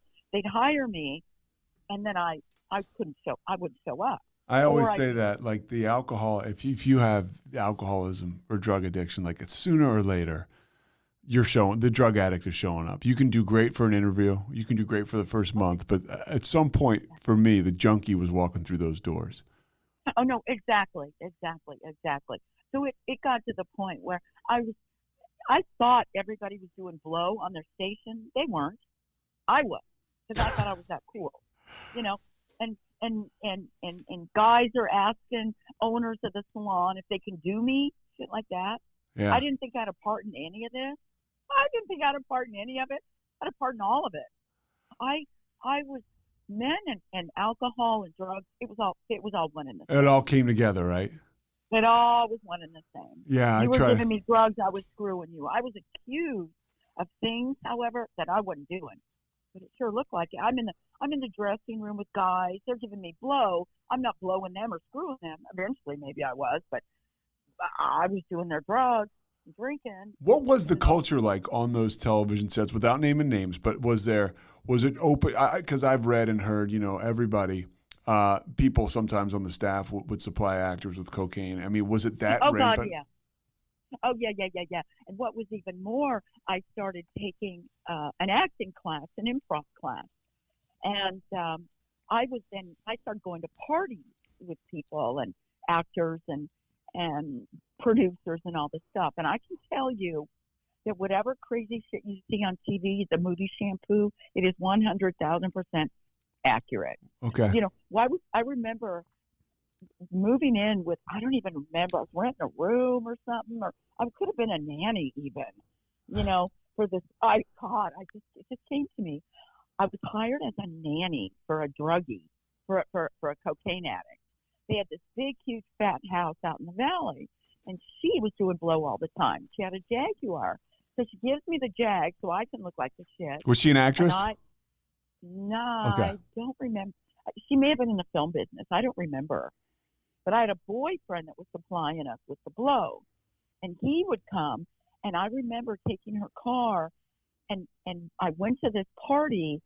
It was, you walked in the front door, and it was just bowls of blow, swimming pools, naked people, orgies, party people everywhere. It was madness, but it was real life. It was real life. I thought it was normal, and I was in my early 20s, a girl riding horses through the country, smoking oregano. Just seemed to be bald, to my great pleasure. And this is LA in the 80s, where people really aren't turning their nose up at cocaine, or maybe they are, right? Because it's not really looked down upon. Are you seeing people work? Are you seeing a lot of people like work on cocaine, and maybe seeing people have the occasional meltdown on the set? Are you seeing it all? The stuff that people were having breakdowns, you were seeing people breaking down. You saw people, you do enough of this stuff. I remember being up for 5 days in a row. And I remember standing, was either on set or we were either filming or shit. Something was going on. But I remember a couple of us, we were standing huddled up eating a daisy. They were staring at us. They're all looking at us. And I'm like, because we're fucking eating flowers, man. We're eating flowers. We gotta get out of here. And we turn around, and I think we either hid in a closet or hid somewhere. We were jonesing. We started coming up with passwords to get out and go on a major television or movie set. Yeah. What are you comfortable telling me some of the sets, some of the shows and movies you worked on? No, I like I said, I'm not going to give any people out. Never in a million years would I do that. But I saw a lot of these people later in the room. A lot of them. A lot of them are not. Some of them died, and some of them are sober, and some of them are trying to get sober. So as you move through this career, and I totally respect that. You move through this career, and you're kind of flying. Obviously, you're flying way too close to the sun, but you're flying like literally and figuratively. Your career is probably taken off. It's so empowering. I had a situation when I was drinking and using, and I worked in the NBA, and I was doing public relations, and you're constantly around the players, and you're constantly in the locker room. Once in a while, you'll hang out with them, or you'll travel with the team. And it's very easy to leverage the continued use and partying against, like, well, look, I'm doing this, I have to, I can make sense of it. And then I couldn't make sense of it anymore because I didn't have any more of this. I was alone, doing drugs and drinking all the time. And, what was it for you that kind of brought you to your knees when you were like, oh boy, you can't leverage anything against getting sober anymore? Well, the party rolled so fast and for so long that you made a lot of money doing hair, and then we spent it all. And I was living from rental to rental, from guy to guy, from all over California. I'd be going here. I did a movie in Santa Cruz, went back to LA. I mean, It was madness. It was 100% out of control madness. What was, if you could And put your what finger on, what was the craziest story for you? Like when you look back and you're like, wow, I can't believe I lived through that, or. You know what? There were so many. I remember one incident. I was living with a guy out in the valley, and this was coming towards the end of the bottom. And again, he was going to be a savior. He was straight. He was conservative. He lived in a house up in the hills, and he was a dentist. And he was going to save me, and I was going to be okay. He had kids. We were going to get married. I was going to be. Well, again, we went out. I partied. He doesn't. I move in with him because that was my MO. I go on a date with you and I move in because I was cute. I was young. I think that was in my early 30s. But there were a million incidents. Well, he kicked me out ultimately, and I was living in his garage. And then to make money, this girl called me. It was a girl we did a film with. She was a hooker. She called me, said, "Do you need money?" I said, "Yeah." I said, "We're going to go to the Beverly Hills Hotel. We're going to have sex with this guy, and you get $500." I'm like, okay. So I show up. I'm crawling on my hands and knees in bra and panties, and I didn't want to have sex with him. So it was as quick as $500 for no sex, I ever had in my life. He did the sex, and I pretended he was really drunk, and I think I was kissing her and sitting on his lap. I don't know what's going on, but I didn't screw him. I didn't blow him. And I got $500. I mean, it was just gross. But I did it, and then I went back and slept in my boyfriend's garage. I mean, there was that. Then there was a car accident, where I broke my hips in 16 places, my shoulder. I jumped out of a car going 55 miles an hour. Were you in a fight with somebody? It was a boyfriend. He was a crazy person. He was a con man. I got involved with creeps and crazy people, and he was a druggie and a con man. And it was either jump out of the car or have him kill you, one or the other. Yeah. And that was just one of the stories. I ended up in the hospital. I'm broken, busted to pieces. He tried to make restitution, so gives me a pile of diamonds. I end up in Boulder Creek, broken up. I can't drive. I can't walk. I end up in Boulder Creek, going to a bar, giving the bartender fake diamonds for beer. I mean, it was just crazy story after crazy story. None of these things would have ever happened in my life had I never been an abused, crazy, poor me victim. Everybody had abused, and her poor little Debbie. So fast forward, the wheels are falling off. I'm 42 years old. Once again, I can't get a job. I'm blackballed. Everybody knows I'm a drunk and a drug addict. I'm in Beverly Hills, living with some old man, 90-some-odd-year-old man. I found an ad. 90? He was a 92-year-old man that was blind and shitting on himself, ready to die, and he needed a caretaker. So they were paying me, I think, $100 a week or some shit to take care of this old man and giving me a credit card to buy food. Well, we both know that food consists of copious amounts of beer and wine because that's what they sell at Whole Foods. Yeah. So I would buy food. I thought, oh, this is wonderful. I'm living in Beverly Hills. Don't have to do anything. I've got a piece of shit car parked in the garage. It's just a druggy car in the garage. Years before that, the cocaine kind of ended on its own. I just sort of left the film business, or blackballed from the film business, blackballed from everywhere. Nobody wanted. It was a big city, but a small town, if you know what I mean. Yeah. And everybody knew this girl's a drunk and a drug. I can't get a job. So the cocaine just kind of ended. I'm broke. I have no money. I'm living with this old man, taking care of him, cleaning up shit because he's trying to scoop it out of his ass because he's an old guy. And I'm drinking around the clock now. I'm not doing drugs, but I'm drinking around the clock. Calling Pink Dot, they're delivering. I'm drinking beer and wine on their credit card all night long. And for days on end. And I remember very distinctly after a few days run, and I had really long blonde hair, and I was 42, and I still thought I could maintain for a minute. But when I was drinking out of a brown paper bag, walking the streets of Beverly Hills, all dressed up, thinking I was the shit. Yeah. Still. And said some expletives in a very, very nice restaurant in Beverly Hills, and they asked me to leave. And so I decided, park the car, leave the car, drink in the house, and that's all you need to do. And that's what I did. And it got smaller and smaller and smaller and smaller and smaller. And I was drinking around the clock. And How then was your one health? day- Did you have any health problems? Well, I was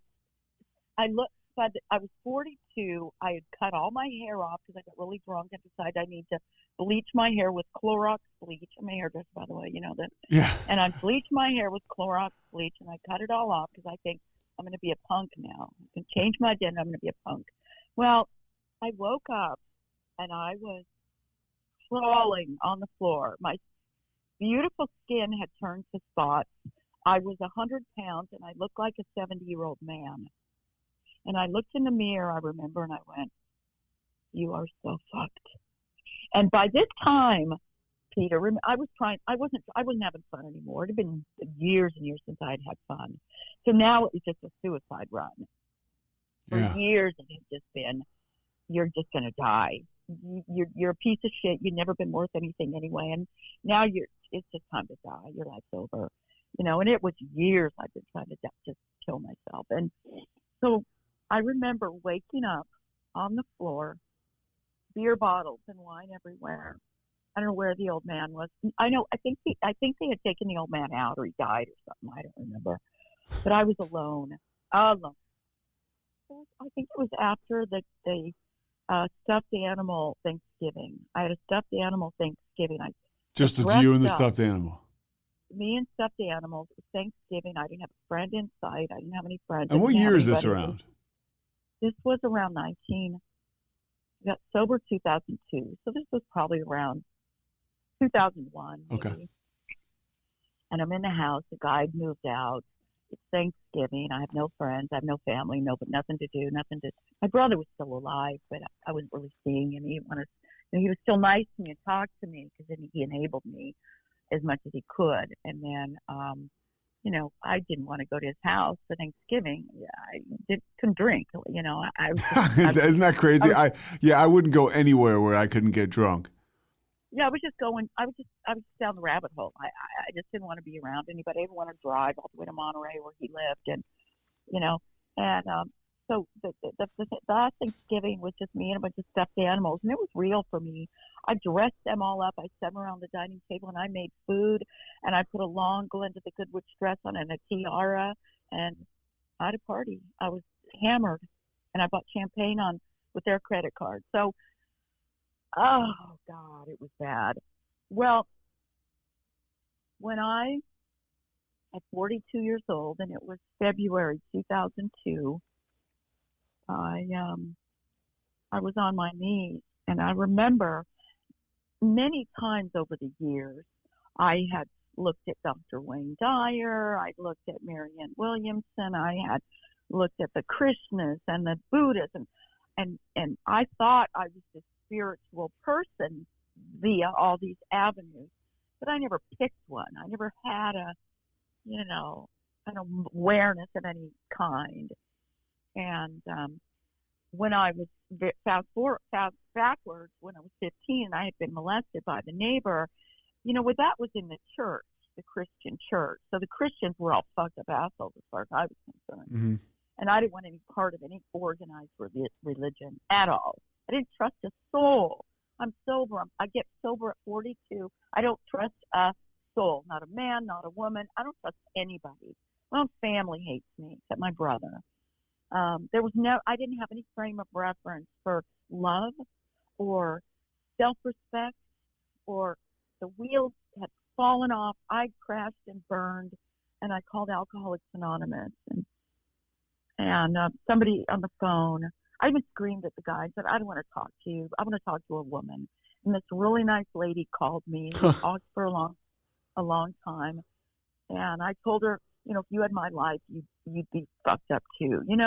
It was poor me, me. Don't you know? And I need to die. I'm not worthy of getting sober. I'm not. She couldn't have been kinder. She was the nicest lady. Her name was Janet. She sent over a couple this very nice couple. Their name was Paul and I don't remember. Anyway, this very nice couple came and picked me up out of that apartment. February, I think it was, I don't know, it was before February 2nd, because I went to this meeting in Beverly Hills where she said, raise your hand and say I'm an alcoholic. Were you and I loaded when they screamed. picked you up? I was hungover and Okay. fucked up, shaking. I was so alcohol poisoned, and I didn't know it at the time.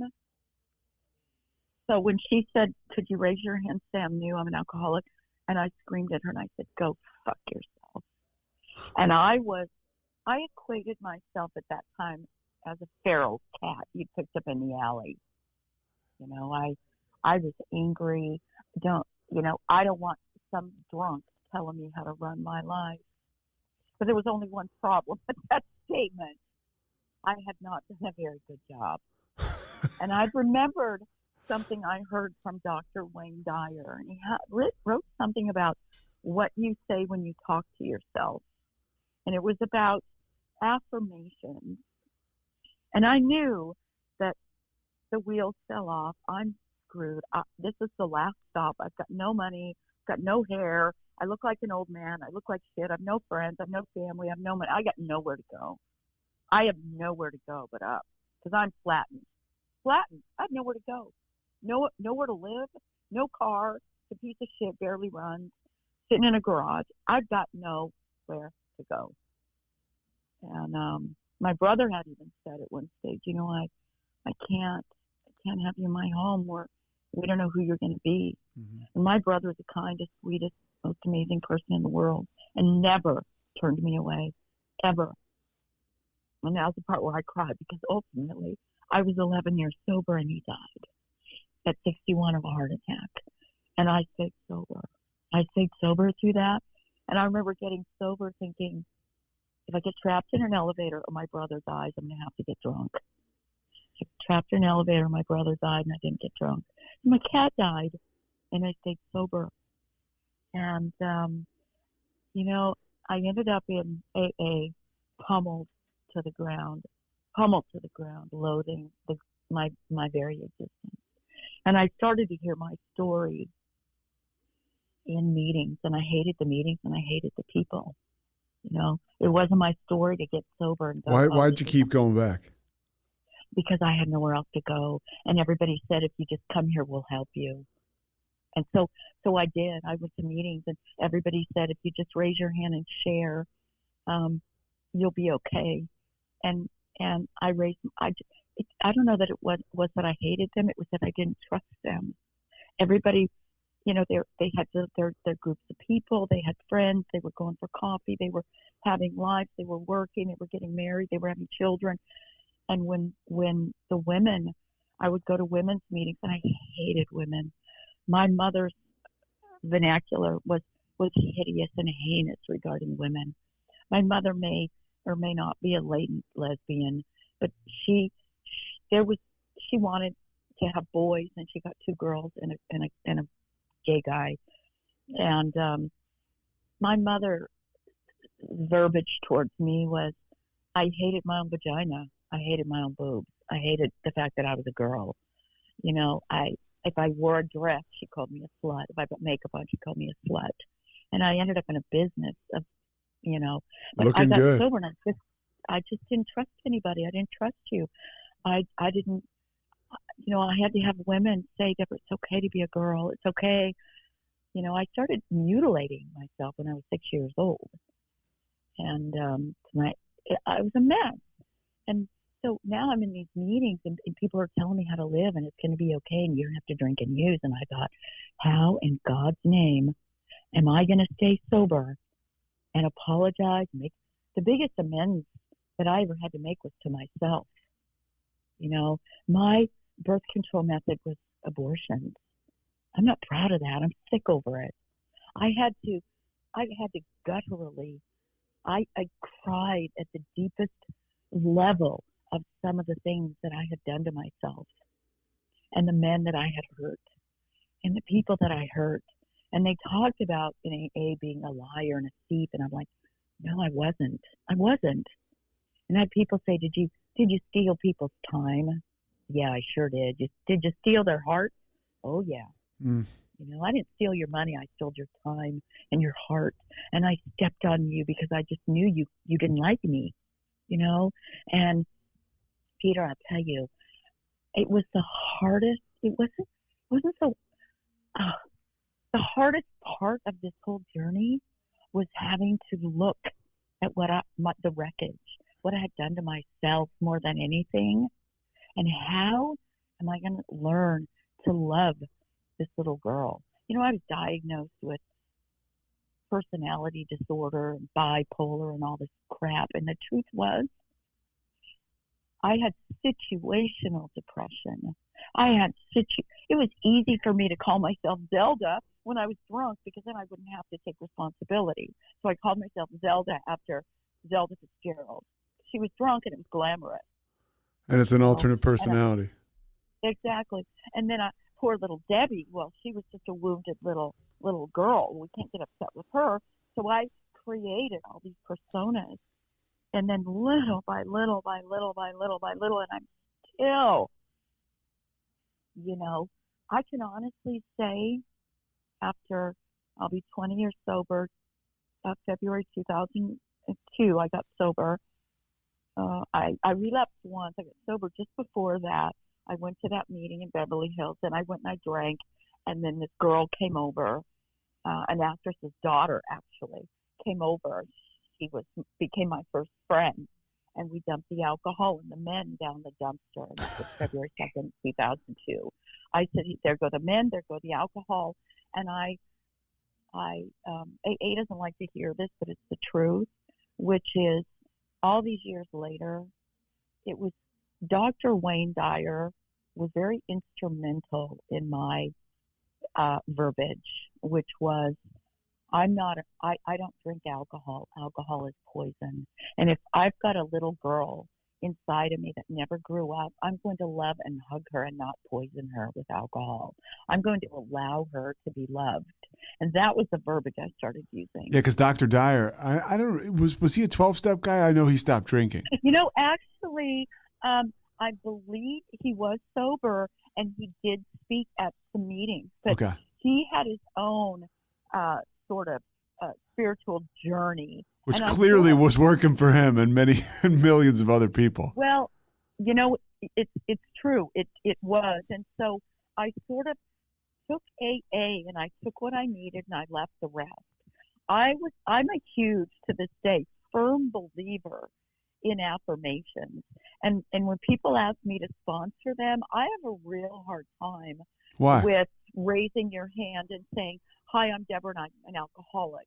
What I did with that was this. Let's recognize what I am, and now I'm going to change the verbiage into a positive, which is, I don't drink alcohol. I'm not going to poison my inner child. What are you going to do if you have a bad day or someone beats you up verbally, or you're at work and you're we all have that inner child. We all are aware of this. Yeah, and it was arrested, right? I mean, like I was arrested. I stopped growing the moment I started to drink because it was the only thing I wanted to do. It's arrested development. Yep. That's right. And we all have these inner childs that have a paradigm that is so hard to get rid of. And Dr. Joe Dispenza talks about that paradigm, the one that we were born with. So it's just an old story. It's like the hard drive in a computer. It is so hard to reprogram. And so if I shared a meeting, it's like, look, I got a sponsor. I started working the steps with that sponsor. I brought Dr. Wayne Dyer in. I then found Dr. Joe Dispenza and started reading a book called, but it's Breaking the Habit of Being Yourself by Dr. Joe Dispenza. I've never heard that about, the story like a hard drive. It's just so hard to reprogram because that's what it is. Well, because what happens, and I've learned this, in our formative years, that's when we learn trust, love, all of those safety things. And in my world, I didn't get that. There was no safe place from the time I was in that woman's womb. There was not a safe place on the planet. I popped out. It wasn't safe ever. And so that was my world. Drugs and alcohol made the world safe for me to be able to maneuver.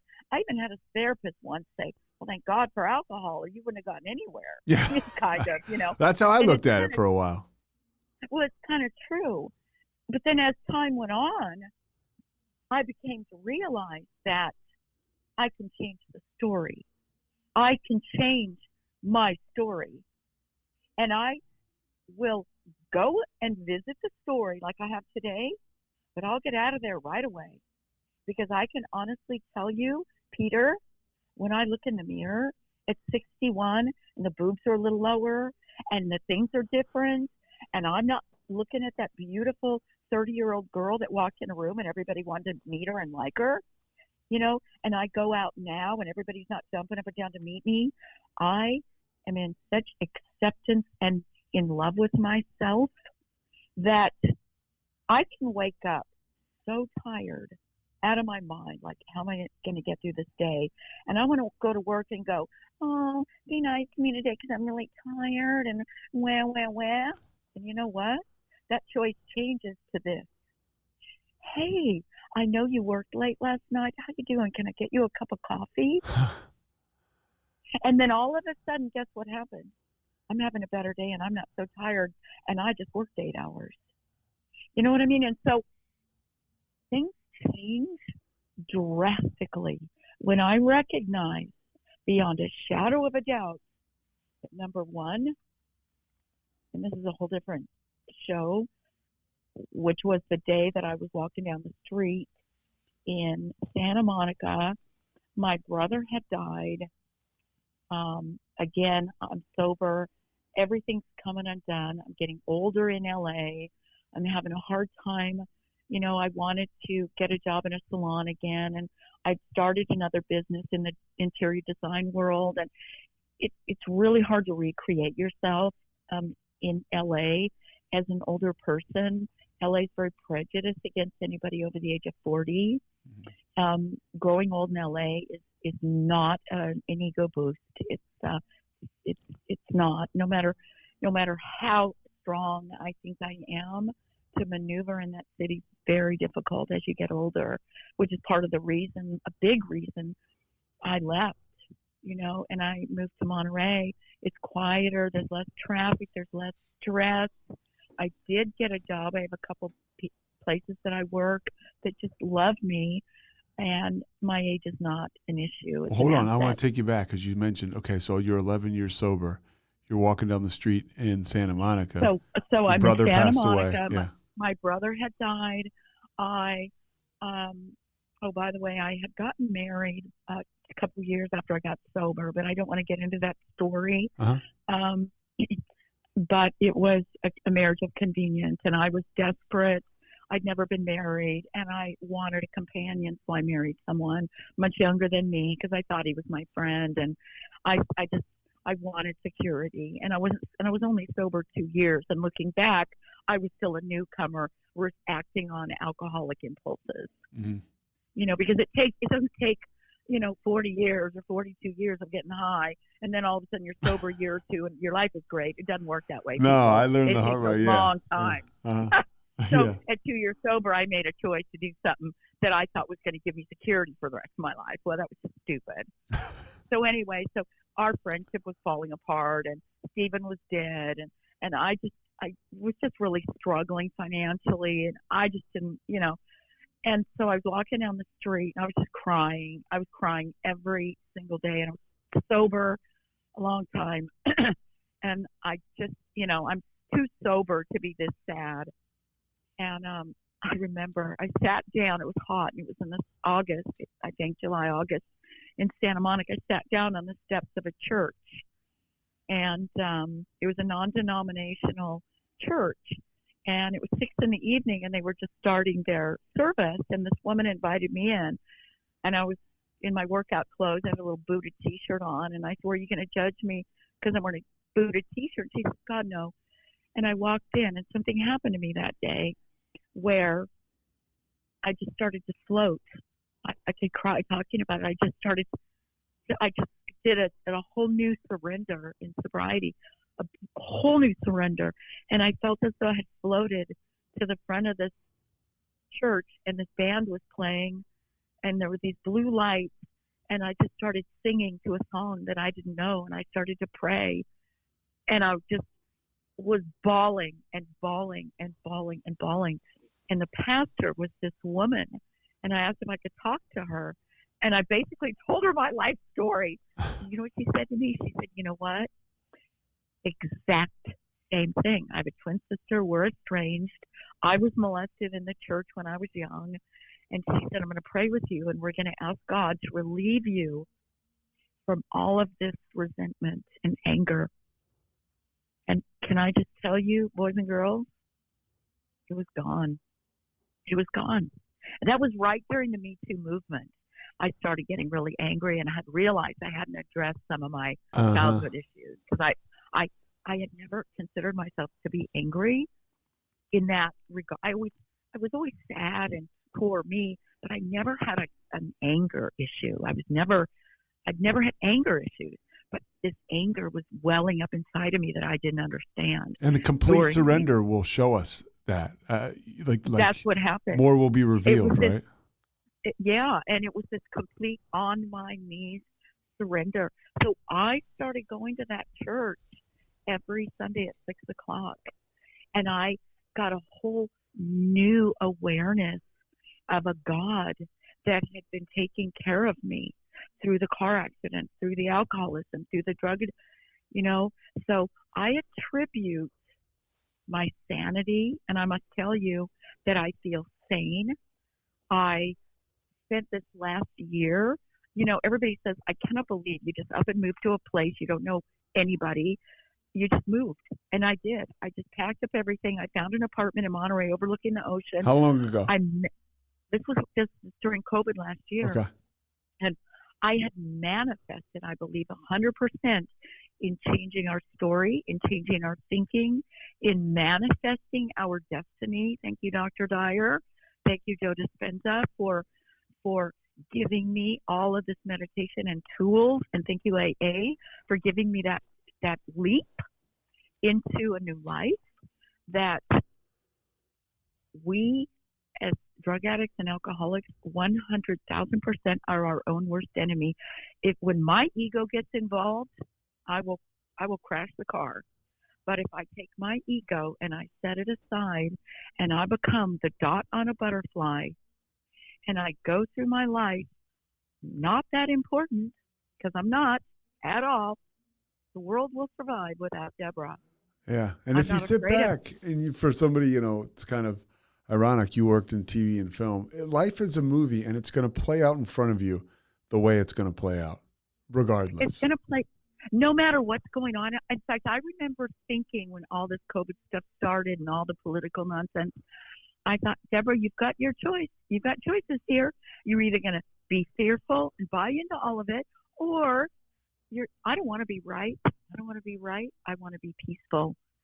And so I thought, you know what? I don't like all the picketing and the rioting and the looting and the homelessness and all the anger and all the fighting and everything.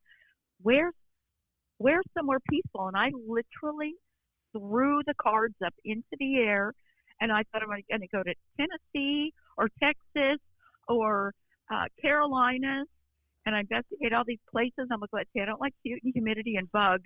And I ended up in Monterey, which is cool with no bugs, no traffic. And you know what? I spent all last year meditating. I made a little business for myself doing hair out of my apartment because everything was closed. So I met people, started doing people's hair. I didn't depend on the government. I didn't depend on you. I depended on me because I knew I could, and I knew that God would help me, because 20 years, 40 years, 60 years had proven to me beyond a shadow of a doubt that I'm supposed to be here for a reason. I've got people to teach, things to talk about, and people to help, because I've got the experience to do so. And so that's what I do. That is why I'm living in this peaceful existence. Nobody can hurt me, and nobody can take me down. Not even you. Nope. You can't say anything to hurt me. And the greatest gift of all is to say, no, I'm sorry, but that doesn't work for me. That doesn't feel good. But thank you anyway. The power of And move on. no. Yeah. I'm able to say that now because guess what? I matter. And I come first. And I love me. Yeah, my brother's a therapist out there, and he talked about, you got to put, before you can help anybody else, you've got to get your oxygen mask on. And Put that oxygen mask up on boys and girls. I was in LA this last few days, and I was at a girl's house, and she's 23 years sober, and she was on a meeting, and there's all these people, 20, 30 years sober, and I'm thinking, honey, this guy, he was out of his mind. Fine. There are 100 million avenues out there. Yeah. There's not just one way. AA is not the only way. No, and that's why I love what you're talking about, all this different stuff. Deborah, your story is unbelievable, and I think it's one of those deals where I think Joe Walsh, who's sober, has said it. You look back at your life and just everything absolutely makes sense. If you're lucky enough to get this thing and turn it around, and you. Well, they say that I don't know if it's Buddhism or what, but if you can look back on your life and you can start to connect the dots, you can almost see the future. I drive over this mountain. It's desolate coming home from LA. It warrants, it begs one to really think. And I thought, here I am. None of this matters. Yeah. None of this, the corporations don't matter.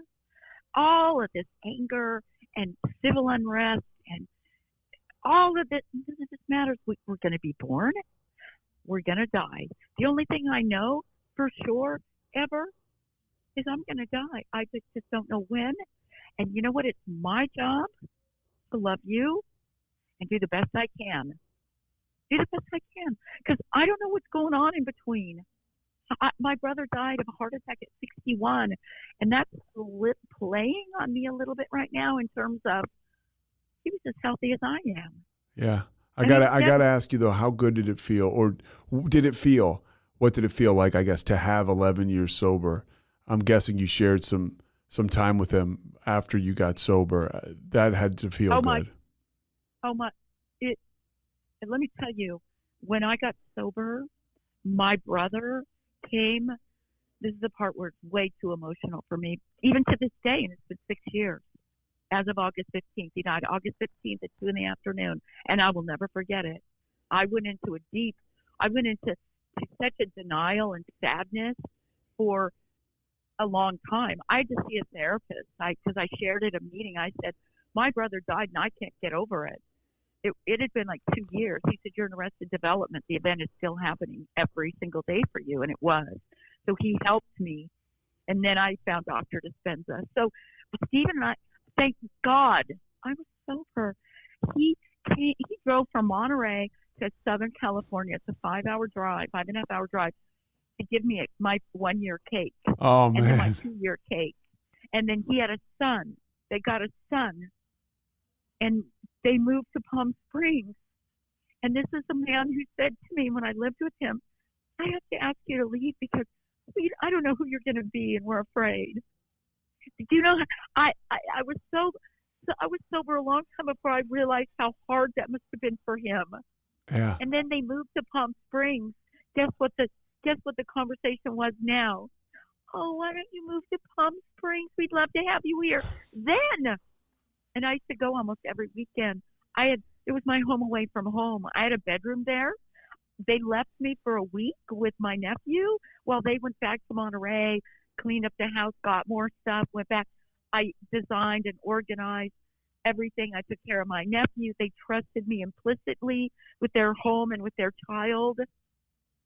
And then when my nephew was 7, he was a drug baby, adopted because my brother was gay, and when he was 7, he was displaying a lot of addict behavior, which I shared with my brother, and they got him in a child outpatient care with Betty Ford because of Aunt Deborah.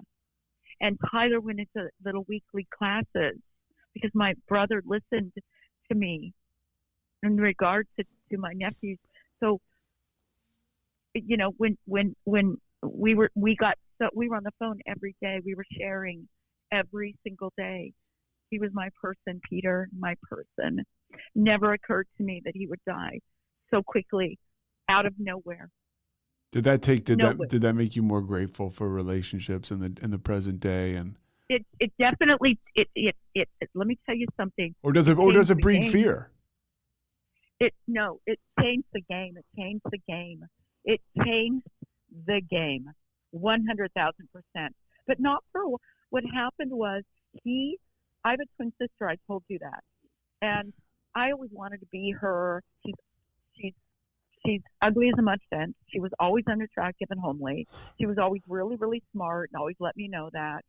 She was never we were never close, ever. And when Stephen died, she stole money from me because I'd cash at his house. She, they started packing up the house. They had a cremation of my brother, which I didn't even know about till later. I had to ambush her to go get my stuff and to get a little jar with my brother's ashes. I stayed sober in all of this. Yeah. I went out there. My brother's family was there. They treated me they still treated me like I was pathetic little drunk Debbie.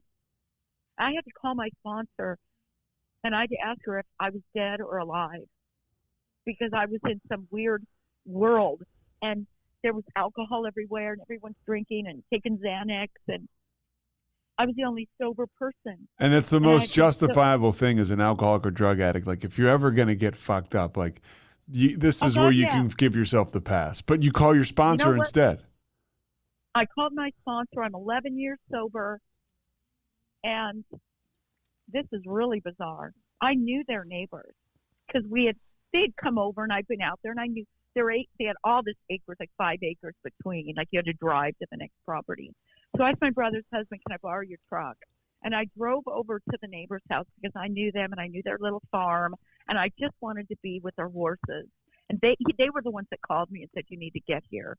And my sister drove from Santa Cruz, came to pick me up in LA and we drove out there. Not a word was said the entire way. As soon as she got there, she took the money.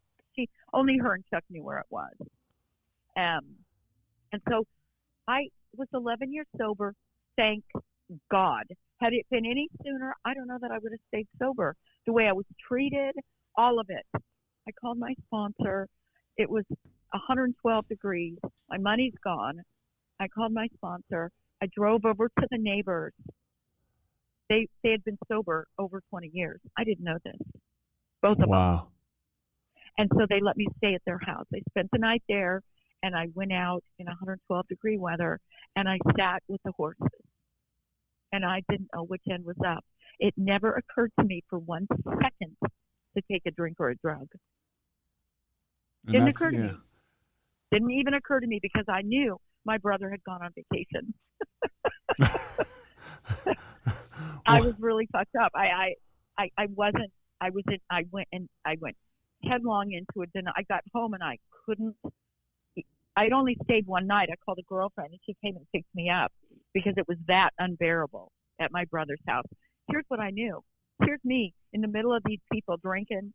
I'm going, how can I be of service? Is there anything I can do for anyone? I was like in some weird world. Yeah. Not one person hugged me. Not one person said, I'm sorry, Debbie. Not one person acknowledged that he was my brother. Then 2 weeks later, my sister went out there. Stephen had been cremated, which I didn't know anything about. And my sister was packing all my stuff and having a garage sale. And by the way, Chuck had already taken Tyler, my nephew, and moved to Reno, where Chuck's family was. Okay. And it was a collapse of my world. It was my nephew was gone. My things were gone. My brother's gone. It was a complete and utter collapse. I'm an orphan now. Poor me. If there was any moment, poor me, that was it. And you were able to pull you pulled through that, and now you're able to share that story with other women, with me, with people that are listening right now. You know what? All I can say, if anybody's out there crying right now, because you should be, because it's a tragic story. You know what? I'll tell you something. If you're up against the wall, there's 100 million ways that you can get help. Because life is short. You're here, you live, and then you die. And whatever happens in between is all your choice. If you're high now, you got a choice. The wheels are falling off, you got a choice. And people that love themselves do not, under any circumstances, have to get high. We don't want to hurt ourselves. We want to help ourselves, and we want to help others. I love it. Help one another and spread love and joy. And love yourself. That's all I got, man. You've said it all. Deborah, I thank you so much for your time. This is going to be up tomorrow afternoon probably, so I'll send you a link to it. Send me a link, because I have no idea how to. Yeah, I'll send you a link and you can listen to it. As just another alcoholic, it just felt it was what I needed, so I appreciate you. Thank you. You know, I don't like to tell the story and go for that long. Like, I need to sit and get my feet on the ground now. It takes a minute to get my feet back on the ground, look at the ocean, know where I am, move forward with who am I going to help today, and very quietly. Thank you so much. Okay. God bless. Have a beautiful day, and hopefully maybe meet one day. Yeah, for sure. Okay. Thanks a lot, Peter. Appreciate it. See you there, Deborah. Bye-bye. Thanks so much for listening to The Payoff with Pete. Once again, I'm Pete Souza. And of course, we are part of the Rogue Media Network. All kinds of good podcasts you can find at RogueMediaNetwork.com. And of course, you can find this podcast and all those other ones wherever you get your podcasts, iTunes, Spotify, other spots like that.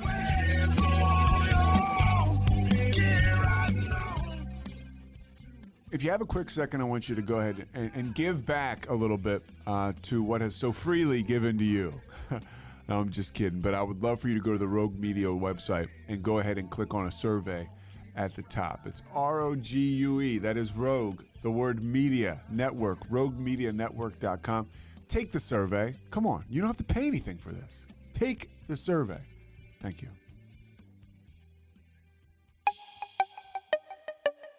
This has been a Rogue Media podcast.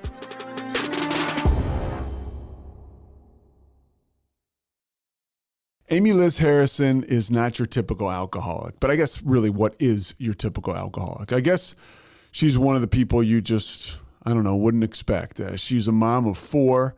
At the time she got sober, she was a mom of 4. She is honest about the fact that she had unlimited resources, but all of a sudden a woman with unlimited resources had CPS visiting her home. A woman with unlimited resources and the perfect life on paper began blacking out at her husband's events. She fell down the stairs with her 2-year-old daughter, sending her daughter to the ER, and eventually she got a DUI with her kids in the car, and her life started to change. She wrote a book. We talk about that, and she is a really inspiring woman, and she's very, very honest, and that breeds more honesty, and for me, it kind of makes recovery feel like a safe place. So without further ado, Amy Liz Harrison, but first, Kevin Souza.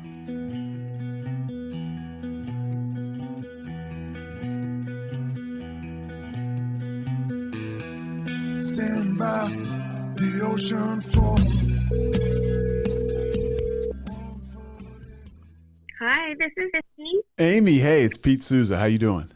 Hi, Pete. Good. How are you? Good. It's great to hear your voice. Great to talk to you. Thanks. You too. So here's how it goes. I'm in a podcast studio right now, and Mike is our producer. So he's going to be hanging out, listening to us, making sure our levels and everything are all good. Great. And I'm happy to talk to another alcoholic. I had for the first time, I've been sober for 9.5 years. You're sober 10 years, right? Yep.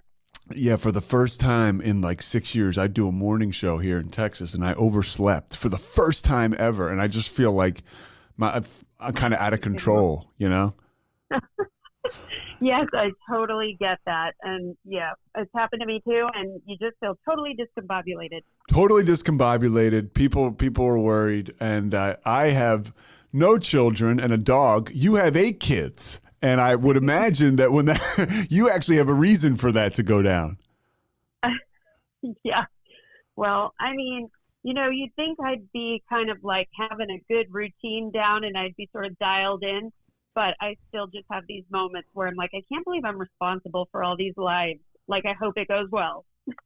Well, it sounds like it is going well. The book is called, and we're starting right now, if that's okay with you. Okay. Yeah, the book is called Eternally Expecting. A Mom of 8 Gets Sober and Gives Birth to a New Life, Her Own. And when did you write the book? Well, I wrote the book last summer, so summer of 2020, when we were all kind of in quarantine and I wasn't driving kids around, so I sort of had time.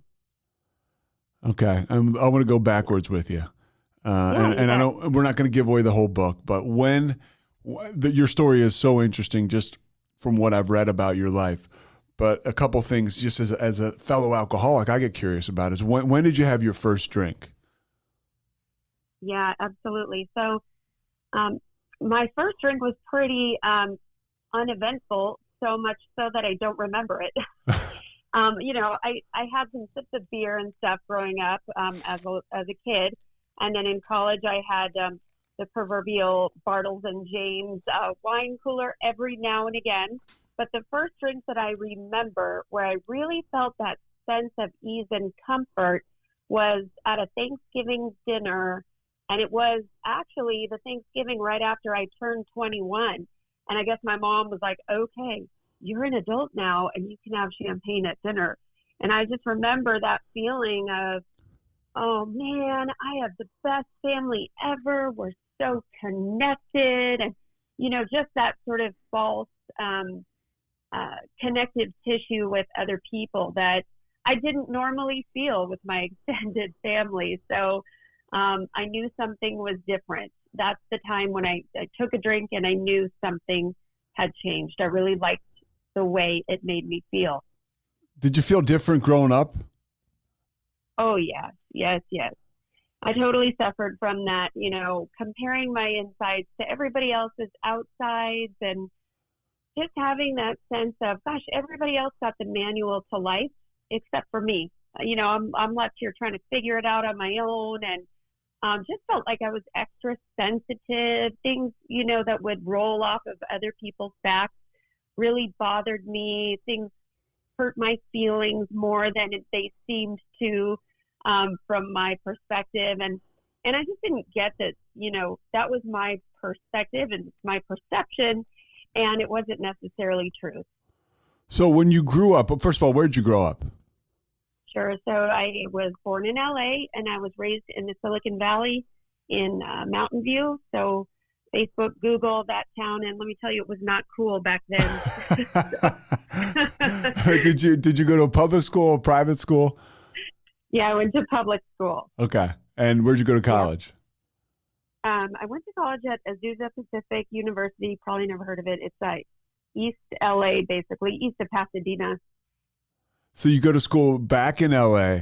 You have your first drink when you're 21. How does it go from there? How does the evolution go? What's this? Is that a springboard? Do you go back to school and you're off to the races? No, I really started out, Pete, as a normal drinker. And I mean that with all sincerity. I had even though I enjoyed that Thanksgiving glass of champagne, I had no attachment to it. And I didn't even think about it until the next time I drank, which I think was like a year later. At my wedding, I had a glass of champagne, but it was not anything that I mentally craved or bodily craved. And so my husband and I got married, moved up here to Seattle in 2001 when I was pregnant with my first baby.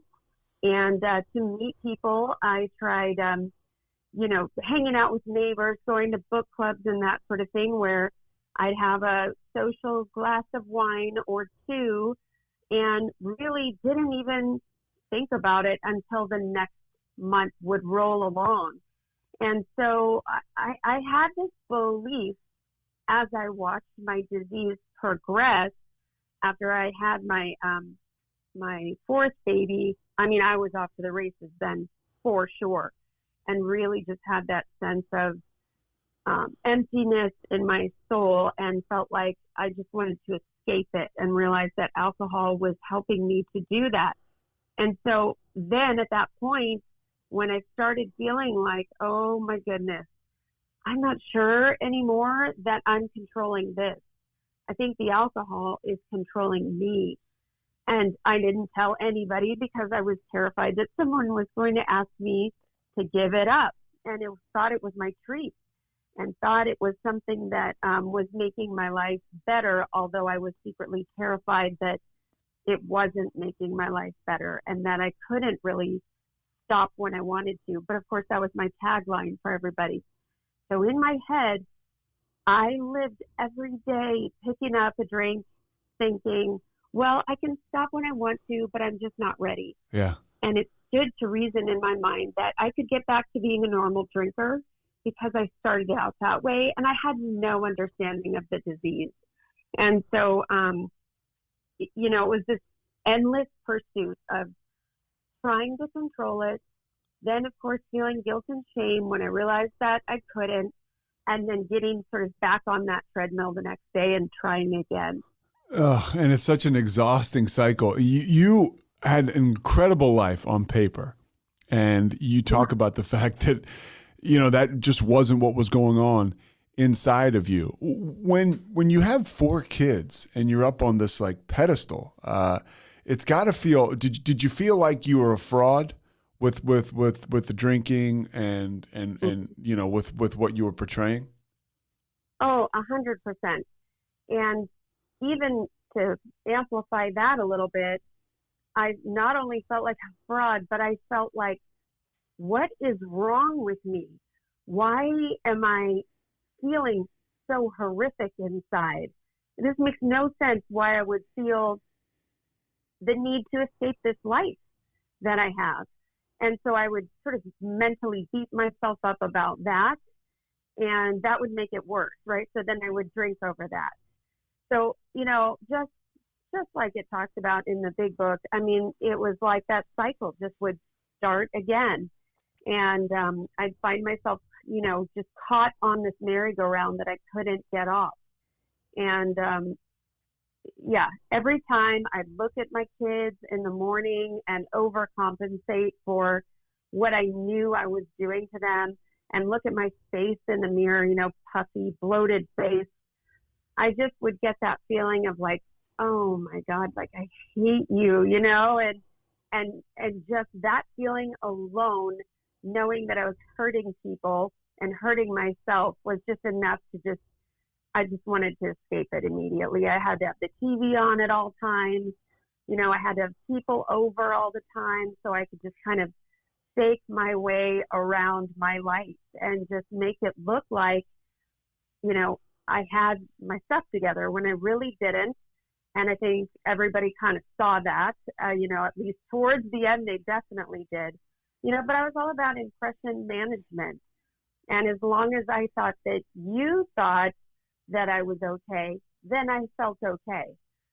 I like that. So you say, you were all about impressing management, like the other people were your managers almost, because that's all that mattered. Right. I've never heard that. Yeah, that's it. That's super interesting. I like that. And at times, I did the same thing when I was drinking until I couldn't anymore, like you said. And at times, I still want to do it when I'm not like totally spiritually connected. So you get married, and then you mentioned you just drank a bottle of champagne maybe at your wedding. What were some of the consequences along or doors you walked through that people would be shocked to know that a wife with 4 kids and with a nice situation is doing? The drinking is making her do. Oh, yeah. Sure. Well, and at my wedding, just to be clear, it was a glass of champagne. It wasn't a bottle. Oh, okay. Which is totally fine, but I just want to clarify. And then the doors that I started to walk through, and kind of the progression of the disease for me was, I mean, here I was, this good, girl, supposedly raised in the church, shouldn't need, according to what I believed, shouldn't need any other outside help at all, whether it was therapy, whether it was, medication for postpartum depression or whatever. That was my perception of how I was supposed to cope with life.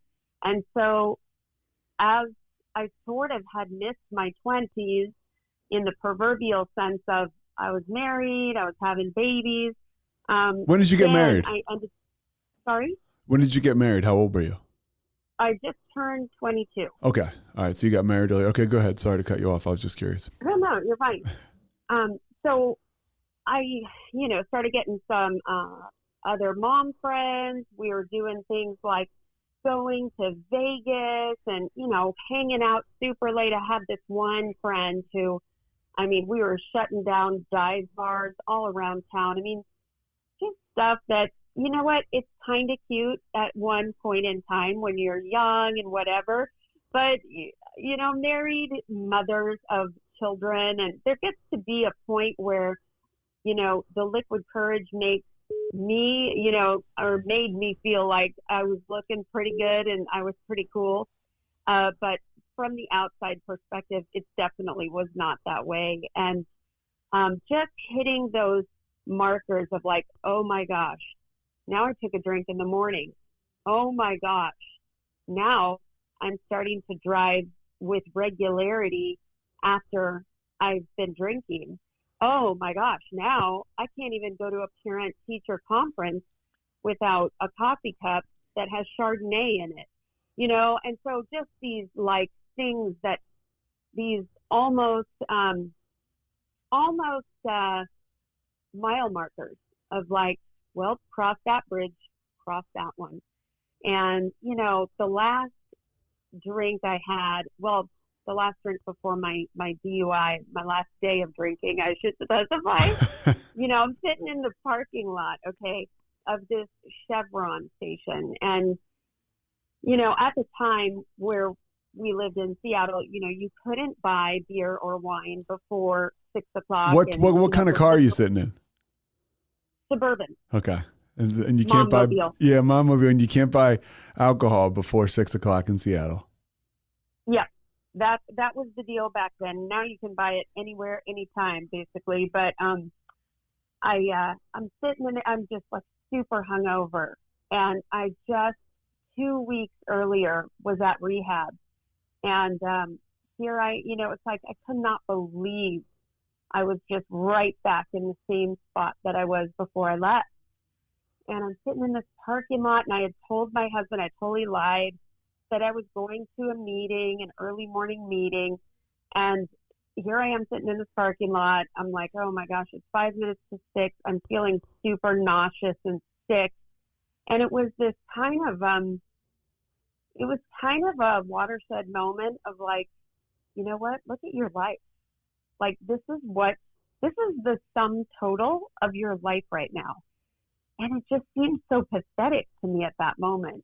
And so I just find it interesting that, that later that day, I'm doing the field sobriety test on the main drag through town, and all my mom friends are driving by at 3 o'clock in the afternoon. And, and that night in King County Jail, the best way I can describe it is like looking a tiger in the eye or something, where you just really come face to face with the reality of your situation, whatever it is.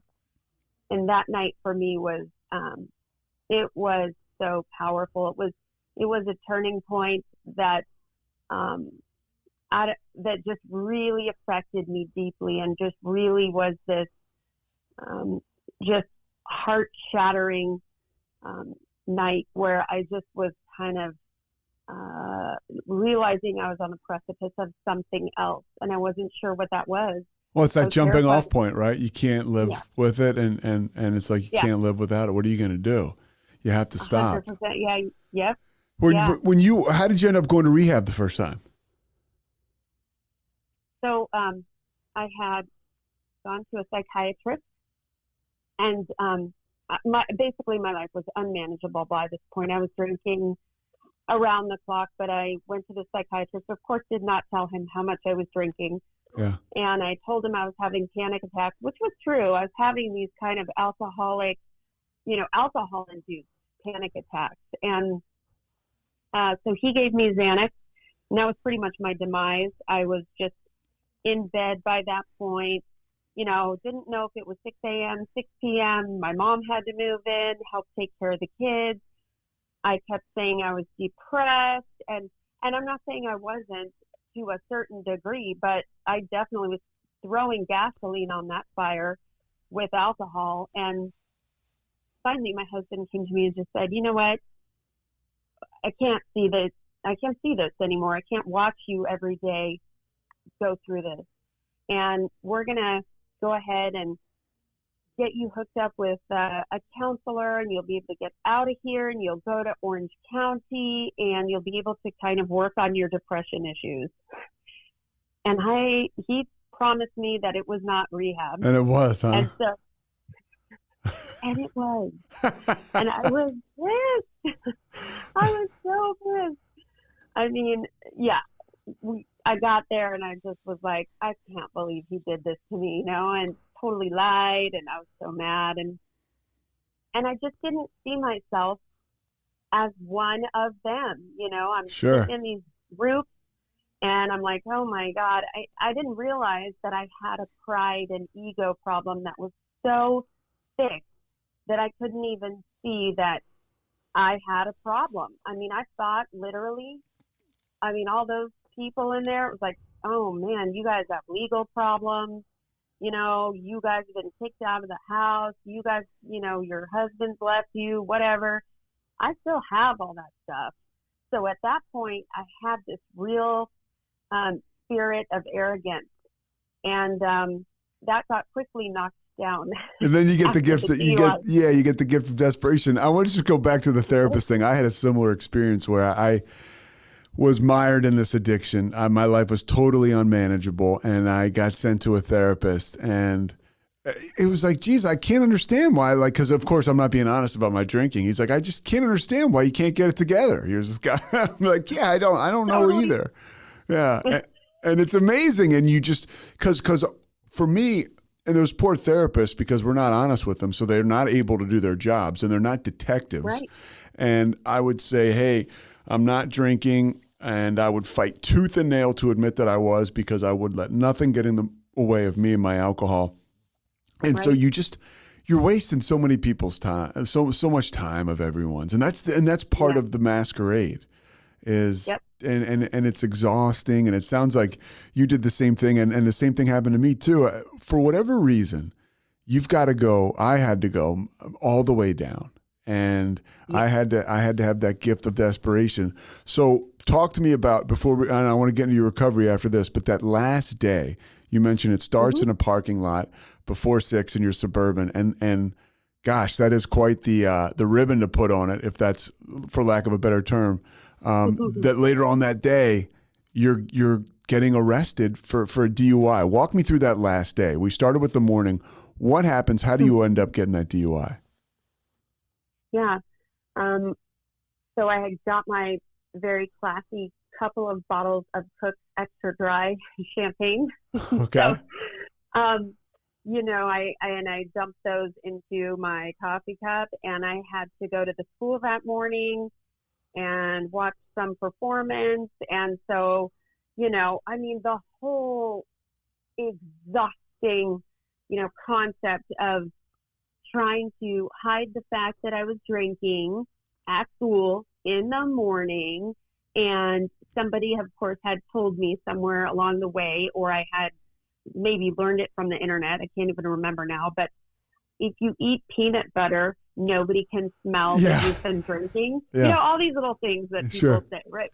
And so, I'm like, I've got this jar of like Skippy in my console of my vehicle. I mean, ridiculous, like this whole craziness, right? House of Cards that I was doing. And so get to the school, do that, play that whole charade, put on that face.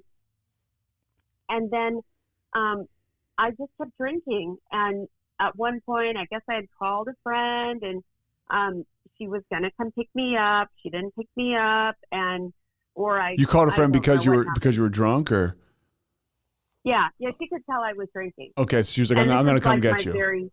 Yeah, Okay. she was gonna come get me. This is my very good friend, and of course, I was feeling sorry for myself about something, and just that pathetic, like, oh, my life, and driving around and got a bottle of wine. I'm driving around with that, and then it was time to get the kids, so I did that. And on the way home, I tapped the car, so I hit them from behind, and the person sort of got out and just kind of looked at the bumper, shook their head, didn't care, and left. And your kids are in And the then I car? thought, what's that? And your kids are in the car at this point, or you're going Yes. to get them? Oh, they're in the car. Okay. Or at the car. And, they were definitely freaked out. I mean, I was doing all kinds of stuff on the way home. Like, I was hitting mailboxes because I couldn't stay in the lane. I mean, thinking back and talking about it now, I know I sound casual and flippant almost, and I don't mean to sound that way. It's just that it's been so long that I'm not as attached to the emotion of the story, but That's a great way to articulate it. yeah, thanks. It's just, it's horrific behavior, and there is zero excuse for it, but that's what the disease does. It doesn't respond to reason. And so I get pulled over, and of course, in my head, I'm thinking, I just need to get home. I'm almost there, just need to get home. And so somebody had called it in. Somebody had seen me and knew something wasn't right. And so the next thing I kind of remember is doing the field sobriety test and failing. And my neighbor came down and got my kids, and it was like sort of this, fever dream. I just kind of don't remember all of the happenings, but I was taken to the local PD, where, of course, again, from somewhere in the cloud, I pulled down from my mind. Somebody had told me once, don't ever take the breathalyzer test. Yeah, this is me too. Totally. Yeah, like some bar friend. The peanut butter and really totally. I'm right with you. Oh my gosh. And so I didn't blow. Well, okay, so boom, that's automatically, I get the blow and go situation for a year after that, which was great. Ended up being what I needed, but of course I was just devastated.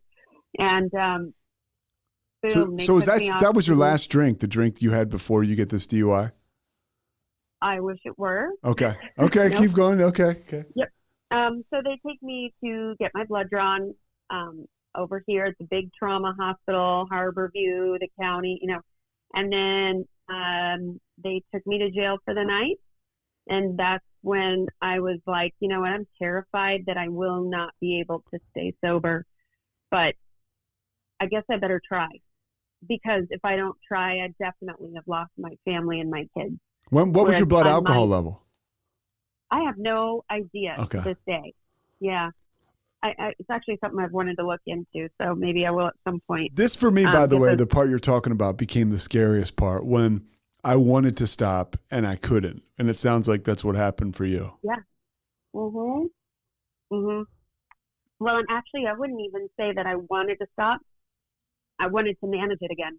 I was just in that endless pursuit, and they say people pursue it, to the gates of insanity and death. And that was me. I mean, I just would not entertain the concept of giving it up completely. And, it's just sad. When I look back on that, I'm like, wow. But, You had a back problem. Like I said, people were on my back. Right. And so that's when, you start to, at least, whether it's try to manage it or put on the show, or maybe you make a half-baked conscious effort to get sober, but it's still not where I needed to be to turn it all over. Right. Absolutely. Yes. I completely relate. Yep. And so what happens next? Yeah. I spent the night in jail. My husband bailed me out, picked me up the next day, and you can imagine what a car ride. How strained is your relationship with him at this point? I mean, how much did he know during this whole thing, and what was his attitude towards it? Because I've been meaning to ask that question. You know, I put him through so much. He was actually so patient. Now that I look back on it, I mean, there were a lot of times I would have kicked myself to the curb. I mean, he had a real sense of like long suffering. But by this point, I mean, he hadn't really figured out, oh, so she's hiding bottles everywhere. Oh, so she's got a trunk full of stuff. Oh, he didn't really know all of that until I was back at rehab for the second time, and they did a big giant clean out. So there was a lot of trust, of course, that had to be rebuilt. He wanted me to, basically find the strength to fight to save our marriage and our family. So it was kind of up to me. And that was a scary prospect for me, but it was also so important for me to know that, he wasn't going to be sticking around for the rest of this show, and, so, I could choose at that point whether I was going to try or, just say, screw it and just keep drinking.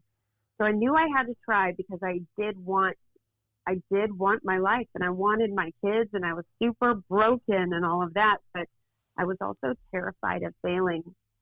And so my last drink was on the plane going back to rehab, the same place that I had just been. How much time in between the DUI and this date? Like 24 hours. Oh, really? Not even. Mm-hmm. Okay. Yeah, I went straight back.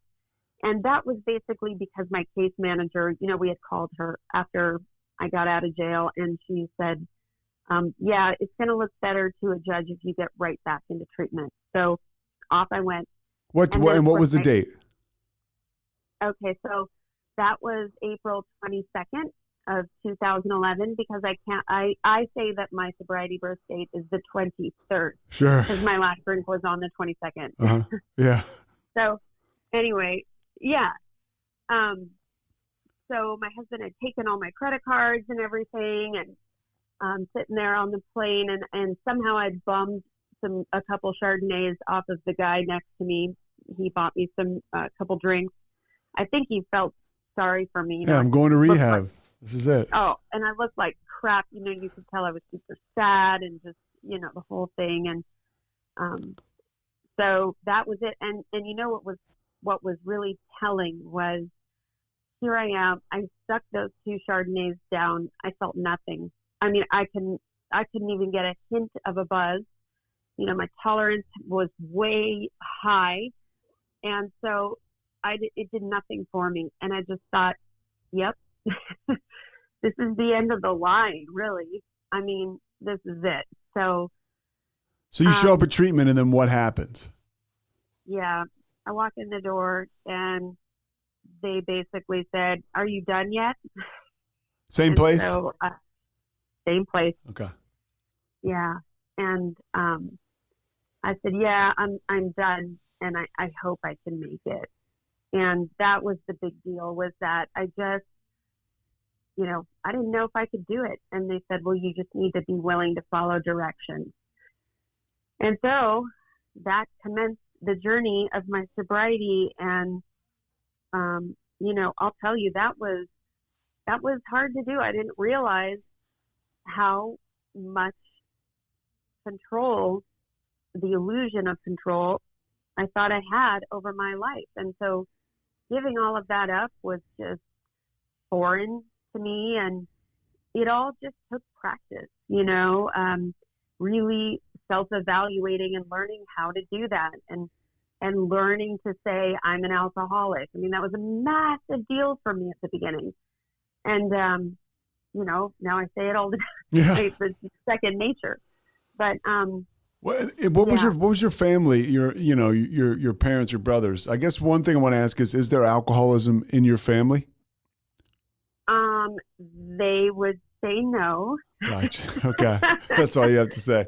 They would say no, you but get it. yeah, I get it. I know you get it. Yeah. And for people, I get it. And so what were they like, hey, you're okay? What's going on? Were they enabling maybe? I wouldn't say they were enabling. They were definitely concerned, and I would say I was receiving some mixed messages maybe, because I was kind of feeling like they were being hard on me, and I was like, well, look at you guys and your issues. So I was kind of playing that game, just deflecting. And yeah. And so, I just kind of felt like I was the family disappointment at that. So I really just put myself into that victim role. And then I vacillated between, the victim, the martyr, and, and it was just all smoke and mirrors. It was just all to, get them off of my case, and just deter them from thinking that anything really bad was going on. And it was unfortunate that, that's how I played it, but it's just so common, to have the addict or the alcoholic, do that, just kind of try and blame everything else except themselves and their behavior, And when you start to take accountability, that's when things start to change for you. And when did that happen to you? Like, how far were you in treatment for the second time before the lights started to flicker a little bit? I would say once I really, I came out of a little bit of the brain fog. That took about 10 days. And then after that, I really, truly had conceded to my innermost self that I was an alcoholic that night in jail. And so after my brain kind of cleared up, I was more ready. And I just really was like, all right, if I got to do this, I got to do this. So I need to know how, because my ways haven't worked. So, I was willing to listen at that point. And, that's what it took for me, is just that place of surrender to win.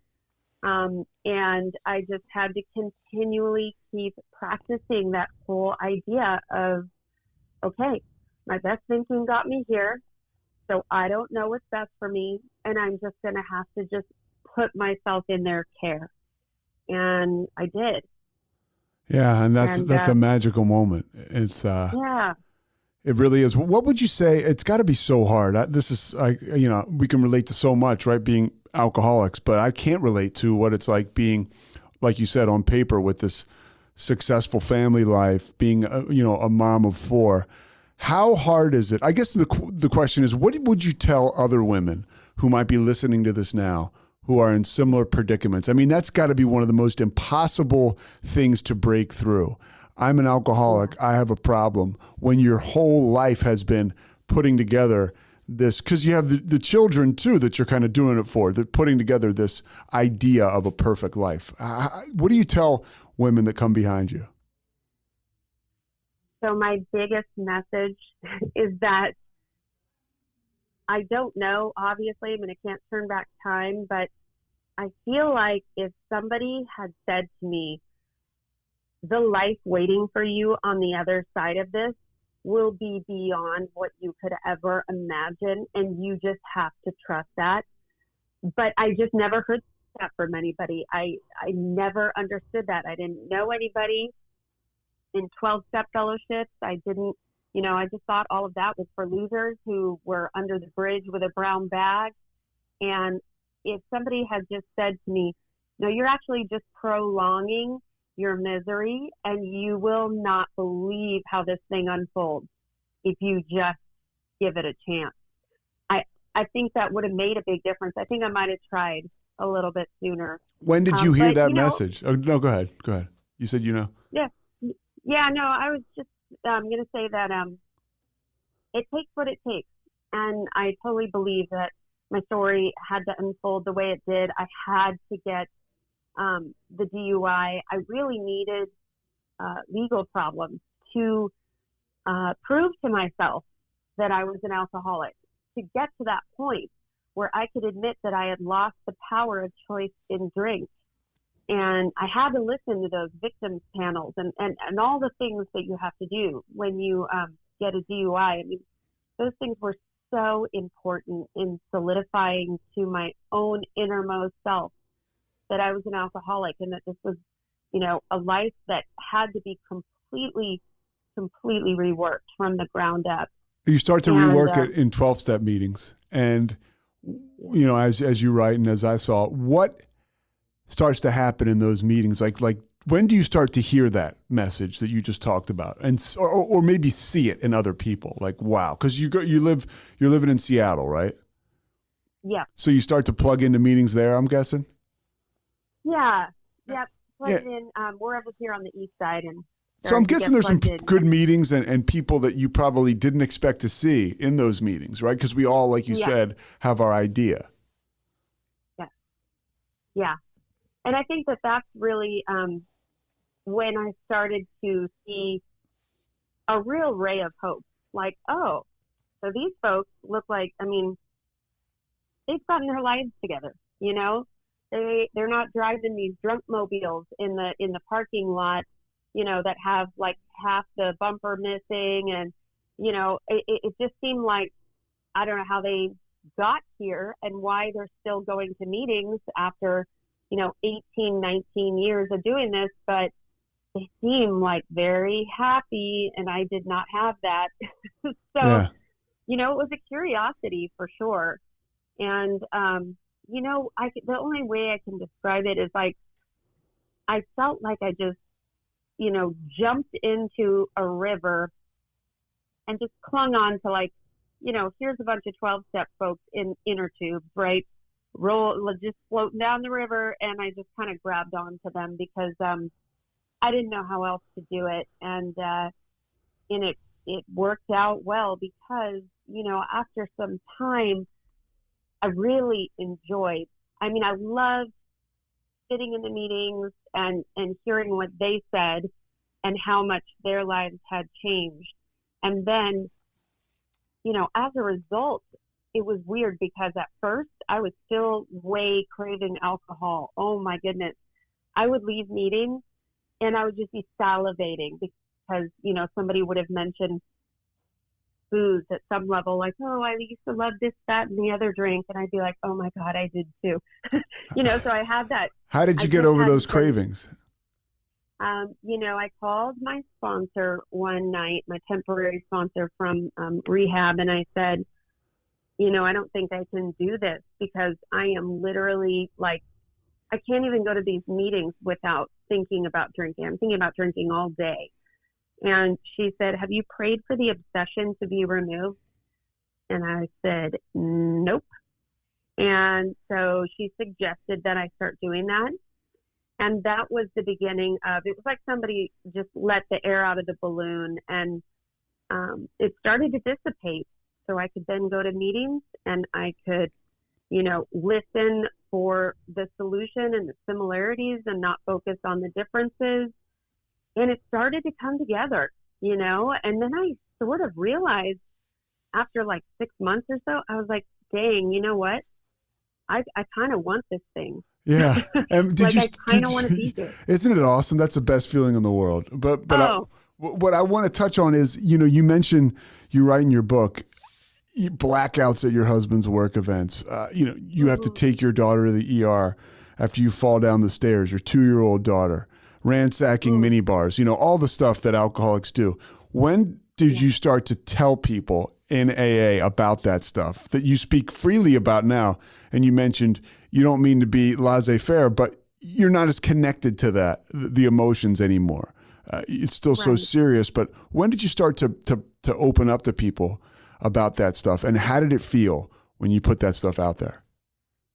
So I pretty much opened up right away, simply because I was like, you know what, I got nothing left, and if I can't talk about this here, then I'm really screwed. And so, you know, I just kind of, I laid it out there, and I knew it probably wasn't, you know, very solution based, some of the things that I was saying, but I didn't know what that was yet. You know, I was brand new, and I was, still really raw. And some of those escapades, I felt like, I could only talk about those escapades in the 12-step fellowship rooms because nobody else really understood. I Yeah. still was hanging out with some church folks, and they were not exactly thrilled with me, as you can imagine. And, nobody else really got me. And that's the thing that I really felt in 12-step meetings. I felt seen, and that was super important, and I could relate to everybody else. And that was what I needed. I mean, they say that, addiction is the opposite of love and connection. And that's what I was looking for, was connection. And that was what I was looking for in the bottle. And it could just never provide that for me. I mean, drinking with buddies, it just would only last, a night that I felt so fantastic and so connected, right? And then it would dissipate, it would be gone. It would just vanish by the next day. So when I realized that I was actually building a firmer foundation through going to meetings and through doing the steps, and I got a great sponsor early on, and oh man, that made a huge difference. Just being real selective about who I chose and why. And not to choose the person who had the cutest shoes or the whatever. And so I just, and then kind of piggybacking off of that, people talk about, the 4th step, that's, I'm so scared of doing the 4th step. By the time I got to the 4th step, I was like, let's do it, bring it. I was just so ready to, I just wanted to get better by that point. And you're also, you mentioned you're flexing that muscle, right? You're being honest to people. Yeah. So you know how to get there, right? Yeah.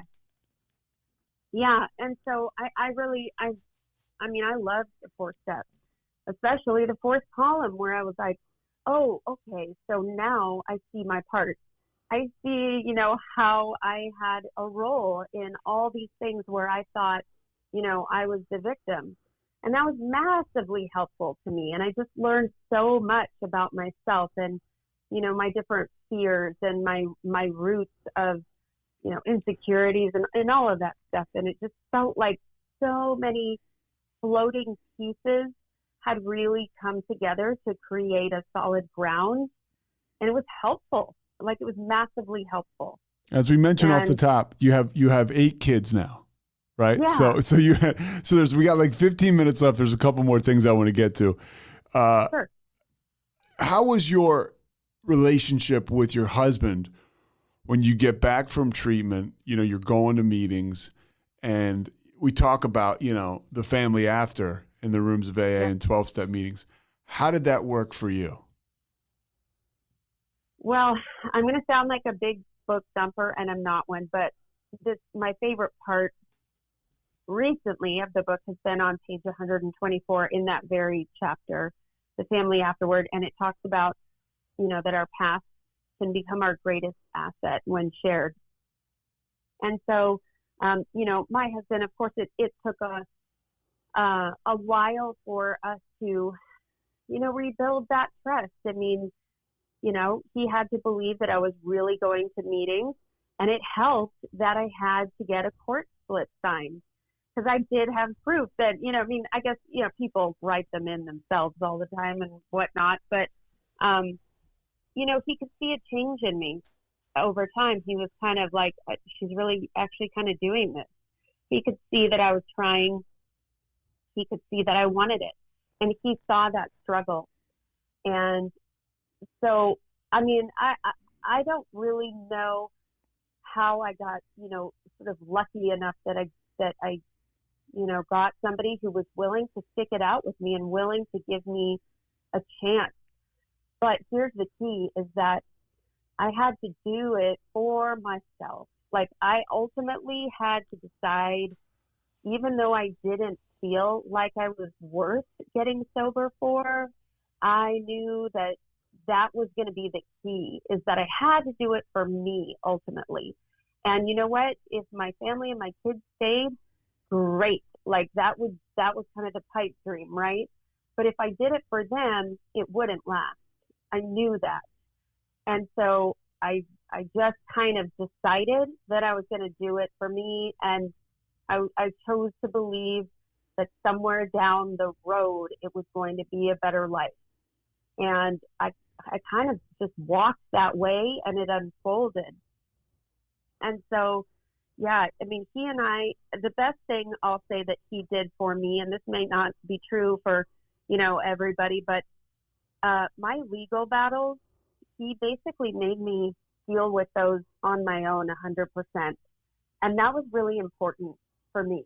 I was used to him swooping in and rescuing me. Yeah. My parents swooping in and rescuing me.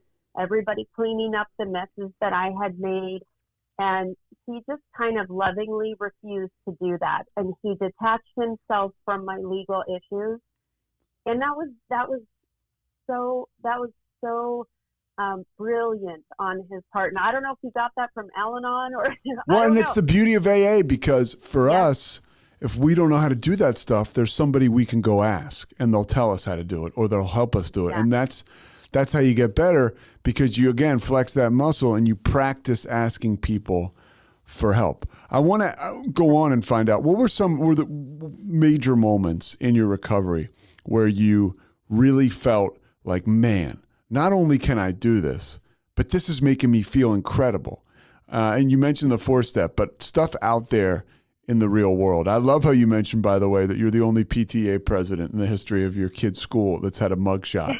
I mean, and I think that's great. I love hearing that. But what are some of the moments that made you feel good? Like, man, this fills me the way that alcohol used to. Yeah. I mean, kind of the biggest deal would be that people started to be able to rely on me. I was completely unreliable before. I'd say that I would show up somewhere and then I'd cancel because I was either too drunk, not drunk enough, whatever, forgot. And, when people started to be able to know that I was going to show up again, that was huge for me. And even now to this day, I can get a little bit anal about, oh, wait, like, did you call that person back? Because they're going to think I flaked on them. Like, I'll get these narratives going in my head, and then I have to go, okay, those are your old tapes. Like, stop playing those and just kind of back out of that mental parking space. But that was huge. Another thing that was huge was, me being able to share with other people why I didn't drink. And at first I was real secretive about that. I was not in a place where I wanted to tell anybody who didn't already know. And when, I got to that place where I felt confident enough in my recovery and in my forward movement to share it with people, that was powerful. And, I had a sponsor who constantly would remind me that doing esteemable acts would build my self-esteem. 100%. And she was right. Yeah. And so she was right about that for sure. And just so making deposits, right, into that bank of like who I want to be as a woman and as a, sober mom and wife. And eventually it was like that whole act of this kind of thing. Eventually I kind of realized I was becoming that woman who I wanted to be. I was becoming that woman who I always lied to, other people about that, I hoped to be that person someday, but I was lying to everybody, The same thing happened to me, and that is such a miracle. Like, I used to lie to people about things I was doing or going to do, and now I'm sober and I'm actually doing those things. Mm-hmm. And that's, that is the incredible. That is the most mind-blowing thing I've probably experienced. And I love that you mentioned that, because like typical alcoholics, we forget, right? Right. About that. But what an incredible thing that is. Like, you look at you now, you wrote a book. How did that come about? At what point? Because, and I love AA, I love sobriety, and I love what esteemable acts can do for somebody, because here you are, this person who doesn't want to tell anybody that they're sober, and now you're writing a book 10 years later. So at what point did you decide you wanted to write a book? Well, a lot of people had told me that my story was pretty interesting, and I had been a 10th grade English teacher, and I had a blog for a while back in the day. So people would tell me that a lot. Oh, you should write a book. You should write a book. Blah de blah. And then having 4 extra babies kind of put me in a category of like, oh, that's another interesting thing. Yeah, but I sure just never is. had the time. Like it's just this constant, which fire is burning the brightest, and so putting those out one by one. And then when the pandemic hit, I mean, as I mentioned at the beginning, it was like I suddenly had time, and I got connected with a group of writers, most of whom were in recovery, and we would write every day on Zoom for 1 hour. We would just all sit there in silence and get our laptops out. And so I had that sense of accountability. Yeah. And it just went from there. So it just kind of was all ready to kind of come out. And it was time. It was a good time. And I felt like it would be a good memory from a really, difficult year. And also just the fact that I was turning 10 years in April, the timing was it felt solid. It felt good.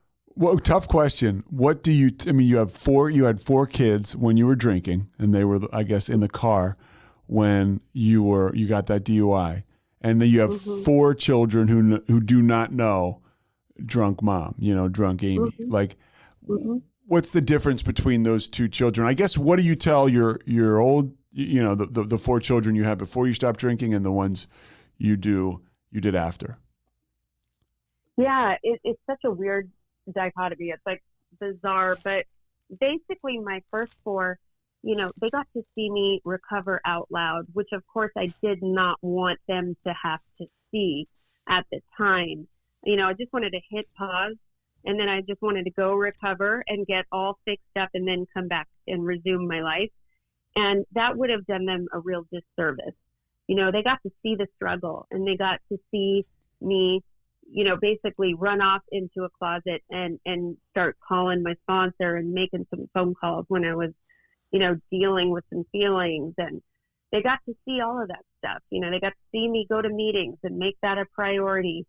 And, they of course got their amends. I sat down with each of them individually and did an amends.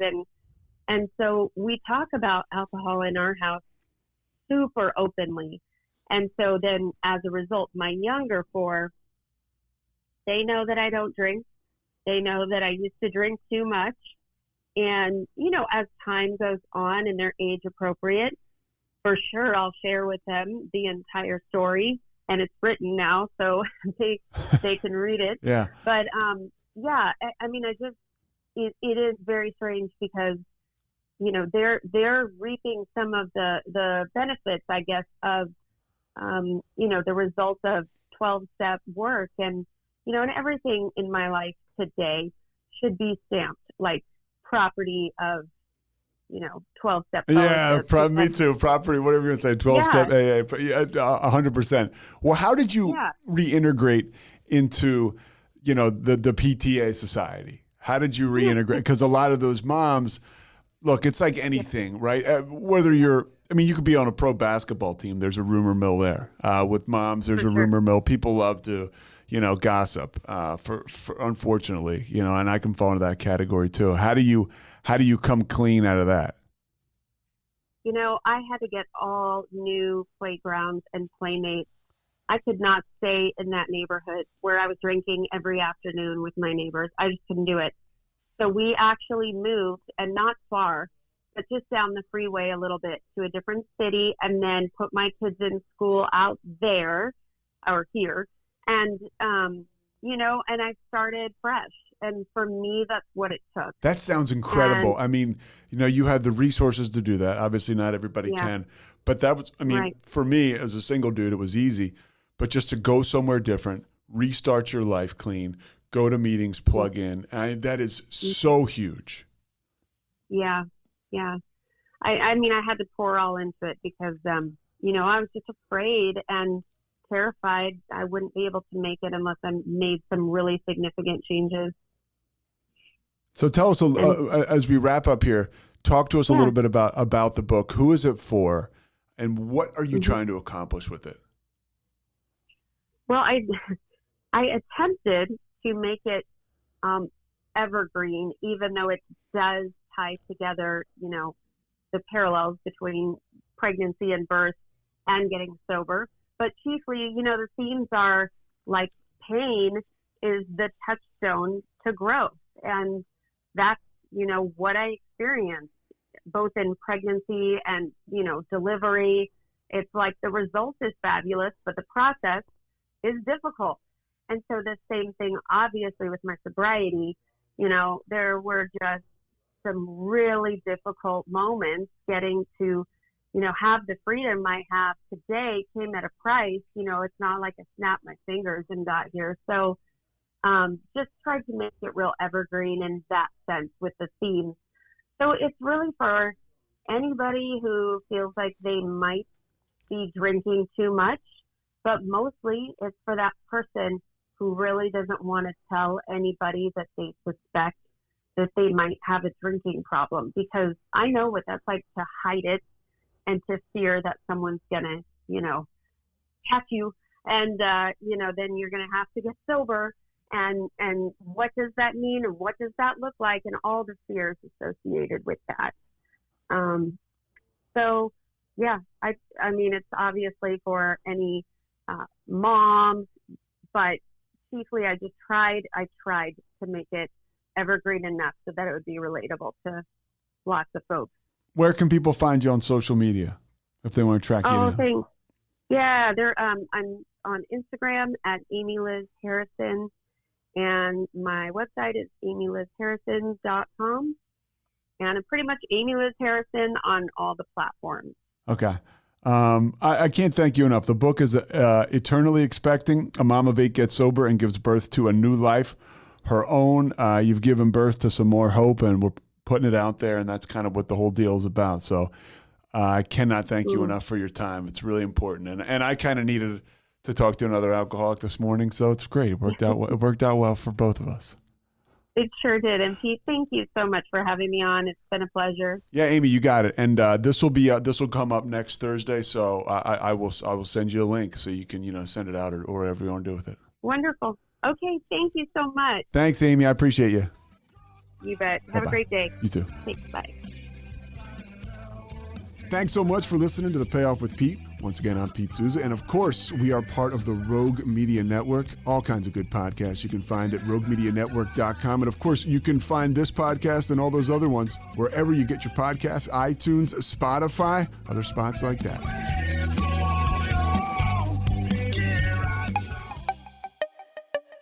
This has been a Rogue Media podcast.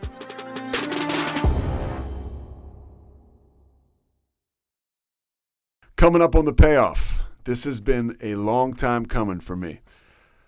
I mean, a long time. Hollywood Henderson, before I got sober, I would read about him. He's an NFL great, played for the Cowboys when the Cowboys were really America's team. Played in 3 Super Bowls and developed a huge crack and cocaine problem and flamed out of the league and flamed out of life in grand fashion. And his return to the top was also grand. He gives back to the rooms of recovery, gives back to recovery, gives back to people, gave back to us here today by joining me. But this guy was Deion Sanders before there was Deion Sanders. And now he is just such a serious inspiration. And I'm so excited for you guys to hear this. Hollywood Henderson, Thomas Henderson now, used to be Hollywood, now is Thomas Henderson. But some of the stories here are just absolutely amazing. The guy's drug use really ramped up when he became good friends with Richard Pryor and Marvin Gaye, and we talk about that and so much more. But this is a good one. I'm proud of this, and I love this guy for giving me the time. I love this guy too for giving me his music, Kevin Souza.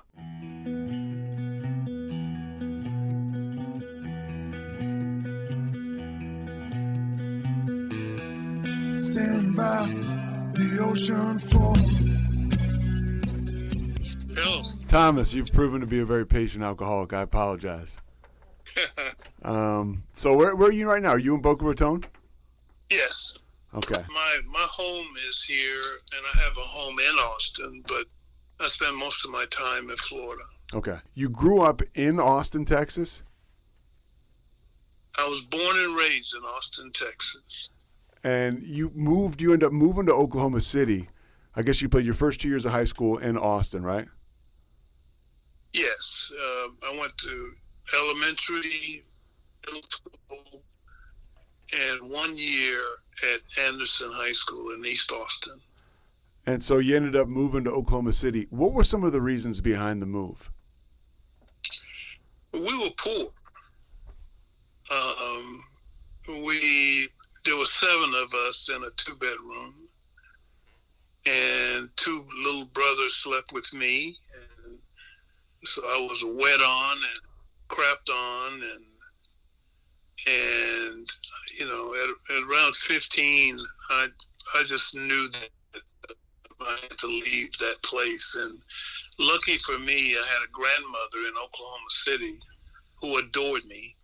And, you know, I just made that phone call. We were at Zilker Park on Juneteenth, 1969. And, you know, I walked out of the park because my mom was raising Cain with me and cussing me out. And I went to a phone booth and called my grandmother Collect. And she sent me a bus ticket. And I was on a Greyhound to Oklahoma City. So you mentioned your mother raising Cain with you. Was there alcoholism in your family growing up? Yes, my mom and dad were both alcoholics. I was raised by a stepfather who drank a lot, but my real father was a drug addict and alcoholic himself. So I was in a no-win situation. I never thought I would drink. But as I look back at my life, I don't remember 1982. I don't remember 1983 until after I got sober. I had started, I started as a teetotaler, beer, wine, cigarettes, marijuana. Messed around with a little hallucinogens. When did you start, Thomas? Like your first drink around? Well, I was 9 years old. My mother left a Mickey in the back seat of the car. Mickey is a half pint. Oh, yeah. That fit perfectly in a pair of Levi's. And so my mother left a Mickey in the car, and it was on a Saturday afternoon or something. And I went to the bar with her, and I was about 8 or 9. They were drinking, so I just sat in the car and drank the half pint and threw up and don't remember, And so I got drunk at 8 or 9. I never drank any more Mickeys, for sure. But you drank again, right? Like a typical alcoholic. I drink. I drink beer. I'd have a sip of wine. I'd have a guzzle of wine, but nothing too serious for the longest time. When did it start to pick up? You go to Oklahoma City. You ended up. I guess you went to the Air Force. No, I was an inch from going to Vietnam. I was born in 53, so in 71, I was 18 years old, and I got my draft notice, 1A. But a funny thing happened. I had flunked geometry. I'm great in math, and I love math, but I had a teacher in 68 at Anderson High School, geometry. I didn't like him, and so it was the last class of the day, so I just would go to the pool hall, go up on the streets where my buddies were. And so flunking geometry on purpose kept me from going to Vietnam. My status went from 1A to 1S, which is school. Looking at your football career, you were one of those, you were like a rangy, super athletic linebacker when guys weren't as big as they were today. You were a super athlete, but you walked on in college at Langston College. How did you end up walking on? How did you end up not getting a scholarship? Take me through that. So right here, I kind of screwed up. Technical issues prevented us from here in Hollywood clearly, and I don't want to waste your time, but I want to cover what he said because it was pretty awesome. Going into college, he said he wanted to play at Marshall University, and this was after the plane crash in 1970. He said he wrote Marshall a letter years after the plane crash and, looking to play football there, and that didn't work out. And he said he thought to himself, well, if I can't get to Marshall, a team that barely doesn't have a team, I don't know what I'm going to do. And he said he heard about a historically black college, Langston College in Oklahoma, and he drove up there. He said it was first practice. He said he practiced on a Tuesday, and the starting defensive end got hurt, broke his leg, and he was starting on a Saturday against Kentucky State University, and he never looked back. He said the guy who broke his leg, his coach or his brother was on the coaching staff. So everybody thought that his brother would get his job back, but Thomas says that he was raising too much hell by that point, and he never turned back. Drafted in the first round, a top 20 pick by the Cowboys. One of the reasons why is because he ran a 4.440 in a cow pasture in front of a guy named Tank Younger from Grambling, if my memory serves me correctly. And then Gil Brandt and the Cowboys got that information. They drafted Hollywood. He thought he was going to get taken by the Rams, and then we'll pick the conversation up here. And the rest you can hear very well, or we'll say well. I left Langston that day, and I didn't go back for many years. But in other words, I went to Dallas, Texas, the day I got drafted, and I didn't go back in. I mean, I stayed there. So this is 1975, right? Yes. And you go to Dallas, which is at the time the city itself is really picking up. I think it's right before the show Dallas. The Cowboys are becoming America's team, and you are from this small college in Langston, Oklahoma. That's got to be some heady stuff for a young man. It was very heady, but I started to make my presence known pretty fast. Tom Landry didn't talk to me very much.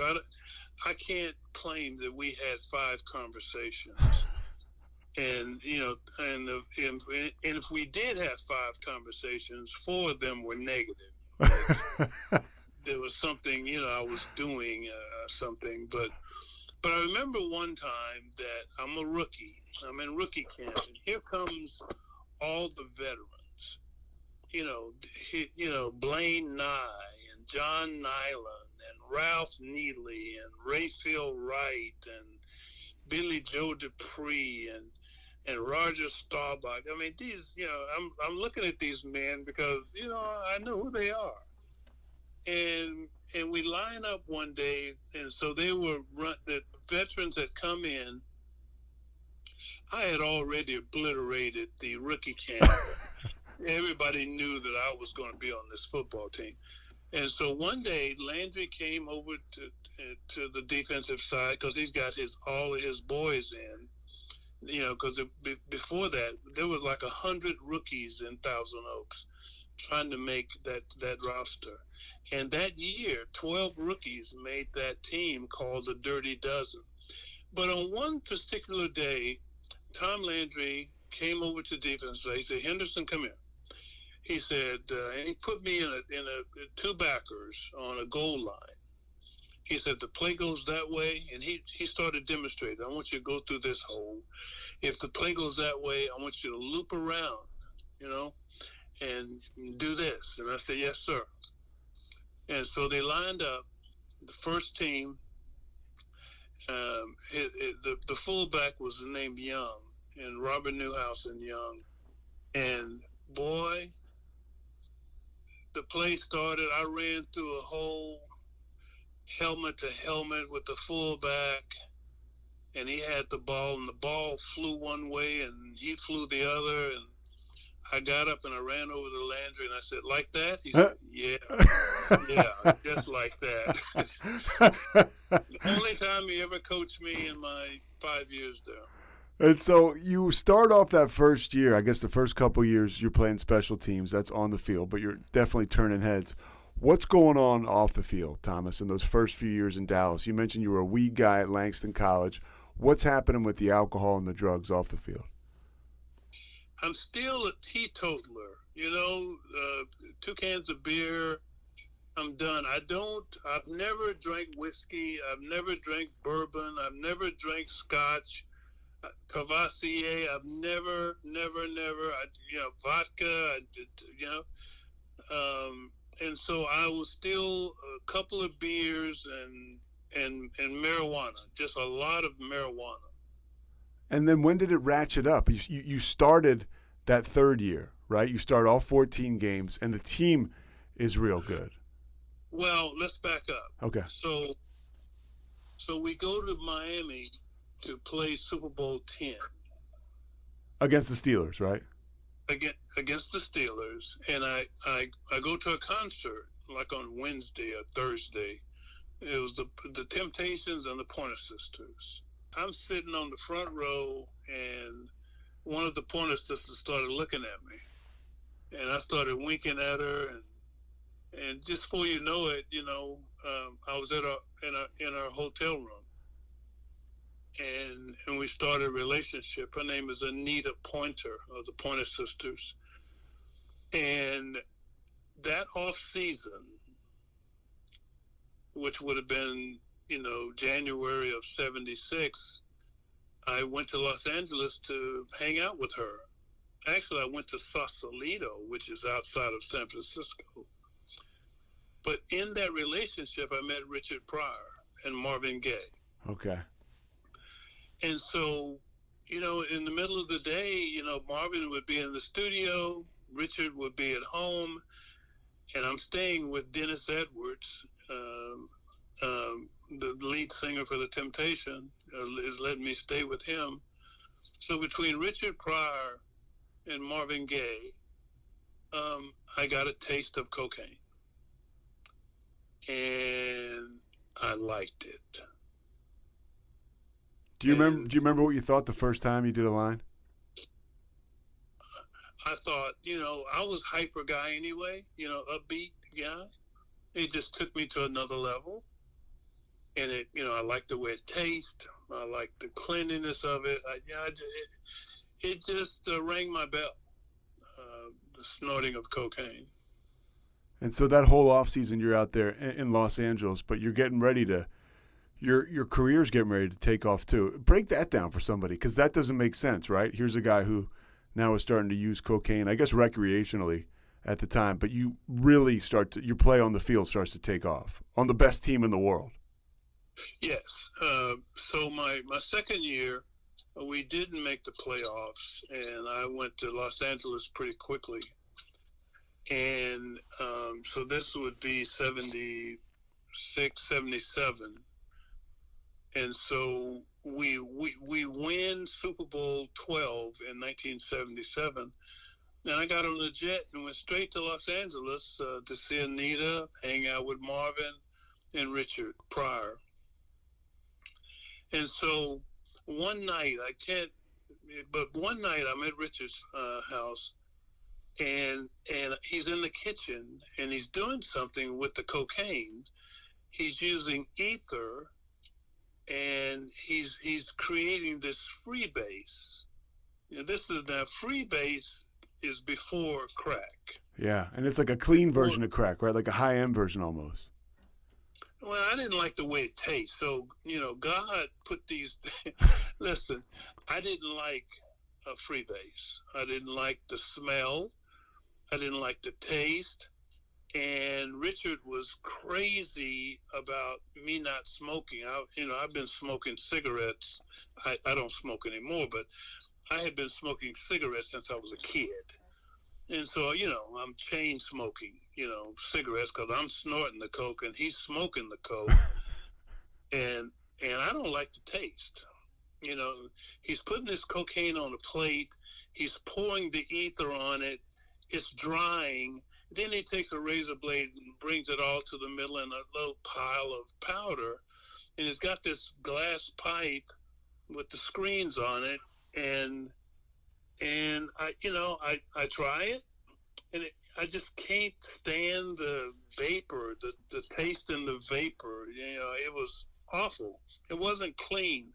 So if freebase would have stayed the same, I would have been fine. But it evolved into crack. I read something or I heard something. Spencer Haywood was out there around the same time you were. NBA player, played for the Lakers and was a superstar. I know him. I figured you probably knew him. He got into freebase, and he was gone. He says he was married to Aman, I think, and he got into freebase, and it was a wrap. Yeah, I mean, you can't leave it, and the same with crack. I couldn't leave it, but so we win Super Bowl 12, and life is going good.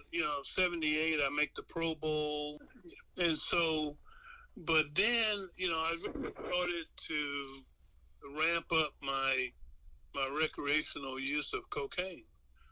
Every bar in town, every bartender, the places I went, my partner, I had a nightclub, my partner was a cokehead.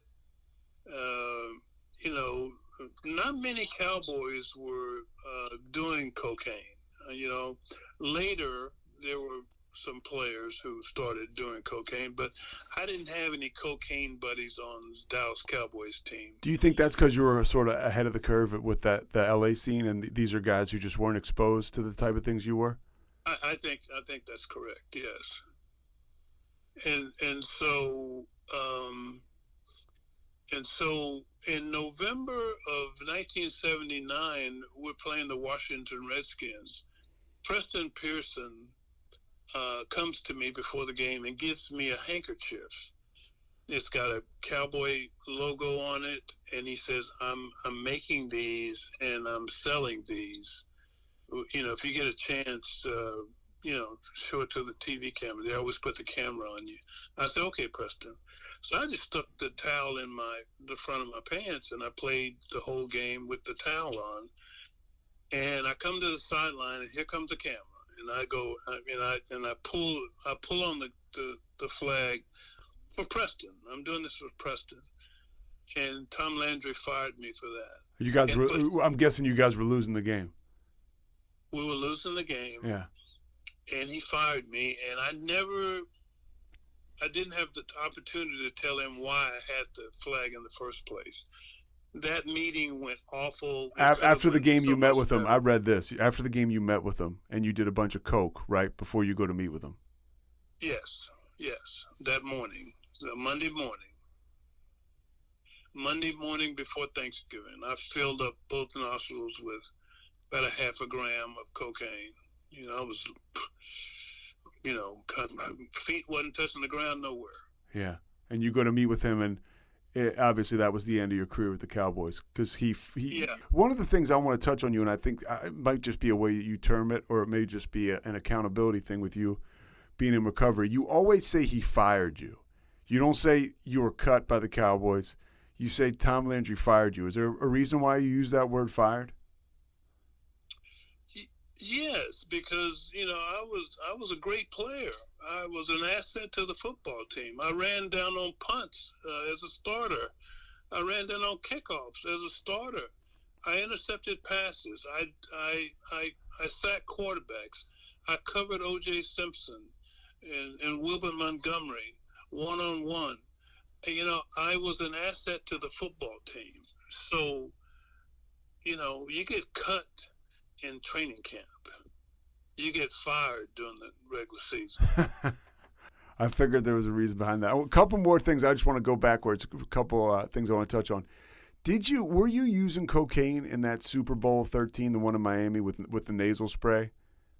Yeah, and it got to the point to where I was intaking so much blow that a big scab formed in my nasal cavity.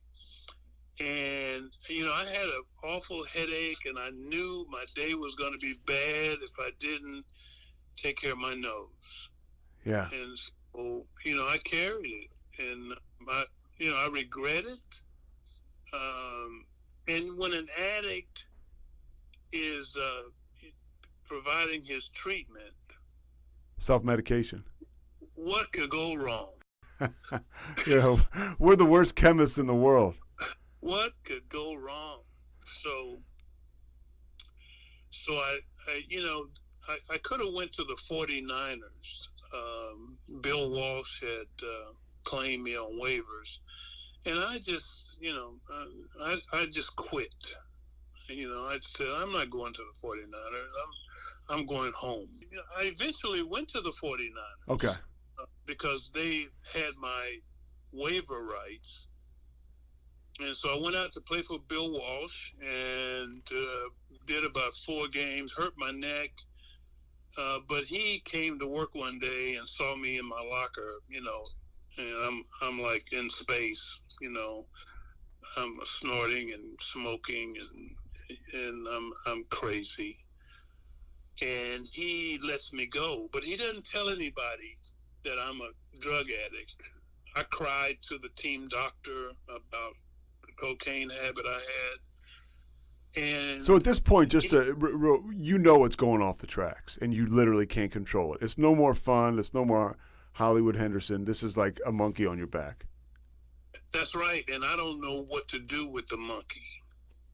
And the monkey even feels sorry for me. Yeah.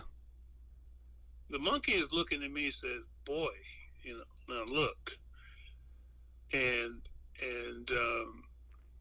so Walsh just brings me a check to work and says, "You're out of here." And I get fired. And he says, "Call Bum Phillips."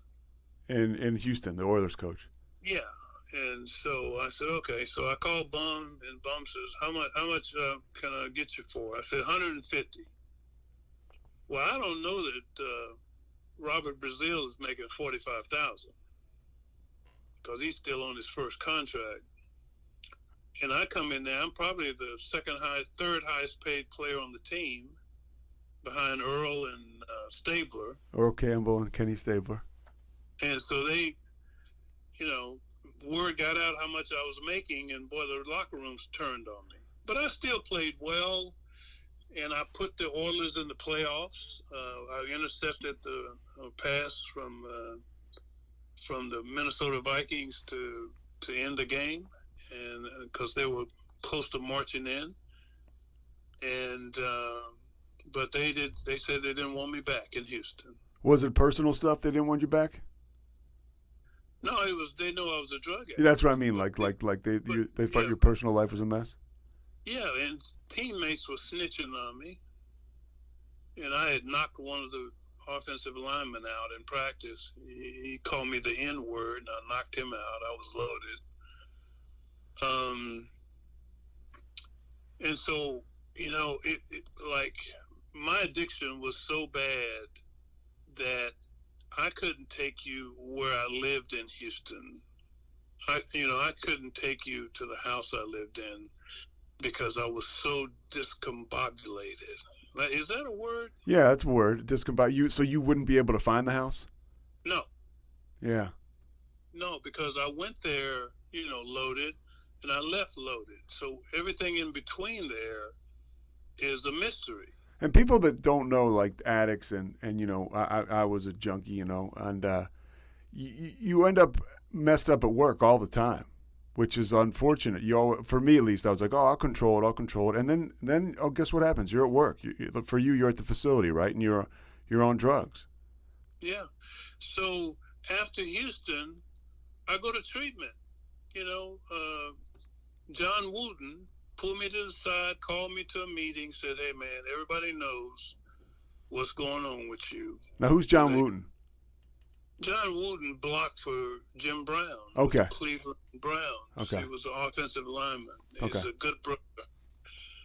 And John confronted me, and I cried like a baby, and I went to treatment.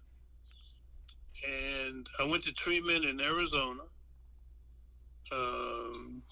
1981. And Don Shula was interested in me. So I signed with the Dolphins. And, the worst place you can send a cocaine addict is Miami, Florida. I read that you came back from that Super Bowl 13, with like 4 ounces of coke. Yes. Okay. Yeah, but how about I'm living there now? Yeah, that's trouble.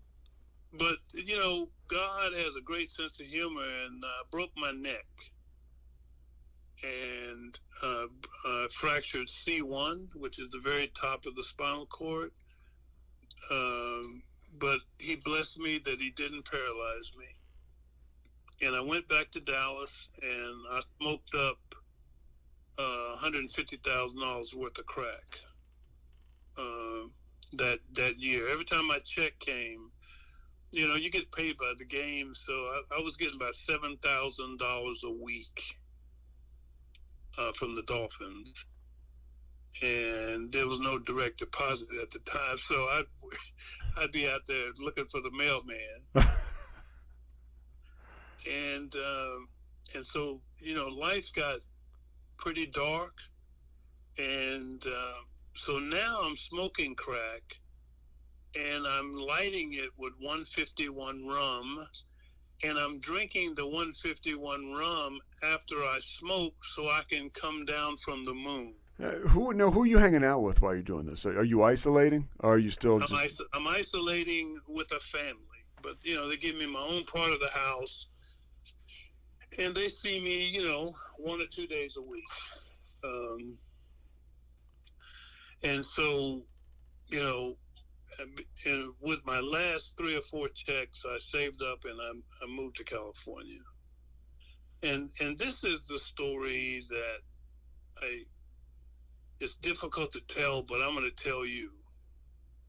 I was charged with sexual assault. Now, I was a sex symbol, and women love me, and I love women. But in all honesty, I don't remember that night. And this is 1983. Yeah. Yeah, when I was accused of sexual assault, I'm going, no, women love me. What do you mean? Yeah, for people who don't know, Hollywood was prime time before prime time. And see, I started having these thing called blackouts. Well, I would get so high on the crack that I would drink a half a pint of 151 rum because I knew that would settle me down. But it also made me unconscious, conscious, if that makes sense. Sure, yeah, you're a blackout drinker. Yes, because I wasn't a drinker. Does that make sense? Yeah, well, and that's what happens when you become an addict. I think, and you're taking uppers, you overshoot the mark a lot of times with the alcohol to take your nerves down. Yeah, but when you tell this story as an addict, people go, "Oh, he's just making excuses." You know, I ask anybody to, you know, you can call all the women who I dated or loved or had one night stand with. I'm a good guy. I'm a nice guy. I don't remember having, you know, 5 or 6 charges of me assaulting or sexually assaulting anybody. So, and I say with all honesty, I don't remember that night. But I do remember the police knocking on my door. The next morning? Yes. And then that's it. And then it's over. It's over. It's over. And I tell the police, I go, I don't know what you're talking about. And then I was in treatment. And this is your last rehab. Tell me, give me a refresher because this is your line. You have a take on the word rehabilitation. I've seen some of your talks. And what do you say about the word rehabilitation? Tell me, remind me. Okay, so you say rehab, right? Like is a rehabilitation, like a rehabilitation, like and, as if you had something going on in the first place. Yes. It's a funny name. It's not necessarily the right name, but you end up in rehab. Yes. And what happens to you? How do you get that bug of recovery? Because you got to want it. You have to want it. Well, I wake up. I come to in a treatment center in Orange, California, and I meet this psychiatrist named Joe Persh. Now let's go back to 1980 when I went to treatment. It was a mental hospital, and women were pulling their dresses up and turning doorknobs. And I asked one lady, "Why are you turning that doorknob?" She goes, "Yeah, I don't know." And she just goes and turns doorknobs. And so I was really in a loony house, which I was probably appropriate, and I was judging everybody. And then one day I had a moment of clarity. I go, "These people are crazy." And then I thought, I'm in the group. What are they thinking of me? And so that was. This guy says he played for the Cowboys in a bunch of Super Bowls. He thinks he played for the Dallas Cowboys. Yeah. And so I met Joe Purse. God rest his soul. He passed away about 6 weeks ago. And he was a psychiatrist. He was a psychiatrist. He treated Betty Ford, Billy Carter, Buzz Aldrin, Betty Ford, How did you get in touch with him? Because you were Thomas Anderson? He was looking out for you? Or? No, my lawyer in California just came by the house. I was smoking. Came by the house, picked me up. He cussed me out, and he drove me to Orange, California from Long Beach. And my life started over. I've been sober now 37 and a half years because my lawyer took me and dropped me off. Amazing. So you'll have 38 years on November 8th, God willing, right? Yes. And so you meet Joe Purse. What does he start to do for you? He starts to be very sarcastic with everything. And he introduces me to a man who had 9 years sober. He's a member of AA. And to tell you how difficult this man has been in my life, but been a blessing, he said to me on my 25th anniversary, he said, "I still have your recovery in pencil." Oh.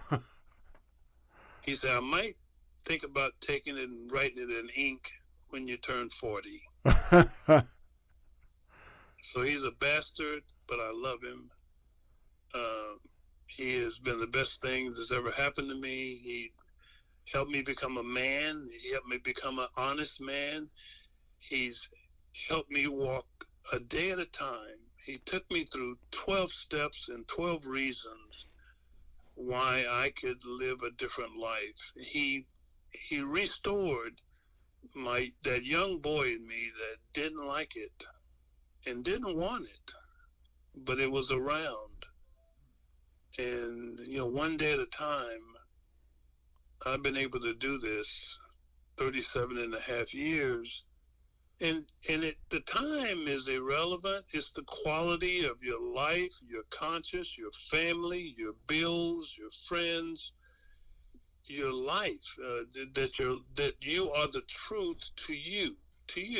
The accountability in recovery, if you want it, is that you don't like what that stuff does to you, what the alcohol, the drugs, the cocaine, the heroin, the opioids. The sooner you realize that these are the enemies of your spirit, the enemies of your family, the enemies of your children, the enemies to you, the better. And some people never get to realize that, though. There's still hope. Now, is that what you say? Yeah, there's always hope. Yes. When you got sober, and so you still had to go to jail for 28 months. So you go into jail with 7 months sober. What is that like? Yeah. How do you stay clean in jail? How do you stay alive in jail? Well, I had worked all the steps, which is pretty fast pace if you think about it, 7 months. But I enjoyed the vacation. I didn't have to, play for Tom Landry or Bill Walsh or Bum Phillips or Don Shula. I just had to take care of Thomas. I had a daughter, and Richard Pryor sent me $15,000 to put on my prison bank account, where I was able to pay child support during my whole 28 months. And I took care of my daughter. I read many books about recovery. I ate up the big book. It was so raggedy I had to throw it away. I mean, I couldn't even put it on a shelf. It was so raggedy. The big book I took in to the prisons, but I had a couple of fights in prison. I remember the last fight I had. I was in Susanville, and I was working out. My job was working out and get in shape firefighters. So when you see those fires in California, Yeah. Where's Susanville, by the way? Is that Southern I want California? y'all to know that the fireman in the red truck is not on those mountains. It is inmates. It is inmates, digging fire trails and doing all that work. So I trained those guys. So one guy one day challenged me to run 200. He was supposed to be fast, and I beat him by like 5 yards. I just smoked him. And I was I was only 31, but I could still run, man. I could still run. So that night in the dorm, he challenged me, and really he wanted to fight me in front of the other guys in the dorm. And so I stepped up and beat him down. And after I beat him down, he said these words, and he said, "Yeah, go to sleep." And see, then he shouldn't have said that. Yeah. And so I had to dance with him again. And after I danced with him, I said, okay, I got to get out of here. So I went over to the door and started banging on the door. Officer comes. I said, you got to take me out of here. He said, we're not opening his doors. I said, come here. He came up, and through the door, I said, I'm going to kill him. And then he was like Barney Fife getting them keys out. Takes me out, and he takes me to the watch commander. And the watch commander said, what's going on, Henderson? I said, I'm going to kill him. That's all I said for 2 hours. And next thing I know, I was on a bus headed to San Luis Obispo. And I played it too good, because when I got to San Luis Obispo, they put me naked in a cell. What the hell happens then? No, I said, I'm all right now. I said, no, we can't let you out to the psychiatrist. I was in that thing for about 4 days. But, so when you go to church in prison and you're sitting next to one of the Manson killers, is one of those moments of, I really am in prison. Yeah. And so I did my 28 months, and I know nobody wants to go to prison, but it was like I needed it. I needed those 28 months to recalibrate who I am, who I'm going to be consistently, one day at a time.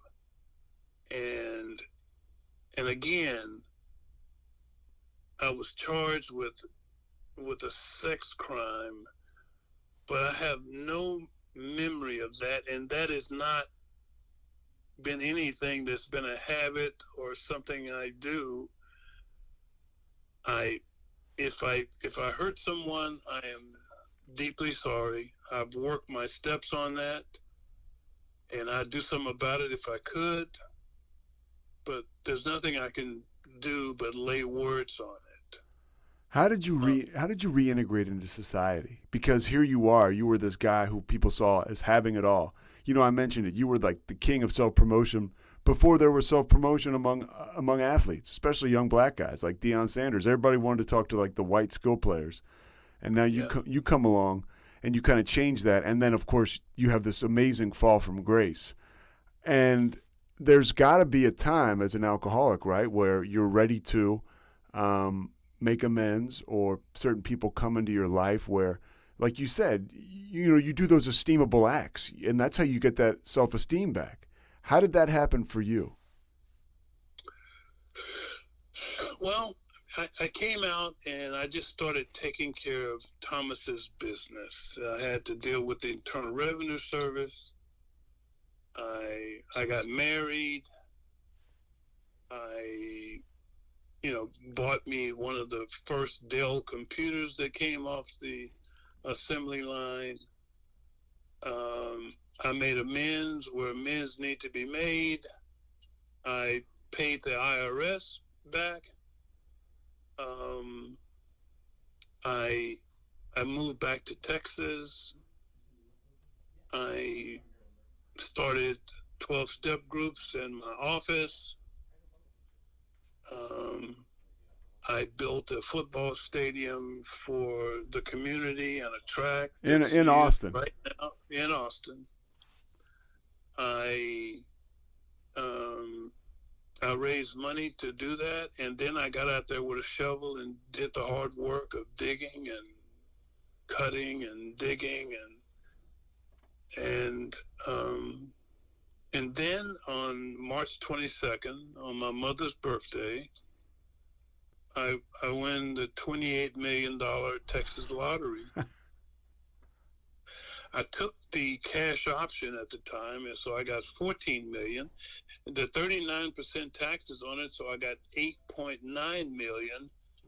And to this day, Thomas Henderson, who was afraid of Google and afraid of the iPhone, Apple.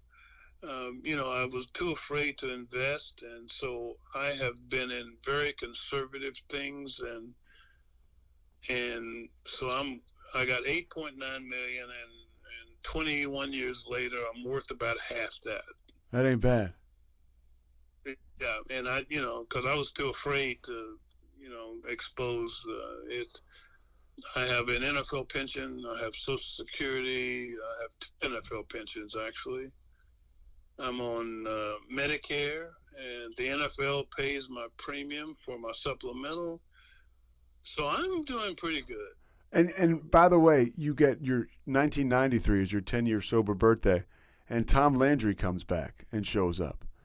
And he does. And that's kind of stuff that starts to happen to us when we get sober.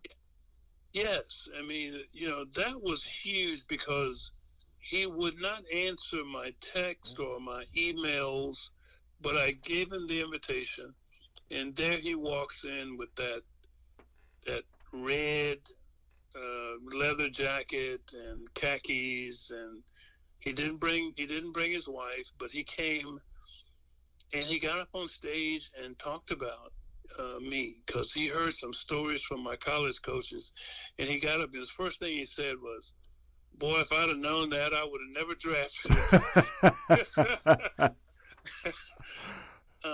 But yeah, it was that was very powerful for him to come to my 10-year anniversary and fundraiser, and Roger Staubach and Drew Pearson and Too Tall Jones, and I've got great friends, and the people who know me,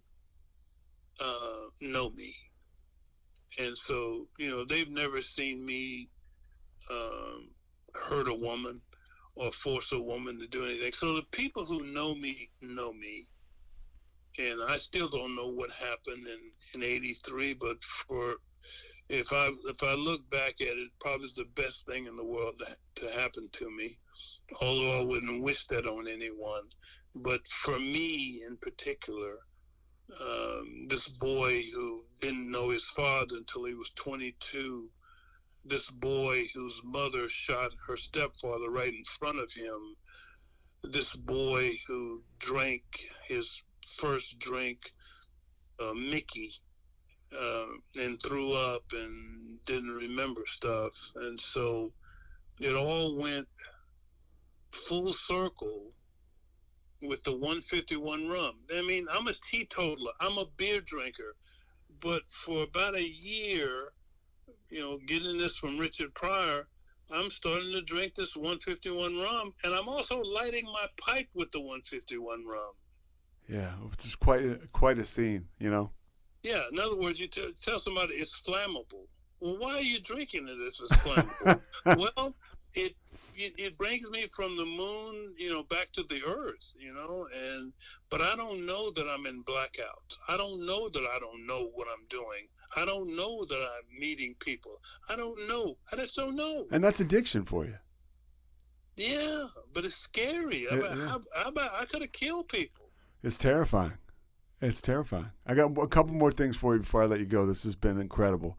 You are on the cover of Newsweek before the Super Bowl because you say about Terry Bradshaw, he couldn't spell cat if he got the C and the A. And he was pissed about that. I mean, I've seen interviews since then. He was not happy. And then you end up losing the game to the Steelers, and you have a chance to make amends to him in 1999. I read that. At the field I was building. He comes to do a piece for you for Fox Sports. Yes, and I pull him to the side and I go, I'm sorry. I mean, I made amends. And he goes, oh, no. I said, Terry, I stopped him. I got his eyes. I looked him dead in the eye as a man. And now he's using it as a gimmick. I saw him on one of the Super Bowl sportscasts, and he goes, he was talking about he wasn't that smart. He's playing it up. And when I see him, I would have saw him this weekend at the Hall of Fame. Yeah. But I'm not going. I canceled because of the COVID. I just there's too many people in the airport. The planes are packed. Yeah, everybody's out traveling again, and your boy Drew Pearson's getting inducted. Yeah, my boy and Cliff. Cliff Branch? Cliff Harris. I sent them notes, and I hope they understand. I just don't want to expose I got both my shots, and I didn't want to expose myself, and I know a lot of those people are going to come up and want to shake your hand and give you a hug, and I've been to 10 or 12 Hall of Fame inductions, and I know what the atmosphere is like, and I don't feel like doing that. So my life is good. I have 2 daughters, 7 grandchildren. I'm still doing this thing one day at a time. You still getting to meetings? I'm still, yeah, absolutely. What the hell? I'm just yeah. What you think? Yeah, I mean, me too. That's all. That's for me. That's what it is, man. The fellowship, golf. I'm doing, I'm doing Zoom, but I sneak in a lot of meetings. Yeah. What would you tell somebody, or what do you tell somebody that's just hanging on, trying to get a day? Well, you got to make a decision. So I know some people have never been told that, but if you're constitutionally capable of making a decision today that I am not going to drink today, I'm not going to use today, and then when a day passes, then you say it again, I'm not going to drink or use today.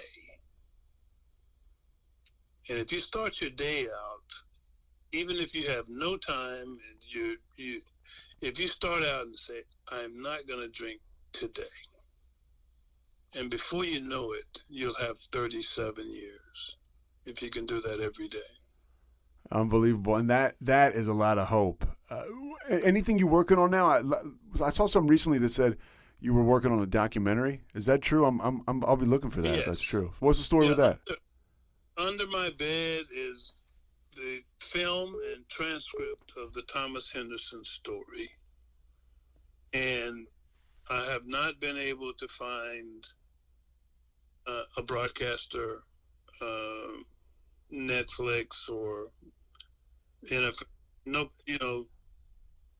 I guess if there's anything like sex in your story, they want to put it on headline news. But if you want to tell the story, it's no value to anybody. So is the documentary done? It's done. It's Under My Bed, and I mean all the parts of it are under my bed. Yeah, and we need a conglomerate. We need some company to put the finishing touches on it and put it out there, which is not easy, like Amazon or something like that. I understand. Yeah. Yeah. So maybe my children will be able to do something with it, but I spent like $200,000 filming, transcribing. It's under my bed right now. Oh, because we got to get somebody on that. You know why it's under my bed? Why? Because it's mine. Well, hey, Thomas, last thing. Where can people see you? Got great recovery videos out there. Where can people see you? Where can people, if they want to find you for a speaking engagement, what can they do? Yeah, I'm kind of easy to find. You are. I emailed you. You're the best. I sent you an email. You said call me, and I called you, and you answered the phone. That's old school AA right there. Yeah. You can find me through the Cowboys. They're pretty good about passing on information. Okay. People who want to find me. I'm ready to get out there and tell my story live. I'm a pretty good speaker. Oh, you're a hell of a speaker. There's some stuff on YouTube. I don't know if you'll reap any of the benefits of people watching this, but they're like this one you did, I guess, in like the mid 90s, late 90s, maybe early 2000, where you're just on stage. There's like 5 parts of it, and it's unbelievable. It's on YouTube. You can find it on YouTube. It's unbelievable. Yeah, that's the one. Yes, I'm still clean. Yeah, man, that's awesome. I mean, I saw that before I got sober. Watching it, like getting welled up, thinking, man, can I do this? And then after I got sober, watching it 2 years later, and then I watched it just recently. And it's every time it's the same, man. You are filled with hope, and you are filled with, I can do this too. Well, I'm still doing it one day at a time. Yeah. One of my sponsees recently said to me, man, what's it feel like to be 37 years sober? I said, well, if I can get through the night, it'll feel fine. He goes, damn. That's the truth. You got all that time and it's still down to like just today? I said, absolutely.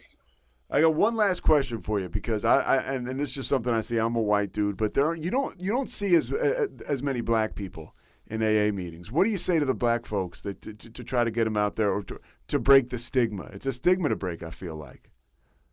Well, AA2, TOO, AA2. You can go to church all you want, but AA2. You got to go to AA2. Yeah. All right, Thomas, you're the man. I appreciate your time. This podcast will be up next Thursday. I'll send it to you next Thursday if you want to listen to it or share it with anybody. Thank you, bro. All right, man. Have a good day. Bye-bye. Thanks so much for listening to The Payoff with Pete. Once again, I'm Pete Souza. And of course, we are part of the Rogue Media Network. All kinds of good podcasts you can find at RogueMediaNetwork.com. And of course, you can find this podcast and all those other ones wherever you get your podcasts, iTunes, Spotify, other spots like that.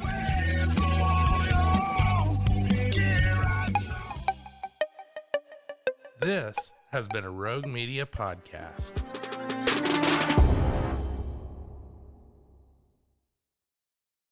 Coming up on The Payoff. When you get sober, or you try to get sober, you'll come across people who have what you want. And that's something we say in the rooms of recovery. And another thing we say is it's promotion by attraction, right? There's certain things you're drawn to when the fog starts to lift, or maybe even before the fog lifts, something that makes you want to engage in sobriety. This person we talk with today, Erica, is one of those people.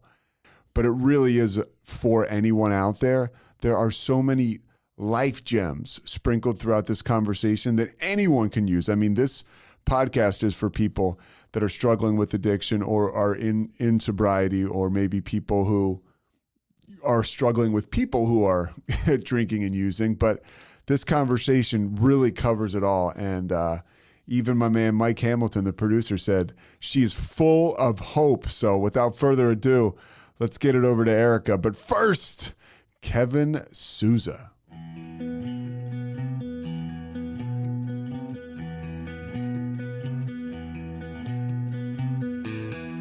Stand by the ocean floor.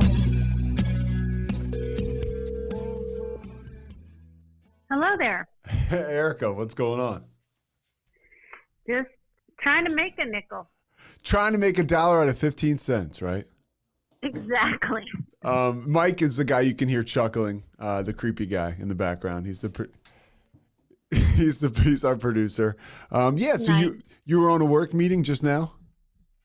Yep, I just finished up. What kind of business are you in? I am in the technology business, and I manage a geography of accounts and salespeople, and I have about a third of the state of Texas. Oh, really? Yeah. It's a big state, so you're in good shape. Yeah, I've been doing this a long time. I love it. That's why you took care of my coffee the first time I met you. I mean, come on now. Yeah. I'm a salesperson at heart. One of the things that this whole thing is about, this whole podcast is about, I still feel weird saying the word podcast, but one of the reasons I want to talk to you, and a lot of times people like you, it's when people are like their sobriety is attractive and they mean business. I mean, the first time I met you, and I don't think that, you can correct me if I'm wrong, you run around banging big books over people's heads, but you were sitting there reading AA literature, 12-step literature. And I was like, wow, this one means business. Yeah. Yeah, the big book is extremely important to me, and it's become more important to me in the last year. Really, it's my manual for how to live. Before I came into the program, the only manual I had was to take a drink or 12 to change the way I felt. And so when I got sober, I had to have a substitute. And really, the big book is that for me. I just relate to everything in there. I feel like the stories, the examples, they're all about me. And so it's just extremely helpful for me. And if I don't read it every single day, it's like I forget it. It's bizarre. I can recite it, but it doesn't sink in. So you read it every single day? I do. I mean, not the whole thing. So how much do you take in? Do you set aside? Is that part of a daily, thing that you do? It is. Yeah. I get up every morning about an hour early, and I have a routine that is also extremely important to my recovery, and that is spending time quietly reading. And reading the big book is a part of it. I usually focus on the first part of the book, where I'll either read the doctor's opinion, or I'll read pages 84 through 86, or I'll read, right now, Bill's story is really intriguing to me because I'm really fascinated with step 1. And so since I started working with my new sponsor last December, she's really having me learn the history of the book and learn what the author wants us to learn from what he's writing about. And so I'm really fascinated with step 1. I think it's something I kind of skimmed over at the beginning, and so I'm circling back to that. So my routine is I'll sit down with a big book and I'll just let it soak in, and then I usually just write in a journal some thoughts, or I'll just transcribe the reading exactly as it's written onto my journal so that I can remember it and apply it. And that's amazing. So you'll do that. It's almost like a form of studying to write it down, because for me, to write is to remember. Totally, for me, especially as I get older. What is it different being a woman with the big book, because a lot of it is geared is from a male's perspective, and it was written in the mid 30s or late 30s. As a woman, is there a part that you wrestle with there a little bit, or is that one of those things where it's similar to religion, where you got the gift of desperation, let's get off the debate squad and just get after it? No, for sure. I don't let that really bother me. I could get into it if I wanted to, but really, when I read like the To the Wives chapter, I just felt so much sadness for what I had put my husband through. I don't really see it as a male female thing. This is a disease that doesn't see sex. And so I just see myself as the sick alcoholic, and my poor husband had to live with it. And thank God he didn't kick me out. And does he ever have to live with it today when you're dry? Because that can happen with me. Oh, yeah. Oh, yeah. Here we go. Yeah. I can be a royal pain in the ass. And unfortunately for me, I have a reprieve that's a daily reprieve. And that reprieve, I don't know if you know what the definition of reprieve is, but all that means is it's a punishment that's been canceled. And so if I get into the big book, or if I work with my sponsor, if I work with a sponsee, that punishment is canceled for me. If I don't, I turn right back into the selfish, self-centered alcoholic that if you don't do it my way, when I want you to do it, exactly the way I want you to do it, I will turn into a bitch. And, that's step 3 on pages 60 through 65. That has got me written all over it. It's funny how you embrace the punishment some days. It's like you choose that rather than choosing, not to battle. Oh my gosh. It's like I'm having an out of body experience where I know what I'm doing, but I just can't stop myself. And I'll just continue to act like the selfish, self-centered person I was and can still be. Well, let's talk a little bit about the person you were. When's the first time, if you can remember, you had a mind-altering substance or alcohol when it changed the way you thought? Yeah, I was in 9th grade, so I guess that makes me 14 or 15, and I drank tequila. Of course I did, right? And it changed the way I felt, and I loved it, and I couldn't wait to get more. I grew up in an alcoholic home, so I had a lot of access to alcohol. I just never tried it until I was, 14 or 15 in 9th grade. And the moment you tried it, was it something that dictated what you were going to do from that point forward? Or was it, hey, I did this, that felt great? I heard a guy once describe it as it was just the most predictable thing in the world and it made him feel good. Was it something like that you knew you could lean on and go back to at any time? Did you look forward to it? Oh, yeah, 100%. And I couldn't, from the minute I tasted it, I knew I was different too, because I didn't react the same way my friends did. And I immediately found myself drinking alcoholically, where I went night, I stole that bottle of tequila that night and went into the closet and kept on drinking after everyone else had fallen asleep. And so I knew that if I wanted to continue to feel that way, I had to continue putting that substance in my body. And I had so much insecurity and hated the person that I was, that I became a day drinker pretty quickly. So did you grow up in Colorado? I think you're right. Did. Okay. Yep. What part of Colorado? College. I grew up in Boulder, Colorado. Awesome. So it's pretty liberal, laid back. A lot of real. I mean, I lived in Colorado Springs and spent time in Colorado, and Boulder's a pretty cool place. It is, and my high school was 2 blocks from the University of Colorado campus, and so the party scene was a big part of my high school experience. And then I went to the University of Colorado. That's where I graduated. So we had a lot of fun. Did you have any older brothers or sisters? Mm-hmm. I'm the youngest of 3. My brother's 8 years older than me, and my sister's 4 years older than me. Did they go to CU as well? Yep. My mom, my dad, my brother, my sister, we're all alums. So would they come down, like, would their friends come to your house to hang out? Was there any of that? Like, was there any of, or would you have interaction with, older people that were drinking a lot when you were a kid? The reason I ask is because this is exactly what happened to me. My brothers went to Villanova. We lived like a stone's throw from campus, and the alcoholism, it was actually kind of a warm and fuzzy deal, but there was a lot of access to alcohol, like you said. Yeah, and I would go up to campus. I was just in Boulder last weekend, and my 21-year-old daughter, was asking me about it. And I would go up to campus during my lunch break. And there was a place called the Alfred Packer Grill where they served 3-2 beer. And I would go drink beer over lunch. What's 3-2 beer? What's that? 3.2? Oh, yeah. Oh, So okay. it was a lower alcohol content that 18-year-olds could drink. No way. Mm-hmm. Yep. And so, there were a lot of days I never made it back to school.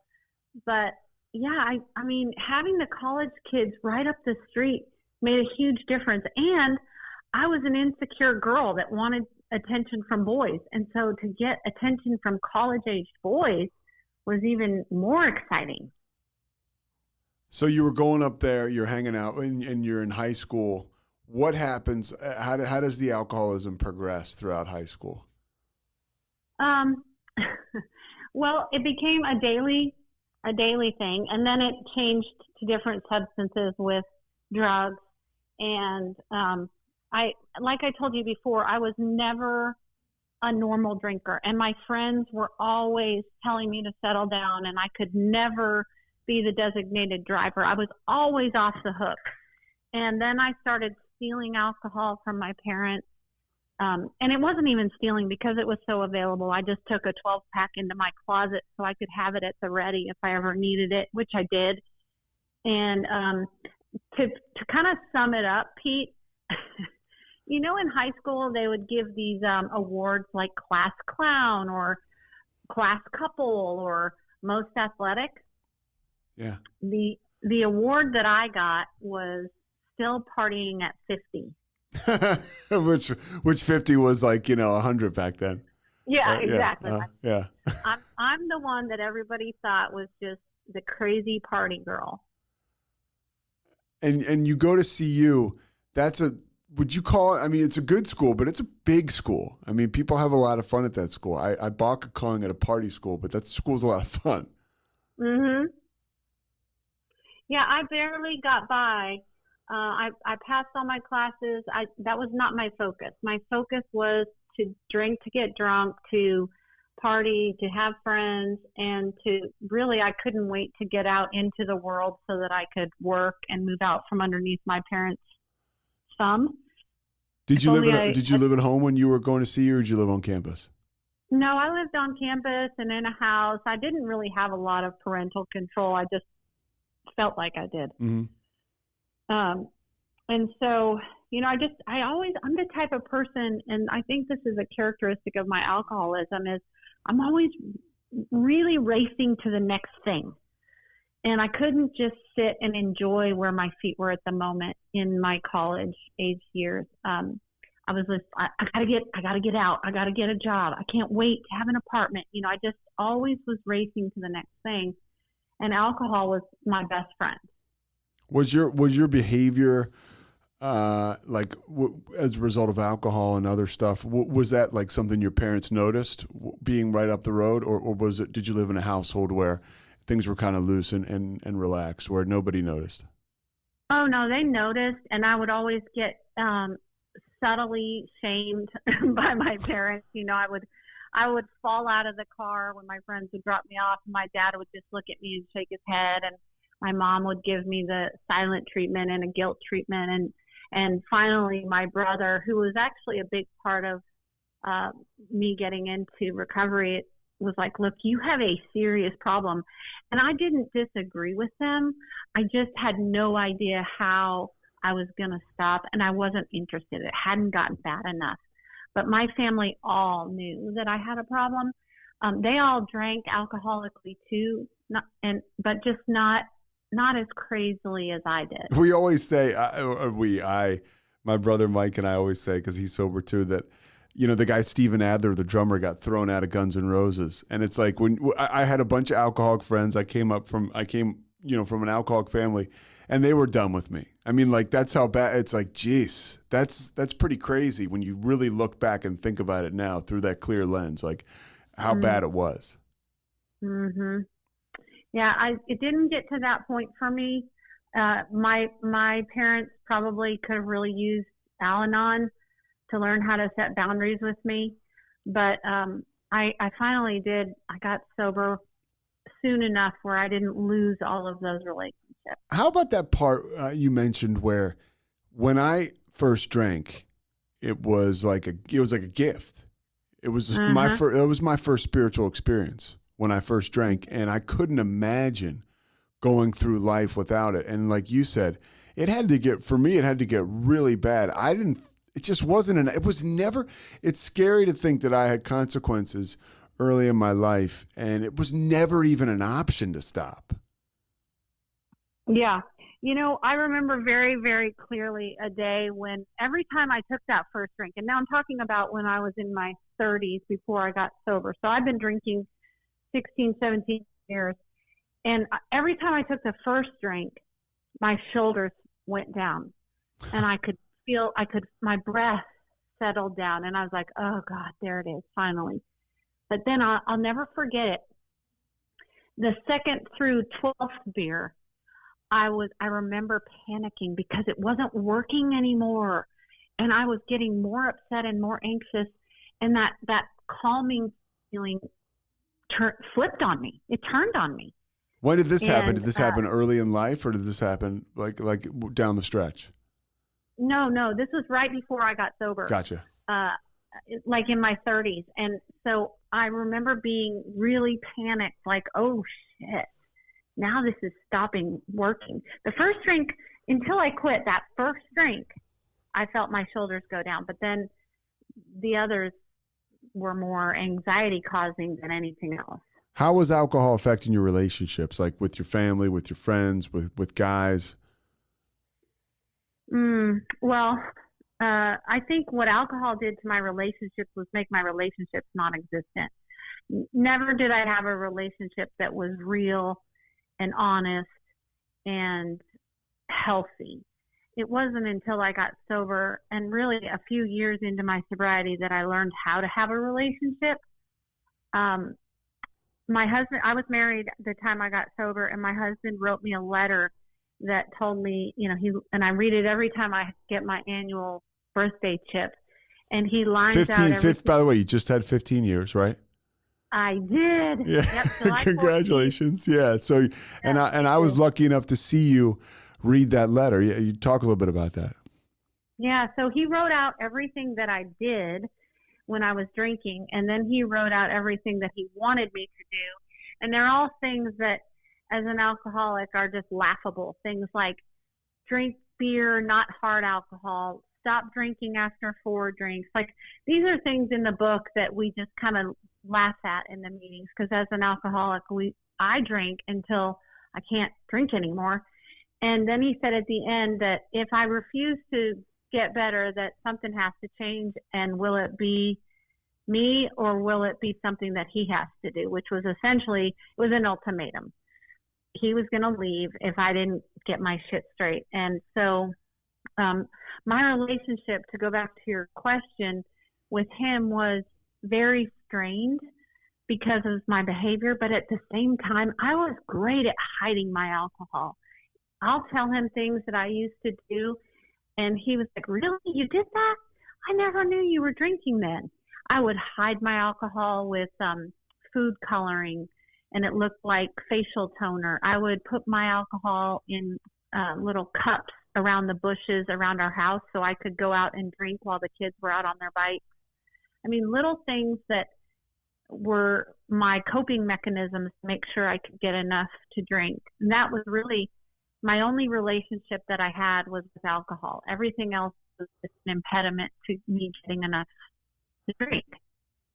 Now, you are drinking, I'm guessing from what you told me, are you drinking towards the end? Is it like morning or afternoon? How is it like towards you getting sober and bottoming out? What's the drinking like?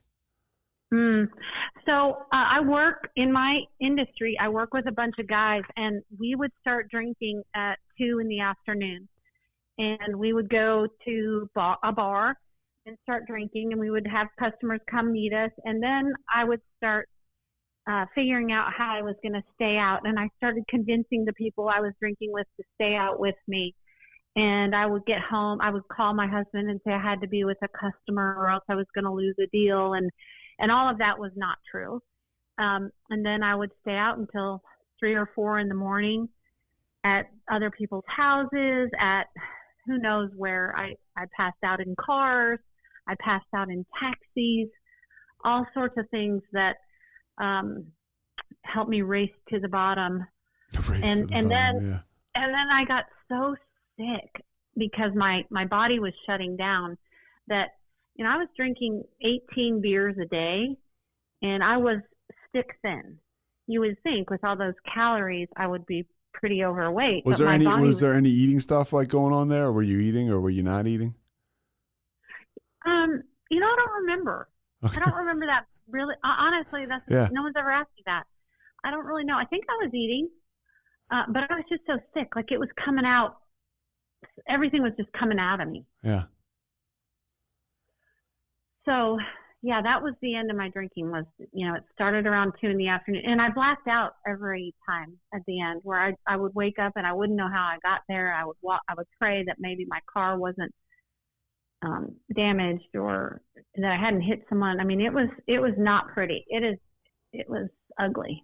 By the grace of God, right? I mean, literally, by the grace of God, you and I are talking to each other today. It is. Yeah. I got in an argument with somebody. It wasn't an argument. It was a conversation about the fact that I believe, hey, man, that's just my thing, that we're miracles. I do believe that. And I think it's an amazing deal that I'm alive today. When you were reading that letter that your husband wrote, were you hungover? What kind of condition were you in? And what did you feel when you read that part about, something's going to change? Is it you or me?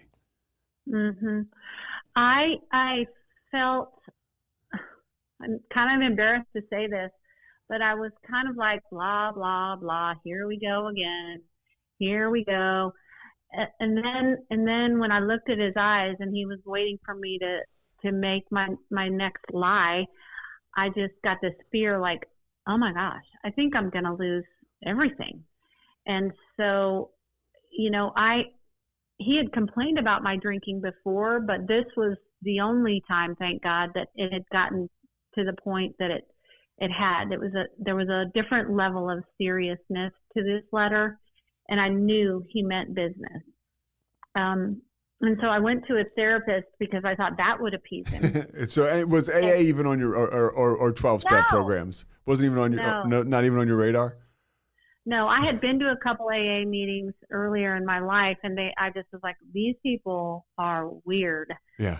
And so I never went back. So I went to a therapist, and I got to the point where she said, I'm not going to see you anymore. You are a chronic alcoholic, and I'm not going to see you. You're lying to me. You need to go to an AA meeting. So I called my husband, and I was expecting empathy, and so I was expecting pity from him. I'm like, can you believe her? She said she wouldn't see me anymore unless I went to an AA meeting. And he said, oh, that's interesting. Actually, there's an AA meeting 15. I was standing in the aisles of Walgreens. I'm not making this up. I was in a Walgreens, and he's like, there's a meeting in 15 minutes at a church very close to you. Get to it. Now, with the knowledge you have now, how did he have that information? Was he prepared? Because a lot of times if we're trying to help someone, we'll talk to someone, right, that's sober or whatever, and we'll get, hey, if that person tries to get squirrely or get out, hit him with this meeting. How did he know to do that? Yeah, he had done research, and he had talked with that therapist, and they had developed this plan. And those bastards, right? I know, trying right? to make me better. Those controlling bastards. But thank God I did. And I didn't want to go, and I sat in the back row, and I had my arms crossed, and I was sure that they were all they were all so happy. And I just couldn't understand why they thought I was actually going to buy this shit. And I just said, okay, I'm going to come to this until I can figure out how to drink normally. And then, I met some of the ladies in the rooms, and I started taking, step-by-step little suggestions. There was one woman I called every single day on my way home from work when I would be normally turning into the Twin Liquors or at the happy hour. And yes, she talked me off the ledge every single day. And the most surprising part of that is that she didn't stay sober. but I did. And I always have a little bit of sadness and, like, why did I get this and she didn't? Because she saved my life. Yeah, look, I have a similar story. I have the guy who, there was a guy who told me that I needed to go to rehab when I was done. I mean, I was done. And I was just meeting with this guy. He was my temporary sponsor. I was just meeting with him because I wanted to tell people I was trying to get sober so I can keep drinking, just keeping up that smoke and mirrors. And the guy told me I needed to go to rehab. I went, my entire life changed. And this guy, from what I hear, can't get a day now. And I heard his health is bad. And I think the same thing. I'm like, wow, what a miracle. Or God's grace that I was able to get this. I want to go backwards a little bit. You said your brother played a role in your recovery as you got towards the bottom, or played a role in your recovery. How did that go? That was timing also. My brother was always my not my idol. That's too strong of a word, but I looked up to my brother. I always wanted my brother's approval. He was 8 years older than me. And I remember we had just finished at a Mexican food place in Austin, and I had like 3 of the most enormous beers. And he was just telling me, this is not normal. You have a problem and you need to address it. And again, it's kind of like when you scatter seeds along a path. I don't know why that one took root, but that's one conversation I remember. I remember A, listening, and B, I remember it making an impact on me, like, yeah, that's probably true. I think I do have a problem. And so my brother doesn't live near me, and but he's still someone, again, every year on my annual birthday, I call him and thank him for encouraging me in a brotherly, loving way to put shit together. And I don't think he realizes what he did or that those words meant, what they meant, but that was just one of those conversations I actually heard. One of mine was my brother, who was sober at the time. He my circle was so small, the intervention was like there were 3 of us. But by the time we got there, but it was my brother, my mom, and my dad. So I guess there were 4 of us.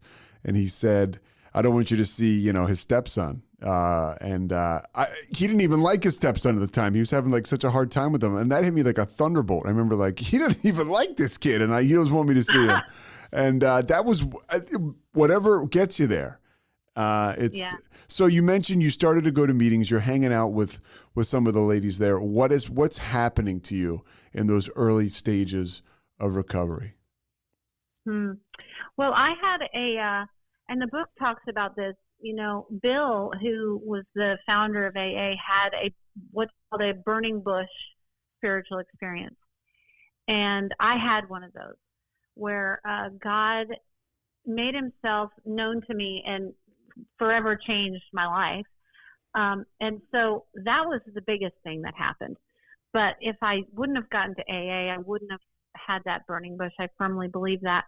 And so I just kept going to these meetings every day at noon.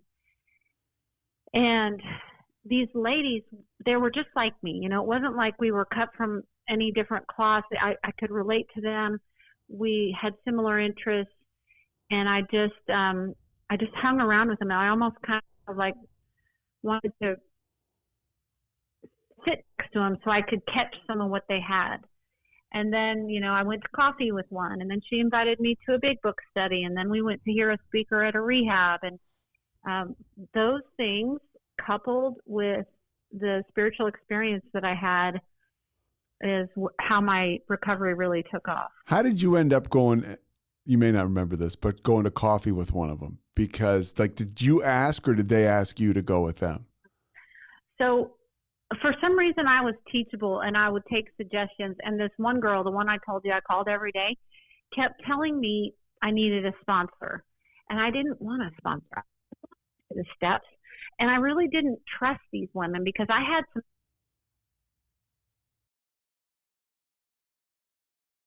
some. Hold on, Erica, go back because you broke up on me. You said you really didn't trust these women because.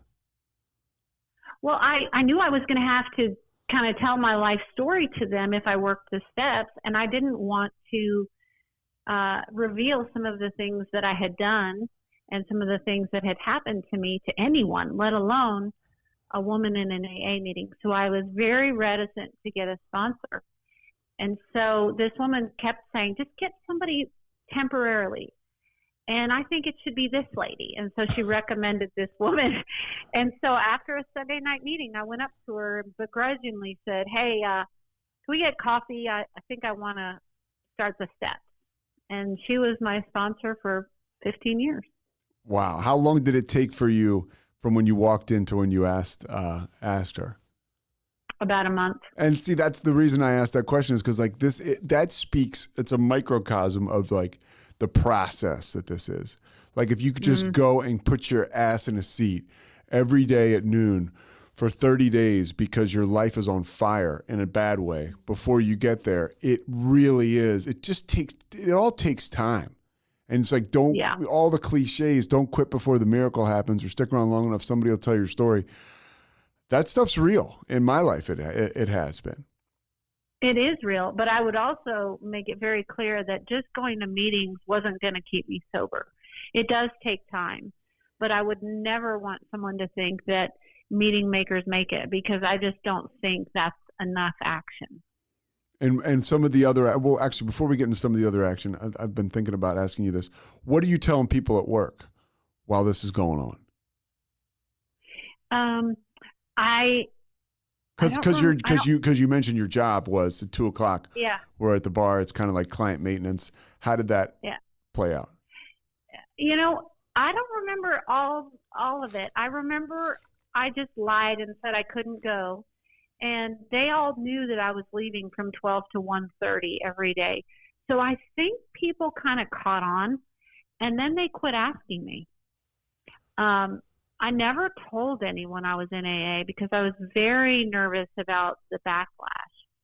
And so it wasn't abnormal for us to be out of the office from 12 to 1:30 at lunch. It wasn't typical that it was to go to an AA meeting. But I think these people just saw that I changed. Did you still go to those? Did it take a little while to go to those engagements at 2:30 in the afternoon or 2:00, or did you never go again, or how'd that work? Well, it took me until I finished my 5th step, which took me 6 months to become willing to do a 4th and 5th step.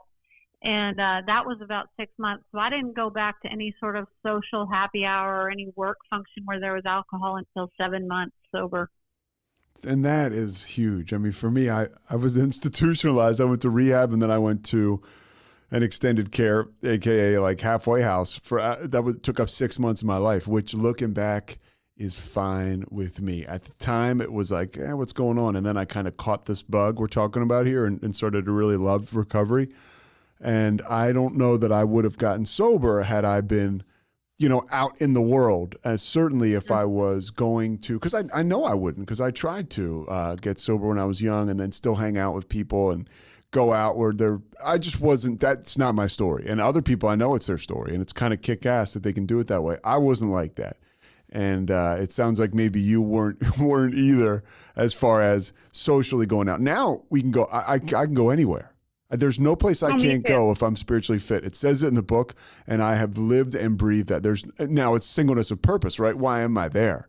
But there's no place I can't go. Yeah, I agree with you 100%. And actually, it makes me uncomfortable if people make a big deal out of it. And, we're not going to drink. I'm like, you do what you can do, and I'll do what I can do. Just leave me alone. I'm fine. And, yes, I agree with you. And I do still have to check my motives. Why am I showing up at this place? Yeah, totally. And, but no, you're right. Spiritual fitness is the key. How was your relationship with your husband changing as you got sober? And so how many? You have 2 kids, right? I have 3 kids. 3 kids, okay. And when I got sober, I had a 6-month-old baby. Whoa. And that was crazy. And so what's really interesting is that my husband started on a spiritual journey the same time I got on my recovery journey. It wasn't planned that way, but that's just what happened. And so I firmly believe that was God just taking care of him and making our marriage more protected. And so, my husband is very supportive of my recovery. He quit drinking. He's a normie, if you will, and it didn't really bother him to quit drinking, but he did it to support me. And I don't think I could have done it stopped, because if I had alcohol in the house, I would have drank it. But part of my recovery and part of my living amends is to, just be as selfless as I can with my husband. And so that helped our relationship get healed. Was he ever conscious of, you've got 3 kids, you have a 6-month-old. Was he ever like, hey, you're headed out to go to a meeting, we got this baby? Was there any ever that? Oh yeah.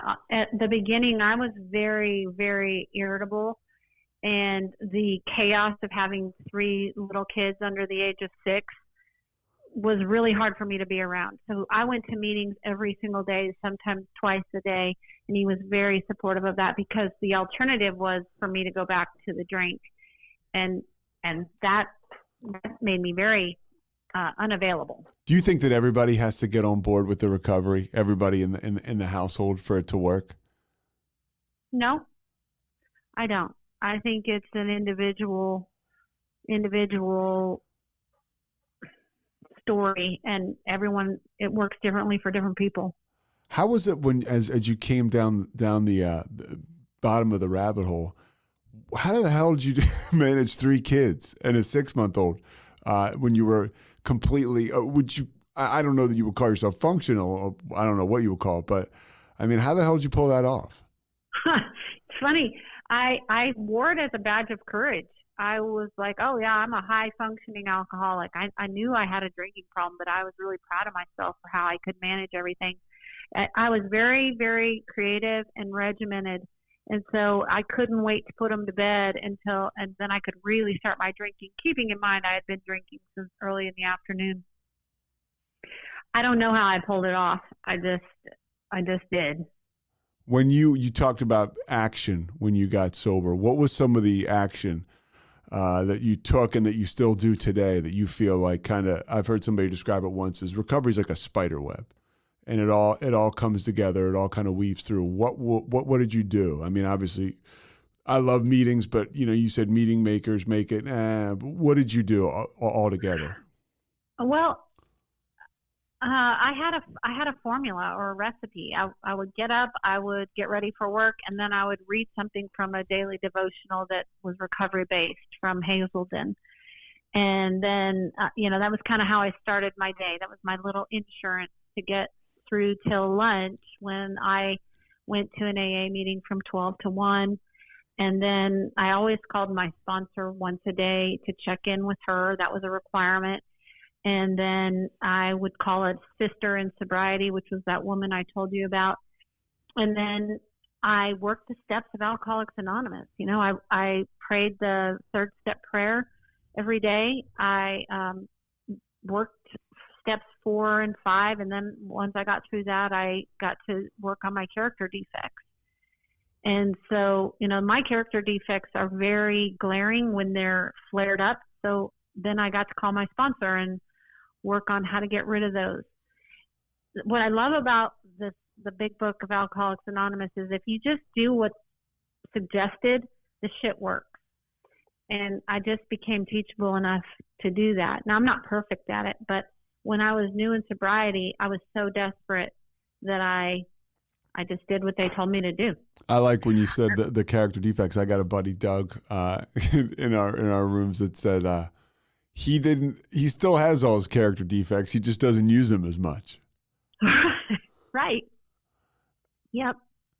I remember being so new in sobriety, and I had decided to work with this woman, and I didn't know how to live my day without alcohol. Like I was mystified. Like, how am I going to do this? And so I called her and I just said, I don't know what to do. I'm home, and normally I'd be drinking. And she'd say, have you brushed your teeth yet today? No. Okay, go brush your teeth and call me back. So I went and brushed my teeth and called her back. And then she'd say, have you eaten anything yet today? No. I mean, Pete, those are the kinds of things that my sponsor had to teach me to do. And, you know, that selfless service that she did for me. I mean, imagine if you had to tell someone to brush their teeth and then call you right back. I mean, she gave me hours of her day to help me get sober and to figure out how to live life on life's terms rather than with a drink in my hand. I was talking to a guy yesterday, and he was a newcomer, and you know, it was like off the wall stuff, right? Exactly like I would call somebody else about. And there's a part of me, like the ego or irritability or whatever the crap, that right away I'm like, oh, what are we doing here? And then I'm like, dude, this is exactly what you would do. And I was like, and there were 100 dudes who picked up the phone and would listen to you. I was like, you better buckle up and listen to what this guy has to say and share your experience. And when I got off the phone, of course, I felt incredible. Right. That's how it works. Yeah. So you continue to evolve. When were some moments that you were like, man, this is really starting to work? Was there a couple you could circle, or where you're like, oh my gosh, like where you walk into a room that you were nervous to go into and you end up having a great time? Like, I think for me, those were like spiritual doors I would walk through that blazed the trail for me, that I just really made me come back. So I have a couple. One is an experience and then one is a practice. So I realized this thing would work when I had to go to Las Vegas for a work trip. And at a meeting, I was freaked out about it. And I had not traveled on a work trip, obviously. And so I told the room, I said, I need ideas so I don't drink when I'm in Las Vegas, because that was a place I would go and black out for days and do the things that I ended up having to put on my fifth step. Yeah. And so a guy came up to me after the meeting and he said, okay, what you do is you go to the cocktail party or whatever it is, and you just get a drink that looks like a gin and tonic, but you just tell the bartender, just put soda water and a lime in it. So everyone thinks you're drinking, but you're not drinking, and call somebody every single day. And I did that. And because I didn't want to face, why aren't you drinking? What do you mean you're not drinking? Come on, drink with us. And so doing that little action where I played like I was drinking, but it was club soda, and I called somebody every day in the program, was a moment in time when I could really say, okay, this thing is working. I can actually live life without alcohol. The other is a practice where when I learned how to do the 11th step by journaling and writing. So the 11th step is thought through prayer and meditation to have a conscious contact with God. And I wasn't sure how I was just so ever people gonna... don't thought through prayer and meditation to have a conscious contact with God, right? Yes. Okay. Yeah. And so I wasn't sure how I was going to do that, because my mind races like an F1 car around a track. But I learned a practice of journaling where I actually had a conversation with my higher power, which is God, and that was a game changer. So you would write letters almost to God every day. Yep. How long are we talking? Letters. How long? However long I wanted. Okay. I started with a question. Usually it was, God, how am I going to get through this meeting today? And then he would write me an answer. You do your non-dominant hand for the God voice. And this is a whole practice. Wait a minute. Stop it. So you write the question with your right hand and you answer with for me, I'm a right-hander, and you answer with your left? Yeah. And when I see you next, I'll give you one of the flyers. It's from the Oxford group, which is how the AA got started. They have this, it's listening to God practice, and you have a way to test and approve if it's true and if it's from God. And so if I started writing and journaling and then I thought, oh, I got to buy bread at the store, you don't let that derail your whole meditation. You just write it in the margin, and then it takes the power out of it, and you keep on with your letter. And sometimes I'll do it for 10 minutes. I still do it today. Sometimes I do it for an hour. My most peaceful days are when I'm spiritually fit after I've had really good time with God, and He's just answered some questions. I can spend all day asking Him questions, but until I slow down and listen for His direction, I'm still in self-will. So you'll take a beat after you ask the question with your right hand, and just take a beat and let God, the universe, however people want to call it, you said God, I say God too, work through you. And then you write with your non-dominant hand what God's response is to you. Yep. That's pretty awesome. Yeah, it is a game changer. How often do you do that now? Every so often now? And you used to do it every day? Yeah, I used to do it every day. And then so there's a couple things you do to test and approve if it's God's will or God's words. And one is there's a list, and then the other is you share with someone else. So I would call my sponsor and share it with her. Now I don't do it that often. I do it probably 3 times a week, and I call my current sponsor and leave it on her voicemail. And she calls me back, and she's like, she'll give me suggestions. Here's what I heard, or this is what I've experienced. Okay. So a couple more. I'm not going to keep you for too much longer. What surprised you about getting sober? Like a positive.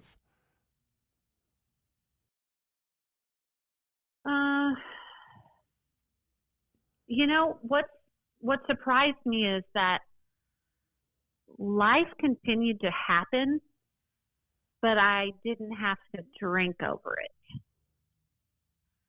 And so the program never promised me happiness, but it gives me these tools that I can use in any situation. If I have an employee that's going sideways, or I have a kid who's become lost, or it doesn't matter, whatever situation, I have these tools that I never imagined would be available to me. I never thought I would find it in AA. How do you quickly make the transition from, okay, I know this because I'm so familiar with the literature and I've lived it for 15 years, to put it into layman's terms for one of your kids or your coworkers? The easiest way to do that is how it was done for me, which is little one-liners. Things like, that's not a today problem. Yeah. Or things like, more will be revealed. Or be right where your feet are. Or I will never forget telling my kids this. There's a man who I think you know, who taught me this, where whenever you go into a meeting or a doctor's appointment or something you're nervous about, I sit in my car and I say, God, I need you to go on in ahead of me and set everything up exactly the way it's supposed to be. I'll be in a minute. And I taught my kids that before they had to do presentations. I just say, go outside in the hall and ask God to go in ahead and set everything up exactly the way it's supposed to be. You'll be in a minute. And to this day, my kids are 21, 20, and 15, and they still do that. Even dropping them off at school, we're like, God, you go on ahead, set up the school day exactly the way it's supposed to be, and he'll be in a minute. What an amazing legacy, right? That you hear from somebody else, and you're passing on to your kids. And I'm sitting here thinking, shit, I wish I had that when I was so nervous to go into my first day of high school. I was terrified. And to start to flex that muscle early on in life is pretty cool. And I do use that now. If I'm nervous, I did it before I did this with you. I just said, God, I'm going to need you to, come along with me. I like that, though. Go in before me. Yeah. Yeah, that's a good one. What do you tell to people that are kind of on the fence when they show up? Is there's no magic bullet. What do you tell people? Man, that's not a question I can answer really, because everybody's on the fence about a different part of it. It depends if it's a spiritual problem or if they're just not done drinking. I can pretty much call that out pretty quick, and I'm pretty hard on people that are just not done drinking. I'm like, please don't waste your time or mine. Go finish drinking and call me when you're ready to look at this, because that frustrates me when people just keep on. And I'm not judging them. I just don't have time for it because there's other people that want my help. if it's someone that comes in and is hesitant towards the spiritual nature of the program, I have a lot of compassion for that. And I try to give people a lot of room to figure out that higher power piece on their own. And it's sometimes quickly, sometimes slowly. And I just encourage people that, you're loved here. You'll never be alone again. And we want you to figure this out at your pace. Where do you get the courage to say to somebody right away, hey, don't waste my time? Because even to me, I don't love confrontation. And I hear you say that and I'm like, ooh, like that's always hard to do. I find the strength to do it, but that's always hard for me to do. Where do you find it? I've gotten it over the years. It just happened to me last week. A girl called me and she was actively drinking, and I told her the best thing you could do is take a nap and call me when you aren't drunk. And she's like, well, can you come over right now? I said, no, I cannot. I won't come over if you're actively drinking. You're wasting my time. And I just think that's speaking the truth in love. And if I know, as the type of alcoholic that I am, Pete, I will run over people because I'm selfish and self-centered and I want to get my way. And if it wasn't until, and my current sponsor speaks the truth in love to me all the time, so I think I probably learned from her, is like, you can't bullshit a bullshitter. And no, I'm not going to fall for it. Sober up and call me when you're ready. I was in a meeting in your neck of the woods, I think it was maybe last week or the week before, and a guy I know you like a lot said he had a similar situation where a guy called him and was like, hey, can you come? A guy was hungover or drunk or still drunk, and he was trying to cling on to recovery in some way. And he said, can you come take care of me? Right? And this guy, the sober guy, was like, I swear if he had said anything else but can you come take care of me, I would have gone. But yeah. That's not our job.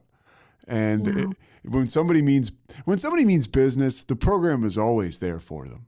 I mean, it was for, right. And that's my experience. With people, I got a buddy who always says this, to a newcomer, like, if we were betting on you, we would not bet.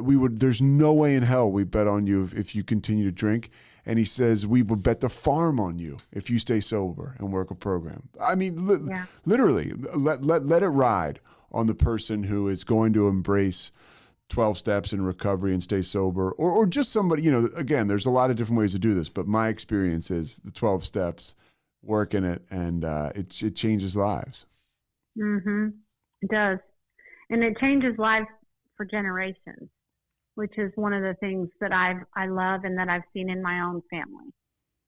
What is one of the most important things you do on a daily basis? Like, if you could circle one thing, 15 years sober, like something that you've done every day, because you have that program that's real admirable and something that other people, people want what you have. What is the one thing you do?